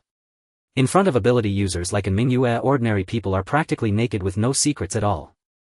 Chen Mo said calmly. Besides, who can guarantee that your Lord Baiyin will always be bound by the rules? Since this is a survival of Thephatis track of evolution, then this track must eventually have a victor. The old man's hand, which was rowing, stopped. He nodded thoughtfully, then offered a smile. You're right. It seems you know quite a bit. In that case, I wish you both good luck. Along the way, both Chen Mo and Mingyue learned much from the old man. Fengdu, the city of ghosts, was a place derived from the power of Beiyin. It was isolated from the outside world, its existence stretching back for an unknown age. Not all departed souls were gathered here. Only the souls of beings who fell within Beiyin's territory near Fengdu were drawn here by the power of the god Beiyin. There's something I'm curious about. Since the souls of the dead are all here, can they return to the world of the living? And Mingyue asked. The old man shook his head. No. And Mingyue, then how do you explain Luo Ning? The man who crossed the bridge of helplessness earlier. The old man chuckled. He's no exception either. He merely received temporary protection from the power of the Ghost King's sword, existing in a state of a walking corpse. Now that the Ghost King's sword's mission is complete, that fellow will soon become like these departed souls. Besides, young lady, things aren't as simple as you imagine. Even Lord Beiyin does not possess the power to resurrect the living. His power can at most transform a person into his own kin. Once that flesh decays, it still means death. In other words, true resurrection was utterly impossible. Even outside his territory, death was absolute, no soul remained. For souls were born solely from Beiyin's power. And Mingyue was disappointed. She had hoped to see her deceased loved ones here, only to receive such an answer. The old man sighed with emotion. The title apocalyptic god is intriguing, but gods were once beings just like you. They merely stumbled upon power and are now doing things beyond their control. Chen Mo had been listening intently for a long time. He stared fixedly at the old man and suddenly spoke in a low voice. Why do you know so much? The old man paused briefly, then gave a wry smile. I've simply lived here for too long. Forgive me for speaking out of turn, I haven't been out for some time. Enough of that. Our guests, we have arrived. The boat gradually came to a halt, bumping gently against the shore, steady and calm. Amid their chatter, they had unknowingly reached the final checkpoint of their journey to Fengdu, the place where the old man said the evolution stone lay. A bluestone path flanked by towering statues led to a lofty pavilion in the distance. All was shrouded in pitch blackness. A mournful wind whispered in their ears. Beside them, a dense procession of souls on the bridge formed a long queue, shuffling toward the pavilion ahead. Chen Mo and Mingyue disembarked. When they turned back, the ferry boat and the old man had vanished without a trace. And Mingyue was stunned. He left so quickly. Chen Mo murmured, his gaze flickering. Recalling the old man's words and the fearful reverent looks from Oxhead and Horseface, he muttered. If this Wangxiang Terrace is indeed the final trial of Fengdu, then I think I know who he is. Who? And Mingyue asked. Chen Mo grinned and spoke slowly. He is the Fengdu Emperor, long enshrined in Shimen Town. The god Beiyin. On the road to the Yellow Springs, Lin Anhe led the remaining members onward to the next stage. The power of the black and white impermanence was too formidable, dealing with that entity would be no easy task. Fortunately, this expedition had brought along a considerable number of elite psychics from the 6th War Zone, along with a formidable psychic squad from the Central Forces. Most of those who had tragically fallen were ordinary soldiers from the 6th War Zone. This loss was still within his acceptable range. They arrived near the Bridge of Helplessness. On the bank, Oxhead and Horseface, their heads bristling with silver blades, were incessantly complaining to an elderly man. "Milord, why did you let those fellows go? Isn't our mission to stop the intruding beings? That one psychic ability is too powerful. If he also seizes the evolution stone, he will surely become a great calamity in the future." The old man spoke ethereally. "It matters not. Leaving this thing here is useless to us, it will only invite more covetousness from the outside world later. But that is not our mission. If we cannot guard it." The old man raised his hand to interrupt. "This track is different this time." Oxhead and Horseface were taken aback, their faces full of confusion. "What do you mean by that?" The old man gave a soft chuckle and said unhurriedly, "I only discovered this matter after I fell into slumber. The rules are broken. The Supreme Overseer has vanished at some unknown time." "What?" Oxhead exclaimed in shock, muttering incredulously. "Milord, does this mean the rules here can no longer bind us? We can freely leave Fengdu?" Their pupils dilated wide, each revealing an extremely startling gleam. All doomsday deities possessed their own rules, an unavoidable price for gaining power. They all uniformly referred to the being that established these rules as the Overseer. Although no one had ever seen it, almost every being on the track believed in the Overseer's existence, otherwise who could have established the rules of survival of the fittest and evolution. Were it not for the constraints of the rules, the doomsday deities would have slaughtered all beings on this new track on the very first day of their emergence. The old man nodded, slightly a flicker in his dim gaze. But now is not the time. I can still sense a faint trace of that rule lingering. What exactly happened since the day the entire track fell into slumber? The old man murmured softly. Fengdu had experienced countless tracks repeatedly, and each time it could emerge as the victor of the track. Though not the ultimate winner, it could thereby remain undestroyed. But during the course of the previous track, suddenly one day, the track's overseer vanished. All beings fell into slumber, ending that competition in an inexplicable manner. Now that the track has reopened, even the power of the rules that had bound them for so long is weakening. The old man gently shook his head and spoke ethereally. Oxhead Horseface, perhaps this is the last time. The moment of our true liberation has arrived. Saying this, even his long silent placid heart stirred with a slight ripple. So many years possessing immense power, yet still shackled by the rules, they were nothing but marionettes with form but no soul. Oxhead and Horseface could hardly contain their excitement and exclaimed loudly, "Milord, does this mean you can finally leave?" The old man revealed a smile. "Besides our Fengdu, I can sense that a few other old friends have also awakened. The power of the rules annihilates all. Though it has weakened, it still exists. So far no one is willing to risk being erased by defying it. They are all silently waiting for the moment the shackles on them completely disappear. Our Fengdu should also conserve its strength, awaiting the final decisive battle to come. Without the binding of the rules, the evolution stone was no longer so important. If someone truly took it, Fengdu would be spared future trouble." A stack of yellow paper money suddenly appeared in his hand. The old man glanced down and smiled faintly. "Who?" In an instant the yellow paper money was completely incinerated in his withered hand. The old man turned around, looking at the large contingent from the 6th war zone approaching from behind. He stooped and said, "Here come new guests. Go on. Until then, do what you must as before." On the other side. What? When Mingyue heard Chen Mo say that the old man was the Fengdu emperor, her heart jolted with disbelief. That seemingly ordinary old man was actually the legendary Fengdu emperor, the northern dark deity. After all, this was a deity of great renown in mythology. How could he possibly appear as an old man? Is that true? If he really is the northern dark deity, why did he lead us here? Chen Mo lowered his eyelids and shook his head. "I don't know. But I think it should be him." As the guardian of the secret realm, the northern dark deity was not the final boss this time but Mengpa. This surprised Chen Mo. Yet having come this far, he was determined to take the evolution stone back no matter what. This was the last chance to enhance his sovereign psychic ability. Other secret realms were too far away and Yuer was still in the lion's den. He had to arrange everything properly. Because beyond this lay the conflicts between internal and external races. Doomsday deities were awakening one after another. Powerful zombie kings would also emerge among the undead. Resources were scarce, forcing various nations to send personnel to procure special resources, leading to interactions and clashes, internal strife and external threats. This was a three-way conflict: humans, zombies and doomsday deities. No, perhaps it was more fitting to call them the survivors of the previous track. Pulling back his thoughts, Chen Mo looked towards the bridge of helplessness not far away. Beings on the bridge were slowly descending. Every wandering soul that crossed the bridge invariably vanished just as it was about to reach the bank, as if some invisible whirlpool swept them away to an unknown place.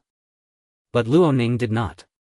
His body had become even more dilapidated. The power of the Ghost King's sword was gradually fading. He now existed in a peculiar state, neither alive nor a wandering soul. "Fellow townsfolk, I will avenge you for sure." Luo Ning descended from the bridge, having witnessed the villagers of Shimen town depart one by one. Gritting his teeth, he came to Chen Mo's side. Seeming to sense his own condition, Luo Ning sighed, never expecting this day to arrive so soon. "Brother Chen, where do we go in the end? After accompanying you through this final stretch, I suppose I should be on my way." In his heart still burned a deep hatred for the 6th war zone. He only hoped he could hold on a little longer to personally kill Lin Anha with the power of the soul-reaping lock. Chen Mo gazed into the distance and said, "Soon. Not far ahead is the final stage. Let us continue our journey." The atmosphere along the way was somewhat oppressive, and Luo Ning's consciousness began to grow increasingly hazy. Walking along this bluestone path, advancing steadily, the ground around them began to be littered with tattered paper figures, some missing hands, others missing feet. Not far away at the location of the elevated platform, a long-haired old woman floated in the air, continuously tearing apart paper figures one by one. Rip! The torn paper figures let out agonizing screams, yet the old woman with disheveled black hair appearing filthy remained unmoved, instead emitting a sinister chuckle that sent chills down one's spine. Whose turn will it be next? She slowly floated down to the ground, surrounded by paper figures standing erect. 1, 2, 3. Those paper figures displayed expressions of utmost terror. One of them let out a fearful cry as the old woman gently scraped her sharp gray nails across it, causing it to tremble violently. Then it shall be you. The old woman revealed a hideous grin, and the paper figure grew even more agitated. Suddenly, as if sensing something, she paused slightly, then lowered her head and murmured. The scent of the living. Someone is coming. She slowly turned her head, gazing in the direction from which Chen Mo and the others were approaching. And Mingyue looked at the scene of devastation around her. The ground was covered with broken paper figures and those trembling in the distance. Walking along, she instantly understood what those things were. Wandering souls. For within Fengdu there were only wandering souls. Beside her, Chen Mo was scrutinizing the old woman before him. Not finding the existence of the evolution stone, he furrowed his brow. He sensed an immense danger from this old woman, so much so that even the Qiongqi at his side began to bristle, baring its teeth and growling deeply. Activating the Dominator ability. Silver liquid swirled around him. Chen Mo spoke warily, "Everyone be careful. Leave this to me." With the black and white impermanences, divine artifacts, the soul-reaping chain and the envoy token, and Mingyue and Luo Ning were not entirely without means of self-defense. The Qiongqi stepped forward, coming to its master's side and growling at Mengpe. Is this the legendary Mengpe? Are all the ghosts and gods in Fengdu so twisted in their tastes? And Mingyue couldn't help but remark. Luo Ning flicked the chain coiled around his wrist, producing a clinking sound, and said. Why reason with an apocalypse deity? Brother Chen's target is here, isn't it? Let's just get it done. Upon seeing Chen Mo and the other two, Mengpe spoke in a hoarse voice. He. It's been a long time since anyone came here. The track has indeed opened again. You've even taken the artifacts of the black and white impermanence. So you step into Fengdu, are you looking for this thing? As she spoke, Mengpe's withered hand plunged directly into the chest of a paper figure, stirring and churning within, producing numerous shreds of paper. The paper figure let out a painful, miserable scream. After rummaging for a while, Mengpe slowly pulled out a soybean-sized stone that looked like a fragment, pinching it between her thumb and forefinger. Staring wide-eyed, she said. Are you looking for this thing? The small fragment emitted an eerie faint red glow. Upon seeing it, Chen Mo's pupils sharply contracted. Even from a distance he could feel the unmistakably familiar power of evolution, a crystal formed from countless evolution dusts containing the evolution stone that could elevate the life level of living beings. But why? Was it in the form of a fragment? In his memory, the evolution stone should have been the size of a core crystal. As if struck by a thought, a flash of intense killing intent flickered in Chen Mo's eyes, and he said coldly. You destroyed the evolution stone. Mengpe let out a piercing laugh, toying with the fragment of the evolution stone in her hand, and said venomously. It's this very thing that has kept the beings of Fengdu trapped here, unable to leave. I wish I could grind this wretched stone into powder. The power of the rules bound them, preventing their departure from this stronghold. Now that the constraints of the rules had weakened considerably, many apocalypse beings naturally emerged, scornful and eager to break these rules. Mengpe was one of them. I shattered this thing into countless fragments and hid them inside these paper figures. If you want them, you'll have to search one by one. With a grand wave of her hand, the surrounding paper figures all began to move. Each of their expressions was one of extreme agony, yet they were unable to control themselves. You're asking for death. Chen Mo snorted in anger, raising his hand to unleash a torrent of silver blades that sliced toward the paper figures. One by one the paper figures screamed and shattered into countless pieces. Brother Chen will help you too. Luo Ning swung his wrist, and the soul-reaping chain in his hand lashed out fiercely like a heavy whip. Any paper figure that touched the chain was directly smashed to pieces. Meanwhile, Mingyue raised the envoy token, releasing terrifying yin thunder that obliterated countless paper figures. Boom! Boom! Seeing this, Mengpe across from them laughed even more gleefully. So brutal. Then you won't get that wretched stone you're after. After all, the fragments of that stone are all inside these paper figures. If they break, there'll be nothing left. The overwhelming silver blades halted in midair instantly. They even changed direction to block the yin thunder and Luo Ning's soul-reaping chain. Bang! Bang! Brother Chen! What are you doing? Luo Ning and Mingyue were greatly startled, immediately turning around. Chen Mo's expression remained calm, but his eyes flickered continuously. An apocalypse deity in the secret realm had actually destroyed the evolution stone with its own hands. This was something unheard of in his past life. You two just focus on defending yourselves. Let me handle this. Chen Mo said directly without further explanation. Both of them knew that Chen Mo's purpose in this journey was precisely this evolution stone. Since those stones were inside the paper figures, they absolutely could not allow these paper figures to turn to dust along with the fragments. Facing the horde of charging paper figures, Chen Mo slightly parted his lips, emitting a law-breaking sound from his mouth. This deafening sound instantly halted thousands of paper figures in their tracks, making them stand still like wooden puppets. Then cracks appeared and the bodies of the paper figures began to shatter. One by one, deep red fragments of the evolution stone fell to the ground, pattering down like rain. From within the paper figures, the wandering souls imprisoned there writhed painfully, freed from their bonds, and fled wildly in all directions. We're free. Run. The law-breaking sound had not yet ceased if the terrifying sound waves surged toward Mengpo. Mengpo let out a piercing shriek, her skin and flesh beginning to writhe and contort, twisting incessantly. Its face and skin began to writhe and contort, twisting endlessly, accompanied by a piercing cacophonous sound. A creature a full 7 or 8 meters tall, resembling a vengeful spirit, materialized. With a green face, jagged fangs, pupils of pure white, disheveled hair, and hooked spines protruding from its shoulders. This was its true demonic form. Mengpa spread her sharp claws, extending bone spurs akin to a tail from her back, and let out an ear-splitting shriek. No one shall claim the evolution stone. Intruders die. A sinister wind howled and fragments of paper effigies filled the entire arena. Under the pall of despair and terror, even a single glance sent chills down the spines of Mingyue and Luo Ning. This was no ordinary apocalypse deity. Any being bound by the constraints of rules was immensely powerful, far beyond what humanity of this era could withstand. Mengpa swung her claws, unleashing a jet-black blade of energy. Chen Mo immediately conjured a metallic barrier with his ability. With a resounding crash, the claw blades effortlessly shattered the metal barrier. Chen Mo, his expression calm, raised his hand once more to command his sovereign ability. Barrier after barrier was blasted to pieces. It took 4 or 5 walls of defense to finally halt the assault. You two go first, Chen Mo said coldly. He looked up at the demonic deity in the sky, his eyes filled with caution. 6th stage. No, perhaps even higher. He wasn't certain, but with the density and quality of his sovereign ability, even the black and white impermanents had struggled to breach it. This final gatekeeper Mengpa possessed strength far surpassing the black and white impermanents. Luo Ning was shocked. He could hardly imagine the formidable Chen Mo displaying such gravity. Mengpa let out a shrill cry from above. Her face twisted hideously, the bone spurs on her back growing rapidly as she lunged toward Chen Mo with claws outstretched. Vast black mist poured from between her fingers as if tearing the very fabric of space. This strike was lethally sharp, capable of rending any metal defense. Accompanied by overwhelming malevolence, it crushed any will to resist. Die. The dread of the deity loomed. Chen Mo's pupils contracted as the hideous face grew larger before him. Beside him, Mingyue and Luo Ning were already paralyzed with fear. This was Meng's possibility. Using the spell-breaking deity to dispel it, Chen Mo gritted his teeth to stay lucid, raising his hand to block as the dark runes on his arm flared brilliantly. In an instant, the reach of his sovereign ability enveloped the entire arena. The ground beneath visibly changed color, and a metallic surface spread hundreds of meters from Chen Mo.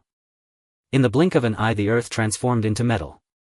A sea of silver liquid coalesced before him, forming a rapid vortex from which countless silver blades shot forth.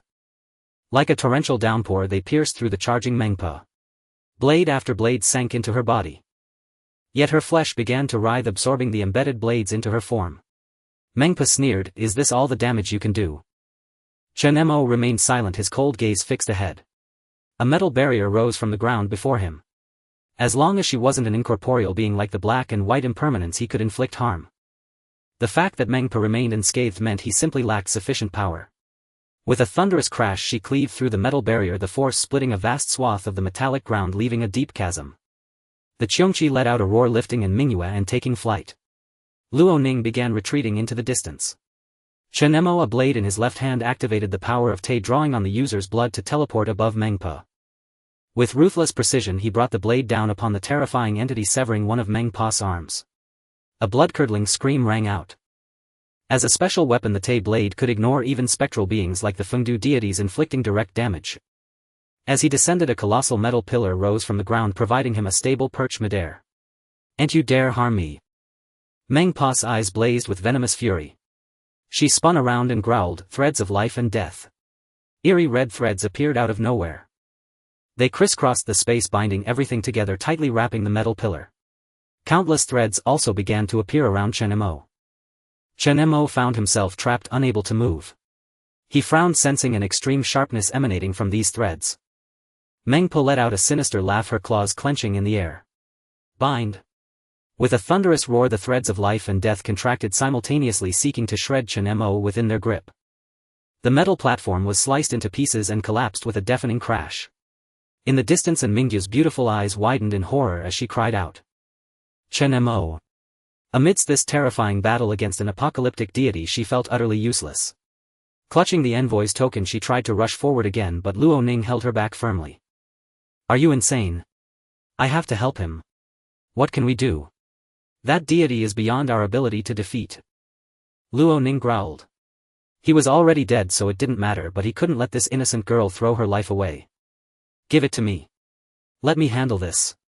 Luo Ning snatched the envoy's token from Mingyue, grabbed his soul-reaping chain with the other hand and charged at Meng Pa. Roaring with fury, Luo Ning raised the token and unleashed bolts of Yin thunder. Die! Beams of pitch-black Yin light struck Meng Pa from behind, contorting her face in pain. The soul-reaping chain and envoy's token were gifts from the northern Yin deity, possessing immense lethality against these specters. Meng Pa whirled around, her scarlet eyes fixed on Luo Ning. "What do you think you're doing?" A single glance left Luo Ning trembling, frozen stiff as if under the gaze of an unspeakable horror. Threads of life and death materialized around him, and in an instant he felt the world spin. He was sliced into pieces, his head tumbling to the ground. Dead. Dead. And Mingyue felt as if she had fallen into an icy abyss. Meng Pa sneered, "Foolish creature. I intended to spare you and turn you into a paper effigy for opening Fengdu. But since you court death, don't blame me." Luo Ning. And Mingyue arrived with Qiongqi. She stared at Luo Ning's body, which had been sliced into pieces by the threads of life and death. Tears welled up in Mingyu's beautiful eyes, a sense of helplessness overwhelming her. She lifted her head and glared fiercely at Meng Pa, picking up the fallen envoy token, clutching it tightly with trembling hands. As Yin thunder crackled, and Mingyue suppressed the fear in her heart and said, I will kill you. You. Meng Pa sneered mockingly, her sharp fingers entwined with strands of red thread. Little girl, your fate will be the same as his. With a gentle pluck of her fingers, the same red threads materialized around Mingyue. And Mingyue's pupils dilated as the threads were about to tighten. A barrage of silver light swept in, severing all the surrounding threads of life and death. The taut threads of life and death in Meng Pa's hand instantly fell slack. She paused for a moment, then a fierce killing intent flared in her eyes. You're not dead yet. Who said I was dead? The collapsed heap of metal behind her began to melt. Chen Mo slowly emerged from it, surrounded by swirling rings of silver light that enveloped him. With a cold expression, Chen Mo commanded Qiongqi to take Mingyue away, then pulled out a vial of recovery potion and swallowed it in one gulp. Today I will show you the full power of the Dominion ability. The awakening rune on him blazed with intense light. The metal ground beneath his feet began to surge like tidal waves, rippling outward in circles. Wherever it passed, all matter transformed into metal. Behind him, tens of thousands of silver blades coalesced, while strands of silver liquid continuously rose from the ground, morphing into more weapons. Meng Pa's expression grew grave as she sensed an immense threat. How did he seem like a completely different person? The Qiongqi ability allowed him to borrow half the power of the deity enslaved within it, briefly reaching a critical threshold.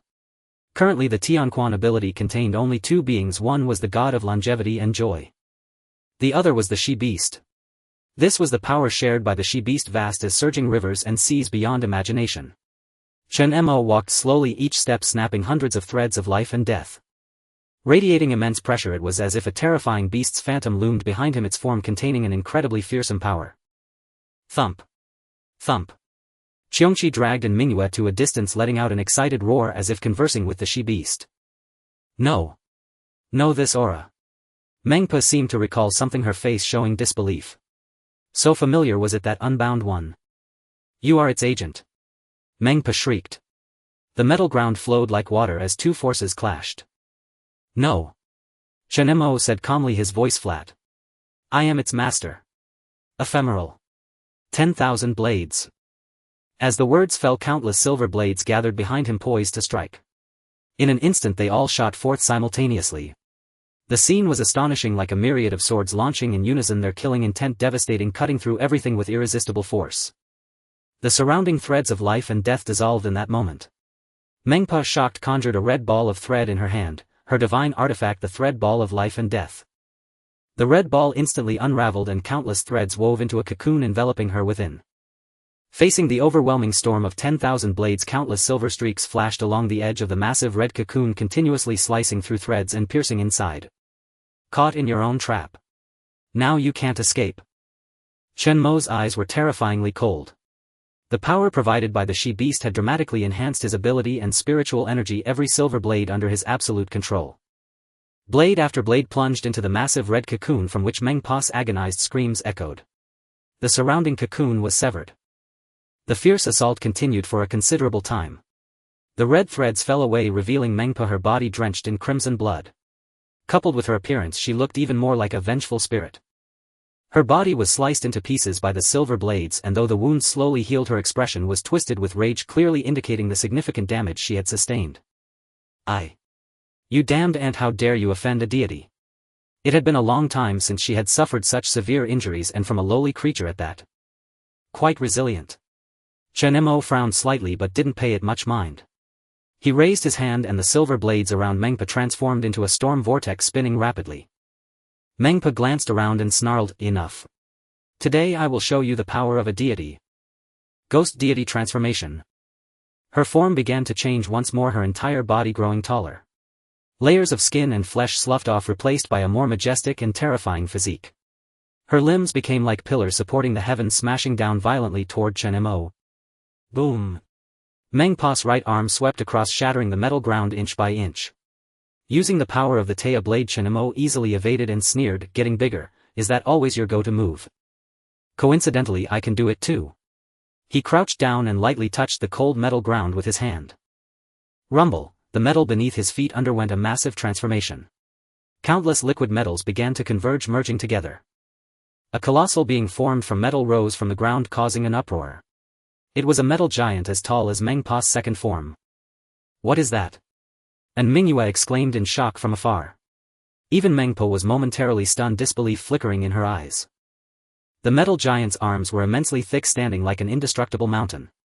Chen Mo stood on its shoulder, calmly gazing at the ghost deity form Mengpo across from him. "Come on, let's see how you like my metal giant." He had developed this ability after encountering Ehuang.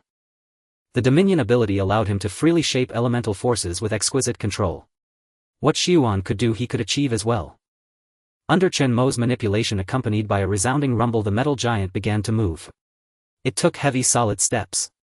Boom! With that single step, the entire Wangxiang terrace nearly shattered, the earth shaking. Even the ghost deity Mengpa's face revealed a trace of shock. Throughout history, some had succeeded in obtaining the evolution stone of Fengdu, but that was only achievable through the collective effort of numerous beings. Yet today this single individual dared to fight to the death with her. "What are you waiting for?" Chen Mo's voice drifted over, cold and distant. A sharp sound of air being split rang out as the metal giant swung its colossal fist, weighing millions of tons, straight at the ghost deity Mengpa. Boom! Mengpa's head was instantly obliterated by the fist of the metallic giant. Countless splatters of blood sprayed forth, falling like a torrential downpour. Roar! From the neck of the decapitated Mengpo, a new head began to writhe and regenerate. Chen Mo granted her no chance to recover.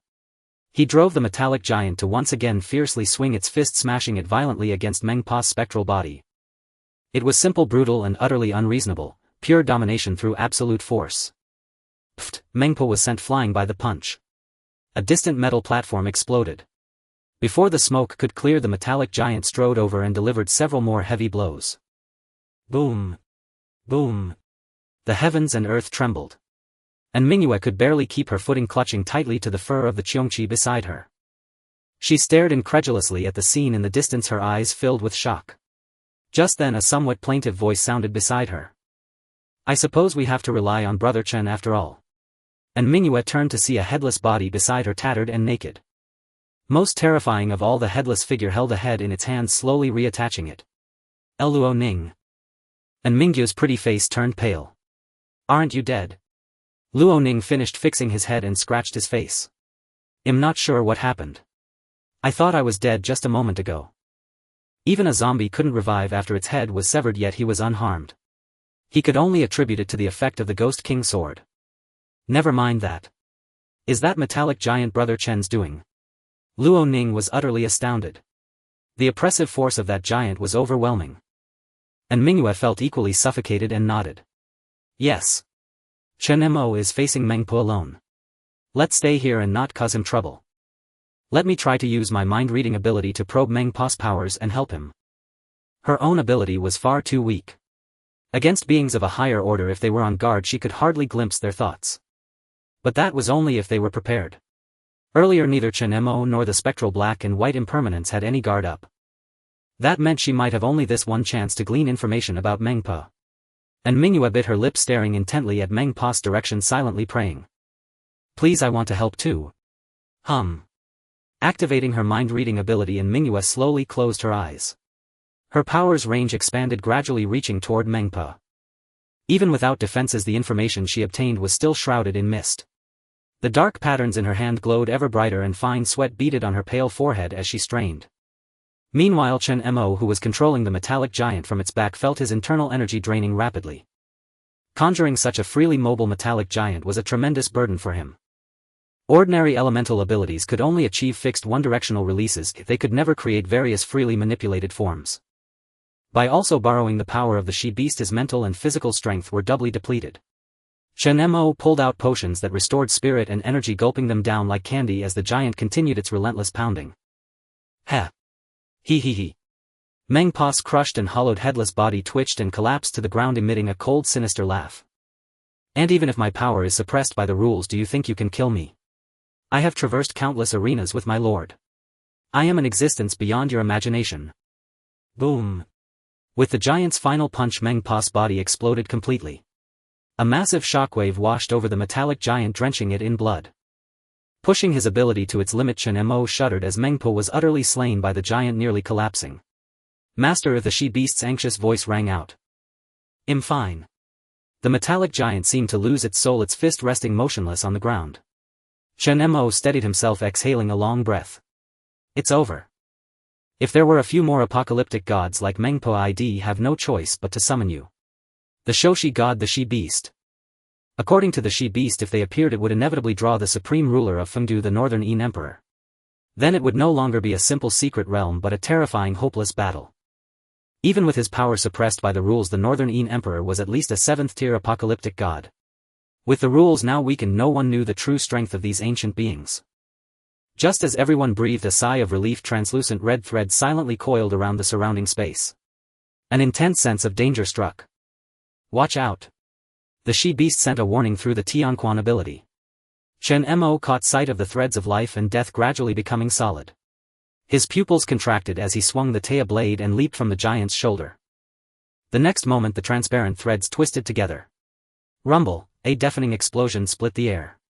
The metallic giant shattered into thousands of pieces, crashing to the ground. Boom. Boom. I told you, you cannot erase beings like us. Ent. Mengpo's shriek echoed. In midair, a spectral phantom flickered, turning from ethereal to solid. She pulled her hands through the air, and the space around was filled with countless red threads converging to shred Chen Mo. Walls of metal surged up to block, only to be sliced through instantly. Chen Mo swung the Taotie blade, severing threads, and dodged continuously. Any spot he occupied was cut apart in under a second. The tide turned as Mengpo shrieked from above. Die. The she-beast's urgent voice echoed in his mind. Master, if it's truly untenable, let us emerge. The power of the rules has weakened, but as long as we leave Fengdis bounds, even the Northern Yin Emperor wouldn't dare to forcibly violate them. Chen Mo's eyes flickered coldly as he glared at Mengpo in the sky. He raised his left hand, ready to activate the Qiongqi ability. Suddenly, the fierce assault came to an abrupt halt, and Mengpo in midair also paused for a moment. Enraged and humiliated, she turned her head with a ferocious glare toward Mingyu's position. How dare you? How dare you pry into a god's heart? The red line shifted its course, abandoning its attack on Chen Mo to sweep toward Mingyue. Mingyue. Chen Mo's heart jolted. Mingyue's eyes snapped open, her face was deathly pale, drained of all color, yet her gaze brimmed with irrepressible delight. It worked. Without a moment's hesitation, as the red line closed in and the metal platform before her was sliced apart inch by inch, she scanned the surroundings frantically. Then on a distant elevated platform she spotted a pile of intact paper effigies lying on the ground. Overjoyed, and Mingyue leaped onto the back of Qiongqi and commanded. "Qiongqi, take me there now." Qiongqi understood, let out a low roar and flapped its wings as it dove down. Luoning stood frozen in place, a puzzled look on his face. "What are you?" Before he could finish, the red line pierced straight through his body in the next instant. He was once again sliced into pieces that scattered on the ground. Enraged even further, Mengpa tore wildly at her own hair and, disregarding Chen Mo, sped toward Mingyue. And Mingyue shouted, "Chen Mo! Hold it off for me!" Rumble, a towering metal wall that blotted out the sky rose before Mengpa. Though Chen Mo had no idea what Mingyue intended to do, seeing Mengpa's frantic desperation made it clear that it was something crucial. The sound of breaking through laws echoed, and Mengpa froze in midair for a moment. "Your opponent is me," Chen Mo said coldly, once again summoning myriad blades of Fulsheng to restrain Mengpa. Damned, you ants are unforgivable." Mengpa let out a shrill mournful howl. Both she and Chen Mo were heavily drained. Blocked by one metal wall after another, she furiously smashed through them with her body, her hands clawing forward relentlessly. Qiongqi was swift. Following in Mingyue's directions, it flew directly to the pile of paper effigies and began weaving through them in search. Not this one either." And Mingyue muttered constantly. She stopped before a motionless paper effigy dressed in red. Its expression was a blend of a smile and a cry heavily made up. And Mingyue's eyes lit up and she flung it to the ground with a thud. Thump. Mengpa's form instantly became ethereal, as if struck by a grievous blow, freezing in place.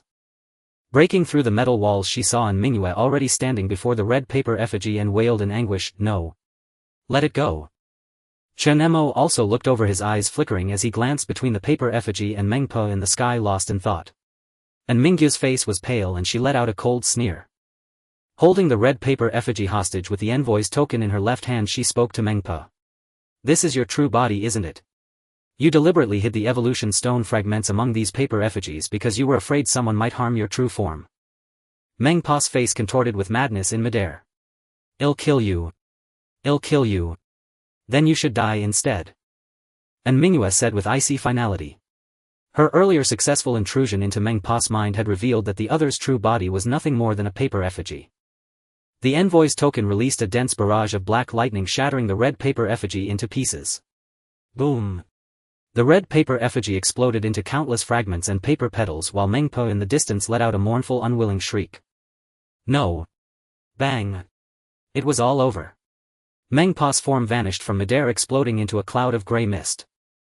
Unlike He Wuchang, and by Wuchang she was not a spiritual entity. Death meant true death. Clatter. A dazzling crystal fell from the paper effigy to the ground, a core imbued with immense power. It emitted a vivid red glow. Unlike other crystals, Mengpa's core was as round and translucent as the Nian beasts rolling across the floor. This was not of the 6th tier. It was of the 7th tier. For she was originally a 7th tier apocalypse deity, but the power of the rules had greatly constrained her strength. Plop. And Mingyue let out a long sigh, collapsing weakly to the ground. She gasped heavily, still shaken by the ordeal. Chen Mo stared in astonishment at the scene, then made his way over to Mingyue. Hearing his footsteps, she looked up at the newcomer and said somewhat breathlessly. "Huh. You're here." Chen Mo looked at her. "Used the mind-reading ability." And Mingyue managed a weary smile. Its true body was that paper effigy. It deliberately placed the evolution stone fragments among the other effigies to make us afraid to destroy them. Chen Mo was somewhat surprised and nodded. "You've worked hard. You've been a huge help this time." And Mingyue gave a bitter laugh and shook her head gently. "Actually, I didn't do much. It was already at its limit. I didn't glean much, Chen Mo, but I did learn some other things." "What? Do you want to know how the evolution stones you seek come into being?" And Mingyue asked. Chen Mo was silent for a moment, then said calmly. "No. I only care if they work. Evolution dust and the opening of secret realms depended on the number of participants in this track. Too many and it would become saturated. Apocalypse deities like the Nian Beast and Yamada no Orochi were needed to clear them out to truly ignite competition. Ability users enhance their powers by hunting for crystals. Some had once speculated whether evolution dust was a special kind of crystal, the difference being that crystals increased quantity while evolution dust changed quality. And Mingyue lowered her eyes and nodded. I understand. This is Mengpa's crystal core. Take it. She handed the core to Chen Mo. Chen Mo took it. The core burned hot in his palm, its contained energy astonishing. It far exceeded the range of 5th and 6th tier crystals. 7th tier. Chen Mo's eyes blazed with fervor as he stared at the core in disbelief. 7th tier. A 7th tier crystal at this stage, especially one from a unique apocalypse deity, was beyond valuation. Clutching the 7th tier core tightly, Chen Mo surveyed the devastated surroundings. With a thought, the metal ground began to fade, reverting from its metallic state back to its original form. Though he had tried to avoid fighting here, many evolution stone fragments scattered around had been destroyed during the battle. Chen Mo, take this too. As if remembering something, and Mingyue pulled a handful of evolution stone fragments from her pocket, a sizable collection of over 30 pieces of varying sizes. While you were fighting Mengpa, I gathered some, but the fluctuations were too strong, so I missed quite a few. And Mingyue looked guilty, feeling she had done nothing while Chen Mo had fought Mengpa alone. Chen Mo was momentarily taken aback. Seeing her self-reproachful expression, he curled his lips into a smile, stepped forward and patted her shoulder. What are you feeling guilty about? Have you forgotten? I was the one who dragged you here. Besides, I never expected you to do much from the start. You. And Mingyue's face flushed with anger as she glared furiously at Chen Mo. Ha ha ha. Chen Mo laughed heartily, his mood greatly lifted after obtaining Mengpa's 7th tier crystal core and the evolution stones here. Just then a faint ethereal voice drifted from behind them. Have you seen my body? I can't seem to find my lower half. Luo Ning was left with only the upper half of his torso, the rest of his body nowhere to be found. He gazed at the two with a hint of resentment. They were unscathed, yet he had suffered the most grievous injuries. Watching Luo Ning repeatedly stuffing his intestines back into his abdomen, and Mingyue asked helplessly, Luo Ning, aren't you in pain? Huh? Luo Ning looked up. It doesn't hurt.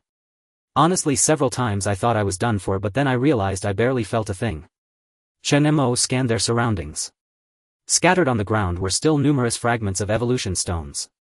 Though incomplete, they were more than sufficient for the moment. Alright, let's tidy up here and then leave this place. Okay. And Mingyue nodded. Luo Ning growled fiercely, the people from the 6th war zone are still behind us. When I see them, I will avenge my fellow villagers. Chen Mo's eyes flickered and he narrowed them without rebuttal. It was time. The grudge between him and Lin Anha would be settled today. This place was Fengdu after all, a fitting location for death. The three began gathering the evolution stone fragments scattered across the ground. As Mengpa had mentioned, most of these fragments had been embedded within the paper effigies. Using his law-breaking sound ability, Chen Mo pulverized the paper figures, then began sifting through the piles of shredded paper. Half an hour later, the trio rechecked the area for any overlooked pieces. Brother Chen, this is all we could find. Luo Ning sighed in frustration, staring at the meager collection of evolution stone fragments they had gathered. And Mingyue picked up one of the fragments, holding it before her eyes for a closer inspection. How exactly are these evolution stones supposed to be used? Why do I feel an irresistible pull toward them? She was perplexed. A persistent voice within her seemed to urge her to take the evolution stones, promising immense benefits. Even a single fragment possessed an unprecedented power.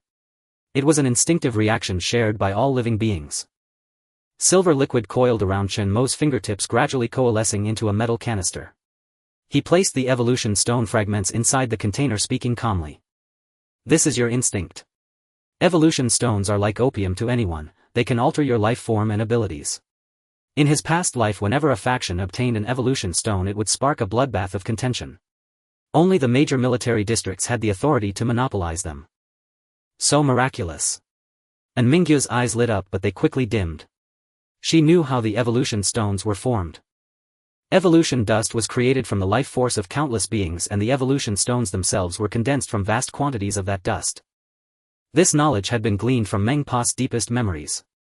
To put it simply, if the power of hundreds or thousands of living beings were channeled into a single person, how could that individual not become formidable? This is all we have. Chen Mo took stock. The fragments varied in size, but altogether they numbered 37. And this was not everything, many more had been reduced to ashes during the battle. In his past life he had never seen an evolution stone. It was hard to imagine how large a complete one might be, perhaps the size of a fist. Chen Mo did not dwell on what was lost. Nothing in the world was perfect. His Dominator ability was already immensely powerful and many secret realms were yet to emerge. According to what the Evening Beast had said, the power of the world's rules was waning. He could no longer view the various secret realms through the lens of his past life. Only by becoming sufficiently strong could he withstand the crises to come. Time to return to Lion City. I wonder how the little girl and Xuanyu are doing. A faint smile curled at the corner of Chen Mo's mouth. He had left without a word again, surely Xuanyu wouldn't hold it against him. I'll bring back some gifts. Chen Mo chuckled. And Mingyue standing nearby frowned. You scoundrel, are you plotting something devious again? Just then the space before them suddenly began to ripple, gradually twisting and distorting. An enemy? Luo Ning was startled. Ripples of space spread outward, interweaving to form a vortex. No one could tell where the vortex led. And Mingyue murmured, "This is." She immediately looked at Chen Mo, for in her heart he was omniscient, there was nothing he didn't know. The two stared at each other wide-eyed. Chen Mo's expression turned odd. Why are you looking at me? What is this? And Mingyue asked. How should I know? Chen Mo shrugged, speaking with mild exasperation. I'm not an apocalypse guide. You can't always rely on me. Staring intently at the vortex before him, he mused for a moment before speaking. Ever played a game? This is probably the entrance to the next level or the way out. And Mingyue shook her head. But haven't we already obtained the evolution stones? No. Chen Mo grinned, a thoughtful look in his eyes. You forgot. This is Fengdu. The ruler of Fengdu, the supreme boss, the Northern Darkness God, has yet to appear. The Northern Darkness God. Luo Ning and Mingyue both shuddered, shrinking back in fear. And Mingyue turned her head stiffly toward Chen Mo. You're not planning to go in there, are you? Chen Mo fixed his gaze on the vortex. It was pitch black, its destination unknown, yet it had appeared precisely before them. Was it an invitation? Without further hesitation, Chen Mo stored the canister filled with evolution stone fragments into the bright bird pearl. Since we're here, let's go take a look. With those words, before the other two could react, he strode forward and vanished into the vortex. 20 minutes earlier. Outside the Bridge of Helplessness. The old man's gaze was deep and unfathomable as he looked at Lin Anming. After a long silence he spoke. Are you certain you wish to meet the Fengdu Emperor? Lin An's pupils blazed with a mad light as he affirmed without hesitation. Yes. I must go. I must see that Northern Darkness God.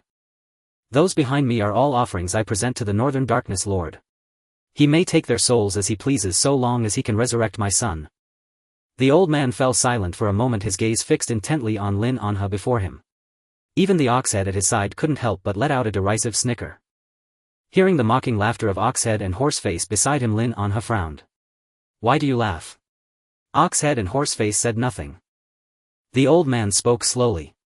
Who told you that Fengdu could resurrect the dead? Is it not true? Lin Anha asked, utterly bewildered. He recalled everything he had seen on his way here, all those genuine wandering souls. This is Fengdu. As long as I meet that Lord of the Northern Darkness, there must be a way to revive my son, isn't there? Take me to him. Touching upon the matter of his son, Lin Anha argued with desperate urgency. The old man swept his gaze over the thousands of soldiers from the 6th War Zone, studied them for a moment, then narrowed his eyes and tapped his fingers as he spoke. A bit too few. Pfft, Horseface sneered contemptuously.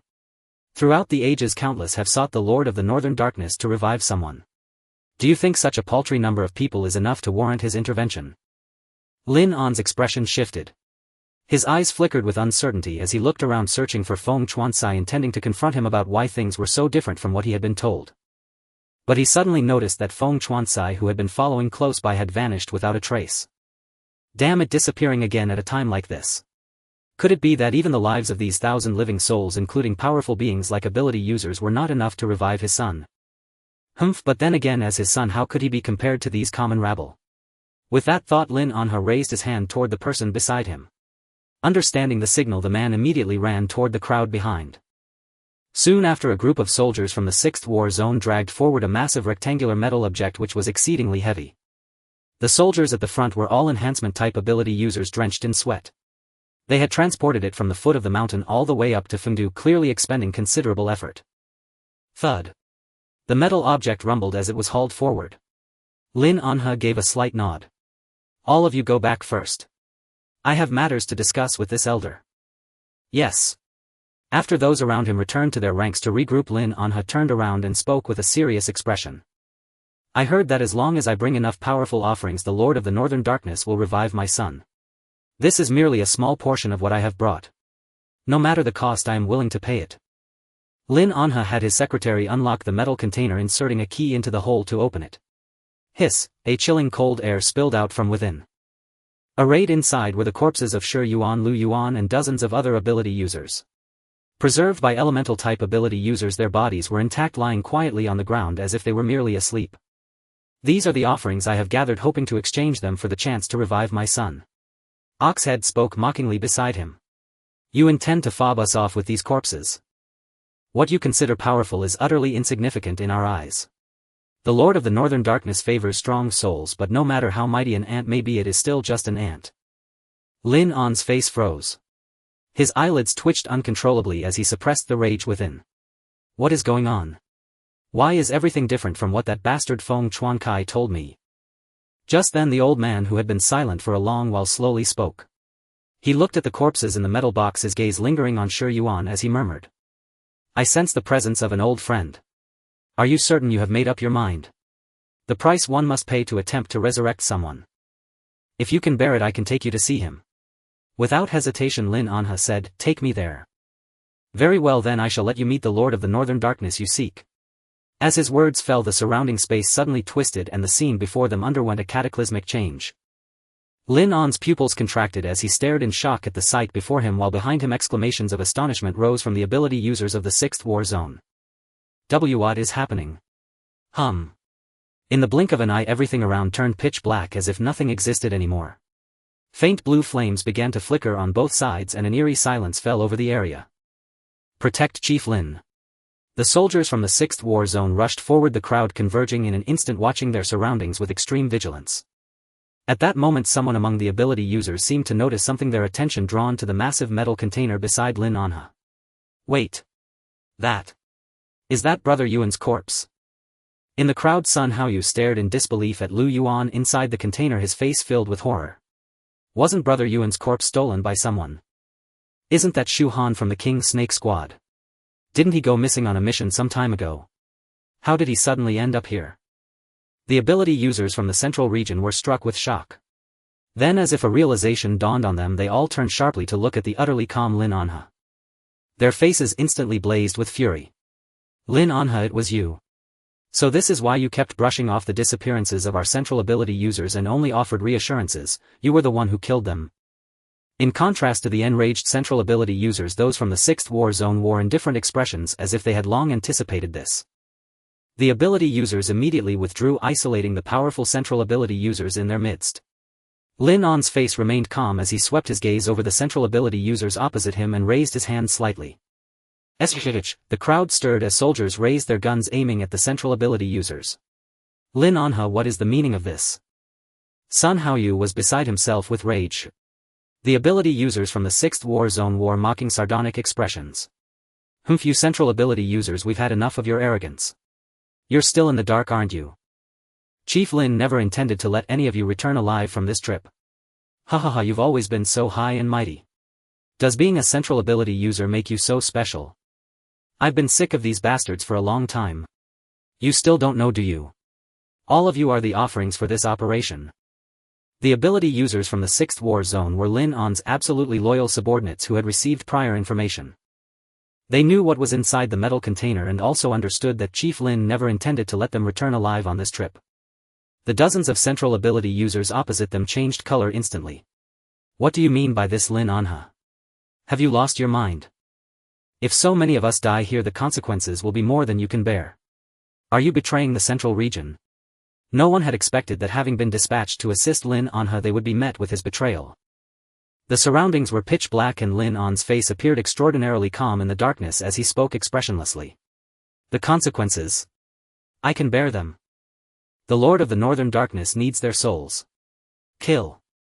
The superpowered individuals from different factions were inherently incompatible, and with the central superpowered operatives carrying an air of superiority looking down upon those from the 6th warzone, the long-accumulated animosity erupted on this very day. As the words fell, every superpowered operative from the 6th warzone present flashed a gleam of ecstatic excitement, unleashing their abilities in unison. Waterfall of None. Falling Rock. The enhancement-type superpowered operatives charged forward with special weapons, slashing and pounding with their fists, each strike lethal, brutal and savage. With numbers on their side, the advantage was theirs. Even though the central superpowered operatives were all formidable, not a single one dared to hesitate or retreat. Boom. Boom. Jade Wall. A central superpowered operative slammed the ground, instantly summoning a jade barrier that enclosed the group within. Countless abilities crashed against the jade wall, and even the enhancement-type operatives were blocked outside. The wall was immensely sturdy, withstanding such a barrage of attacks and only showing cracks, never breaking apart. Inside the jade wall, the central superpowered operative seethed with fury. Damn it, Lin Anha, that bastard wants to kill us and offer us as sacrifices to some so-called god. Does he really think that will revive his son? This is sheer madness. Do those useless 6th warzone fools truly believe they can rival us? The group no longer held any regard for Lin An's status. Sun Haoyu bellowed, his pupils blazing with unrestrained rage as he coldly unleashed a spreading black marsh, speaking. If they want us dead, we won't let them off easy. Fight our way out. Black Marsh. Boom. The Black Marsh ability spread across the ground in a vast expanse, seeping through the base of the jade wall, entrapping the enhancement-type operatives outside like a quagmire. It's Sun Haoyu's Black Marsh, fall back, someone shouted. But it was too late. The marsh spread with terrifying speed, instantly trapping 5 or 6 people. The jade wall exploded from within as Sun Haoyu and his comrades burst out. Bang bang bang. Fire support came, but every shot was deflected by a superpowered operative with the ability to distort, altering their trajectory. Kill. The central superpowered operatives, now free from the jade wall, wore vicious expressions as they unleashed their formidable abilities. Among them, the weakest were at least rank superpowered operatives. Effortlessly they obliterated those trapped by the Black Marsh ability. Die. Boom. The 3 in front were crushed into pulp by a massive hammer. In the crowd, Mu Ranjia fixed her gaze on Lin Anha, surrounded by his guards. Clenching her teeth, she flipped open a mirror and unleashed a psychic ability, Mirror Strike. Psychic abilities were nearly impossible to defend against, and no amount of protection could shield Lin Anha, an ordinary man, from such an attack. Thud. But Lin Anha, as if anticipating this, stood unmoved. A faint blue barrier shimmered into existence before him, completely blocking the Mirror Strike, and he said calmly. I know all your abilities. Did you think I was utterly helpless against superpowered operatives? The high-ranking officials of each warzone and the Central Command, all us ordinary people, have never let our guard down against you superpowered operatives. With that, Lin Anha touched the ring on his finger. It was an item exchanged from a mysterious merchant capable of weakening psychic abilities. Mu Ranji's pupils contracted. Watching the chaotic melee between the 6th warzone and central superpowered operatives, Lin Anha said impatiently. Enough. A bunch of useless fools, so many of you can't even take down a dozen opponents. Then you can all die too. Lin An's eyes blazed with utter madness. He had waited for this day for so long. By offering these sacrifices to the Northern Yin god, he would finally see his deceased son again. Lin Anha spoke. Lu Shao, it's your turn. His voice was low, laden with a sense of finality. Among the warriors ahead, a young man with a plain and sinister face nodded slightly.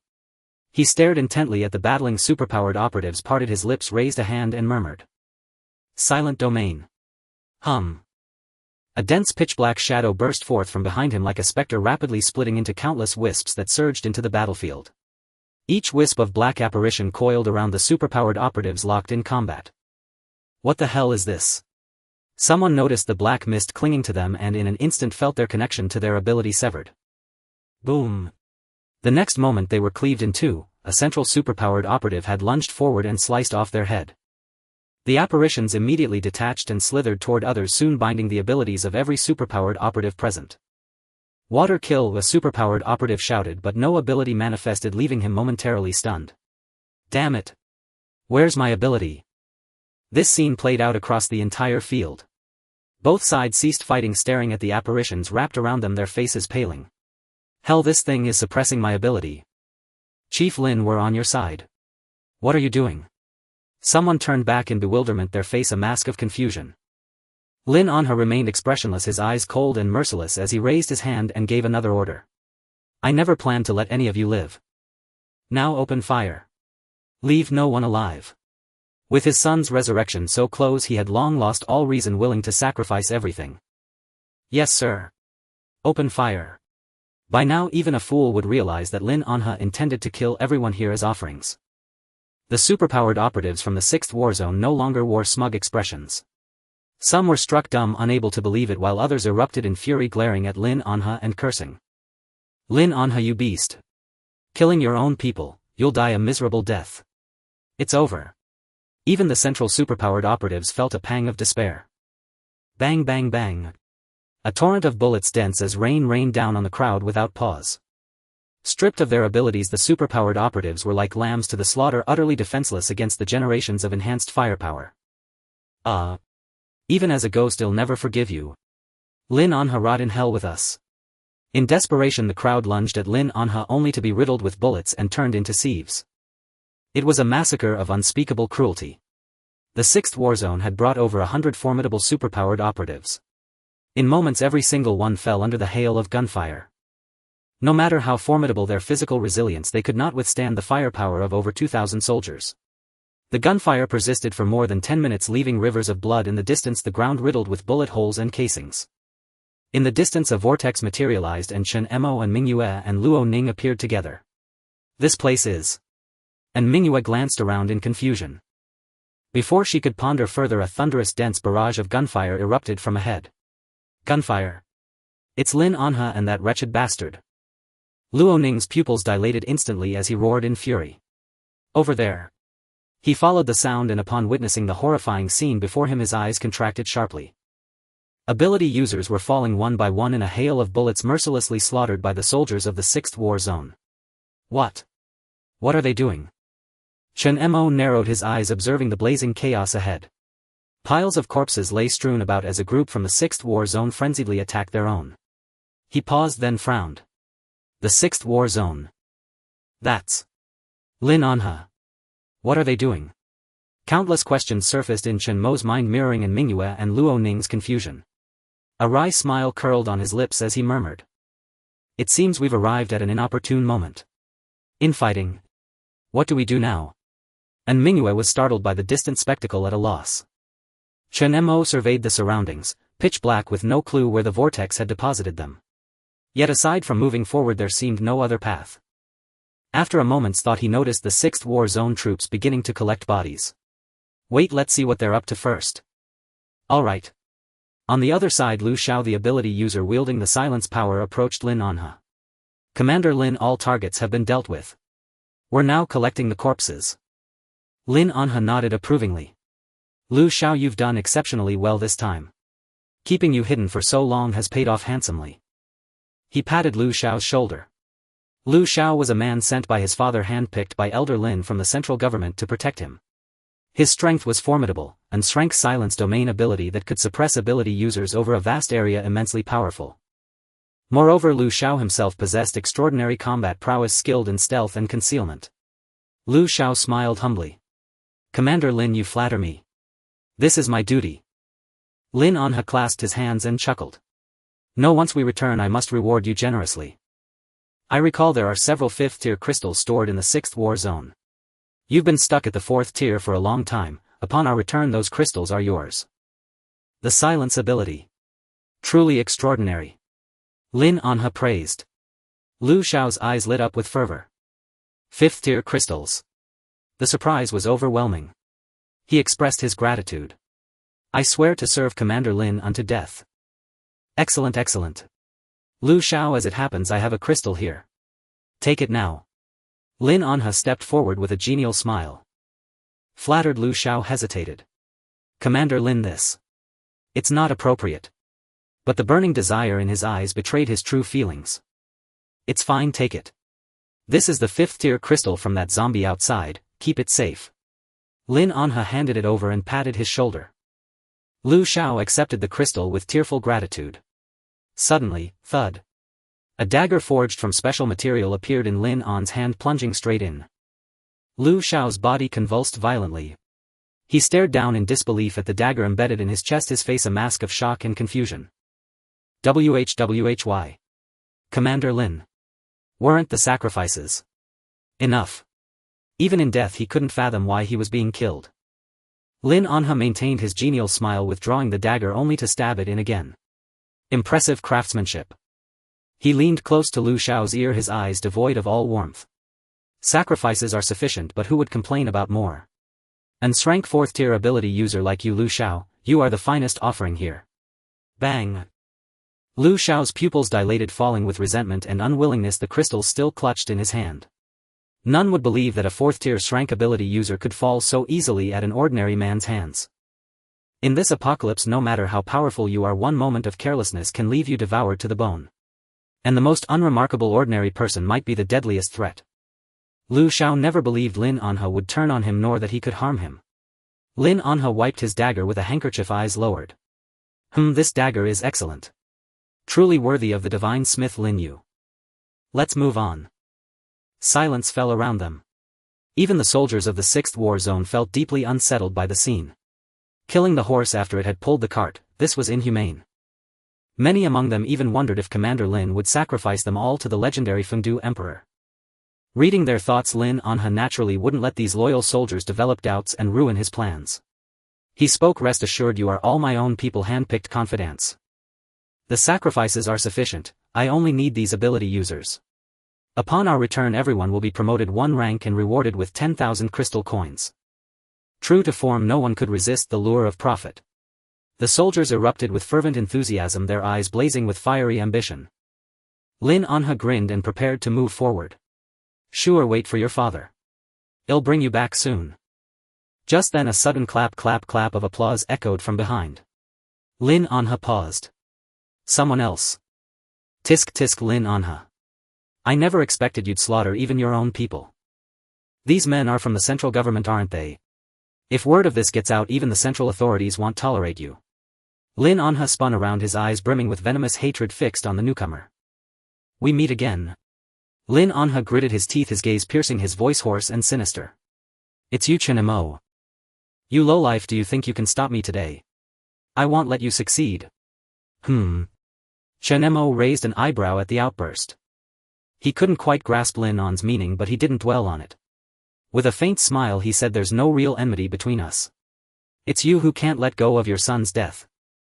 But since fate presents this opportunity today, I'll send you down to him so father and son can be reunited. Lin An's expression shifted dramatically across from him, for he was well aware of the formidable and fearsome nature of Chen Mo's ability. Yet the ability users who had once pledged loyalty to him had all been slain by his own hand. Though he still had numerous soldiers at his side, he doubted they could stop this monster. Lin An's eyes flickered with uncertainty as his mind raced. Chen Mo, there is something we can discuss. I am willing to set aside our past grievances. You came here for another reason, didn't you? Let us each do our own work without interfering with each other. No, because I have already decided to keep you here. Chen Mo gave a brilliant smile.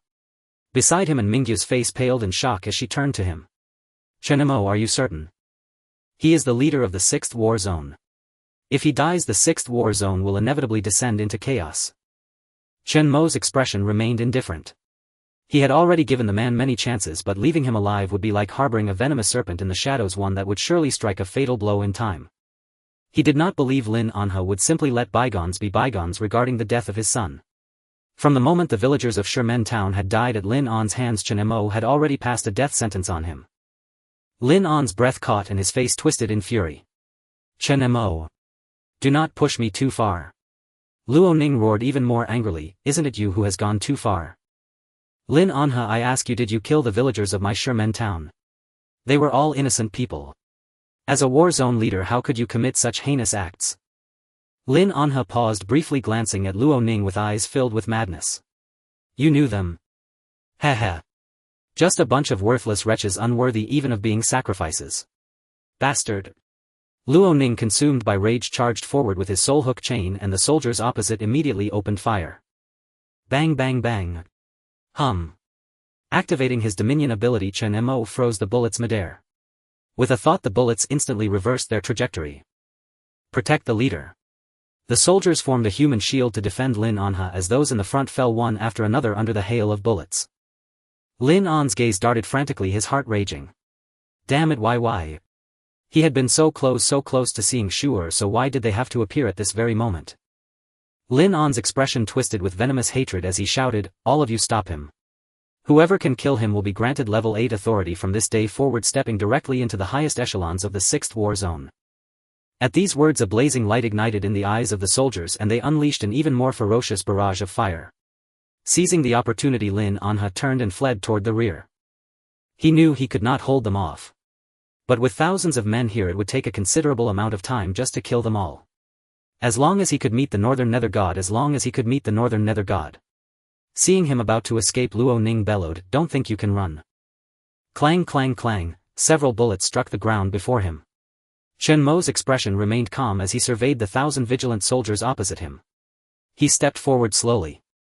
Wherever he passed every bullet halted in midair, unable to advance even a fraction of an inch, a chilling spectacle. Chen Mo pinched a bullet before him, gently stroking its smooth surface. The bullet dissolved into liquid in his hand. He lowered his gaze and said flatly, I'll give you a chance. Leave now and I won't kill you. Bang! In response a bullet shot toward Chen Mo. It stopped mere centimeters from his forehead. How dare you? Do you know who Leader Lin is?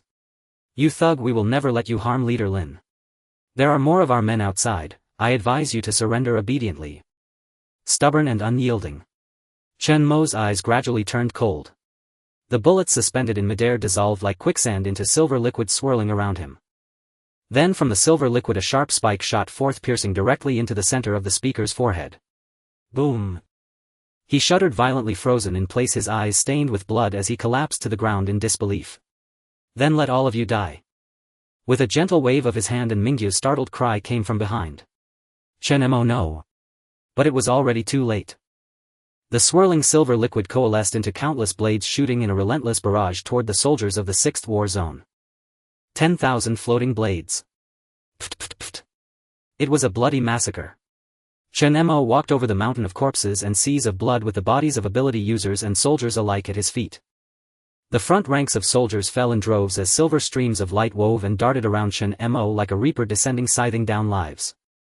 And Mingyu's beautiful eyes widened in horror as she covered her mouth. Rat-a-tat-tat, rat-a-tat, the gunfire ahead grew weaker. In just a few breaths over 2,000 men had been reduced to less than a tenth. Finally only one soldier remained drenched in blood, firing his gun at Chen Mo before him. Click. The bullets were spent.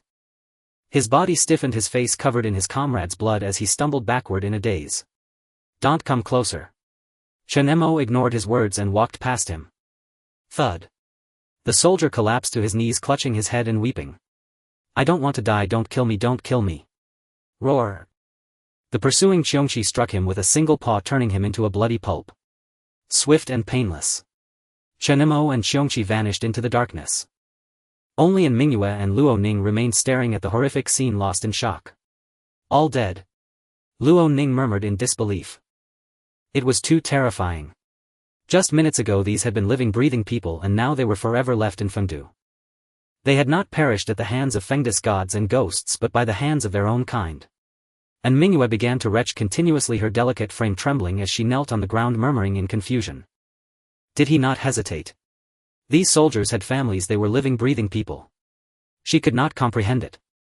Luo Ning remained silent for a long time before finally uttering a few words. In the apocalypse, human life is the cheapest commodity. In this endless darkness. Lin Anha pressed on into the boundless gloom. His eyes grew increasingly bloodshot as he searched, muttering hoarsely. Where is it? Northern Nether God Fengdu Emperor, where are you? He growled, his eyes filled with unwillingness. Clearly the old man had told him that the Northern God was right here, yet he could never perceive its presence. After running for an unknown distance, his body could no longer endure the endless path.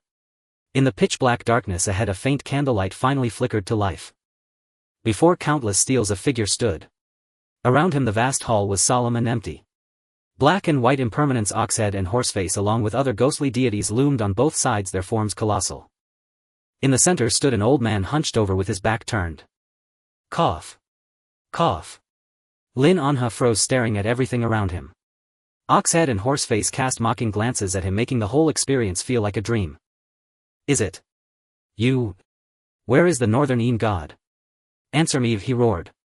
The old man in front turned around and beside him an enormous D-Ting beast slowly approached. The old man stroked the D-Ting, his gaze calm and unruffled as he looked at Lin Anha opposite him, speaking softly. I am the Northern Een. Boom. These words struck like a thunderbolt. Lin Anha was stunned for a moment, then stared at the old man in disbelief. No. Impossible. You are the Northern Een god. How could the legendary emperor of Fengdu, the Northern Een god, appear as an old man? This left Lin Anha utterly incredulous. Heh. What's so strange about that? The old man smiled, looking at him calmly. Beside him Oxhead and Horseface sneered, Human, the Northern Een lord stands before you, why do you not kneel? Could it be that you no longer wish to resurrect your loved ones? Impossible. This is absolutely impossible, you must be deceiving me. Lin Anha raged. The old man remained silent and the myriad ghosts stared indifferently at Lin Anha. Suddenly a thunderclap exploded, briefly illuminating the entirety of Fengdu. Behind the old man a majestic and solemn colossal deity sat upon a throne, its body so immense that it was identical to the vision Chen Mo and the others had seen in the illusion. Beside it countless wandering souls swirled like a lofty god gazing down upon all in the world with indifference. This phantom appeared only for a moment before vanishing. Now do you believe? The old man said calmly. What stood here now was not his true body but merely an incarnation. Lin An's pupils trembled violently and a chill ran down his spine. Without a second word he dropped to his knees, prostrating himself fully and shouting loudly. Your humble subject Lin Anha pays respects to the Northern Een lord. Please revive my poor child, I have prepared the offerings outside. Shouldn't this be enough? At these words the surrounding ghosts laughed even louder, their expressions dripping with mockery. Lin Anha was utterly bewildered. Within the rules, beings like us can choose an agent and the agent can gain a portion of our power. The old man's face remained calm as he waved a withered hand. Many deceased souls appeared before them, including Shi Yuan, Lu Yuan and other fallen psychics from before. These spirits floated in the air listless as marionettes. The old man spoke slowly, the resurrection you speak of is merely a second birth granted after I bestow my power. Upon awakening psychic abilities, no matter how severe the injuries, the body would be restored in an instant. And as the Northern Een god who could influence the souls of the living and the dead, his power was even more unique. It allowed spirits after receiving his strength to temporarily walk the outer world, much like Luo Ning's state, creating the illusion of resurrection. But there is a drawback: the spirit vessel can only walk outside for less than 3 months. So-called resurrection is but empty talk. If I truly possessed such power I would not be confined to this Fengdu. 3 months. Lin Anha shuddered, his eyes flickering wildly. 3 months will do, just let me see my son. You can have as many offerings as you want. The old man said flatly, but your son's spirit has long since dissipated. Living beings who die outside Fengdus domain are not affected by my power.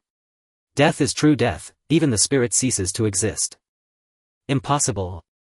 Lin Anha shrieked, his face twisted with madness as he pointed at the spirits before him with bitter defiance. Shi Yuan, Lu Yuan, Chu Xinhe. All of them died outside. Then why are their souls here? The old man narrowed his eyes and said nothing.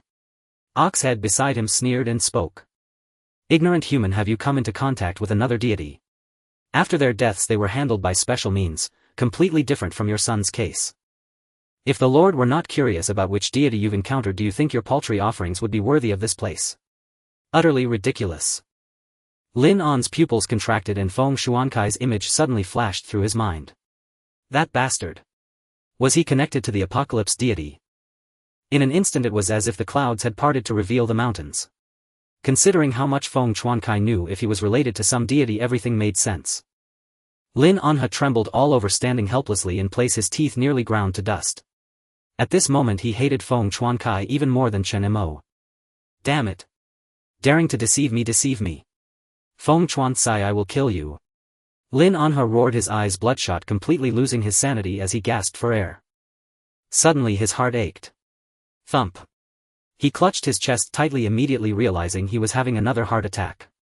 His vision blurred and he reached into his pocket for the calming medicine, opening the bottle. Clatter. His trembling hand failed to hold it and the bottle fell to the ground, white pills scattering in the distance. He tried to reach for them but his legs gave way and he collapsed. Lin Anha stretched out his hand feebly staring at the bottle just a meter or two away. Medicine. My medicine. Someone help me. But no one answered. All his trusted aides and subordinates had been killed by his own hand outside. The old man and the surrounding ghosts watched the scene coldly, even beginning to discuss it. My lord, do you intend to choose an agent from among them? Oxhead and Horseface asked. The old man nodded slightly, his eyes flickering. It seems some old friends have awakened before us. My Fengdu has just revived and knows nothing of the outside world. I think it's time to learn about it. Send someone to find out if the world's overseer still lives. Whom to choose? That Chen Mo. He is quite suitable. Who is Chen Mo? The Oxhead and Horseface envoys asked, puzzled. A collective gasp rippled through the assembly of specters and deities. If the black and white impermanence officers bristled with outrage. Your Excellency. He seized my soul-hooking rope and imperial edict. Why have you chosen him as Fengdu's appointed agent? The elder smiled faintly, unperturbed. It matters not. Those divine artifacts were never meant for their hands. I shall restore them to you myself. This trial may herald an end, and Fengdu must now begin its quiet repositioning, gradually restoring strength in preparation for the final confrontation. It could already envision the world that would unfold once the binding laws restraining countless entities dissolved entirely. When that time came, gods across all realms would stir in frenzy, each vying to ascend as the transcendent one, sparking a blood-soaked war of cosmic proportions. To remain oblivious to the outer world would be perilous indeed. No, impossible. Lin Anha groaned from the floor, prostrate like a dying dog, his breath ragged and labored, as if death hovered just one inhalation away. His eyes burned with venomous hatred as he glared at the elder. Anyone, but not Chen Mo. His voice cracked into a guttural roar, eyes blazing crimson. Then give me power. The elder gazed upon him with detached indifference. Beside him Oxhead snorted coldly, a feeble vessel dares aspire to bear Lord Bei Yin's divine might. You are unworthy. Barring extraordinary circumstances, netherworld deities almost never select ordinary mortals as agents. The potency of divine authority bestowed upon an agent varies directly with the host's innate strength, the weaker the being the more diminished the inherited power. Take Feng Chuancai for instance, he received only austere faith-based ability. Were the recipient a formidable esper, the bestowal would have been at least S tier. The stronger the host, the greater the breadth and depth of abilities inherited. At that very moment slow deliberate footsteps echoed from behind. Chen Mo and Qiongqi had arrived. Surveying the spectral court before him, the black and white impermanence officers Oxhead and Horseface and the serene elder, Chen Mo spoke calmly. So, you are Lord Bei Yin. Am I correct? The elder offered a subtle smile, neither confirming nor denying. Young friend, congratulations, you have reached the final trial. Chen Mo remained silent, casting a cool appraising glance over the black and white impermanence officers and the furious Oxhead and Horseface. He approached Lin Anha and noticed the scattered medicine vials on the ground. His gaze held no trace of pity. A pitiful man. Lin Anha, barely clinging to consciousness, strained his gaze toward Chen Mo, paralyzed, heart-wrenching as if cleaved by blades, breath coming in ragged, desperate bursts. Chen Mo knelt, gathered the fallen vials and held them before Lin Anha's eyes, then simply watched, still and silent. You fled for so long, must be exhausting. Everyone you brought here is already dead. At those words Lin Anha's eyes flared even redder. He reached desperately for the vial, yet it might as well have floated beyond an unbridgeable chasm. I will kill you. Ehuang. Feudal raging impotence. His chest swelled with incandescent fury, one misstep and the entire game collapsed. He had failed to resurrect his son, and lost every subordinate he'd brought with him. Cough, cough, cough. Lin Anha clutched his chest convulsively, body racked by violent tremors, foam bubbling at the corners of his mouth. Medicine, give me the medicine. Here it is, come take it yourself, Chen Mo replied, voice level and uninflected. Lin Anha heard nothing, not the words, not the world. His mind was blank, drenched in sweat, enduring agony that seared his very heart. His breath grew fainter, slower, until through a haze of delirium he glimpsed Lin Shu's spirit wailing in torment within the underworld. Lin Anha's face contorted in anguish as he whispered, broken and raw. Sure, don't be afraid. Father is coming to free you. His trembling hand rose, then fell lifeless in the next instant. Thud. Like a stone settling into still water. Lin Anha's eyes bulged wide, head slumping onto the ground, life extinguished. A slender silver blade pierced his heart from behind, its origin unseen. Too easy a death.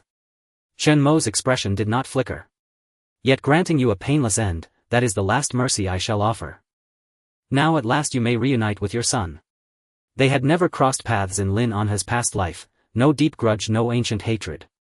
He had slain Lin Anha's son. Lin Anha sought his death in return, entirely justified. Before their very eyes mist-like wisps billowed forth from Lin Anha's corpse as though his soul had been siphoned utterly dry.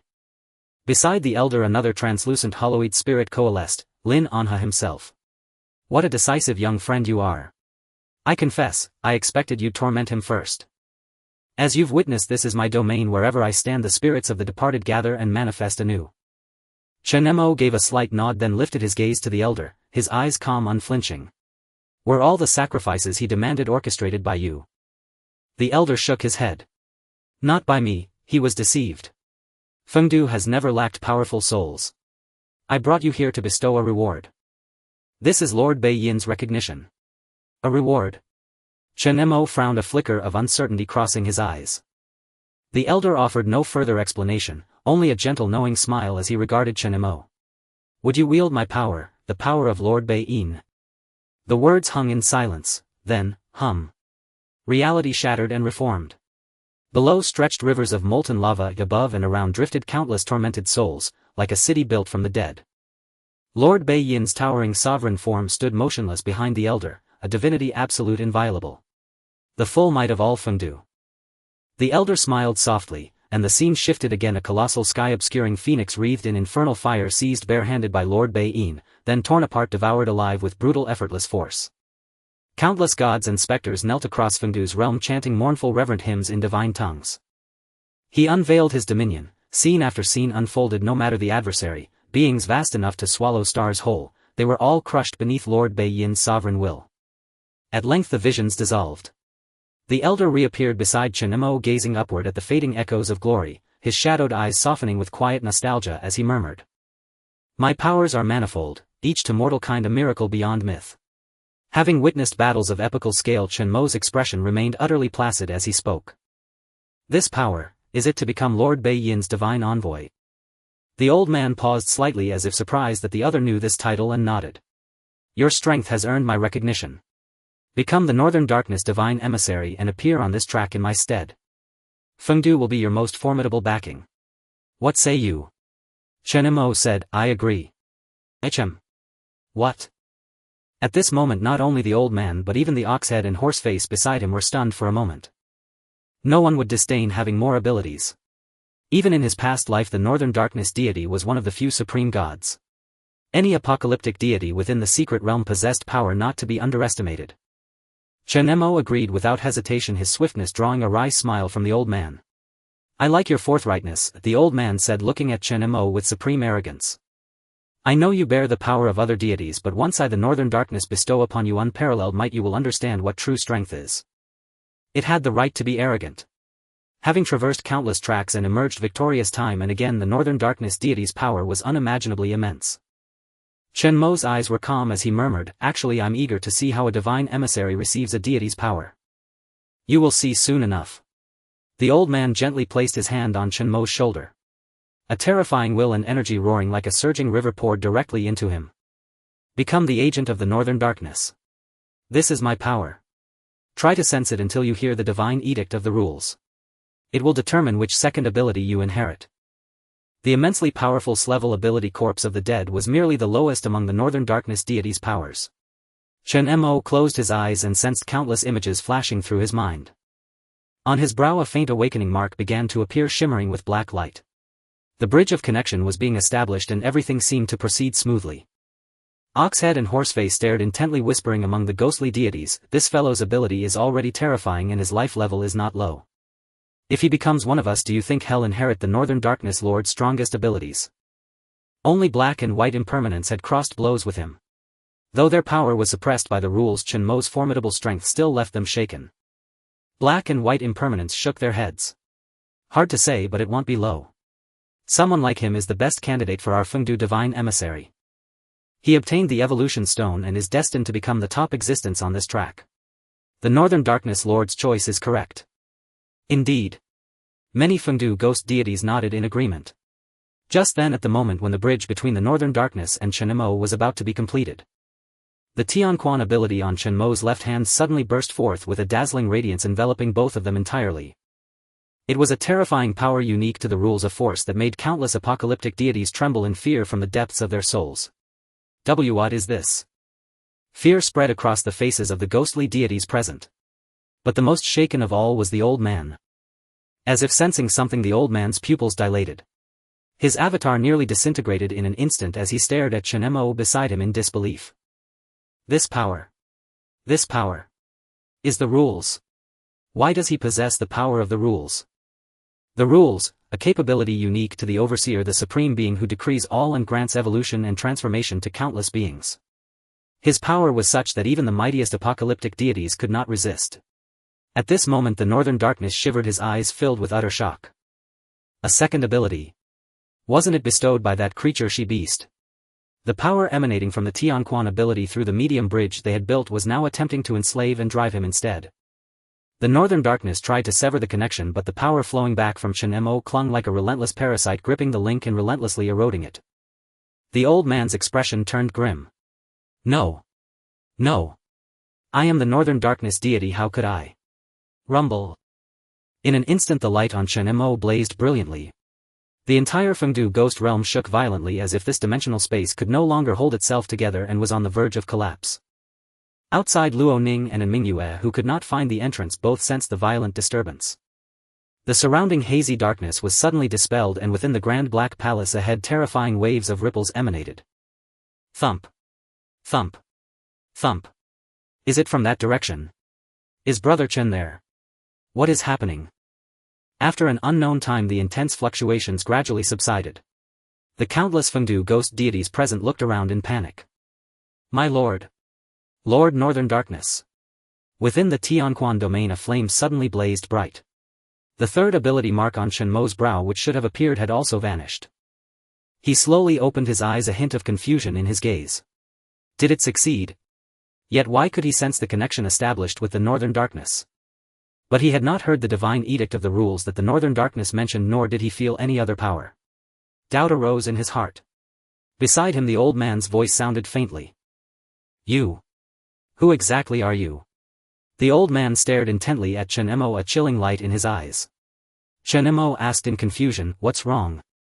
The old man said, an accident occurred. The bestowal failed. But our connection remains. Chen Mo frowned slightly. Sensing the strange sensation from the Qiongqi ability, his pupils suddenly contracted. An expression of disbelief spread across his face. This is the Qiongqi ability. Qiongqi Shoshi deity peach tree she beast. And one more is. The last slot of the Qiongqi ability was specifically reserved for the Scythe of Death. As if realizing something, Chen Mo's eyes flickered with shock as he turned to look at the old man, whose face was full of resentment. No way. He had never considered enslaving the mighty Northern Darkness deity. Even if the bestowed ability were taken back he wouldn't care, as his sovereign ability was already powerful enough. But what he never expected was that this divine contract would be reversed by the Qiongqi ability actually enslaving the legendary Northern Darkness deity. How could this be possible? The Northern Darkness was silent for a long time before finally uttering a few words to Chen Mo. Now. Leave Fengdu. The Heavenly Authority ability had inversely established a link with the Northern Yin god, yet the latter's overwhelming power remained beyond the former's control even under the binding of the Heavenly Authority. Northern Yin's countenance turned exceedingly grim. Having traversed countless domains as a supreme deity, he was accustomed to being the sole selector, never to be bound by a contract in such an inexplicable manner. Even he was somewhat bewildered. Could it be that the rules had changed during his prolonged slumber? Chen Mo too was deep in thought. He had never intended to enslave the Northern Yin god. Becoming his divine envoy would merely enhance his own abilities, and even if the ability were reclaimed he would not mind. Yet now being enslaved by the Heavenly Authority ability seemed to carry a far different significance. Chen Mo could sense that although the Heavenly Authority ability had forged a link with the Northern Yin god, it could neither perceive the latter's thoughts nor harness his power. The connection was evidently unstable. Then. Shall I truly take my leave? Chen Mo ventured tentatively. Northern Yin's eyelids twitched violently as he suppressed his fury. He had believed himself free from the constraints of the rules, only to be bound once more by another. The power of rules. What exactly is your second ability? Chen Mo shrugged and replied, the Heavenly Authority ability. To be honest, I'm not entirely sure what it does. He did not speak the truth but instead evaded with vagueness.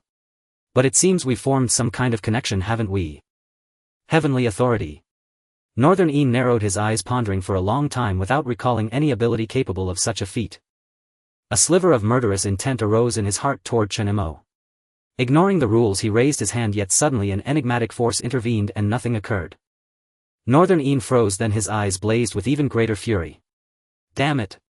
Who in the world are you? His composure shattered, replaced by exasperation. Chen Mo blinked innocently. I have no idea either. He attempted to summon his power again, but still nothing happened. Damn.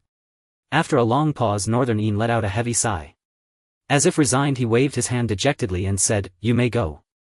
Take this." He produced a mottled black token and handed it to Chen Mo.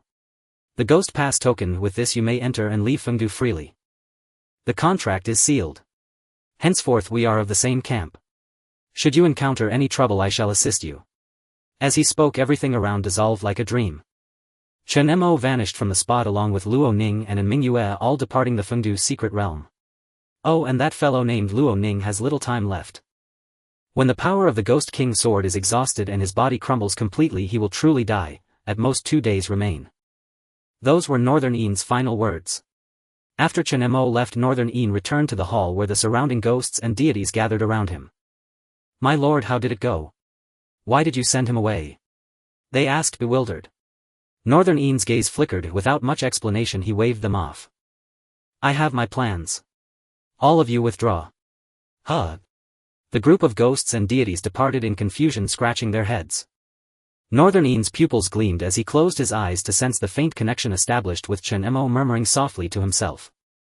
That fellow possesses the power of rules. The reason he could not bestow anything was that Chen Mo's original power was mightier than his own. Simply put, he was unqualified. How could an inferior bestow abilities upon a superior? He, Northern En, a supreme deity at the pinnacle of the 9th rank, could not grant power to a mere human. Could it be? As if struck by a thought, Northern En's pupils contracted sharply, his face flooding with sheer horror. Impossible. Absolutely impossible. How could that one have entered this domain? Even he could not explain it, finding Chen Mo increasingly enigmatic in his eyes. Overwhelmed with shock, Northern En cleared his mind.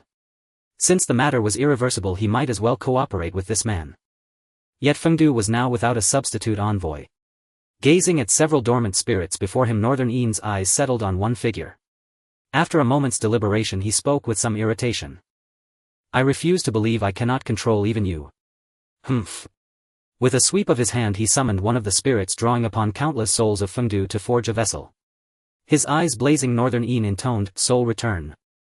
At the foot of Shermen town everyone appeared simultaneously.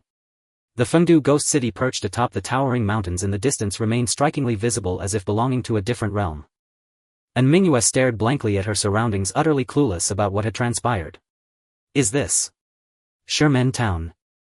We're back. Luo Ning was equally stunned. He suddenly noticed his soul hooking lock was missing. Where's the soul hooking lock? And the command tokens, they're all gone. And Mingyue noticed Chen Mo, who had emerged with them, standing lost in thought. Chen Mo, she exclaimed in delight. Where did you go? Chen Mo glanced at her calmly. Nowhere special. I just wandered around looking for an exit. Since we're out, it's time we part ways here. Having been away for so long, he was eager to return to Xuanyu, wasting no time. And Mingyue was taken aback, then said with some disappointment, You're not coming with us. The 9th war zone is a good place, you'd do well there. And thank you for this operation. Chen Mo shook his head. After a pause he took out several evolution fragments from the Mingyue pearl and handed them to her. These are. And Mingyue looked puzzled. Why are you giving them to me? Chen Mo smiled faintly and said, evolution fragments. Take them as your reward. They might enhance your ability. But remember, don't let the military see them or you'll invite unnecessary trouble. And Mingyue was somewhat overwhelmed, staring at the fragments in her hand, momentarily speechless. Chen Mo turned to Luo Ning, his expression complex. Before leaving, Northern En had told him that this man's time was running out. Luo Ning. Huh? Brother Chen Im here. Luo Ning stepped forward with a grin. Haha, I never thought I'd make it back. But in this state I'm afraid they'll mistake me for a zombie and shoot me on sight. He rambled on. Chen Mo said softly, Luo Ning, your time is short. Luo Ning shuddered, then looked at Chen Mo. Upon seeing the extremely solemn expression on Chen Mo's face, he couldn't help but let out a loud laugh. Ha! So that's it, brother Chen. I thought it was something serious. Since that's the case, I won't go back either. I'll stay here to erect a tombstone for the villagers and then one for myself. His tone was light, as if he had long anticipated this without excessive shock. Saying this, Luo Ning let out a sigh, a hint of regret and unwillingness flickering in his eyes. It's just that my abilities are limited and I can't avenge the villagers.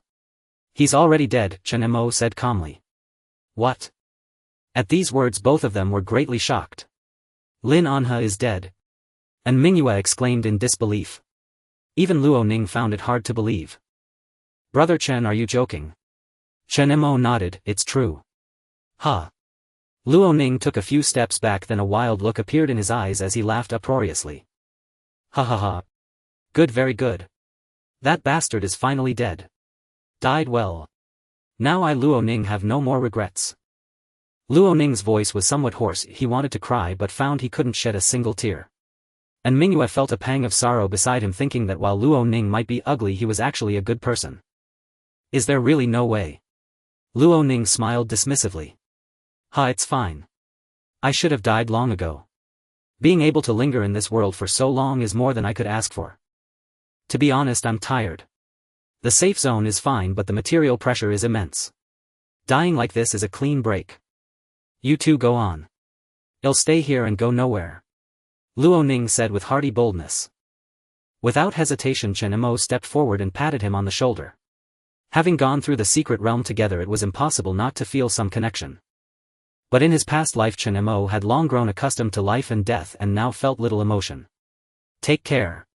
You too, brother Chen. Luo Ning's smile gradually faded, replaced by solemnity. I have nothing left. Here, take my spatial stone. There's a crystal card and some crystal cores inside. They're useless to me now. All yours. Thanks to you, brother Chen, I've witnessed so many incredible things. In peacetime, who could have imagined this? I can die without regrets, haha. I should be going too. Uncle Lu must be worried after my long disappearance. And Mingyue said dejectedly. Luo Ning chuckled, all right, go on. Do what you need to do. Let's go. I'll see you off one last time, Chen Mo said as he mounted the Qiongqi, addressing in Mingyue. The Qiongqi let out a low roar, flapped its wings and leaped into the air. Watching Chen Mo and Mingyue disappear into the distance on the Qiongqi, Luo Ning's smile faded. He glanced around, murmuring softly. Take care. Returning to one's roots is fine. So many die horribly, unable to return home. Meeting the underworld, crossing the bridge of helplessness. I, Luo Ning, may be an insignificant nobody, but in this life, I have no regrets. Ha ha ha. Luo Ning let out a loud laugh, then turned and disappeared into the street. He intended to find a quiet place with good feng shui. Believing himself to be the last survivor of Shimen Town, he would erect tombstones for every villager and then quietly await death. The journey was silent. Leaving the mountain-surrounded Shimen Town, Chen Mo found a spot to set and Mingyue down. Here will do. From now on you'll have to go alone. And Mingyue nodded, a complex emotion in her beautiful eyes. Lin Anhe, you killed him, didn't you? You left just now to chase after him. Chen Mo, I gave him a quick death. And Mingyue forced a faint smile. Your killing intent is too strong. To be honest, there are many twisted minds in this apocalypse. I'm truly afraid you'll become a merciless demon. No one could stop you. She had witnessed Chen Mo's power, knowing he had silently surpassed the outside world by leaps and bounds. Not even the top espers from various war zones or even the central espers could match him. Chen Mo smiled, his tone amiable. I'm a good person. A good person who kills without blinking. And Mingyue rolled her eyes. Be careful. Lin Anhe was the leader of the 6th war zone. Regardless of his background, this is the first time a war zone leader has been killed. You're challenging authority. The center will not sit idly by.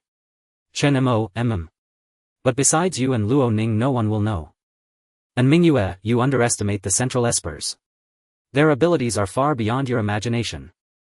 She vividly recalled the last campaign against an apocalyptic deity where espers dispatched from the center participated. In just a few minutes they slew the terrifying monster. The leader of the 9th war zone personally welcomed those from the center. They were called the 12 Central Scions. I won't say more. If you have time, come find me in the 9th war zone. I bought a house so you don't have to worry about accommodation. Saying this, and Mingyue paused, noticing Chen Mo's strange expression. Her pretty face flushed as she defended herself. Don't overthink it. The point is, if you come to the 9th war zone, you won't have to worry about a place to stay. Chen Mo smiled and nodded, patting the Qiongqi beneath him as he gave her a final reminder. The 9th war zone might be in danger soon. I suggest you quickly improve yourself and be prepared. Goodbye. Danger. What do you mean? Before Mingyue could react, the Qiongqi vanished into the sky. And Mingyue felt a sense of loss, clutching the evolution stone fragment tightly in her hand, then left with unwavering determination. Having resolved everything, Chen Mo sat on the Qiongqi's back, playing with the evolution fragment, contemplating his next move. He decided to return to Qiongqi. The coming apocalypse would undergo great changes with the second evolution. At this moment, everyone was still reveling in the benefits of the evolution dust, unaware of the undercurrents. Soon a massive zombie outbreak would erupt.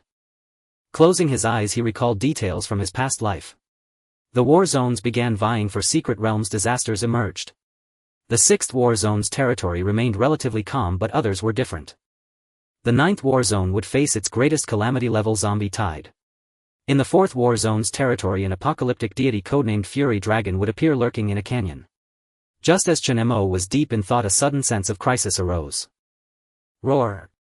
The Qiongqi beneath him let out a pained cry, its body swaying uncontrollably as it plummeted downward. 10 minutes ago, a squad of superpowered agents dispatched from the Central Bureau advanced toward Sherman Town. The team was small, consisting of merely 4 individuals. Ah! How boring. What exactly are we supposed to be looking for? One young man grumbled in utter tedium. Didn't the higher-ups give orders saying something important has appeared here? But the problem is, no one even said what that thing is. It's driving me crazy. Enough. Brothers Wa hasn't said a word, and here you are already complaining. The group chatted idly. Zhuo Shengguang walked at the very front, his expression calm. Wherever he stepped, the rubble blocking their path was devoured by darkness. S-rank ability, Dark Realm, the power to command darkness itself. In theory, the power he had obtained should have been the most formidable. Yet unfortunately, the divine power he had adapted to refused to accept him, making him the sole S-rank anomaly among the 12 Central Scions. He led this mission. Including himself, the team numbered 4: Li Xiao, a 4th stage rank ability user with absolute perception, a utility type. Yang Qing, a 4th stage rank ability user with healing, a recovery type. Zhao Wenji, a 5th stage rank ability user with 7 kills, reputed to possess the most devastating offensive power below S-rank, capable of turning his entire body into an exceptionally sharp weapon. As agents from the Central Bureau, the entire squad possessed remarkable strength and extraordinary capabilities. Zhao Wenji strode forward with a grin. Brothers Wa, how about we take a stroll through the war zone? It's been ages since we had some fun. Zhuo Shengguang replied flatly, let's finish the mission investigation first. Xiao, are you certain the strongest fluctuation of evolution power lies just ahead?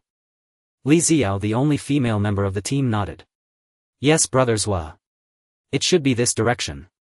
Throughout our journey, the evolution power has consistently grown denser. That's a good sign, Zhuo Shengguang affirmed. Suddenly Yang Qing seemed to notice something and pointed upward. Look! What is that? It was the Qiongqi hovering in the distant sky. A mutant. It's a mutant. Who would have thought this godforsaken place would finally yield a mutant? Zhao Wenji exclaimed with immense excitement. Zhuo Shengguang's eyes flickered as he spoke. Go deal with it. Let me. Zhao Wenji dashed forward eagerly. Brothers will let me handle it. I've been itching for some action. These past few days have been suffocating, I need a release. Knowing the power of Zhao Wenji's abilities, Zhuo Shengguang remained composed and said calmly, all right. Be careful. You got it. With that, Zhao Wenji immediately set off after the Qiongqi.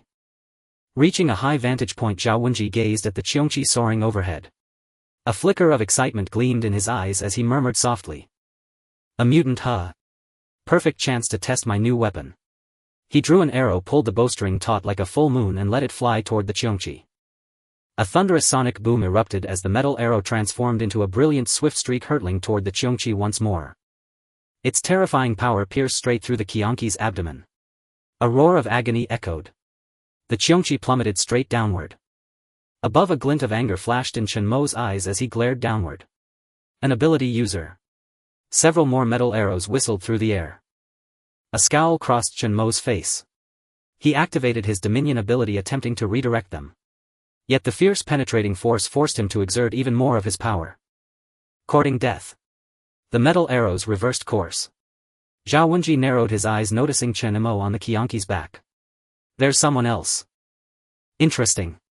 He tilted his head slightly as a fierce gust of wind swept past his ear. The metal arrows embedded themselves deep into the ground behind him, unleashing a tremendous tremor. It was hard to imagine that such devastation could be wrought by a mere arrow. The 5th stage A ability 7 kills was hailed as the pinnacle of offensive might, the ceiling of destructive capability among ability users below S-rank.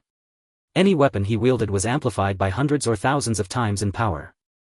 A ring on his finger flashed. 3 special arrows appeared in his hand. He knocked them onto his compound bow, his gaze sharp as a hawk's, piercing and unnerving. A metal ability. Then try this. With that, the arrows shot forth in unison. These arrows were crafted from bone forged from the sharpest fangs of a 5th stage mutant. Under the absolute razor-sharp enhancement of the 7 kills ability, the arrows nearly tore through the very fabric of space itself. Their might was staggering, unleashing a series of thunderous booms like brilliant shooting stars. A metal wall materialized only to be instantly pierced by all 3 arrows. The sheer destructive force. Chen Mo furrowed his brow, perplexed by the overwhelming offensive power. But he was after all a 6th stage ability user. With a snap of his fingers, countless metal walls rose to block the assault. After penetrating 5 or 6 layers, the 3 arrows finally embedded themselves deep into the 7th wall. Seeing his arrows thwarted, Zhao Wenji was slightly taken aback. As a central agent, his prowess ranked among the very best even within the elite teams of the Central Bureau. Yet here in the outer region someone had managed to halt his attack. This piqued his interest. Interesting. Seems Brothers Wo was right, not all ability users out here are useless after all. The Qiongqi let out an enraged roar as it landed. His train of thought disrupted. Chen Mo was in a foul mood. His eyes cold, he fixed his gaze on Zhao Wenji opposite him. Are you out of your mind? Zhao Wenji sized up Chen Mo in return, his expression arrogant, with no intention of explaining why he had struck. Instead he spoke. On you. I smell the stench of those bastards. Brothers Wo hates those bastards the most. Have you been in contact with the apocalypse gods? Chen Mo, are you a bloodhound? I'm asking you, why did you attack the Qiongqi for no reason? Zhao Wenji let out a cold laugh. Because I hate it when people stand above me. And also I don't like that pet of yours. Chen Mo's face remained calm, but he fell silent for a moment. Is this guy brain damaged? Where did they dig him up from? If you want to die, you could have just said so. He raised his hand, conjuring countless metallic silver blades, and sent them all hurtling forward. Zhao Wenji remained unfazed. After being out on missions for so long, he had been craving a good thorough fight. An excited glint shone in his eyes. Controlling metal, huh? I've seen plenty of that in the Central Bureau. With a relaxed tone, Zhao Wenji plucked his bowstring again, sending 5 or 6 arrows flying in unison. But the next moment he was stunned. The moment the silver blades touched the arrows, they were mercilessly shattered into dust. Blades gleaming with deadly coldness shot toward him. Could the 7 kills ability have lost in a clash of power? Zhao Wenji's eyes widened. His heart skipped a beat and he immediately sidestepped to evade. Bang! Bang! The silver blades embedded into the ground like inlaid gems. Something was wrong. What rank was this guy? How could he have broken through my 7 kills ability? Glancing at the deep crater on the ground, Zhao Wenji spun around to stare at Chen Mo. A flicker of familiarity crossed his mind. You're that Chen Mo. Haha, I can't believe my luck, Zhao Wenji. Coming out on a mission and bumping into the top fugitive of the 6th war zone. The Central Authority secretly observed all ability users from the shadows, compiling a record of every notable one.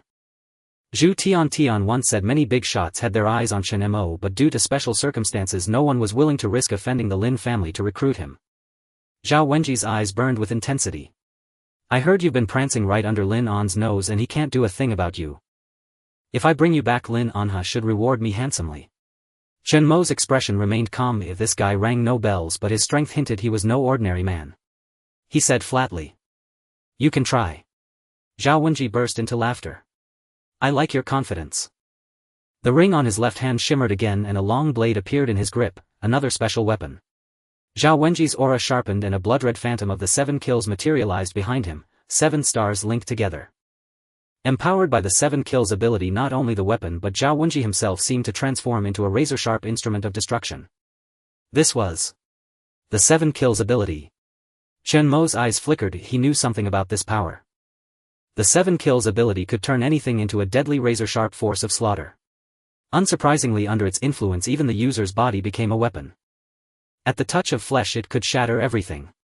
Once hailed as the most lethal ability below S-rank, it was ranked A. No wonder it could wound the Qiongqi so badly. Who the hell is this guy? Zhao Wenji laughed loudly and lunged forward. Chen Mo wouldn't give him that chance. He raised his hand and activated the Dominion ability. Countless metal spikes erupted from the ground, crisscrossing to suppress Zhao Wenji. Useless. He paid no heed to the metal spikes. Under the 7 kills ability's enhancement, his entire body was a lethal weapon. The moment the spikes touched him, they were instantly shredded into countless fragments and shattered. As a 5th rank ability user of the Central Authority, his strength was beyond doubt. He swung his blade to strike. Clang. Zhao Wenji's pupils contracted sharply as a metal wall abruptly rose before Chen Mo. His unstoppable killing force stalled once more. The long blade couldn't even cut through the metal wall. How is this possible? Chen Mo's gaze turned icy. The 7 kills ability was formidable, but by infinitely compressing the metal to an incredible density, even the 7 kills couldn't breach the metal wall's defense. At the end of the day, it came down to the gap in ability rank. Even at its peak, an A ability was far inferior to the Dominion ability. Chen Mo spoke calmly. 7 kills. Too weak. You don't even spark my interest. Zhao Wenji's breath caught, and at those words his eyes were instantly consumed by raging fury. Bastard. You're asking for death. Zhao Wenji roared, his left fist glowing with the crimson light of the 7 kills ability as he punched the metal wall. Boom. The metal wall shattered in an instant, but behind it dozens of silver blades raced forward. A crimson radiance enveloped him, his whole body brimming with killing force. Zhao Wenji forced his way through the silver blade's damage, and once close he swept his blade horizontally. Chen Mo sneered, conjuring another impenetrable metal barrier. Are you a turtle? All you know is defense. Zhao Wenji shouted in fury. Chen Mo raised an eyebrow. Dealing with such a brute, strong in offense but utterly unable to breach the Dominion ability, was all too easy. The shattered metal wall exploded into countless silver droplets that enveloped Zhao Wenji. He slashed at them with his blade, but the liquid-like silver refused to be completely eliminated. The silver coalesced in the air into a massive metal block, crashing heavily onto Zhao Wenji. Boom. Smoke and dust rose. Cough cough. Zhao Wenji lay bloodied on the ground, a huge metal block pressing down on his back. Chen Mo approached. Now who's the turtle? The Qiongqi had taken an inexplicable arrow, and as its master Chen Mo was naturally in a foul mood. Qiongqi. Growl. The Qiongqi stepped forward, aggrieved. Being an extraordinary beast, its recovery was terrifying. If the wound on its belly had already healed. Its massive eyes burned with hatred as it stared at Zhao Wenji pinned beneath the metal. Eat him, Chen Mo said coldly. Zhao Wenji's face turned ashen, his eyes wide with terror. Do you know who I am? I'm an ability user of the Central Authority. Chen Mo's expression remained calm. He had killed a war zone leader, why would he care about a few central ability users? Oh. The Qiongqi opened its massive maw and lunged at Zhao Wenji's head. Zhao Wenji, scared out of his wits, screamed in terror, "Brothers, save me." Just then endless darkness surged from afar, blanketing everything in its shadow. The darkness engulfed Zhao Wenji, then dissipated, leaving him gone. My apologies, friend. A calm voice sounded. Chen Mo stared coldly in that direction. An accomplice. Ehuang and his group appeared out of nowhere. Zhao Wenji lay bloodied on the ground. The teammates around him were shocked. Yang rushed over to use his ability to heal him. Zhao Wenji. What happened to you? Sensing Zhao Wenji's condition, Yang Cheng's face darkened as he looked up. Brothers, Zhao Wenji is badly hurt. What's going on? Li Xiao frowned, staring at Chen Mo across from them. Did he hurt Zhao Wenji? Ehuang remained remarkably calm. He glanced at Zhao Wenji on the ground. Heal him. Then he looked at Chen Mo, his tone even and unruffled. Friend, this was our mistake. We're willing to offer compensation. Please forgive us. Chen Mo's pupils constricted. The 12 sons of the Central. As the powers continued to rise, the awakened memories grew more numerous. The 12 sons of the Central in their past lives were top-tier combatants, each possessing abilities at least above SS grade. They participated in various large-scale battles against apocalyptic deities solely belonging to the Central and wielding immense power. They were also extremely mysterious. Among the top 10 powerhouses of the past, the 12 sons alone occupied 4 positions, while little information about the others had ever been disclosed. And the person before us is one of the few 12 sons who walks within the view of the outside world.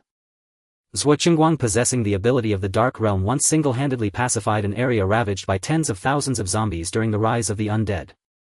Among them were even 7th-tier zombie kings, but beyond that little is known. To think that I would encounter one of the 12 sons here. Chen Mo's eyes flickered as he assessed the few individuals before him.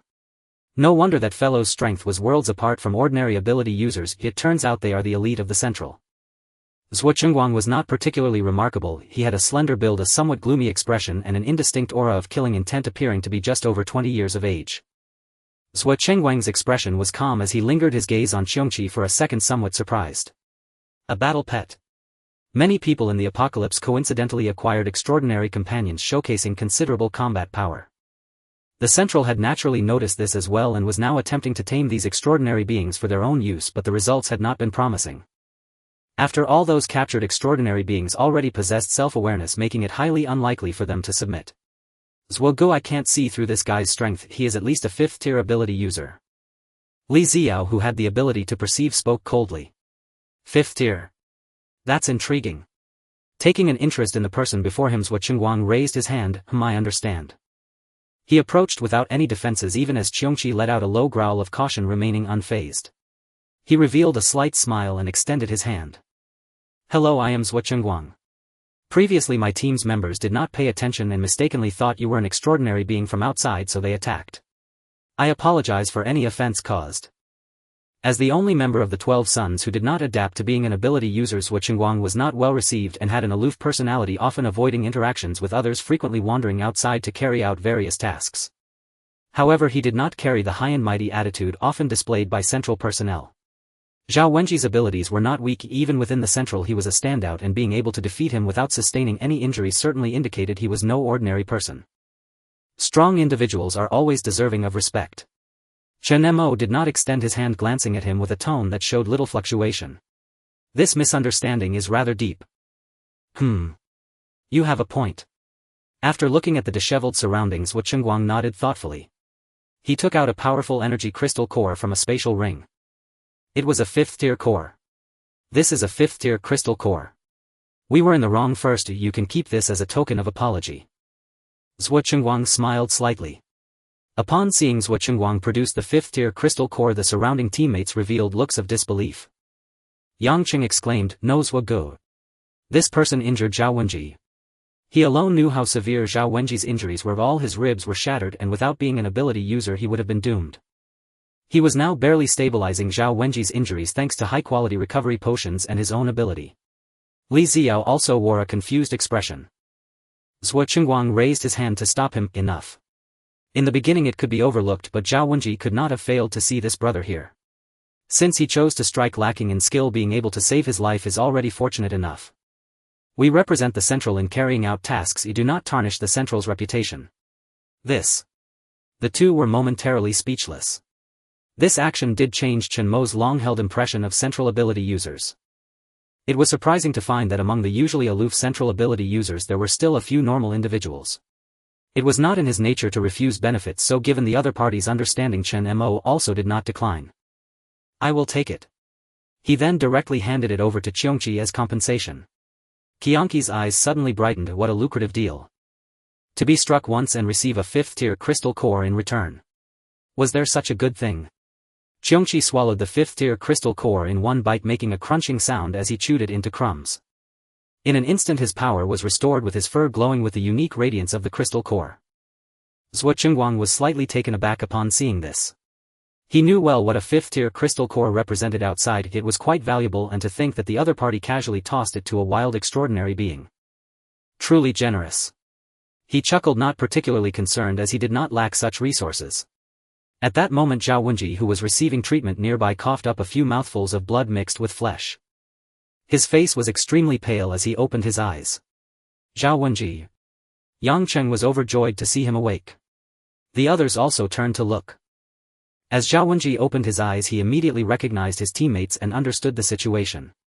He then glared at Chen Mo with immense hatred, accusing him. Zwa go. This guy is Chen Mo, the person that Lin and the head of the 6th Battle District wanted to capture. It was he who injured me. Take revenge for me. Chen Mo. Yang Cheng and Li Xiao looked at Chen Mo with astonishment. Is this the guy? Zhao Wenji's eyes were filled with hatred as he continually coughed weakly, saying, this guy's strength is strange. Zwa go. Enough. Zwa Qiongqi spoke calmly, turning to glance at Zhao Wenji. I do not care who he is, but Zhao Wenji, you were sent to deal with the extraordinary beings. How did you get into a conflict with others? Why is that? Zhao Wenji was taken aback, then lowered his head, somewhat unable to meet Zwa Qiongqi's gaze, stammering. I. Zwa Qiongqi's expression remained calm as he said, apologize. Boom. Zhao Wenji felt like he had been struck by lightning, staring at Zwa Qiongqi in disbelief. Zwa go, do you want me to apologize to him? His eyes were filled with confusion and anger. Zwa Qiongqi remained expressionless and continued, do you think I will take revenge for you? I do not want to say it a second time, Zhao Wenji. Zhao Wenji's face turned pale, and the two teammates beside him, sensing Zwa Ge's growing anger, also began to persuade him. Ultimately, with Yang Cheng's support, Zhao Wenji could only reluctantly step forward and murmur, I'm sorry. Chen Mo raised an eyebrow, speaking with a hint of mockery. You're apologizing to the wrong person. What? Zhao Wenji frowned. Chen Mo pointed at Qiongqi, it is the one you should be apologizing to. Upon hearing this, Zhao Wenji was instantly furious, but seeing that even Brother Zwa said nothing, he humiliatingly approached Qiongqi, gritted his teeth and uttered another, I'm sorry. Then his vision went black and he collapsed unconscious from his severe injuries. Zwa Qiongqi then stepped forward with a smile. Alright friend, the wrong has been admitted and you've accepted this 5th level crystal core. Please for my sake spare Zhao Wenji's life. Consider it as making a friend. Chen Mo waved his hand, forget about making friends, I'm not one for making friends. Let's just leave it at that. With that he decisively mounted Qiongqi. Zwa Qiongqi narrowed his eyes slightly but did not stop him, simply watching as Chen Mo departed. Chen Mo. An interesting fellow indeed. He admired people who acted so cleanly and decisively without dragging things out. After Qiongqi vanished into the sky, Li Xiao reluctantly stepped forward. Brother Zwa, are we really letting him go? Zwa Qiongqi's smile faded, his expression turning cold. Remember, the old professor sent you here to assist me, not to cause trouble. Our mission is to investigate this area. If you encounter anything, report to me immediately. I don't want this to happen again. If it weren't for the old professor assigning these people to assist him, he would prefer to carry out the mission alone. Li Xiao and Yang Cheng's pupils contracted and they fell silent. Qiongqi set off again towards Tianhai City. Chen Mo gazed thoughtfully, murmuring to himself. Zwa Qiongqi. Are they also here looking for the Fengdu Ghost Realm, just like the 9th War Zone? They were quite fast. This first encounter with the Central 12 didn't leave much of an impression. Since their attitude was decent and there wasn't much conflict, there was no need to offend the Central. However, what puzzled Chen Mo was that the Central seemed to possess the same precognitive ability as he did. In his past life, the Central was enigmatic and far more powerful than the other war zones. Old Zhong had also mentioned that the Central had awakened supernaturals even before the apocalypse. Now seeing the Central 12 here so soon after the emergence of the evolution dust only reinforced Chen Mo's belief that the Central knew something. It seems I can't underestimate this Central behemoth. Without further thought, Lin Anha, the head of the 6th War Zone, was dead. It wouldn't be long before the Central got word and sent a new leader. But until then, it was the final window for the Lion's development. It had been a while since he last saw Xuanyu and Qiqi. He wondered how they were doing. With that in mind, Chen Mo urged Qiongqi to hasten their return. 3 days later. Inside the Lion's base in Tianhai City. Everything was thriving. Jiang Dong was reporting on the base's internal and external situations as usual. Luo Tianxiong listened quietly while smoking, then spoke. This is not a good thing. Isn't the 6th War Zone in charge? Jiang Dong shook his head. Lin Anha has been missing since he went to the 11th War Zone. Now the purifying sect is rampant in the 6th War Zone, it's practically becoming a cult headquarters. Although the higher-ups have sent waves of suppression, it doesn't seem to be working. Luo Tianxiong exhaled smoke, stubbed out his cigarette and said. Forget it, just keep an eye on them. Don't bother with them, let them do as they please. We just need to ensure the Lion isn't affected by this cult. Qiongqi nodded. He harbored a deep hatred for the purifying sect, remembering how he was once deceived, nearly causing the lion to lose a vast amount of resources. Also boss, crystal cores are getting hard to come by. Those zombies have gone who knows where now, it's rare to even spot one. Every time we send members out to hunt for cores they have to travel much farther. The progress of awakening supernaturals in batches has also slowed down. Luo Tianxiong, that's a good thing. It means our Tianhai city is safe. As for awakening supernaturals, not many are willing now. Let's put it on hold for a while. We don't have enough resources to support more. The lion had now conducted 10 rounds of supernatural awakening. With massive population losses and the fervor fading, many survivors were too afraid to attempt using crystal cores for artificial awakening. Yet the population loss brought about a qualitative leap within the lion base. The lion now boasted nearly 600 supernaturals, a terrifying number that rivaled the 6th war zone, especially since few knew about awakening abilities through crystal cores. Artificially awakened supernaturals were just as capable as natural ones, including 27 rank supernaturals, 3 a rank and even 1 a rank. This number already satisfied Luo Tianxiong. The lion has been growing too fast, it needs time to consolidate. Let these newly awakened supernaturals catch up with the main force. Changing the subject, by the way, any news from Brother Chen? This was his greatest concern, something he asked about every day. Qiongqi shook his head helplessly. Brother Chen's whereabouts are mysterious. No matter how much we inquire, there's no news, boss. He left in such a hurry without a word. Luo Tianxiong waved his hand and laughed nonchalantly. Haha, Brother Chen must have his own plans. Let's just keep an eye out. Suddenly urgent knocking came from the door. The two paused. Come in, Luo Tianxiong said. Chao Fengyuan burst in, his eyes filled with joy. Boss, it's bad. Brother Chen. Something about Brother Chen. What is it? Luo Tianxiong frowned, a sense of foreboding rising. Qiongqi handed him a glass of water. Old Chao, take it slow. Don't tell me Brother Chen's in danger. No. Chao Fengyuan didn't even drink the water, ecstatic. Boss, Brother Chen is back. He's right outside the base. What? Luo Tianxiong shot up, his eyes blazing. Chao-il let it slide this time, but next time spit it all out in one breath. Not good. This is fantastic news. Haha, Brother Chen is finally back. Luo Tianxiong laughed heartily, grabbed his coat and strode out the door. Qiongqi, Chao, let's go. Outside the lion base.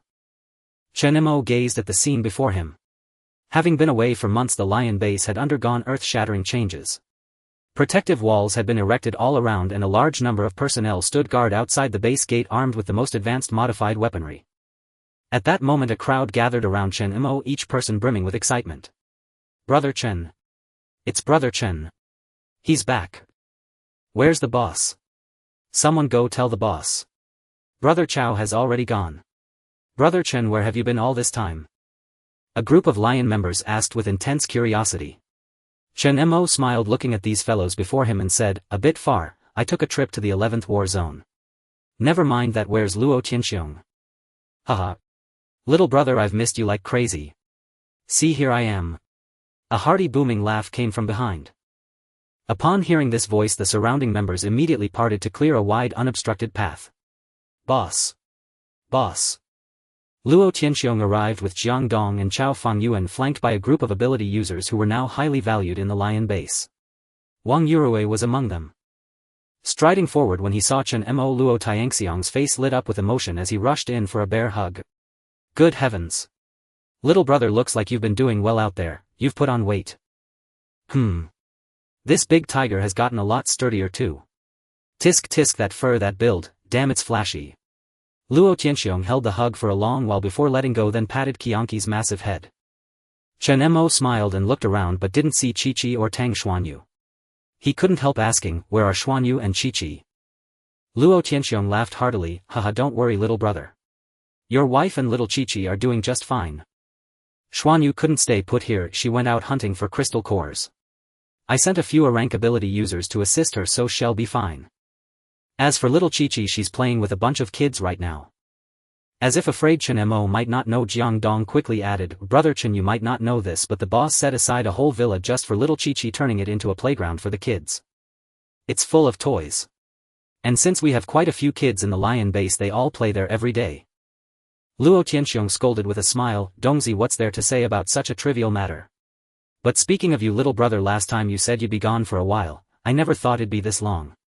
What have you been up to? Chen Mo smiled and gave a brief account without mentioning the secret realm. When Luo Tianxiong heard that Chen Mo had even dared to enter the 6th war zone alone, his eyes widened in admiration. Brother Chen, you really have guts. The 6th war zone has been hunting you hard, what if you'd been exposed? But those spider eggs, did you really sell them to the 11th war zone? Why didn't you save a few for us brothers? Luo Tianxiong slapped his thigh in frustration, feeling he'd missed out on a huge deal. Chen Mo replied, no choice. If I'd kept those spider eggs on me, they'd have hatched before I got back. Chao Fengyuan, however, noticed a key detail. Not being highly educated, he counted on his fingers. 1 spider egg for 1500 crystal coins, and Brother Chen said there were at least 10,000. 1 times 1 is 1, 1 times 2 is 2. Damn, how much money is that? Chao Fengyuan stared blankly at boss Luo beside him. Jiang Dong said, 1.5 million. Hell, that's almost as much as the Lion Base's entire crystal reserve. Go to hell, you two pigheads. Can't you do math? It's clearly 15 million. Fortunately, Luo Tianxiong had some education and quickly calculated the value. And that was just a conservative estimate. After selling the spider eggs, they were also entitled to a 10% commission. Hearing the figure of tens of millions, both men's eyes bulged in disbelief. 15 million. Boss, that's enough to buy several Lion Bases. Jiang Dong's jaw dropped as he exclaimed. Luo Tianxiong shot him a glare. How could he calculate it that way? Weren't manpower, resources and ability users worth anything? But with the current purchasing power, 15 million was more than enough to sustain the development of a small to medium-sized faction. The way the few of them looked at Chen Mo instantly changed. Standing before them was a tycoon of the apocalypse, a multi-millionaire. With more ability users, the resources consumed were dozens of times that of ordinary people. The supplies stockpiled before the apocalypse had dwindled to less than 20%. Just as he was feeling a bit strapped for cash, Luo Tianxian swallowed his pride and said sheepishly. Little brother Chen, I've been a bit tight lately. Chen Mo immediately knew what Luo Tianxiong was after. He shrugged and said, the 11th war zone needs to keep running too. They couldn't hand over all the crystal coins at once, they only gave me 1 million. I've already used up quite a bit, so now I only have about 700,000 left. Forget it then. Luo Tianxiong looked somewhat disappointed. He had hoped to borrow a few million to purchase a large batch of supplies.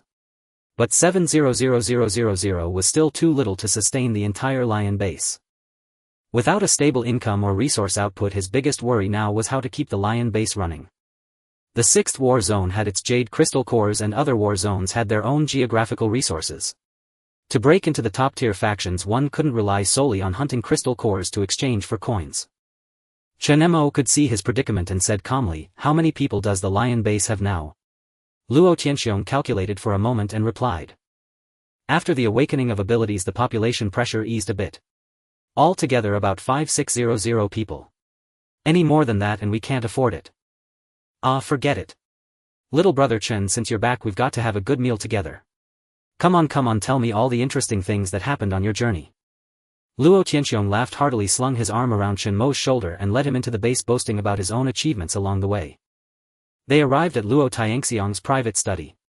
Pouring a cup of tea and lighting a cigarette, Luo Tianxiong said with a smile, come on little brother, have some tea.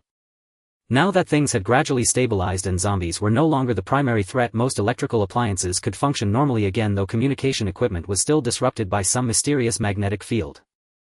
Luo Tianxiong took a sip of tea and briefed Chen Mo on the recent situation. Everything inside the Lion Base was stable and the 6th war zone had no time to bother with them. His only worry was that zombies were becoming scarcer, making it increasingly difficult to obtain crystal cores. As if recalling something, Luo Tianxiong said, oh, by the way little brother, we found some leads on that white female zombie you asked us to look for. Oh. Chen Mo's eyes lit up. He had almost forgotten about that white female zombie. Since the early days of the apocalypse, she had exhibited extraordinary intelligence, lingering around Qiongqi City. If left unchecked, she would undoubtedly become a significant threat in the future. Luo Tianxiong looked towards Chao Fengyuan and said, I have assigned Caozi to take charge of this matter. Caozi, you explain. Chao Fengyuan nodded and stepped forward. Chen Gu, not long after you left we discovered that female zombie in a county near Qiongqi City. She is covered in bones, extremely powerful, and appears to be a corpse king, having wiped out our 30-member team with ease. 3 days ago she headed southwest towards the location of Nan City. Since the onslaught of the year beast, no one has survived there. We don't know what she intends to do. Regarding the mission, Chao Fengyuan seemed considerably composed. Nan City. Chen Mo nodded slightly, deep in thought. 3 days ago, that was after the second evolution. These zombies had likely also received significant blessings. In his past life, Chen Mo did not recall any impression of that female zombie. The other battle zones were fine, however the 6th battle zone had undergone many changes due to his influence. Nan City, huh? Chen Mo furrowed his brows and murmured, "Is there any other news?" "Yes." Chao Fengyuan replied earnestly, "We dispatched people to track her down and discovered numerous zombie tracks there. It seems that the zombies from Qiongqi City have all received orders and are gathering towards Nan City. Chen, go look at this map." Chao Fengyuan produced a map of the area around Qiongqi City with several red circles marked on it, accompanied by small text annotations. These are places where our brothers often went to eliminate zombies due to the presence of corpse kings and a significant number of zombies. Several zombie groups formed by corpse kings have already been eradicated, but these corpse kings are becoming increasingly cunning, even learning to hide themselves. However, just a few days ago, around the time that female zombie left, the zombies at these fixed points basically vanished. Upon saying this, Chao Fengyuan's brow furrowed tightly. Each corpse king possesses the ability to summon zombies akin to spawning monsters. Many forces have driven them out of their territory, sending people to harvest crystal cores in waves. These are also the fixed points of zombies collected by the Lion Group. In the past they would return with full loads every time, but now the surrounding zombies have successively departed, leaving only scattered remnants. This forced the Lion Group to hunt for crystal cores in even more remote locations. Luo Tianxiong also expressed his frustration, saying, "Damn it, these ghostly creatures seem to have suddenly gained intelligence, each one hiding away. I was terrified before, but now it's truly troublesome without these zombies. Without crystal cores it's inconvenient to get things done." He procured a batch of powerful weapons specifically designed to deal with these special zombies and variants, spending a hefty amount of resources.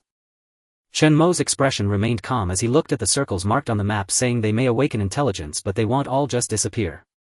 It seems a more powerful zombie has summoned all the zombie hordes around Qiongqi City to leave." Jiang Dong exclaimed in disbelief, "Is that true? Do these zombies possess consciousness and revert to being human? Could it be that female zombie?" "Not certain if it's her," Chen Mo explained nonchalantly. "You should have also witnessed the dust storm a few days ago. Many benefited from it, and zombies are no exception. These zombies are numerous, and as soon as an intelligent life form appears they can form a terrifying army. Moreover, even if they gain consciousness, they are no longer the same individuals as before, but rather a new species." Luo Tianxiong's eyes revealed a hint of trepidation. "Goodness, that can't be right. Our province has a considerable population. Although it has been reduced by the year beast, there are still at least 400,000 to 500,000 zombies in the nearby areas around Qiongqi City. Nan City is near Qiongqi City. If all the surrounding zombies gather there under one leader, wouldn't that turn into a zombie nation? Are they planning a rebellion? Zombies rebelling? Did I hear that wrong?" Jiang Dong and Chao Fengyuan momentarily doubted their own ears, their expressions akin to seeing a ghost. Their combined intellect was insufficient to comprehend this, their CPUs seemingly overheating. So many. Don't even mention 400,000 to 500,000, even if just 10,000 attacked us we couldn't handle it. A small to medium-sized force of 5,000 people, although more than half are elite, could not withstand such an onslaught of zombies. Let alone the Lion Group. Even the various battle zones have limited populations. The 6th battle zone has just under 200,000. 400,000 to 500,000 is a conservative estimate. Chen Mo lightly tapped the table with his hand. Next comes the surge of zombies from all over. It would be the first time since the apocalypse that zombies retaliate. Intelligent beings, of course, would not be willing to be slaughtered by humans. Zombies have a numerical advantage. Their only intelligence comes from the leading corpse king, which pales in comparison to humans. Yet this numerical dominance is terrifying enough. Chingu, don't scare us like this. If the zombies from Nan City come, how are we supposed to fight? Chao Fengyuan felt a prickling sensation on his scalp. Luo Tianxiong was equally troubled. He lit another cigarette, already envisioning the densely packed zombie horde surging forward like a tidal wave. Isn't this absurd? This is ridiculous. Those variants are already annoying enough, and now the zombies have evolved too. Why can't I evolve as well? Brother Chen, when do you think this horde of ghostly creatures will attack? Should we consider changing our stronghold? The lion base is flat and not a defensible position. Chen Mo waved his hand, his eyes glinting. We must first go check the situation. But rest assured, during the time the year beast wreaked havoc, a large number of zombies were already cleared away. The remaining numbers are barely existent. Even if these zombies come organized, their ultimate target won't be you lions, if they will surely head towards areas with dense populations. In other words, the 6th battle zone is what you should worry about. It was the same in his past life, only the safe zones with large populations are the coveted targets for zombies. Upon hearing this, Luo Tianxiong felt somewhat relieved and let out a long sigh. He initially thought that the next phase could unfold steadily, but it seems trouble arises before one wave has settled. After all, he was a leader of a faction. What kind of life is it to live with such constant anxiety? However, this served as a wake-up call. One cannot become complacent just because the abilities of the evolved ones are gradually strengthening and the base's power is growing terrifyingly. One evolved individual can handle hundreds of zombies, but what if it's 1,000, 10,000 or even more? That terrifying number could exhaust and overwhelm them. Nan City.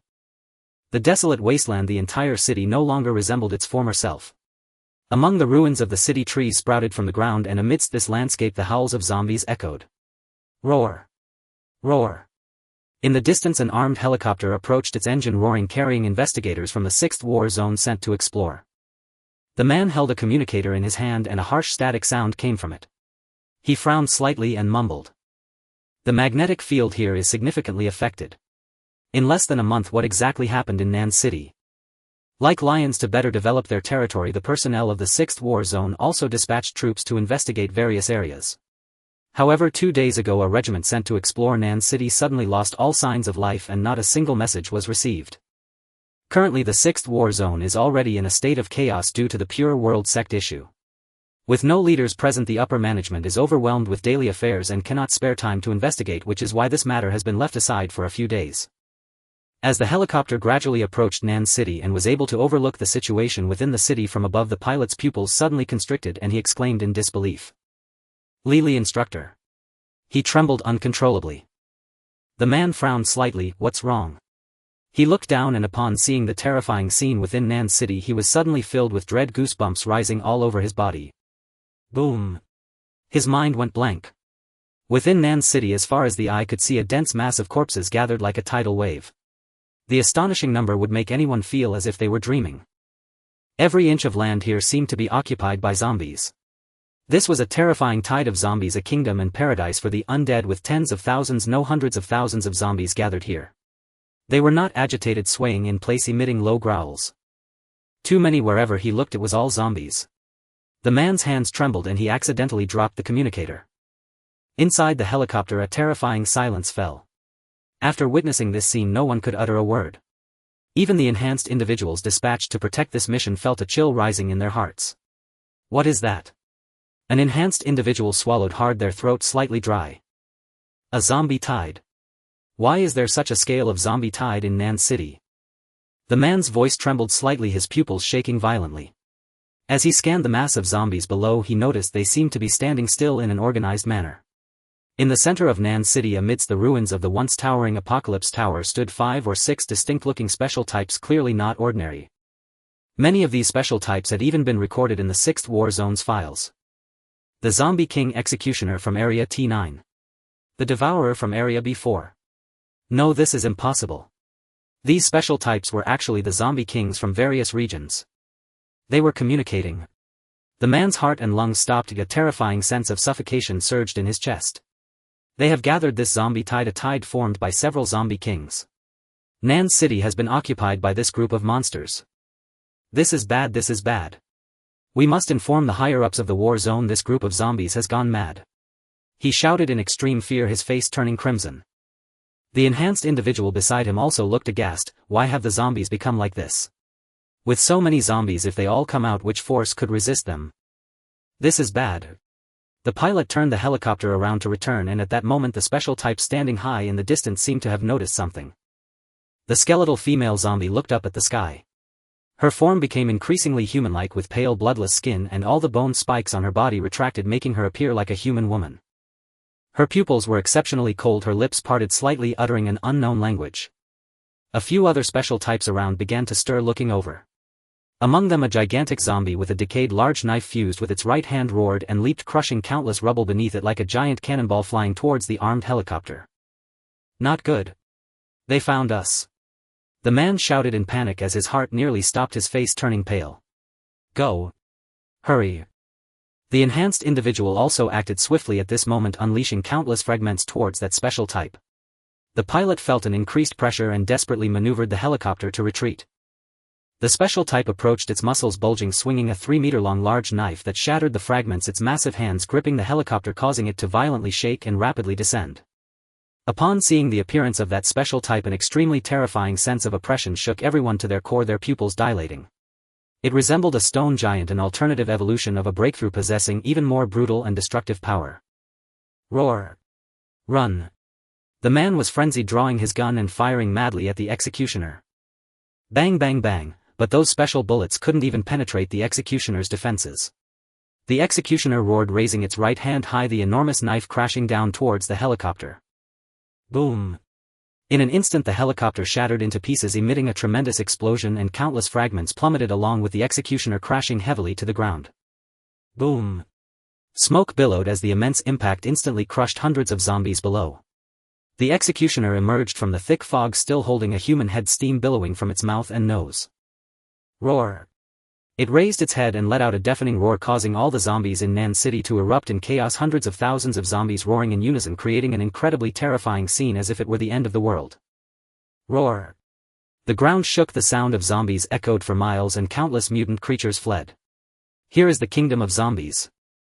At this moment a gentle breeze stirred and a mysterious merchant in a black cloak appeared behind the zombie kings. He gazed at the roaring, howling, dense, epic zombie tide strolling over to the side of the female zombie king and spoke in a hoarse voice. A trade. The female zombie king slowly turned to look at the mysterious merchant, nodded and struggled to emit a sound. Bang bang bang. The group's cheerful chatter was interrupted by a clear, childish voice from outside the door. Is brother here? Luo Tianxiong paused for a moment, then chuckled. Haha, that little girl Qiongqi is here. Brother Chen, it seems I've kept you too long. The little one has come looking for you herself. Chao Zi opened the door. Chao Fengyuan understood. The door swung open and Qiongqi, clutching a small teddy bear, darted past Chao Fengyuan and threw herself into Chen Mo's arms, her voice sweet and joyful. Brother! You're back. She hugged him tightly as if he might vanish the next moment. Chen Mo was taken aback, then gently patted her back, lifted her onto his lap and smiled. Haha, Qiongqi has grown up. It looks like you've been eating well, you've gained some weight. Qiongqi pouted, reached out to cup his face and said with a hint of reproach. Brother, you left without a word again. If you do that next time, I won't talk to you. Chen Mo affectionately ruffled her hair and replied. Nonsense. Look what I brought back for you. With that he took out several Barbie dolls from the Mingniao Pearl which he had picked up at the trading post in the 11th war zone. Qiongqi glanced at them, then gave a coquettish huff. I don't like playing with these, I'm already grown up. Despite her words, the delight in her eyes betrayed her. Chen Mo sighed helplessly. Alright. Then what does Qiongqi want? I'll buy it for you next time I go out. Qiongqi fixed her bright big eyes on him for a long moment, then hugged him tightly and whispered. I don't want anything. I just want you to stay here. Chen Mo smiled. Alright. I'll stay right here. He still had many things to do. The special equipment Lin Yu was forging hadn't been collected yet, along with the little spider and evolution fragments. If nothing unexpected happened, he would be staying within the lion territory for quite some time. After chatting with Qiongqi for a while, Luo Tianxiong glanced at his watch, stood up, brushed the ash from his clothes and said with a smile. Well, brother Chen, it's getting late. I've had dinner prepared. Come on, brother Chen, it's been a while since we last ate together. Dongzi, when will your wife be back? Jiang Dong replied, soon. I notified her as soon as brother Chen arrived. Haha, let's wait a bit. It's more lively when everyone eats together. Luo Tianxiong laughed heartily, stepped forward to pat Chen Mo on the shoulder and pinched Kiki's little cheek. Let's go. By evening a feast was prepared in the villa. The meal was casual, with only Luo Tianxiong and a few trusted men present, all of whom were well acquainted with each other.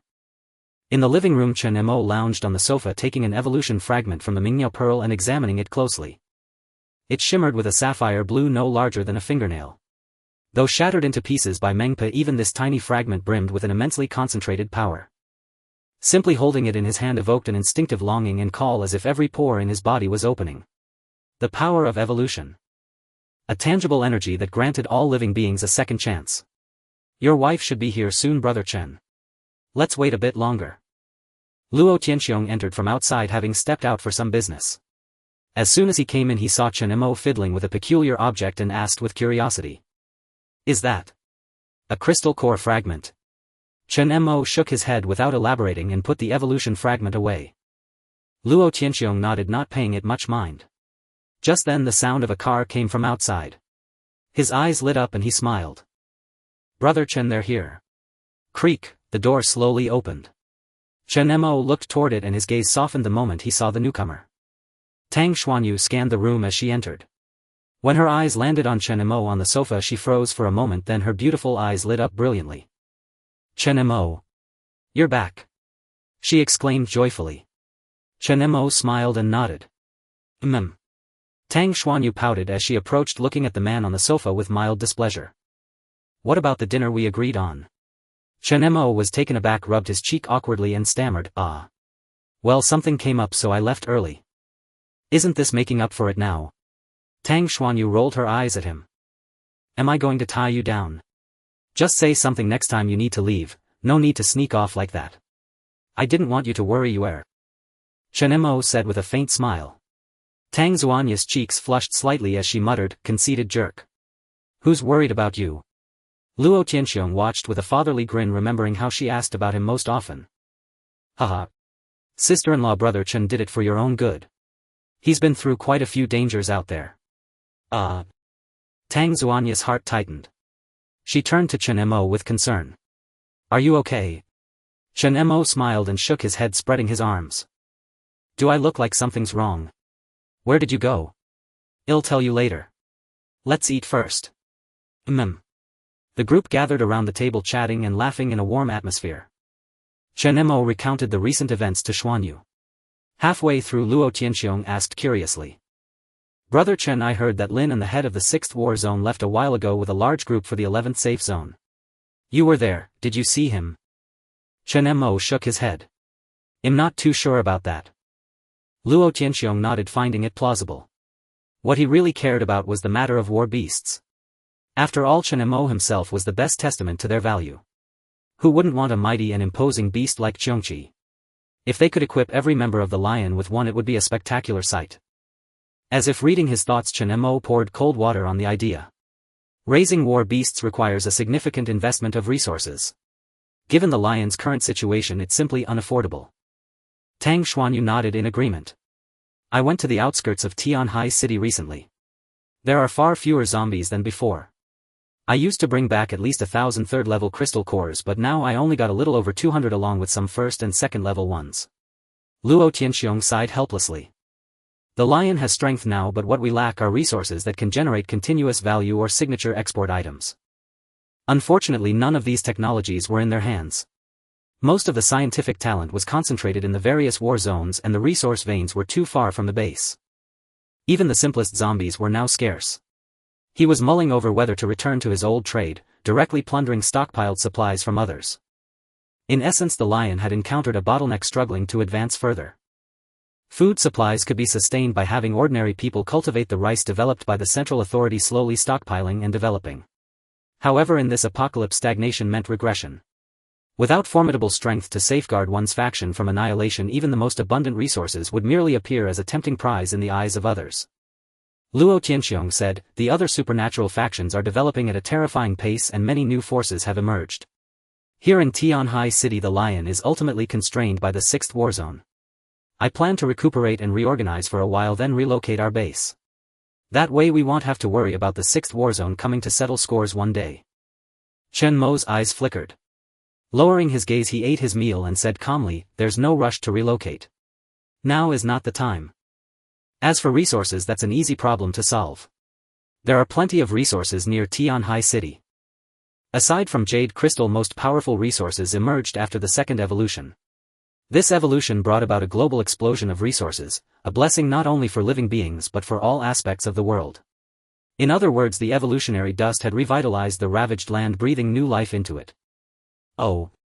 Luo Tianxiang's eyes lit up. Let's eat first, Chen Mo said flatly. Everyone present nodded. Although Luo Tianxiong was the public face of the Lion, all the high-ranking members knew that the true power behind the faction was this young man. Luo Tianxiong bore no resentment. As he often said, everything he had now was given by Chen Mo.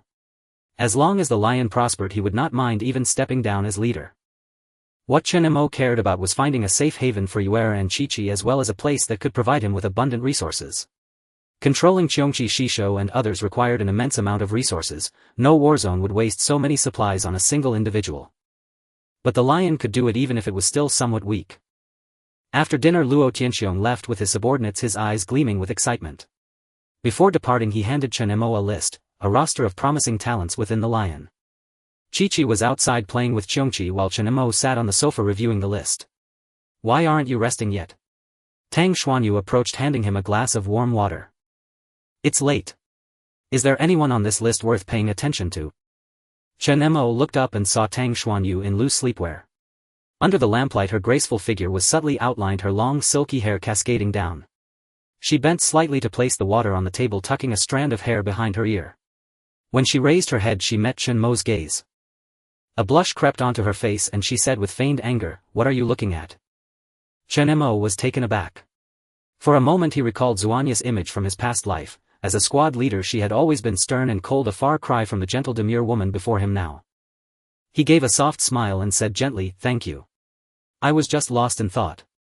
Tang Xuanyu snorted, clearly unconvinced. She plopped down beside Chen Mo, leaning over to look at the list in his hand. Curiously she asked, "What are these circled names?" The pleasant scent of shower gel reached his nose. Chen Mo smiled and pointed at the names. "These are the ones worth noting." Luo Tianxiong specifically marked them. These were the people he had once asked Luo Tianxiong to find. Chao Zirwei, a rank 3rd tier supernatural King's Lock. Niu rank 3rd tier supernatural Undying Butterfly. Yixing, a rank 4th tier supernatural Gear of Fear. Luo Tianxiong had been thorough. Every one of these individuals had been mid to high level assets in the 6th warzone in the past life, wielding formidable abilities. The current weakness of the 6th warzone compared to others was partly due to the loss of these intermediate forces. I've seen these people. Many of them were originally supernaturals from other factions that Brother Luo poached. They're all very capable. Chen Mo, what's wrong with them? Tang Xuanyu asked. Chen Mo shook his head. Just looking. He pointed to a name. Where is this person now? Wang Luyang. Gender male. Age 36.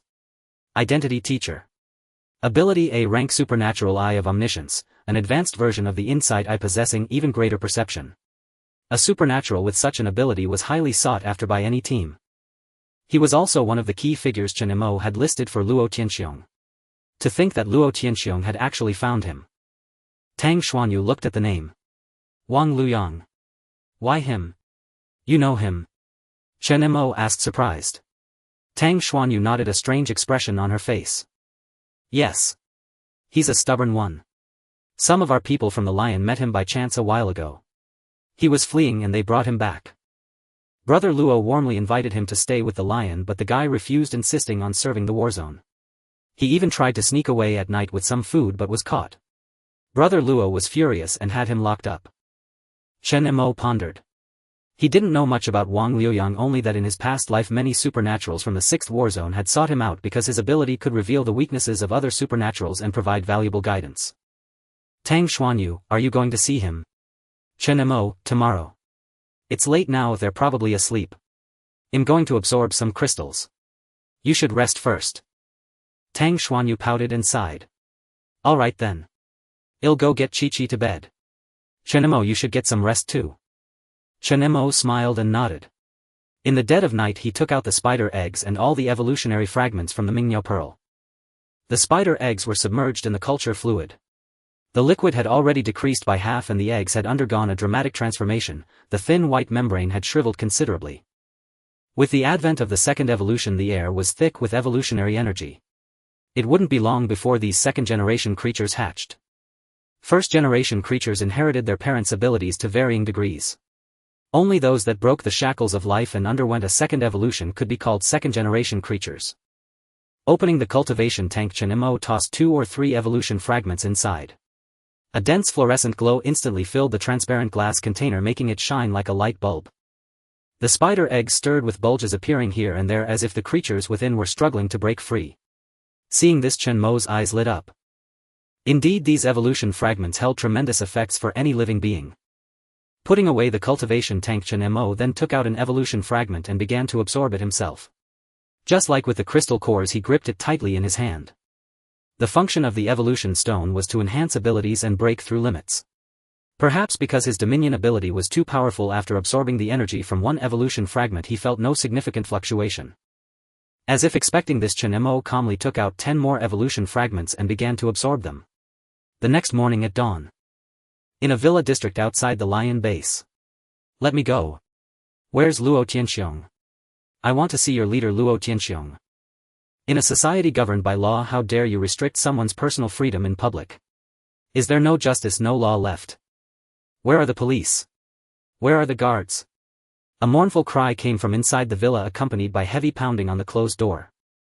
At this moment, several lion members guarding the door outside exchanged contemptuous remarks. What era is this, still talking about a law-based society? Damn it, is this guy out of his mind? The boss told us to guard him here. This isn't imprisonment, it's letting him enjoy life. Living in a big villa with food and drink, and he's still not satisfied. Damn it. Someone angrily kicked the door and shouted. Wang Liuyang, if you keep yapping, don't blame us for getting rough. Silence fell behind the door.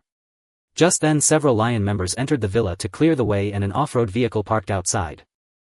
The boss and Brother Chen are here, said the incoming person.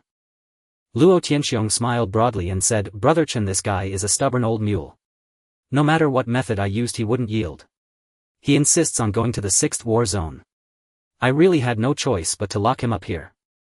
Because this person was on Chen Mo's list, he had never dared to be negligent. After all, what if Brother Chen needed him one day? Chen Mo nodded and the two walked over, chatting and laughing.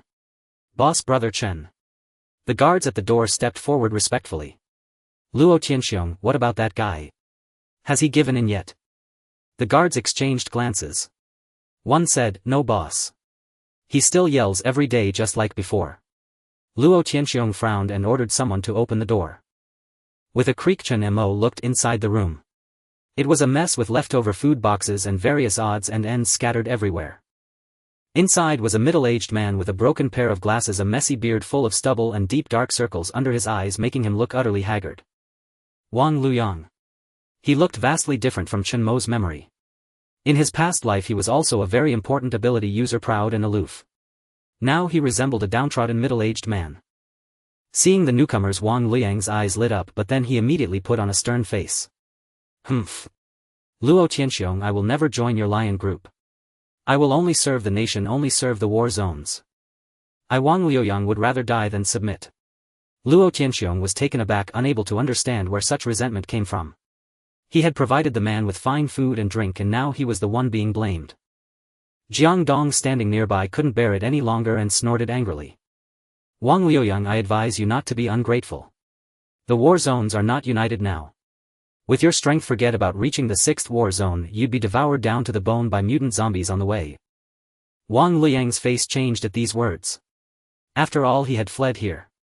Though a 3rd-tier ability user, he only had physical abilities far beyond ordinary people. He could handle 1st and 2nd-tier zombies, but any higher would be beyond him. That's still better than being imprisoned here. Luo Tianxiong shrugged helplessly and looked at Chen Mo beside him.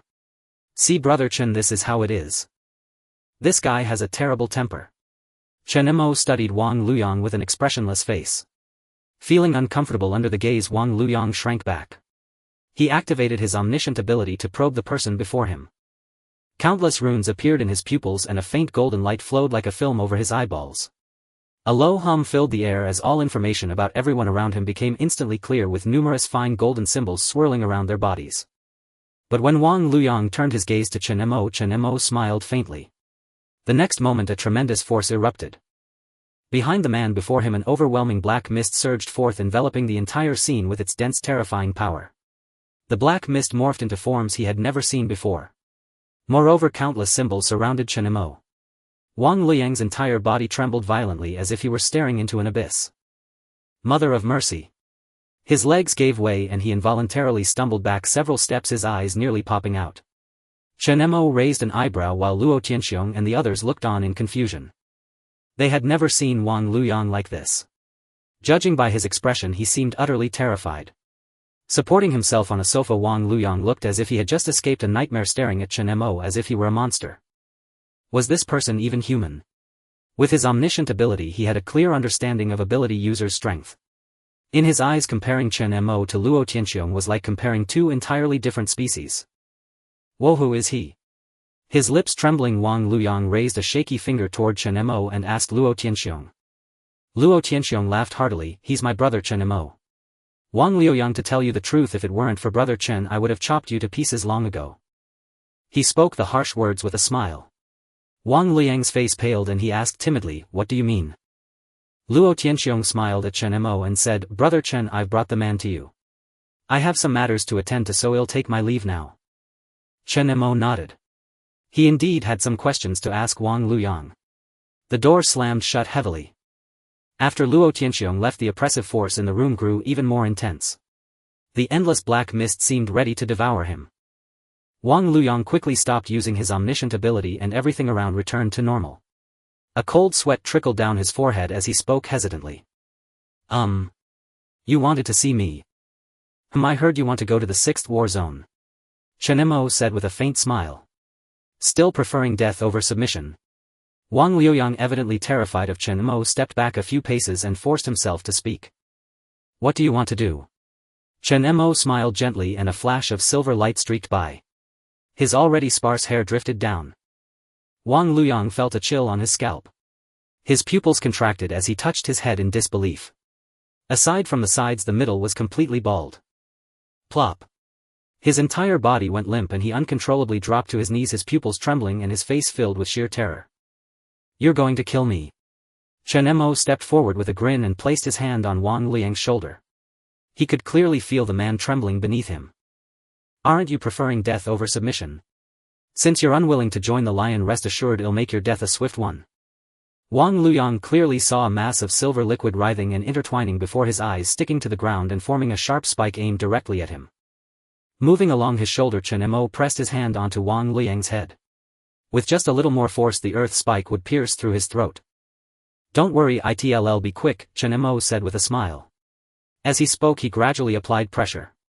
Wang Liyang's back was drenched in sweat, his eyelids twitching wildly as he stared at the earth spike, feeling the hand on his head slowly pushing down. He felt as if he had fallen into an icy abyss, never imagining that this young man truly intended to kill him. As the spike drew closer, his heart pounded violently. Thump thump. Finally, overwhelming fear shattered his psychological defenses. Wang Luyang abruptly struggled free, ran to the side and begged for mercy. Bro, let's talk this out. Chen Mo raised an eyebrow. Oh. So you've changed your mind? Luo Tianxiong had been far too lenient with this man. In this apocalypse, no one who survived truly wished to die. Wang Luyang directly pleaded. I was wrong, bro, I was wrong. I'll join the lion. Chen Mo nodded in satisfaction upon hearing this and said, then get up. Perfect timing, I have something to ask you. Wang Luyang's ability could see through the weaknesses of superhumans, gradually analyzing and optimizing them. Hearing this, he felt immensely relieved and scrambled to his feet, his legs still weak. Chen Mo walked over to the sofa and sat down, saying with a smile, have a seat. Wang Luyang sat respectfully beside him. In just a few minutes he was a completely different person from the arrogant figure before. Your ability is divine insight. Do you know its function? Yes. Then use it on me. Chen Mo said calmly. Huh? Wang Luyang was taken aback, his face full of confusion. Chen Mo, I need your power to help me better refine my own ability. Wang Luyang pushed up his glasses and finally understood. Then release your ability for me to see again. Chen Mo condensed metallic liquid at his fingertip. Wang Luyang immediately activated his ability, his pupils swirling with dense runes. This time Chen Mo no longer appeared unfathomable in his eyes, tiny symbols leaped from within him, all the information his divine insight ability had discerned. Dominion ability. Metal 6th order superhuman ability level. S. Wang Liyang's eyes widened as he stared at Chen Mo in disbelief. He had never seen such a terrifying ability level before, Enslaving. He had only heard of it in legends. What kind of person was this before him? Wang Liyang was incredulous, but Chen Mo remained calm and offered no further explanation. Enslaving was merely the limit of the divine insight ability, not the limit of the dominion ability. Wang Liyang as a mere third-order superhuman was far from able to glimpse more information. I want your help to enhance my ability. Any good suggestions? Wang Liyang's expression turned extremely odd. Well, you're already Enslaving superhuman and you still want to improve. Can you show me the effect of your ability? Chen Mo nodded slightly and released his dominion ability. Ripples spread in circles and everything around instantly transformed into a metallic state. The sofa, the table. Even the entire villa turned into a silver metal structure. Holy crap! Wang Liyang was startled. Chen Mo looked at him and asked, what do you want to see? Wait. Wang Liyang stared at everything around him using his divine insight ability to analyze and deconstruct the information. No medium needed, directly converting surrounding matter into metal. Hardness 205, density 67, melting point 5000. Good grief, what kind of alloy is this? The metal your ability creates is already the pinnacle of pinnacles. In other words, it can easily withstand missiles. How do you want to strengthen it further? Is this the limit? Wang Liyang asked. Chen Mo shook his head. He activated his ability again, and though nothing seemed to change around them, the density and other properties of the metal beneath their feet and in the surroundings underwent a massive shift. 230. 250. 370. Wang Liyang kept counting, his pupils dilating further and further until the hardness finally soared to over 400 before stopping. Wang Liyang's expression was as if he had seen a ghost. His breathing quickened as he spoke. Enough, enough. Truly worthy of Enslaving ability. There's absolutely no issue with the quality. If you still want to improve, it can only be done by raising the ability level.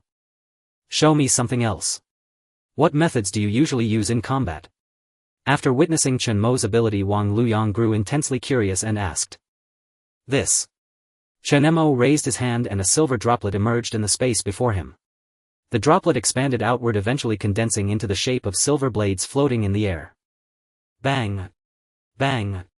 Sonic booms rang out as the silver blades embedded themselves into the metal wall opposite, making Wang Liyang's heart race with fear.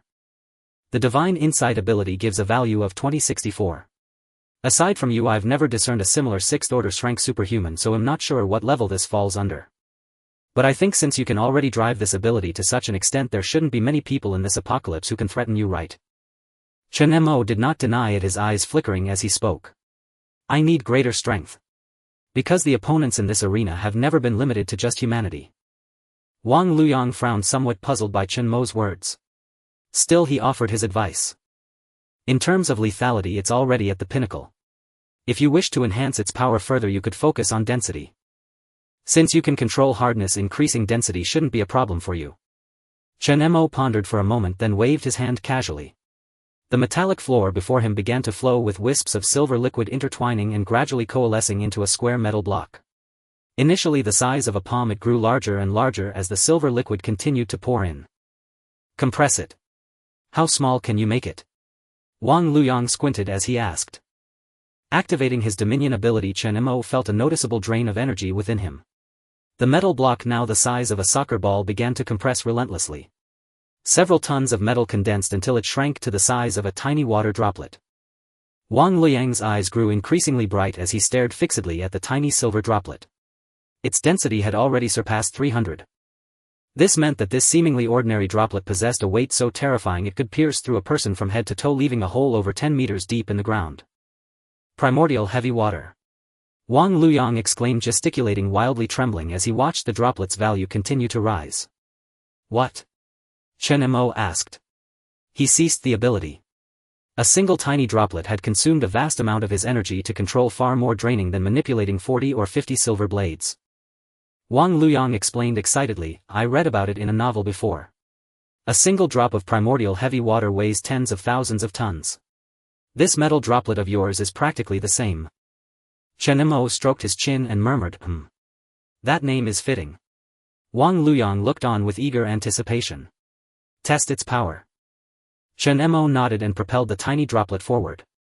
Compared to the silver blades, the droplet moved much slower. When it struck the metal wall, it didn't unleash a tremendous force. But as the metal droplet fell, it was as if a mountain had crashed down. Boom! In an instant the entire villa shook violently as if struck by an earthquake. Even the lion members on guard outside stumbled and fell to the ground. What the hell? What's happening? Is it an earthquake? They turned back in horror. All the objects inside the house had fallen, and even the metal floor was pierced with a small round hole. The droplet continued to sink deeper into the earth. After this, Wang Luyang found a new fascination in this ability. Through his omniscience ability, he continually analyzed all of Chen Mo's powers and techniques, tirelessly refining and optimizing them. And Chen Mo, relying on Wang Luyang's imaginative ideas, explored the potential of his dominion ability. By evening, the entire villa lay in ruins, devastated by their experiments. Virum. An off-road vehicle pulled up outside the courtyard. Luo Tianxiong stepped out wearing sunglasses and a black trench coat. When he saw the wreckage before him, his burly frame stiffened.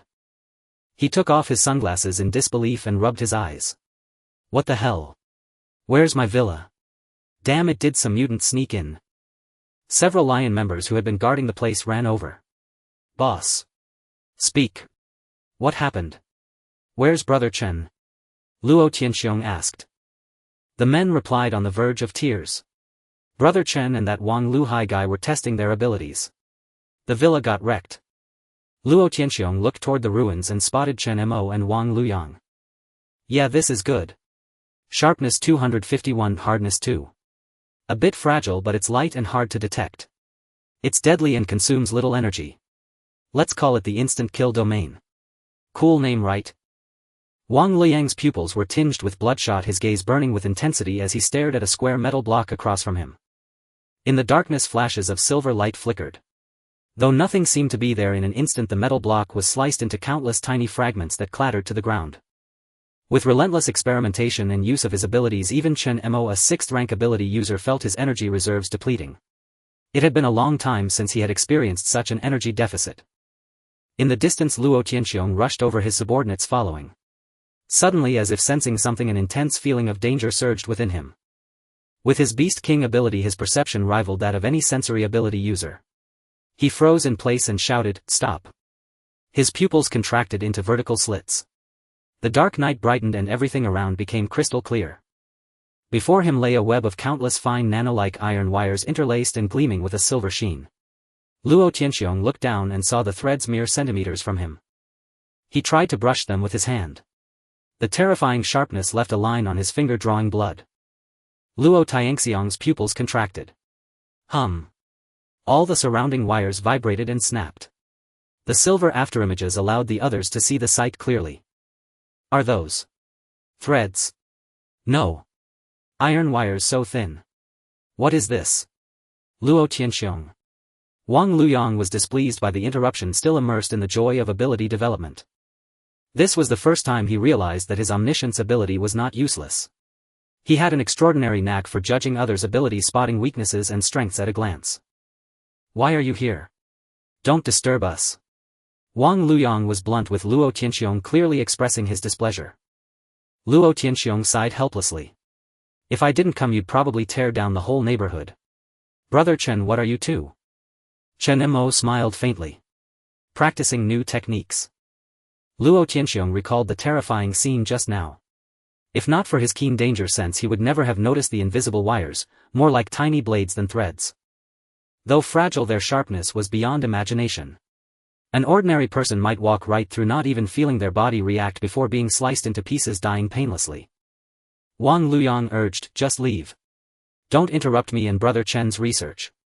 Luo Tianxiong looked at him suspiciously and said, Didn't you say you'd only work for the war zone? Changed your mind?" Wang Luyang cleared his throat and said seriously, "I've changed my mind. A man should know gratitude. Since the lion saved me, I ought to repay you. A wise man adapts to circumstances. Regarding the earlier words of preferring death to surrender, you didn't mention a single syllable." Luo Tianxiong knew that Brother Chen must have done something, but it was fine. The lion would gain another exceptionally capable ability user, which was something he was happy to see. Alright, fine. Since you've agreed, we're now on the same side. Come have a meal later, Wang Luyang, and you'll get to know everyone. Brother Chen, it's getting late. This place is too cramped. I happen to have another more spacious venue.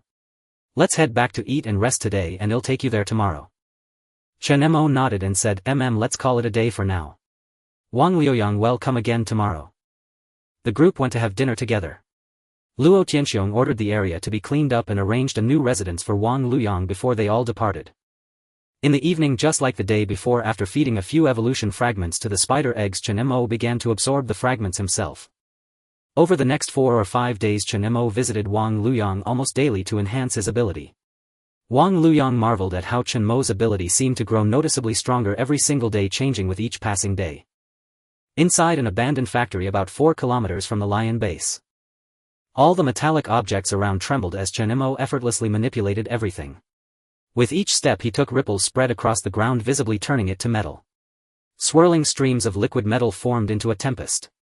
Wang Luoyang, having somehow procured an RPG from somewhere, stood far away and shouted loudly. Here I go then. 3, 2, 1. Boom. The immense recoil sent Wang Luoyang stumbling backward as the rocket hurtled toward Chen Mo. Clang, clang, clang. Countless sparks flew as the rocket head was instantly shredded into pieces, emitting faint flickers of fire. Suddenly. Boom. A thunderous explosion echoed, smoke billowing as the surrounding buildings shattered into fragments. Wang Luoyang stared intently into the smoke. When the silver storm parted the haze, revealing Chen Mo emerging unscathed amid countless fine blades, he frowned and murmured. The values have barely changed. Aside from some fluctuation on the second day, the improvement from training is already minimal. Brother Chen, it's about enough. My insight ability can only analyze so much. With my current strength I can no longer be of much help to you. Wang Luoyang sighed. The insight ability was not as weak as he had imagined. Through days of analyzing Chen Mo's ability, he realized he could easily help ability users enhance their power in a short time. Withdrawing his ability, Chen Mo stepped out of the silver storm. Thank you for these past few days. Wang Luoyang smiled bitterly and said, don't thank me, I just gave you some advice. But your ability grows stronger each day, it's truly strange. What he didn't know was that Chen Mo enhanced the quality of his Dominion ability every night using evolution fragments. Though the effect wasn't dramatic, the accumulation over time had raised it to a considerable level. Meanwhile, the spider egg had grown even more remarkable. The outline and form of a small spider were now visible through the membrane, and it would likely hatch soon.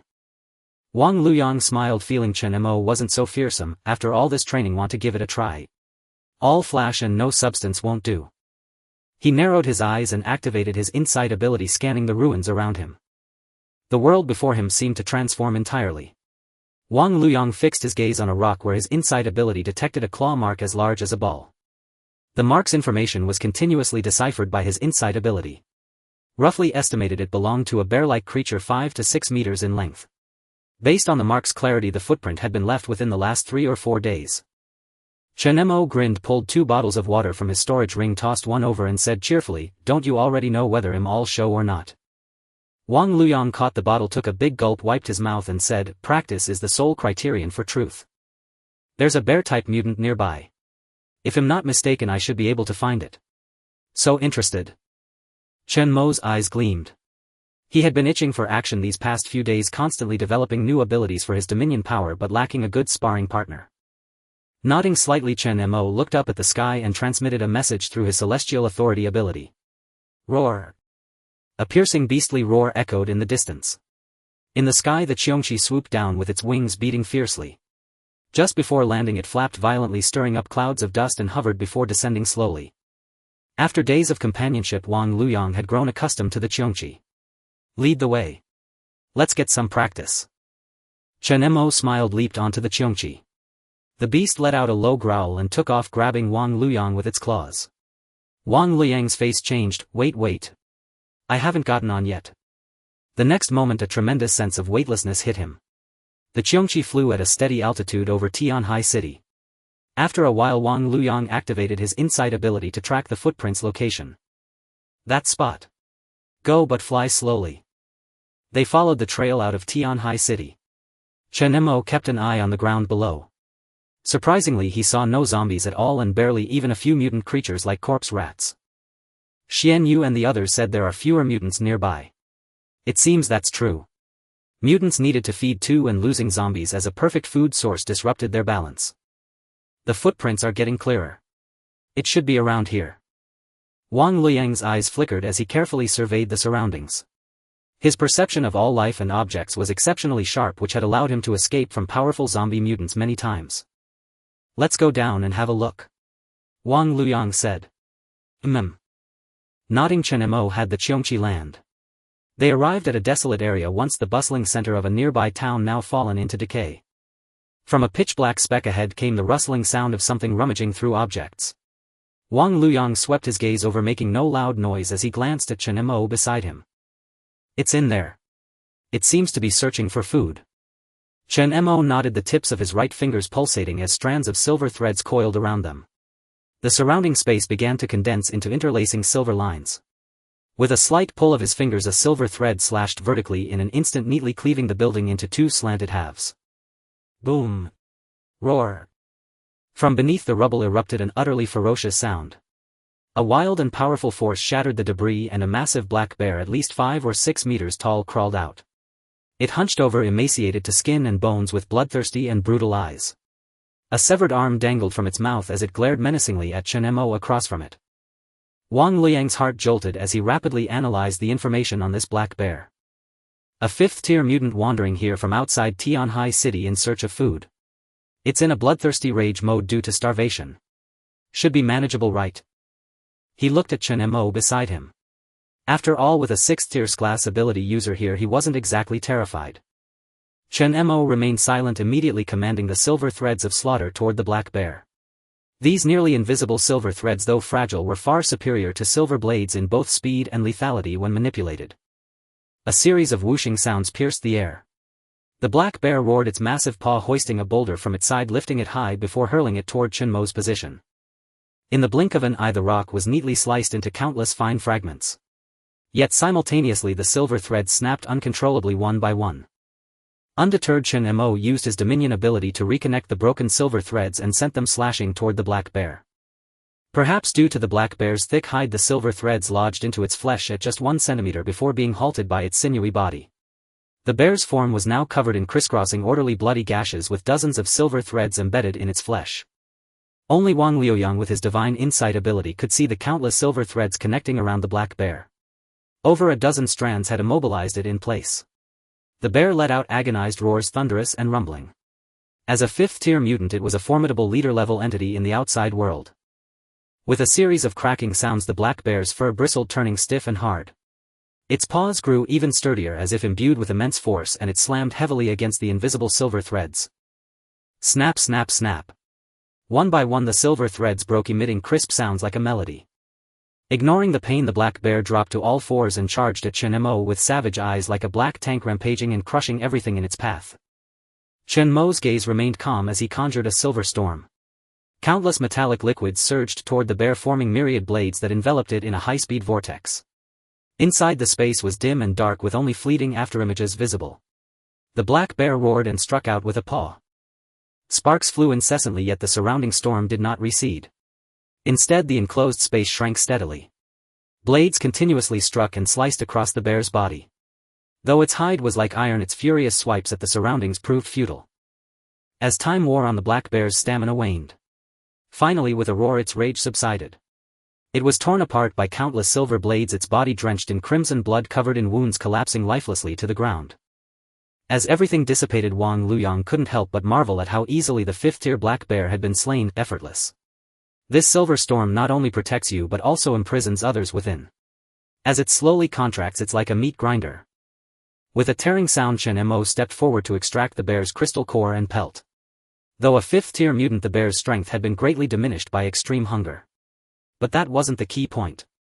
The fact that even such a mutant had to venture into human territory for food indicated how scarce the surrounding zombies had become, almost a rare species. All heading to Nan's city, huh? Chen Mo's eyes flickered with curiosity. Once the Scythe of Death finished incubating, he planned to go and investigate, including the identity of that white female zombie which had piqued his intense interest. Afterward, the two returned to the lion. Wang Luyang, realizing he could no longer assist Chen Mo, accepted Luo Tianxiang's suggestion to become a mentor for all ability users in the lion, responsible for understanding their situations and training these newly awakened individuals in using their powers. Tang Xuanyu had returned after a few days of missions. Finding it dull to stay in the Lion and unwilling to waste her Calamity Tide ability, she volunteered to head to one of the resource-rich locations Chen Mo had mentioned. Back. Chen Mo smiled. Tang Xuanyu beamed radiantly, pulling out a bag from behind her back and gently opening it. It was filled with fine gray powder ground meticulously, carrying a faint sea brine scent. As you instructed, I didn't venture into the deep sea. In the shallows of that area the two-tailed fish you mentioned were indeed plentiful. Reinforcement type ability users could easily haul in a truckload. But I'm curious, what's the use of this powder? You only let reinforcement type ability users handle it, forbidding elemental type attacks. Chen Mo grabbed a handful of powder from the bag, rubbing it between his fingers. Then he tossed it high into the air. Bang! Bang! The powder instantly exploded into brilliant fireworks in the sky with immense power far surpassing gunpowder. Tang Xuanya's eyes narrowed as she immediately understood what it was. Gunpowder. Chen Mo nodded. Living by the mountains one thrives on the mountains, living by the sea one thrives on the sea. Tianhai City's resources were no less than those of Huabei City. In a certain sea area there was a massive school of special fish that had also mutated after the apocalypse. Their scales and bones ground into powder produced this substance. These were a major export resource of the 6th War Zone in a past life, capable of replacing gunpowder with several times the power and essential material for many specialized ammunition types. Similarly, with this scale bone powder the Lion would be better equipped to withstand the large-scale zombie hordes in the coming onslaught. If that's truly the case, then it's of utmost importance. Tang Xuanyu nodded with excitement. Chen Mo smiled. He had a comprehensive understanding of all the resources in Huabei City. While none could shake the entire nation, they were more than sufficient to sustain self-sufficient development. Let's rest at the base for now. If anything arises, I'll have Luo Tianxiong dispatch someone to handle it. Changing the subject, Chen Mo looked at Tang Xuanyu with a grin. Xuanyu, now that you're a 4th-tier superhuman, I hear from Jiangdong and the others that you've become quite formidable. How about a spar? Tang Xuanyu was taken aback for a moment, then broke into a smile, waving her fist. Of course. There aren't many superhumans inside Qiongqi who can best me now. Chen Mo nodded, aware that Xuanya's Calamity Tide ability was exceptionally unique, a new power not recorded in any archives. Upon reaching the 4th tier, her ability underwent a radical transformation. After Qiongqi acquired an ability testing device, Tang Xuanyu had it assessed. Its power was roughly at the A level, still a distance from class. The area allocated to them within the villa was only about the size of a badminton court. Night had already fallen and neither wished to cause too much commotion. A black water vortex formed beneath Tang Xuanya's feet. Her eyes sparkled with excitement as she said, "Chen Mo, don't hold back, all right." Chen Mo smiled faintly. "I'll only use the power within the range of a 4th-tier superhuman." Tang Xuanyu giggled and without another word raised her hand to send a water column hurtling toward Chen Mo like a high-pressure water cannon, its force immense. With a hum, a metal wall instantly materialized before him. The water column slammed heavily against it, exploding into countless droplets, failing to penetrate even a single layer. Chen Mo frowned. That shouldn't be, he had only exerted a negligible amount of power and the metal wall was far from indestructible. Why? In the next instant Tang Xuanyu flashed a sly smile. The scattered droplets hung in midair for a second before bypassing the metal wall, raining down on Chen Mo like a swift torrential downpour. Pattering sounds echoed as numerous fine streams struck the ground. Tang Xuanyu hadn't activated the Calamity Tide's corrosive or eroding properties, so even the grass remained unharmed. Golden pellets whirled around Chen Mo with lightning speed, precisely shattering the tiny yet potent black water streams. Chen Mo raised an eyebrow, a glimmer of interest flickering in his eyes. Grinning, he said, "Seems you've improved quite a bit." "Of course. While you were away I didn't slack off hunting zombies," Tang Xuanyu declared with pride, lifting her chin. With the 4th-tier Calamity Tide she had mastered many new abilities, this was merely the simplest among them. "Now you'd better watch out, Chen Mo." Seeing that these water streams hadn't inflicted much harm on Chen Mo, Tang Xuanya's face gradually turned serious. She fixed her gaze on the space before her, drawing streams from the black water vortex with water pillars coiling around like serpents from all directions. With a drop of her right hand, 4 or 5 water pillars twisted their forms into black water pythons, lunging to bite at Chen Mo. Chen Mo's expression remained calm as he sensed the ferocity of the attack. Raising his hand, he summoned silver threads that crisscrossed to sever the black pythons. A cascade of water splattered, but the Calamity Tide's peculiar nature began corroding the delicate silver filaments, snapping them one by one. Several other pythons burst through hurtling toward Chen Mo. With a bang, the water's force was considerable, not a dull explosion but the sharp crackle of splashing water. The ground before him steamed with a dense mist. Even the soil began to corrode and evaporate. Moreover, the calamity tide's power through those silver threads it touched started slowly eroding Chen Mo's own energy, channeling it back to the wielder. Though the amount was small, this ability was far too broken. Over time, with one side waning and the other waxing, it could amass into a terrifying quantity. Not bad. Chen Mo offered a word of praise, then launched his first offensive.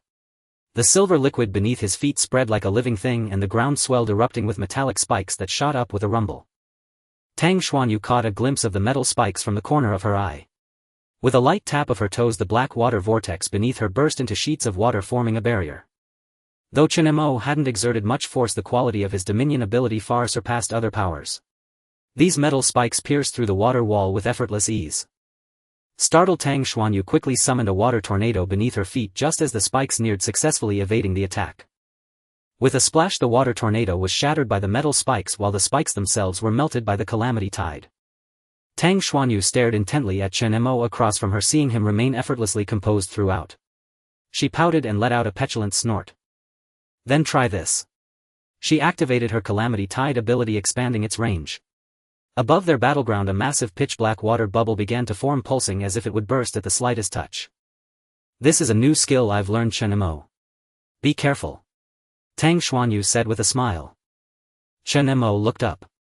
The colossal black water bubble in the sky transformed into the likeness of the Toad King, opening its wide flat mouth as it plummeted downward. He immediately summoned a silver storm barrier. With a thunderous boom. The water spray was immense. The entire courtyard was swept by a massive wave, tables and chairs floating on the surface as the deluge poured outward.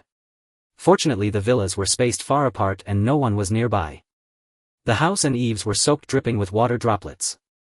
Tang Xuanyu watched the silver storm swirling before her, countless silver blades too fast for the eye to follow, clashing with devastating force. Even the water streams were severed, droplets shattered, none able to seep through. Her hair was stirred by the wind from the silver storm. Her expression shifted. What new trick have you learned? I'm done. No fun, can't even play. Pouting, she knew Chen Mo was holding back, never unleashing his truly lethal moves. Tang Xuanyu dispelled her ability, drawing all the black water back into the vortex beneath her feet. Although the water here had been drained away, the air still carried a hint of moisture. With a hum, the silver storm vanished. Chen Mo stepped out with a smile, praising, "It's good enough. In such a short time, Xuanyu, as a 4th-tier ability user, you've already surpassed many." The Calamity Tide was no ordinary water element ability, it had merged many traits and toxins from the Toad King. Its power to drain an opponent's energy to replenish one's own alone showcased its formidable nature. From the Singing Bird Pearl he took out several evolution fragments. Had the evolution stone been whole, sharing it with Xuanyu would have been difficult, but now that it had shattered into fragments he could give them to her for use. Take these. These are... Tang Xuanyu blinked in confusion, staring at the unknown fragments emitting a sapphire glow that Chen Mo handed her. Chen Mo said, "You can think of them as crystals that enhance the grade of an ability." The difference between ability cultivation and breakthrough was that one developed the potential of the ability while the other expanded that potential further. Crystals could only increase the intensity and power of an ability, unleashing its inherent strength. But evolution stones were different, if they could break through the upper limit of the ability's level, causing a profound transformation. With Xuanyu's ability intensity, the Calamity Tide, if pushed further, could at least reach its rank level. Though Tang Xuanyu didn't fully understand what they were, she knew that anything Chen Mo praised as good was undoubtedly a precious treasure. An ability's level was fixed from the moment of awakening, so the existence of something capable of enhancing it was astounding. Tang Xuanyu stared intently at the evolution stone fragments. After a long silence she looked up into Chen Mo's eyes and gently pushed his hand back. "Xuanyu, what are you?" Chen Mo was taken aback. Tang Xuanyu looked serious, her beautiful eyes clear and bright as she gazed at him. "Chen Mo, this kind of thing must be very important to you. If I'm not mistaken, this is what you've been after since leaving the Lion base, isn't it?" Chen Mo was momentarily speechless, he didn't want to lie to Yuer. Tang Xuanyu smiled, radiant under the bright moonlight.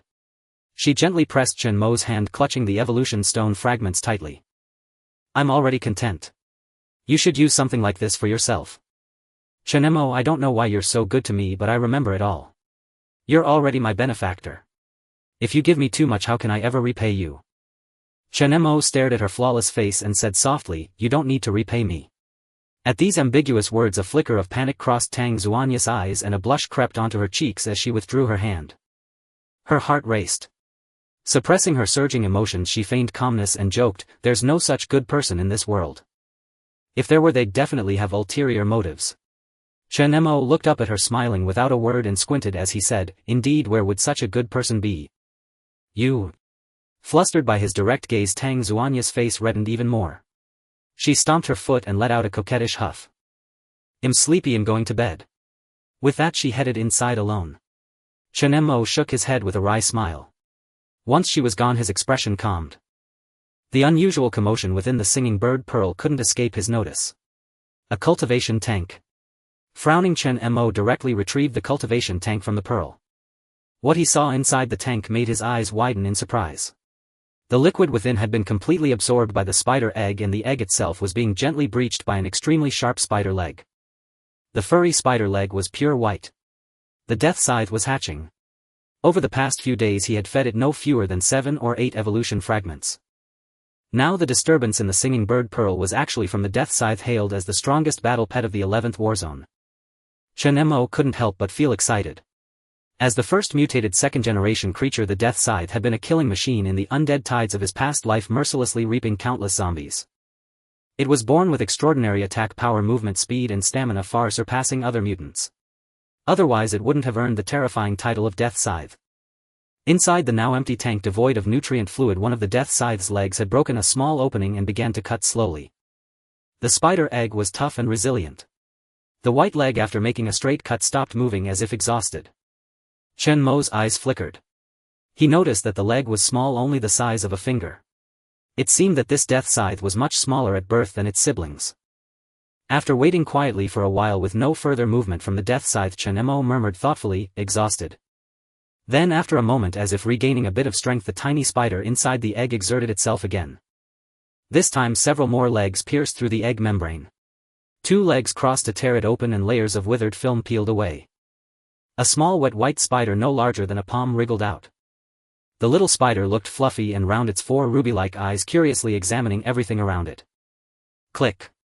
Click. Its legs made crisp sounds inside the tank as it stared curiously at Chen Mo. Upon seeing the death scythe, Chen Mo's eyes lit up. He immediately raised his left hand and used his celestial authority ability to enslave it, preventing any mishaps. No need for bonding, if the enslavement effect of celestial authority was swift and direct. Though its life level exceeded that of the Qiongqi, this newborn white spider was still just a newly born creature. The enslavement by celestial authority proceeded without incident, even becoming the smoothest one yet. An eerie purple light enveloped the small white spider in the tank, and 2 pale centipede-like neural threads intertwined, establishing a bridge of connection. With a hum, the contract with the death scythe was fully established in just 5 or 6 minutes. The small white spider stood still inside the tank, tilting its head and gazing curiously at Chen Mo through the glass. Success. Feeling the connection with the little spider, Chen Mo was equally thrilled. He slowly opened the tank's lid, reached out and said to the spider, "Come." As expected, the little spider, enslaved by the Qiongqi ability, obediently crawled onto Chen Mo's hand. Chen Mo took out a few second-order crystal cores and offered them to it. The white spiderling extended 2 of its legs to grasp the cores. Then it began crunching on them, placing them into its mouth. Crunch, crunch, crunch. Many fragments of the crystal cores fell from its mouth. Chen Mo stared intently at the little spider. It had only recently hatched and its consciousness was still very hazy. Enslaved by the Qiongqi ability, it could not comprehend many commands beyond being close to him. Gently stroking the soft white fuzz on the spider's back, the white spiderling continued to munch on the crystal cores, completely oblivious to his touch. Finally hatched the scythe of death. Chen Mo grinned, pondering for a moment before smiling and saying, "They'll call you Little White." The scythe of death's color was entirely different from other spiders, its whole body was pure white.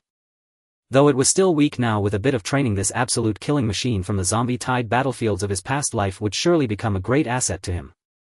After staring at the little spider until it had devoured all the second-order crystal cores, Little White seemed to grow tired. It curled its 8 legs together, nestling into the palm of Chen Mo's hand, and began to hibernate. It needed some time to digest the crystal cores and the power from the cultivation tank it had absorbed earlier. Before he could test the abilities of the Scythe of Death, Chen Mo was not too surprised. Instead, he stored it into the special space of the Qiongqi ability. Through the Qiongqi ability, Chen Mo could sense that the little creature was still quite fragile and needed some time to grow. But this was already sufficient if the Scythe of Death had hatched much faster than he had anticipated. This speed already satisfied Chen Mo greatly. In the coming days, as long as he took the little spider for some training, it would surely display formidable strength in the future. With this thought, Chen Mo grinned and took out several 5th-order crystal cores from the Mingyo pearl, beginning to absorb them. By now, with his Dominator ability reaching the 6th order, the amount of crystal cores required had reached an alarming level. Meanwhile, the She-Beast and Shoshi God within the Qiongqi ability remained stagnant at their current levels. The most suitable way to enhance these great ferocious deities was to let them hunt and forage on their own. Staying long within the space of the Qiongqi ability would only drain their potential. Since a massive number of zombies had gathered in Nan City, it was naturally the most perfect and natural training ground. Meanwhile, on the other side, the disappearance of Lin Anha had also stirred up a huge commotion. After all, Lin An's status was no ordinary. His father was one of the central leaders and he himself was the supreme commander of the 6th War Zone. Such an important figure had been missing for several days within the territory of the 11th War Zone, causing the already frantic high-ranking officials of the 11th War Zone, overwhelmed by the battle pet matter, to become even more anxious and flustered. Still not found. Jiang Shengming looked gravely at the group around him. Wang Guoshan shook his head helplessly. Commander, no trace. Lin An's last known location was Shimen Town. A few days ago, people from the 9th War Zone also came into our 11th War Zone sphere of influence, seemingly for some important matter. Do you think it could be related to the Fengdu Emperor? Jiang Shengming rubbed his temples in headache. Not only he, but even the high-ranking officials of the 11th War Zone all wore expressions of deep worry. They didn't care about the fate of the 6th War Zone, but the unexplained disappearance of a War Zone leader within their own territory was no small matter. None of that matters now. What matters is that Lin Anha of the 6th War Zone and the 1,000 men he brought have vanished like they evaporated into thin air within our 11th War Zone. If this reaches the higher-ups, what do you think the central authorities will make of it? The news has already reached the central authorities. Old Master Lin is furious. Do you know what that means? Could it be that he suspects our involvement in Commander Lin's disappearance? One high-ranking official exclaimed in terror. Commander, haven't you explained to the higher-ups? Jiang Shengming let out a heavy sigh. Do you think it would make any difference? The man disappeared within my 11th War Zone. We must find him, dead or alive. A War Zone leader dying in another War Zone, this is unprecedented. Even if we are not responsible, as long as Lin An's body or his person is not found, Old Master Lin's wrath will still fall upon us. We have at most 2 days. If we still can't find him, Old Master Lin will come personally with his subordinates and the central authorities. When that happens, things won't be so simple. The faces of everyone present turned pale. If that were the case, it would truly be a case of easy to invite, hard to send away. If a figure like that personally comes here, what then? Jiang Shengming's eyes were dark, inwardly regretting his earlier agreement with Lin Anha. Indeed, Lin Anha has gone mad for his son. The Fengdu Emperor, as if there exists a deity in this world who can resurrect the dead. Wang Guoshuan, take 10,000 men and go to the place where Lin Anha was last seen. If he is truly dead, find his body to give an account to the higher-ups. If such important personnel were to face mortal danger, the implications would be entirely different. Without any excuse, the central authorities would send forces to suppress, regardless of whose fault it was. I just hope Lin Anha is still alive. Jiang Shengming shook his head helplessly, though he had little hope left in his heart. All I wanted for the 11th War Zone was to develop steadily in this apocalypse. Now it seems a storm is truly brewing. It wasn't just the 11th War Zone. The news of Lin An's disappearance had also reached the 9th War Zone, currently within the territory, and a team from the central authorities led by Ehuang. Upon receiving the news, Lu Li's face changed drastically, his eyes flickering with uncertainty. And Mingyue, standing beside him, noticed Uncle Lu's unusual expression and asked with concern. Uncle Lu, what's wrong? Lu Li's eyes flickered as he shook his head. Nothing. It seems the mission of our 9th War Zone needs to change. And Mingyue was puzzled. Why? Lu Li turned to look at her, his face grave as he said, Lin Anha, the commander of the 6th War Zone, also brought his men here, but he has disappeared in this place. The higher-ups just sent word that a member of the Central 12 named Ehuang is also here. We are to assist him. The mission has changed. We are to find Lin Anha, dead or alive. It's likely that the 11th War Zone will also send a large number of men soon. This is going to be troublesome. Lin Anha. And Mingyue's delicate face changed dramatically. Others she might not know, but if it concerned Lin An's disappearance, it could only be Chen Mo. Moreover, she knew clearly that Lin Anha was not merely missing but had died within the Fengdu Ghost City. I told you long ago, once the warzone leader died, this matter would turn extremely dire and troublesome. The central government wouldn't let it rest. And Mingyue cursed Chen Mo fiercely in her heart. Noticing the subtle change in his niece's expression, Lu Li narrowed his eyes, a glint of wisdom flashing within them as he stared at Mingyue. Mingyue, do you know something? And Mingyue snapped back to reality and quickly covered with a laugh. Haha, Uncle Lu, what are you saying? I've been lost in this forest all this time. If I'd actually met them, I'd be overjoyed. Lu Li nodded. Indeed, Mingyue. What comes next will be quite troublesome. I heard Lin Anha brought 5,000 men here. They couldn't have vanished without reason. This matter is of grave importance. If mishandled, not only the 11th warzone but even our 9th warzone will suffer. After all, within this territory aside from the 6th warzone, only his 9th warzone had the capability to threaten so many of Lin An's men. And Mingyue's expression grew complicated. She hesitated whether to reveal the truth about Fengdu Ghost City, but doing so would inevitably expose Chen Mo's identity. Forcing a faint smile, and Mingyue said, "Yes, uncle. It should be fine. Director Lin had so many men with him, they couldn't have all disappeared in an instant. Let's search." Compared to the sleepless members of the 11th and 9th warzones, Chen Mo had a rare good night's sleep.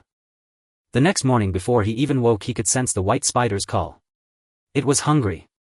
After a quick wash, he released the small spider and casually handed it a few spirit cores. The spider cheerfully gnawed on them. Creak. The upstairs door gently pushed open as Tang Xuanyu stepped out, still drowsy. Wearing her pajamas, she rubbed her eyes. Chen Mo. Good morning. The white spider immediately tensed at the presence of another person. It leaped high and swiftly climbed to the second-floor corridor. Tang Xuanyu opened her eyes and saw the large spider the size of a palm. She shuddered, instantly jolted awake, and let out an incredulous shriek. A spider. After much explanation, she finally calmed down, though still fearful. Sitting on the sofa, she watched the spider nibbling on spirit cores on the table and spoke, still shaken. This is your newly tamed mutant. She had a natural fear of creatures like spiders. Chen Mo nodded, extending his hand to let the small spider crawl onto his arm. Gently stroking its head, he smiled. Its name is Xiaobai. Don't be afraid. Is this also a mutant from that spider egg? Tang Xuanyu asked. I selected it, the strongest of that batch.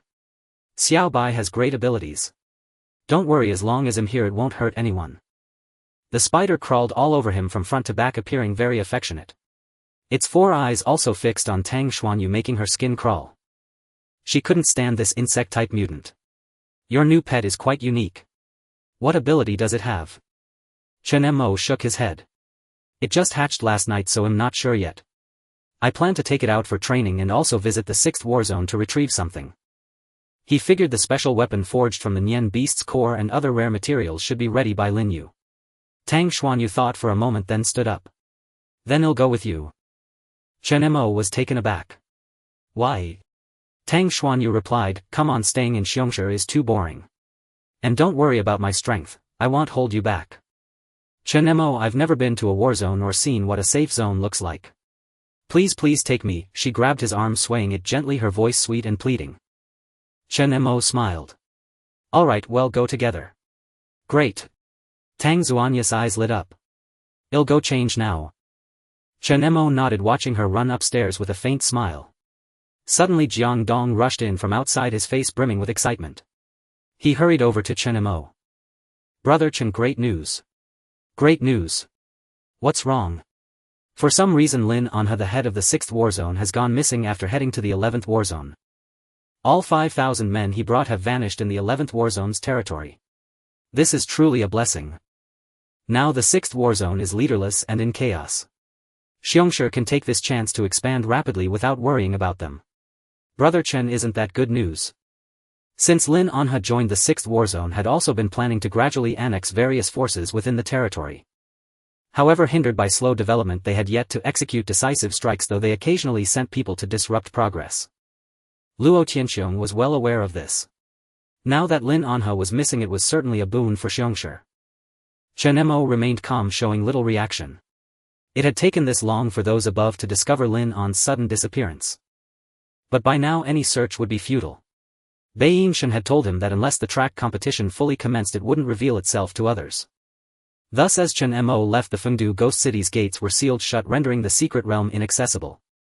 Even if others found Shimen Town they wouldn't detect the Ghost City's existence. Without finding Lin An's body the blame wouldn't fall on him. Missing in the 11th war zone. Any moves from their side? Chen Mo asked. Jiang Dong grinned. I heard the 11th war zone's high command is frantic. They've sent tens of thousands to search. The higher-ups have given them 2 days. If they don't find him the central government will step in personally. They won't ignore a missing war zone leader. Jiang Dong said with a beaming smile. The mere mention of Lin An filled him with deep resentment. Had the 6th war zone not been bogged down by internal trivialities and unresolved matters it would have long since made a move against the surrounding forces. Yet what he failed to realize was that the very person who had made Lin An disappear stood right before him. But the boss also said that with Lin An dead the central authorities won't let it slide.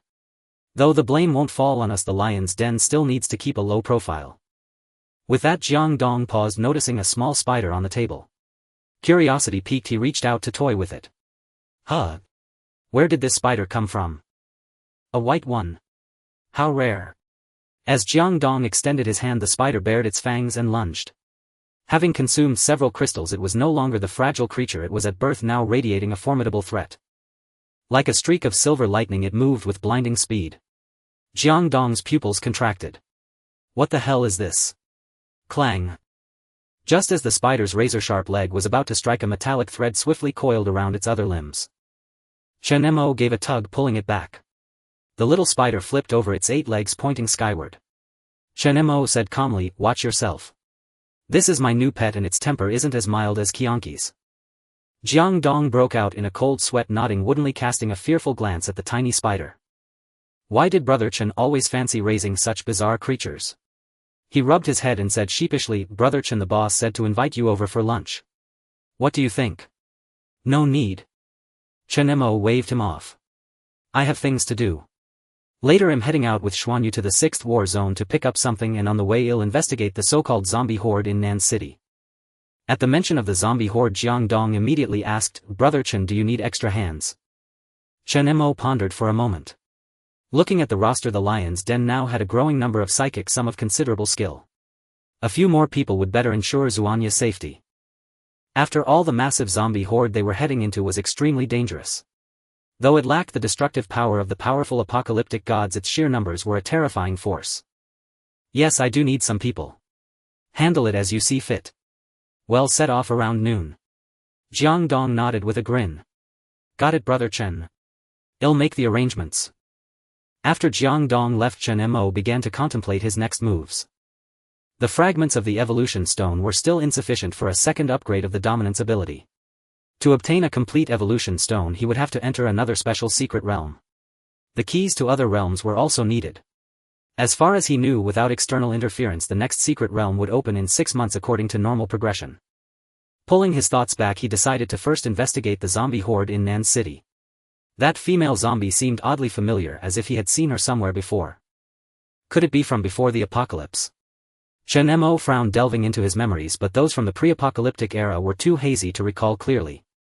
With a creak, the upstairs door opened.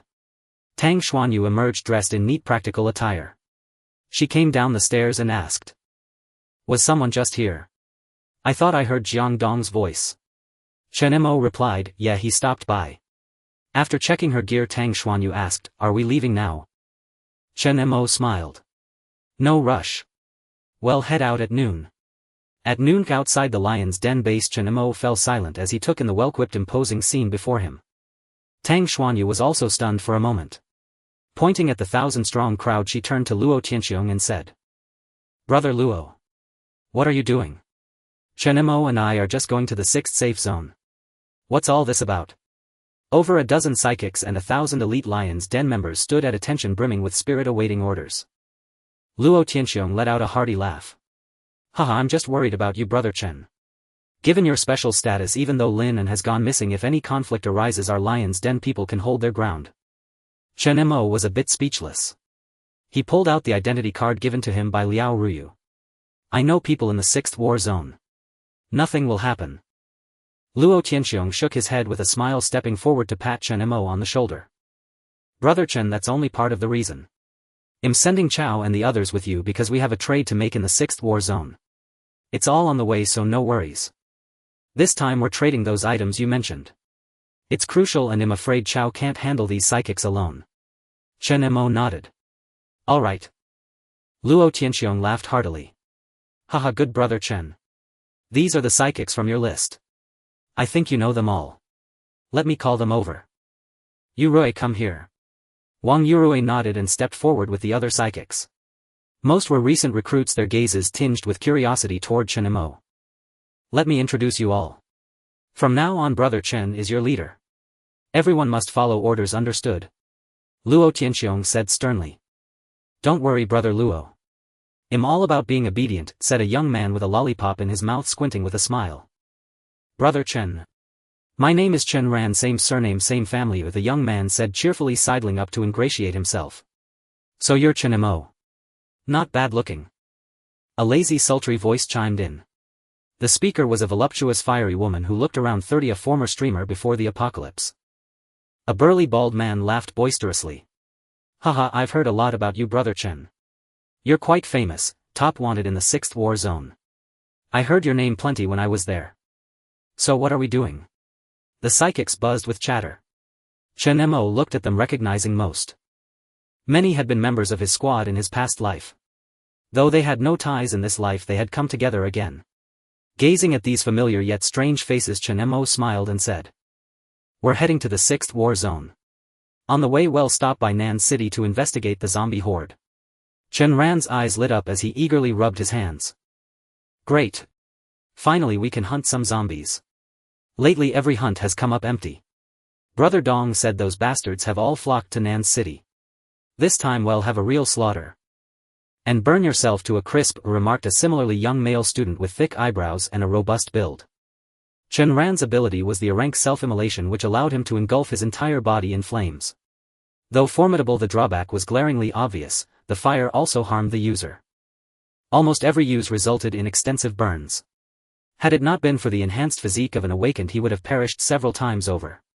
It could be said that all abilities below S-rank came with significant flaws. Chen Ran shot a fierce glare at the speaker and said sarcastically, Hua Chong, your ability isn't all that great either. Whose power makes their clothes explode every time? Did you bring enough outfits? You. Hua Chong's expression shifted abruptly. His ability was the rank muscle monster, which allowed him to engorge his muscles to a terrifying degree. The flaw wasn't fatal, just rather indecent. Haha, you two little brats, enough bickering. Luo Tianxiong let out a hearty laugh, putting an end to their squabble. Among them, these two were the youngest, discovered by Qiongqi in the same school. They were close friends, fortunate enough to have survived the first wave of mutation and awakened their abilities. Brother Chen, these are the elites of my Qiongqi. Be careful on this mission. We can't even determine how many zombies have gathered in Nan City now. I know you're strong, but the zombies are no longer what they used to be. If things go wrong, prioritize safety. If anything happens to you, I'd have nowhere to weep. Luo Tianxiong looked at Chen Mo with solemn gravity. The variety of zombies now was immense, and he knew well that despite Qiongqi's current strength, several hunting expeditions had nearly been wiped out by those undead. Chen Mo nodded, sensing the deep worry in Luo Tianxiong's tone. They had once roughly estimated at least 200,000 zombies in Nan City. The mere number of those driven out from around Tianhai City alone amounted to hundreds of thousands, not to mention those converging from elsewhere. The group set off. Luo Tianxiong and several core members of Qiongqi lingered at the base gate for a long time before turning back. Admittedly, with more people the journey became livelier. Many awakened gathered around Qiongqi, curiously examining it, provoking low, irritated growls from the beast. Before the apocalypse, being petted as an orange cat was one thing, but now, even after the apocalypse, he still had to endure it. Tisk, brother Chen, your pet is absolutely stunning. It's called Qiongqi, right? I have some dried fish here, does it eat them? Chen Ran chattered incessantly along the way, even placing a few dried fish near Qiongqi's mouth.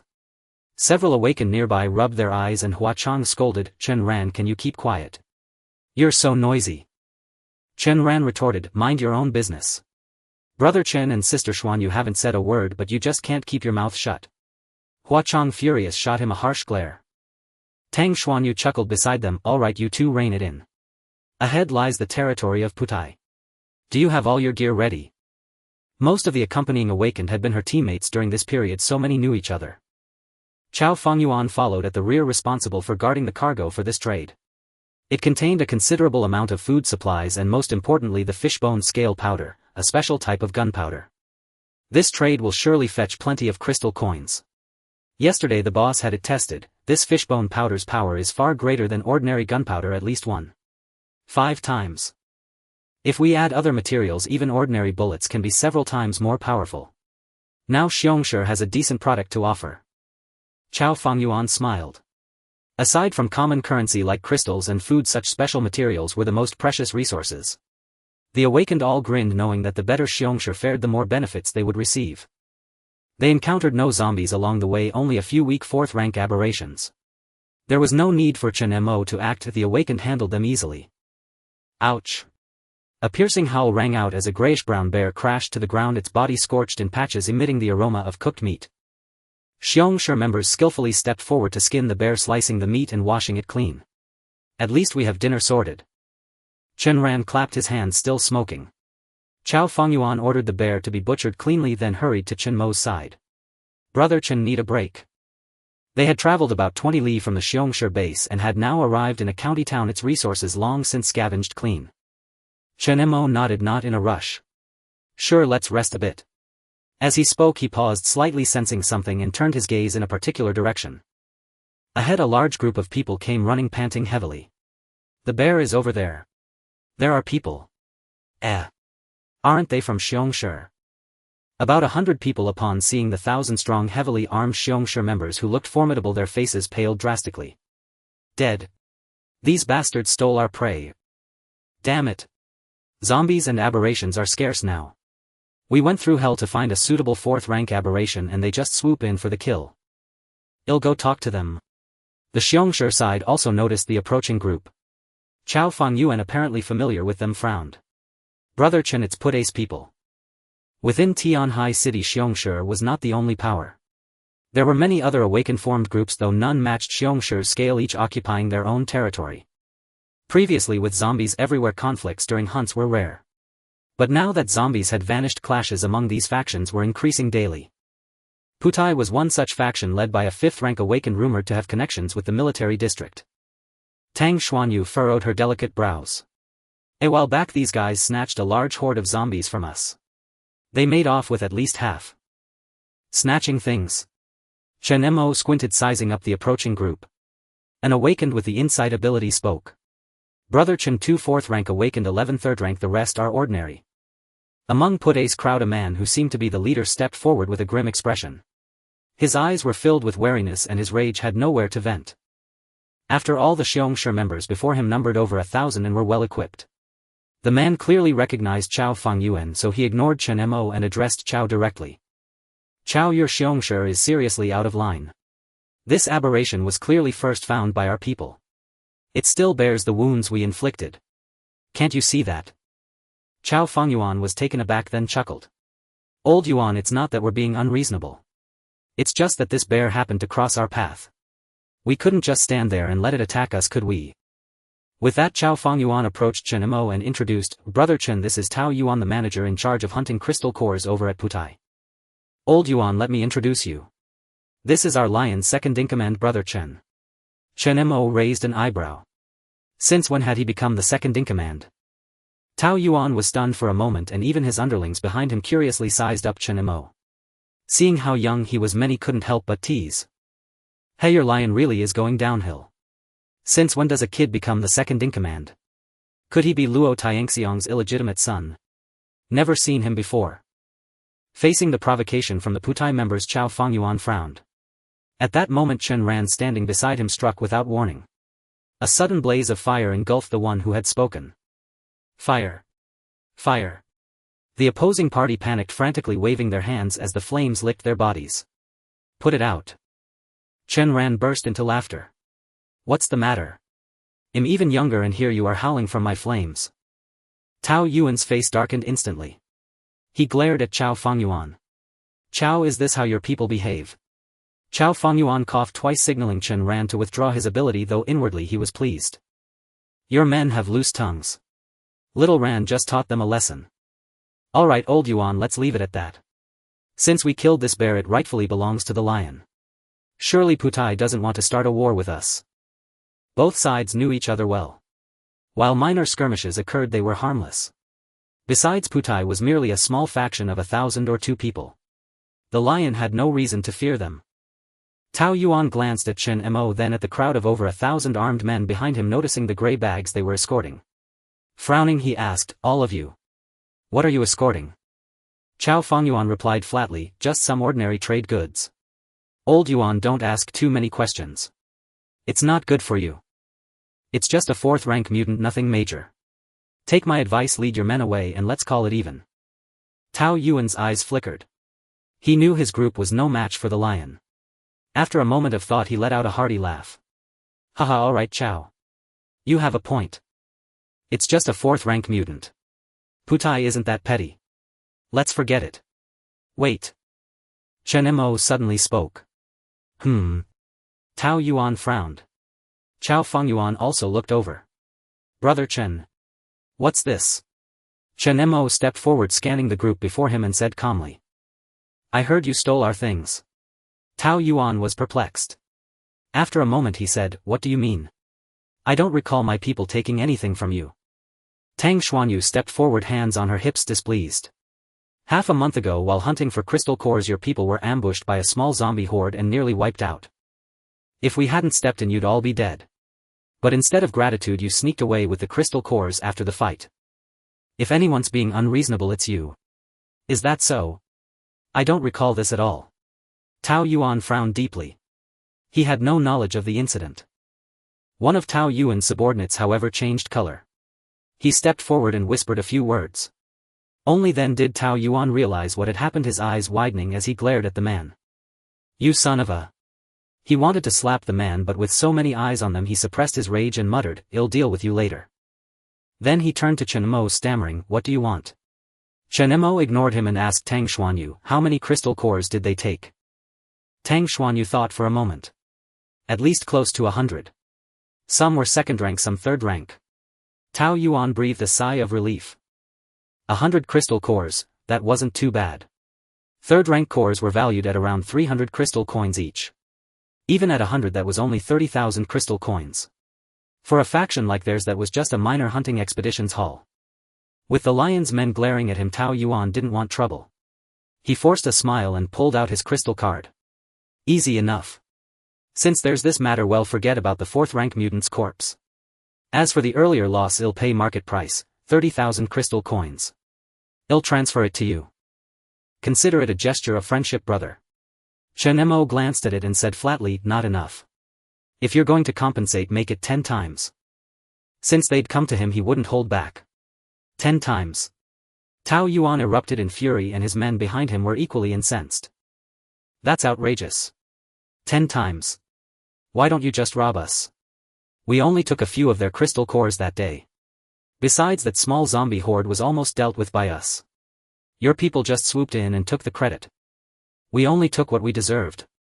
Who do you think you are? Forget 10 times, brother Yuan, don't give them a single coin. Even Tang Xuanyu was startled and quickly tried to stop him. Chen Mo, 10 times. Isn't that a bit? It's fine, Chen Mo shook his head. A group surged forward, trying to surround Chen Mo and the others. But in the next instant, swish swish swish, over 1,000 lion members raised their rifles, aiming squarely at every person from Putai. Boom! Chen Ren unleashed a line of fire, and the other ability users also activated their powers, glaring hostilely at the opposition. Brother Chen, just give the word and we'll take them all out. Putai, is it? We've had enough of you. Chao Fengyuan roared, old Yuan, are your people looking for a war with the lion? Tao Yuan didn't back down. Look at what this guy is saying. 300,000. That's extortion. It's clear the lion doesn't respect Putai. The atmosphere grew tense. Chen Mo remained calm, fixing his gaze on Tao Yuan. Now I'll give you 2 choices. Either hand over 300,000 crystal coins or all of you stay here. Tao Yuan's face shifted between shades of gloom and uncertainty. He fixed his glare upon Chen Mo, boundless fury blazing in his eyes. Through gritted teeth he uttered, impossible. Kid, I'm giving Luo Tianxiong face here. Who do you think you are? Do you even know who our boss is? At the mention of Pudae's leader Chao Fangyuan's expression also shifted. He approached Chen Mo and murmured softly. Their Putai leader Hong Jia is a 5th-tier psychic. Qiongqi and I heard from the boss that guy has ties to the higher-ups of the 6th war zone. This is huge, hard to handle. Maybe we should just let it go. 30,000 crystal coins weren't an exorbitant sum for them, but it was a matter of face. The only thing Luo Tianxiong feared was the Pudae's backing from the war zone higher-ups, given that Lion's Den was situated within the 6th war zone's territory. If the 6th war zone truly made a move, they wouldn't be able to withstand it. Chen Mo's eyes were as calm as a still lake. Higher-ups of the 6th war zone. Their leader had already been killed by him, why would he care about a few more higher-ups? So you've chosen the second option, Chen Mo stated. A chill ran through Tao Yuan's body. He stared into Chen Mo's indifferent, merciless eyes. Judging by his demeanor, he was serious about this. After a long standoff between the two, he was about to speak when his peripheral vision caught sight of the countless Lion's Den members and the menacing psychics around them. The words he wanted to say were forcibly swallowed back down. His chest heaved as he suppressed his rage and spoke. 30,000. Right? Seeing this, the Putai members all wore expressions of disbelief. Taoga. They're going too far. Are you really going to give it? Tao Yuan's face was menacingly dark. Assessing the situation, the number of men he had brought was far less than the Lion's Den's forces. If a bloody fight broke out, they would be instantly overwhelmed by bullets with no chance of survival. He had no choice but to swallow this bitter pill. Chen Mo squinted his eyes, a trace of mockery flickering in them as he saw the other party yielding. What, willing to pay now? Chao Fangyuan. Yeah, Chao Fangyuan understood and stepped forward, pulling out a crystal card. He looked at the icy-faced Tao Yuan and said. Transfer it. Old Yuan, you've made a wise decision. They had no idea how terrifying Qiongqi truly was. With his strength, killing these people was merely a thought away. Under the bewildered gazes of the members, Tao Yuan transferred the 30,000 from his crystal card and let out a stifled, furious snort. Old Chao Putai will remember this. Chao Fangyuan chuckled nonchalantly. It's Qiongqi's decision, even our boss can't stop it. For the sake of the drinks we once shared, I advise you to think carefully. That's all I have to say. Chao Fangyuan stepped forward and patted Tao Yuan on the shoulder before returning to the ranks. Qiongqi hay race 30,000. Chen Mo glanced at it and directly tossed it to Tang Xuanyu. Take it. Huh. Tang Xuanyu caught it, utterly bewildered. She stared dazedly at the 30,000 crystal coins on the card. The card Ludage had given her only had 5,000. Suddenly she had 30,000 more. No, this is yours. You keep it. I don't want this. Tang Xuanyu hurriedly handed the card back. Chen Mo looked at her helplessly, seeing the earnestness in her expression, as if she would get angry if he didn't take it. He waved his hand and said. Then give it to Caozi. Hand it over to Luo Tianxiong when we get back to Lion's Den. Tang Xuanyu nodded. Tao Yuan spoke up at that moment. We're leaving now. Go ahead, Chen Mo said indifferently.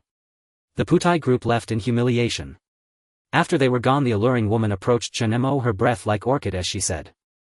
Are you really letting them go? I have a feeling the Putai bunch won't let this rest.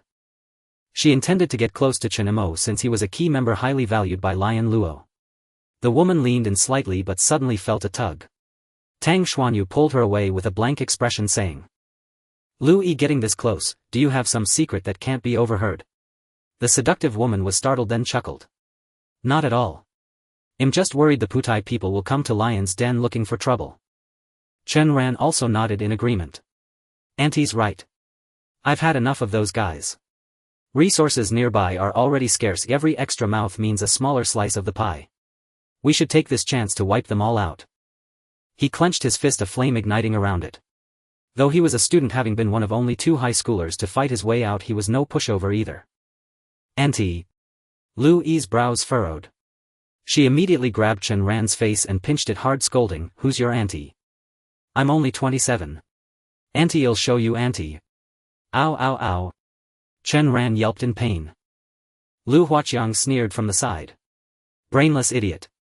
If Boss Luo hasn't made a move against them, do you think he hasn't thought of it? Putai has backing.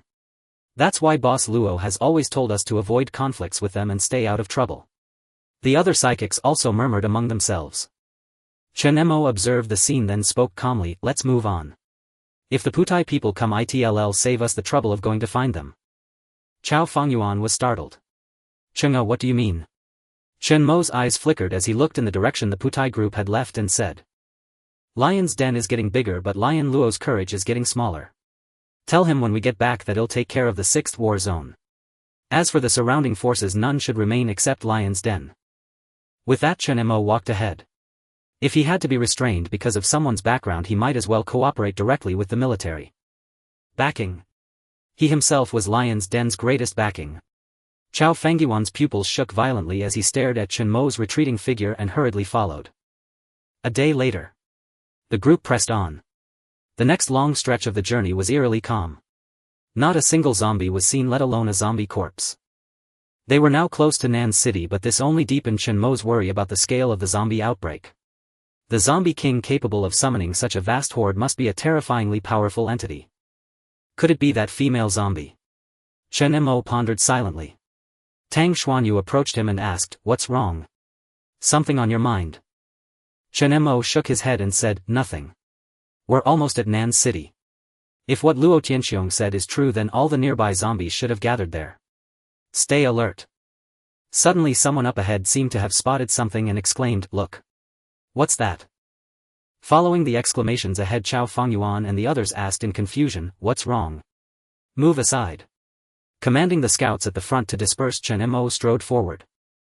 What came into view was a massive helicopter wreck surrounded by countless lumps of flesh and zombie corpses now emitting a putrid stench.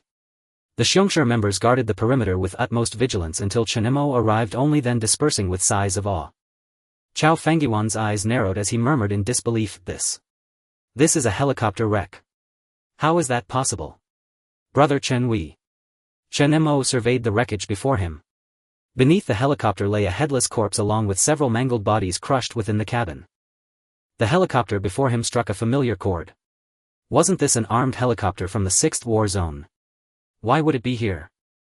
We've now entered the territory of Nan City. Stay alert, there might be a large number of zombies lurking nearby, Chao Fengyuan warned as the ability users gathered around. What a stench. Hiss, it's completely shattered. If I'm not mistaken, this is a helicopter from the 6th war zone. An ability user remarked. There are no zombies around here either. Weren't they supposed to have gathered here?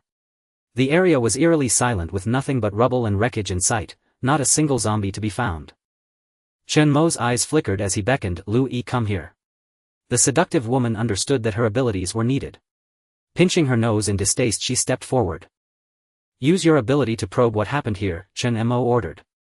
As he spoke, the ground beneath him rumbled loudly and a metal platform dozens of meters high rose, lifting him upward. Standing at the highest point, he surveyed the surroundings.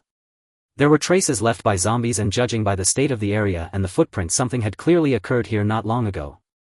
All gone. Chen Mo frowned. After a thorough scan, he sensed nothing else. It was safe.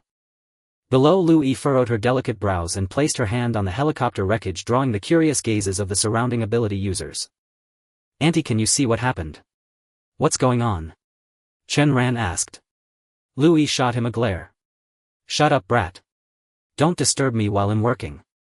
She closed her eyes and activated her ability. Her power was an rank memory recall, allowing her to touch objects and perceive past events. Fragments of scenes suddenly surfaced in her mind, a helicopter flying high in the sky. With her eyes still closed, Lu Yi began to speak. 5 people. They seemed to be on a reconnaissance mission in Nan City. Then they suddenly encountered a colossal creature. The helicopter appeared to have been cleaved apart by a giant blade and crashed, leaving no survivors. As she spoke, Lu Yi suppressed her unease and placed her hand on the headless corpse. With a bang. Suddenly a terrifying, grotesque zombie of enormous size appeared in her mind. Its elbow, no, a massive blade, slashed down and the scene flickered away. But in the final seconds before the head fell, as if glimpsing something utterly horrifying, Lu Yi screamed and stumbled back several steps, barely steadying herself. Tang Xuanyu quickly caught her, asking with concern, "Lu Yi." Chen Mo descended from the platform, ordered Qiongqi to patrol the area, then looked at the pale, terrified Lu Yi. "What did you see?" Lu Yi opened her eyes, her voice trembling with fear. "Zombies. I saw so many zombies. That was the final image from this corpse. There was also a massive zombie with a blade-like hand similar to a violator. It sliced the helicopter out of the sky with one strike. A hand like a great sword. Chao Fengyuan muttered to himself, frowning deeply as he began to think. Could it be that Corpse King from the T9 area? I've heard there's a zombie there that matches your description. Does this mean it's not just Tianhai City, zombies from other regions have also converged on Nan City? But where are they? Chen Mo narrowed his eyes, pondering for a moment before saying, they've all left. Left. The words drew incredulous stares from every ability user present. Could it be they knew we were coming? How is that possible? Where could they have gone? Many found it hard to believe. If the surrounding zombies had indeed gathered in Nan City, their numbers would be substantial. Even among Corpse Kings there was competition and slaughter. Could they really have departed so harmoniously together? Lu Yi nodded, her face pale. I also think they've all left. During the recall I gathered that this helicopter was on a terrain survey mission for the 6th war zone. But it was detected and shot down from the sky. For specifics I need more information. Her recall ability required continuous contact with surrounding objects, piecing together fragments from countless perspectives to form a complete memory. Lu Yi looked at Chen Mo. Give me some time. All right. Chen Mo replied succinctly, then ordered, Chao Fengyuan, let's halt here and rest. Ability users, go scout the surroundings and see what you can find. Everyone acknowledged the orders. Lu Yi began touching nearby objects to sense their histories, while Chen Mo and Tang Xuanyu ventured into the wasteland. Sitting on Qiongqi's back, they leaped straight into the interior of Nan City, discovering numerous traces left by zombies. The air was thick with the stench of decay. Tang Xuanyu was puzzled. Aside from corpses, they had yet to encounter a single zombie, but they had found many remains of large aberrations. The two came upon a massive skeleton, unidentifiable as any known creature, but undoubtedly an aberration, for only such beings could attain such size. The aberration had been devoured cleanly, not a shred of flesh left, yet it was remarkably fresh. The blood on the ground had not yet dried or seeped away. Tang Xuanyu's face grew solemn. Chen Mo, why are there no zombies here? Could Brother Luo's information be wrong? Chen Mo replied calmly, probably not. The blood hasn't dried yet, these traces are genuine. Perhaps the Corpse King led them away and all the zombies have departed. Take this back, it can be given to Lu Yi for comprehension. What will they do? Tang Xuanyu asked. Chen Mo squinted his eyes, a hint of a playful smile appearing at the corner of his mouth. Xuanyu, do you remember what I told you? These zombies will only head towards places with large populations. Tang Xuanyu's expression changed and she said in disbelief. Chen Mo, are you saying the 6th battle zone? When it comes to population, this area has the most people in the 6th battle zone. Of course this is just my speculation, I hope it isn't true. After all, life isn't easy in the 6th battle zone right now. Chen Mo's eyes were deep, emitting a faint glow as he spoke. With Lin An's fall and the chaos within the Purity sect, a once stable battle zone was nearly ruined. If there were a large-scale zombie tide invading at this moment, it would be hard to resist. By afternoon Lu Yi had received the beast bone for comprehension and only opened her eyes after a long while. As soon as she opened her eyes, she saw countless curious gazes looking at her. What happened?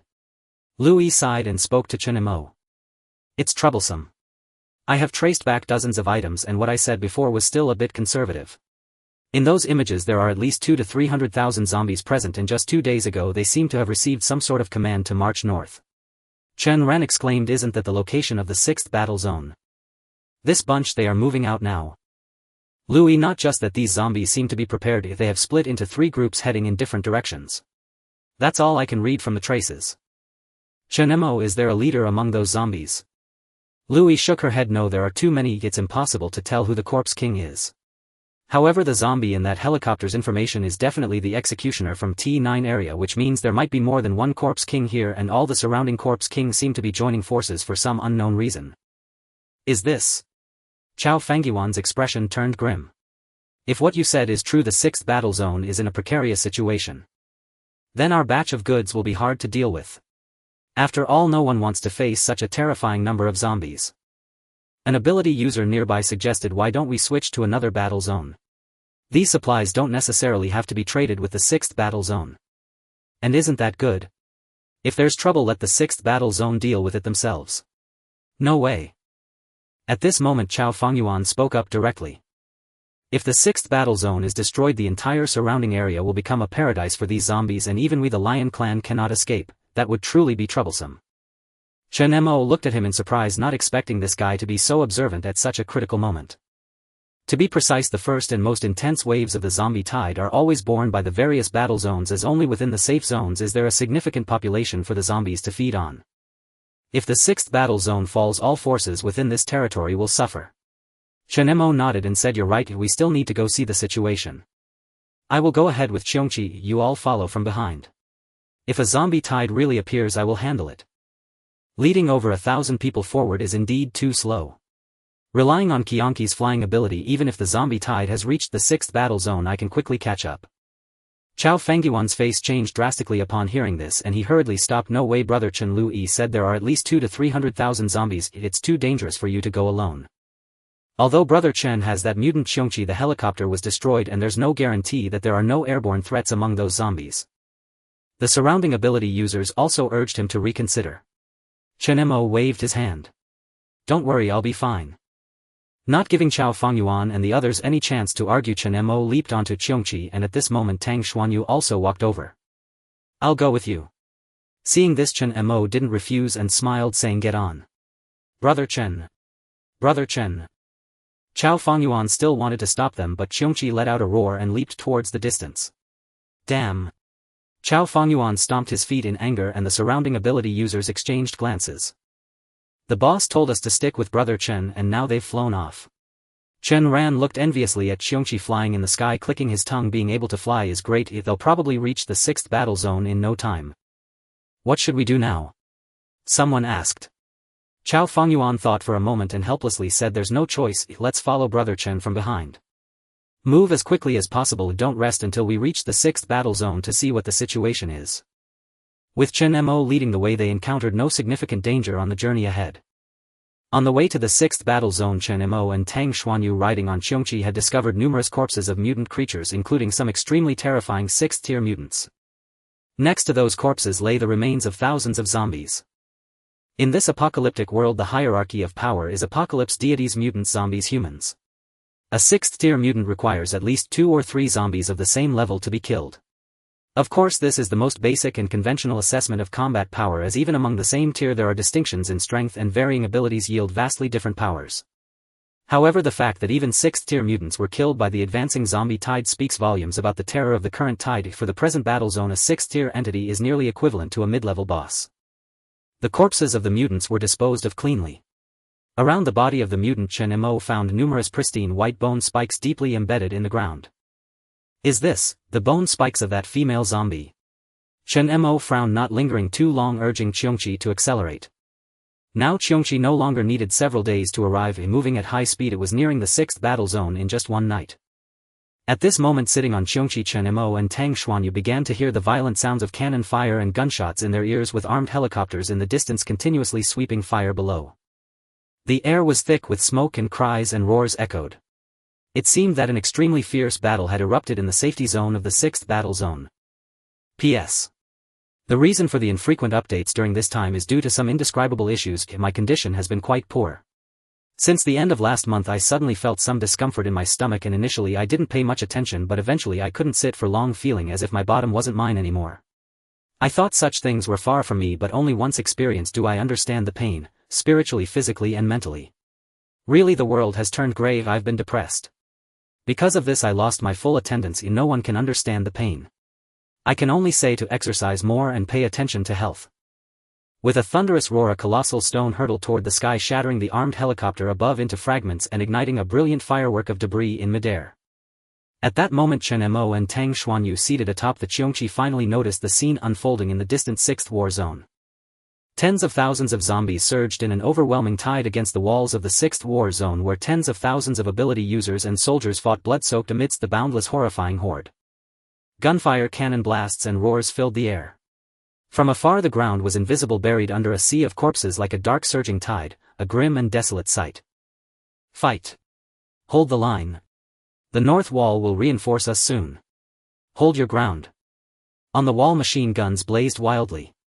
An officer-like figure screamed at the top of his lungs, while below, ability users wove through the zombies, where even a single misstep meant being torn apart by the frenzied horde. Explosions erupted, flames soaring skyward as tens of thousands fought to repel the massive zombie tide. Witnessing this, Tang Xuanya's face turned pale, her heart unable to find calm. How? How is this zombie tide really here? The horde relentlessly battered the eastern wall of the 6th war zone while the zone's ability users fought desperately, their faces marked with fear and frenzy. Even Chen Mo was taken aback, frowning deeply as he spoke. The zombie tide. It's already reached this place. It was too fast. In his memory, the zombie tide battle from his past life had occurred at least half a year later, yet now so soon after the second evolution a vast number of zombies had already gathered to launch a unified assault on the walls of the 6th safe zone. Inside the safe zone, panic and chaos reigned. Many survivors on the outskirts frantically rushed toward the inner city center. For the guards and protection there were even more elite than those fighting the zombies outside the walls. Within the central city resided the high-ranking officials of the 6th war zone and their families. Let me in. Let me in. Bang. Get back. No one is allowed in or out of the central city now. It's over, it's over. With so many zombies the outer city gates won't hold. Amidst the restless unease of ordinary people, the ability users inside hastily grabbed their weapons and rushed to reinforce the outer city. This was a battle for the very survival of the 6th war zone, and no one could remain uninvolved. Tang Xuanyu atop the Qiongqi saw the grim scene below and spoke with a serious expression. Chen Mo, should we go down and help? Chen Mo's eyes flickered. Just as he was about to speak, he sensed a strong wave of danger from below. Roar! The Qiongqi beneath him let out a furious roar. A zombie from the horde below had spotted the creature in the sky and spat a stream of concentrated sulfuric acid toward it. The Qiongqi flapped its wings, shooting upward like an arrow to evade the acid attack. Its pupils blazed with anger as it snarled and roared down at the horde. Roar! A mere 4th-tier zombie dared to provoke it. Ordinarily the zombies would scatter in panic at the Qiongqi's roar, but under the command of the zombie king the tide below remained unmoved. From the front came continuous cries of battle. Amidst the waves of zombies it was hard to spot any ability users. Nearly everyone huddled together outside the city gates, not a single one daring to act alone, for that would mean being torn to shreds by the zombies. Though the zombie tide was terrifying, the firepower of the 6th war zone was no joke. Despite the zombies' relentless push, the heavy artillery on the walls and the constant stream of reinforcements from the city barely managed to hold the line. Gunfire and explosions thundered without cease. The smoke below thickened. Chen Mo pondered for a moment, scanning his surroundings, and spotted Liao Ruyu on the wall in the distance. His brow furrowed. What was she doing here? But he quickly figured it out. As the captain of the enforcement team at this gate, she was responsible for the first wave of zombies at the outer city. Head there. Chen Mo patted the Qiongqi, which immediately flew toward the wall. At that moment Liao Ruyu on the wall was deeply troubled, flanked by 4 or 5 high-ranking officers. All stared grimly at the overwhelming zombie tide below. Wave after wave, leaving no time to catch a breath. They didn't even know when this tide had gathered. Bang! Bang! Bang! Amid the sound of gunfire, one officer said worriedly, "This can't go on. We're almost out of special ammunition." Liao Ruyu, have your long steel people arrived yet? Liao Ruyu's brows shot up in anger. Can't you see that most of the ability users down there aside from the guild members are from long steel? Why hasn't the central city sent reinforcements? At this rate, within a day at most the east gate will fall. At her words the officers looked helpless, their faces dark. We've notified them. The high command said reinforcements would arrive soon and asked us to hold on a little longer. I've heard that same line for an hour now. What is the safe zone that huge? Even if the central city forces crawled, they should have made it here by now. Liao Ruyu showed no respect to the officers, pointing at their noses in fury. I bet those cowards have kept the best troops and ability units near the central city, planning to abandon the 4 outer districts, right? One of them sighed and stepped forward. Shall you try to understand? The high command is in a tough spot too. The leader took a large force and heavy firepower. It's not just our east gate, the south and west gates are also under attack. They need support too, and the troops we can spare are limited. There's nothing we can do. We've alerted the ability user guild. Many teams are rushing here as fast as they can. Liao Ruyu's face darkened ominously. She stared intently at the scene below the city walls. The zombies seemed endless, their corpses piling into mountains. Countless ability users fought desperately, and wounded were constantly being carried into the city for treatment. No, we must eliminate the corpse king here, otherwise we cannot deal with the tide of corpses at all. I will have the abilities gather a team with your military district responsible for clearing the way. We must locate the corpse king hidden within this tide of corpses. Isn't this too dangerous? This is the only way. Can we expect the higher-ups to send someone over? I think we might have to wait until next year. Liao Ruyu snorted softly. With her authority she could naturally enter the central city to seek refuge, but unfortunately all her Dragon Steel personnel lived in the eastern city. If she left, what would happen to the remaining Dragon Steel members? Several officers looked at each other, and after a moment of contemplation they could only nod helplessly. Just then, in the tide of corpses below, the frontline soldiers were thrown high into the air, screams and cries of terror echoing. What the hell is that thing? Get out of the way. Everyone move aside. Attack. Boom boom boom. The dense barrage of firepower attacked the massive black shadow, but it could not hinder its speed in the slightest. This commotion naturally drew the attention of those on the city wall. What's going on? Several officers immediately looked over, and before they could react they saw a massive majestic zombie roar, directly smashing several abilities to death with its elbow, dragging their bodies toward the group of ranged soldiers on the city wall. Roar. Boom boom. The corpse acted like a cannonball, crashing through the city wall and creating a massive hole. More than 50 soldiers on top screamed and fell from the wall dozens of meters high, this tremendous noise causing Liao Ruyu and others to stagger unsteadily. What happened? Including Liao Ruyu, everyone turned pale. The wall before them crumbled, and with a furious roar the wall shook.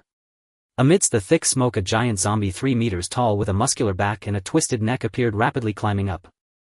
Liao Ruyu gasped, This zombie was unlike any other, exuding a terrifying oppressive force. In the blink of an eye it reached the wall, confronting the many people atop. We cannot let it enter the eastern city, open fire. A nearby officer shouted angrily, his face flushed and veins bulging. A torrential rain of bullets surged toward the zombie, but the special type actually defended with its right arm.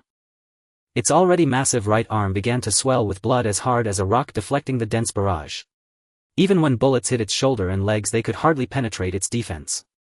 Roar. The zombie roared to the sky, swinging its right arm violently, sending people flying with a terrifying gale. The tide of corpses outside became even more frenzied. It was enveloped in a ghastly vapor, breathing heavily, its crimson eyes fixating on Liao Ruyu and the others in command of the eastern city. The zombie emitted a low raspy sound as if it were holding its breath. Hiss, an overwhelming sense of oppression and fear swept through, causing the soldiers on the wall to quickly gather, their faces filled with terror as they gazed at the zombie. Bullets are ineffective. They had already upgraded their weapons and ammunition 3 times, relying on these to withstand the tide of corpses outside. This is a special type. It must be a second-generation special type. An officer looked incredulous, deeply shaken. The special type was now only about 20 meters away from them. Liao Ruyu felt her heart race, trembling slightly, murmuring, It might be the Corpse King of this tide. Corpse King. How could this be possible? In their understanding the Corpse King would generally hide among the horde and not reveal itself. However, someone turned to look at the more frenzied tide of corpses below, realizing that the situation had escalated beyond control. One officer, pale with horror, exclaimed in shock. This guy actually dared to appear before us, completely different from what was recorded in the past. Liao Ruyu, humans are evolving and the zombies are too. Just as everyone was speculating, in the next moment the massive special type seemed to confirm their assumptions. The special type suddenly slammed its fist against its chest, opened its blood-soaked mouth and stretched its neck, letting out a hoarse, piercing sound that seemed to come from hell. A terrifying shockwave accompanied by that deafening sound plunged everyone into absolute fear, their souls nearly scattering. Did I hear wrong? That sound. It seemed to be talking. Die. Liao Ruyu's beautiful eyes were filled with shock and fear. This was unprecedented. The zombie had actually uttered a sound resembling the word die. Suddenly the special type smashed its fist into the ground, creating a tremendous roar, raising clouds of dust and debris. The towering stone wall of the eastern city began to crack with a massive fissure, almost half of it about to be blown apart. Bang! The special type's hind legs, like those of a mantis, suddenly sprang up as if an entire Mount Tai had descended from the sky, blocking the sunlight and crashing down toward the thousands of soldiers on the wall. Boom boom! An astonishing scene unfolded. The soldiers and abilities resisting outside heard a terrifying sound from behind and turned to see frozen in place. The towering eastern gate wall amidst the billowing smoke began to collapse, gradually accompanied by a rumbling sound, leaving only a wasteland behind. Roar! The tide of corpses surged even more chaotically, and the struggling abilities showed despair, trembling as they said, "The eastern wall has fallen. The safe zone has been breached. Breached. Run. Run." Seeing the eastern wall collapse, the last refuge crumbled and the abilities in the eastern city completely lost their fighting spirit. Even the remaining survivors inside, upon seeing the fallen wall from a distance, were filled with despair and crazily fled toward the other gates. Many people, lost in a moment of distraction, were swallowed by the countless zombies behind them, flooding into the safe zone with excited roars. They caught the scent of blood and living humans, the most delicious food. Meanwhile, a black figure was rapidly approaching in the sky outside the eastern city. Witnessing the towering city wall collapsing before her eyes, Qiongqi, with Tang Xuanyu on its back, widened its pupils, covering its mouth in disbelief. Chen Mo, look over there. The wall has collapsed. She had once heard about the safe zone from the members of the Lion Squad. Encompassing the central city from all 4 cardinal directions, each wall stood at least 15 or 16 meters high, sufficient to repel the assaults of various massive mutants and zombies. Yet now, under the onslaught of this overwhelming tide of corpses, they had been utterly breached and collapsed. Only Chen Mo knew that the 6th war zone, due to its early development, had cut corners on the outer walls.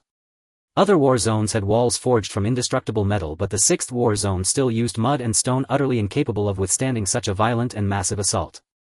A soft cry rang out from amidst the thick smoke. Wind. In an instant, a gale howled, carrying with it rubble and dust as a tornado gently lowered the majority of the falling crowd. Liao Ruyu stood within the hurricane, while below cries of agony ceaselessly rose. With her ability, she could not attend to everyone on the walls. Many fell to their deaths, their limbs shattered, perishing instantly. A few survived but were utterly incapacitated. The eastern city wall had been smashed into a massive breach, and countless zombies surged ferociously and madly through the gap into the city. Wind blade. Liao Ruyu's face turned icy cold as she waved her hand, unleashing a sharp hurricane that blocked the breach. Countless zombies were swept up in the cyclone, the weaker ones sliced into pieces. The wall was destroyed. We absolutely cannot let this tide of corpses flood into the city. If the eastern district falls, it would be a devastating blow to all the survivors within. Liao Ruyu's expression turned grim as she stared fixedly at the special type zombie within the thick fog, her heart sinking. This creature. Its strength is formidable, by no means an ordinary corpse king. Don't just stand there. The eastern district must not fall. Command. She barked sharply, instantly jolting the few surviving officers back to their senses. Without a second thought, the men scrambled from the ruins, mobilizing the survivors and bellowing commands. Hold the line. No retreat. Seal that breach. Don't let those zombies break through. Your families, your loved ones are all inside the city. Are you ability users going to be cowards? Numerous scattered units began to rally nearby, unleashing devastating firepower to suppress the zombies attempting to enter the city. Many fleeing ability users paused at the sound of her voice. Seeing that the key figures in the rubble were still alive, they stopped in their tracks and swiftly regrouped. Roar. A powerful gust of air dispersed the smoke, and the terrifying special type zombie burst forth, causing everyone present to pale in shock. It's coming. Wind blade. Several wind blades interwove and slashed toward the special type. Liao Ruyu floated in midair, her expression grave as she shouted. Long Wu Guhuazhu, come assist me. The rest of you hold the final entrance, do not let these zombies break through. This. The officers were jolted, staring in disbelief at the woman in the sky. Comrade. You. They were deeply shaken, for everyone had witnessed the special type's power. It had shattered the city gate with ease, no easy foe. They had received orders and had no choice but to resist here, but Liao Ruyu was different. With her authority and abilities, she could have remained in the safest central city doing nothing at all. The men felt a pang of shame. Most of the high-tier ability users of the 6th war zone had vanished along with Chief Lin, and the remaining top-tier ability users inside the city were mostly struggling in the hardest-hit northern district, leaving them reliant on a single woman. Don't worry about that, go. Liao Ruyu shouted, her hair streaming in the wind like an empress of the gale as she commanded the storm to lash at the special type. Countless chunks of flesh fell from the storm. The men dared not delay, quickly organizing the remaining few thousand people to head toward the breach and hold back the endless tide of zombies. The special type did not stop them, instead it fixed a malevolent gaze on Liao Ruyu. In its eyes she caught a flash of human-like intelligence, leaving her momentarily stunned. This corpse king is sentient. 3 waves, they came prepared. Facing such a formidable special type, she lacked confidence. She was only a 4th-tier ability user, as were Long Wu and Guhuazhu. Guhuazhu roared, Long Wu, protect the young lady. I've reached my limit of charge. Mighty Bull. With that he charged straight ahead. The Brank ability aura charging the bull grew more powerful the longer it was charged. A phantom of a bull materialized behind him, charging like a war chariot, smashing aside zombies in its path. Rumble. The special type remained unmoved, a flicker of disdain passing through its pupils. It kicked off from its hind legs accumulated power for a second, then shot forward. It was hard to imagine such a massive zombie possessing such speed. The collision was like a compact car crashing into a heavy truck. The disparity was evident at a glance. Liao Rui's pupils contracted as she tried to stop him. Guhuazhu no. Boom. A tremendous shockwave erupted. The moment he collided with the special type, the bull phantom shattered and dissolved, and every bone in Guhuazhu's body snapped. His eyes bulged and he spat out a mouthful of blood as he was sent flying backward in disbelief. He crashed to the ground, the impact cratering the earth. Cough cough. The stark disparity in strength made Liao Ruyu and Long Wu pale. Long Wu lunged to rescue Guhuazhu, but the special type casually flung rubble that smashed him away. Hurricane. Liao Ruyu summoned a powerful storm current from her hands, swirling toward the special type. The special type crossed its arms before its chest and roared, tearing the storm apart. It advanced with heavy, rapid strides. Meanwhile, the 1,000 or so people struggling at the breach were faltering, steadily retreating under the relentless tide of corpses. Bang. Bang. Bang. Bang. Hold. Hold the line. We're out of 4th generation Type 36 ammo. Then use standard rounds. Special ammunition was exhausted and the warriors of the 6th war zone had no choice but to fall back on the earliest batch of ordinary bullets. But this firepower had negligible effect on the zombie tide, utterly failing to stem the flood. There's no hope. We can't hold them back. We simply can't. Die, you cursed creatures, all of you die. It's over. It's over. Witnessing the massive casualties ahead, he turned to see Liao Ruyu and her companions battered and bruised, being hurled into the air by the special zombie. The commanding officer's face was etched with grief and despair as he beheld the tragic scene. Where is the reinforcement? The East City is about to fall. Boom. The front line was completely overrun, screams echoed everywhere and countless zombies surged in. Liao Ruyu suffered a fatal blow, struck by a punch from the special zombie. Her pretty face was deathly pale, her internal organs trembling violently. Had she not been a top-tier 4th stage awakener, that single strike would have crushed her into pulp. Thump, thump, rolling onto the ground, Liao Ruyu felt utter despair in her heart. The special zombie approached slowly. It's over. Is this where I die? Her eyes closed slowly. That was her final thought at this moment. Just then a furious roar echoed from afar. Roar. The terrifying beastly howl made the special zombie pause momentarily, turning to look in that direction. A jet-black beast shot forth. The Qiongqi swept past the special zombie and Chen Mo leaped off its back, wielding the Taya blade, swiftly slashing toward the special zombie's head. Rip. The Taya blade cleaved into the special zombie's skull, severing 2/3 of its head. Meanwhile, the Qiongqi crushed the bodies of zombies one after another. Tang Xuanya's eyes were calm as she raised her hand, unleashing the calamity tide. The surging tide coiled like a dragon and the boundless Black Sea engulfed the zombies beyond the defense line, disintegrating and dissolving them. Water Toad. Tang Xuanyu commanded sharply. A whirlpool rose beneath her feet, sending columns of water spraying into the sky. The air grew damp and thick mist spread. The sky began to rain dense black droplets. Standing atop the waves, she condensed a colossal water toad from the countless zombies which surged toward the zombie horde to engulf them. Even a single drop of black water upon contact would melt the zombies. In a single move she dissolved hundreds of zombies. Yet it was still futile against the overwhelming numbers. Tang Xuanyu raised her delicate hand, erecting a long water wall. It isolated the zombies outside, who recklessly crossed the wall even as their bodies dissolved in the black tide. The situation turned instantly, stunning everyone in the East City. Several officers from the 6th war zone stood frozen, staring at the man who had severed the special zombie, the girl atop the black waves and the black tide protecting them, lost in thought for a long time. Who? Who are they? Are they reinforcements? They must be top-tier awakeners from the central city, an awakener exclaimed excitedly. Such immense power causing celestial phenomena and instantly slaughtering hundreds of zombies meant the newcomers were undoubtedly elite experts from the war zones. Beyond the water wall, Liao Ruyu and Guhuazhu, lying in the rubble of a pit, stared at Chen Mo's figure in bewilderment. Liao Ruyu's expression shifted from shock to disbelief, then to overwhelming excitement. Chen Mo. How did you get here? She could hardly believe it. Guhuazhu, as if rising from his deathbed, forced his shattered body to sit up and exclaimed. Brother Chen. Chen Mo didn't explain much but stared warily at the special zombie whose head was nearly severed. Qiongqi. He commanded the Qiongqi to take the three behind him away. The beast growled low, swiftly approaching Liao Ruyu, picking her up and tossing her onto its back. The wind whipped across her face. Liao Ruyu was still stunned as if in a dream. The Qiongqi carried the three flying over the black water wall and dropped them among the crowd. When she saw Tang Xuanyu atop the black waves ahead, Liao Ruyu's expression turned even more incredulous. Miss Xuanyu? Is that you? How are you and him here? It had been such a short time, yet this seemingly helpless girl was now single-handedly holding back the onslaught of tens of thousands of zombies.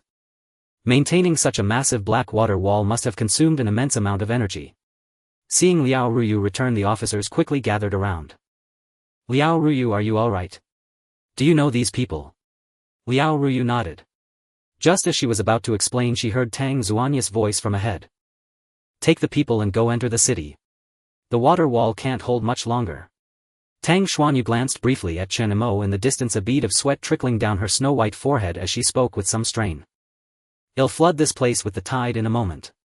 Everyone be careful not to get touched. Go. She was only a 4th-stage awakener. Though the calamity tide had corrosive and dissolving properties, maintaining such a vast water surface was a heavy burden. With so many survivors present, the black tide could easily harm them if she wasn't careful. Without time for further explanation, Liao Ruyu, dragging her tired and injured body, nodded. Be careful yourself. Then she immediately called to the others, everyone retreat into the city.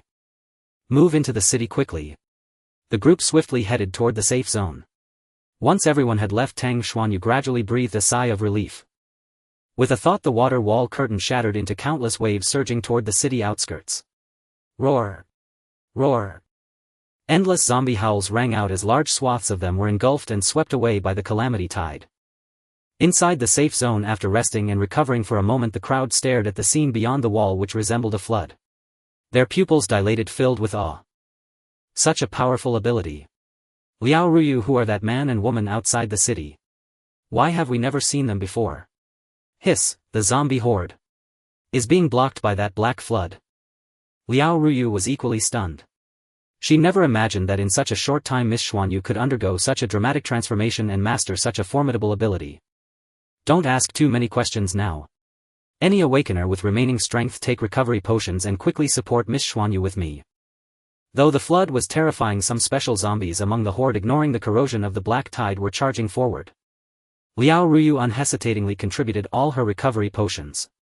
After downing 2 to regain some strength, she forced her aching body to ride the wind and head outside the city. With the support of powerful awakeners, everyone clearly breathed a sigh of relief. Where's that special zombie? Look over there. On the other side, the special zombie stood motionless.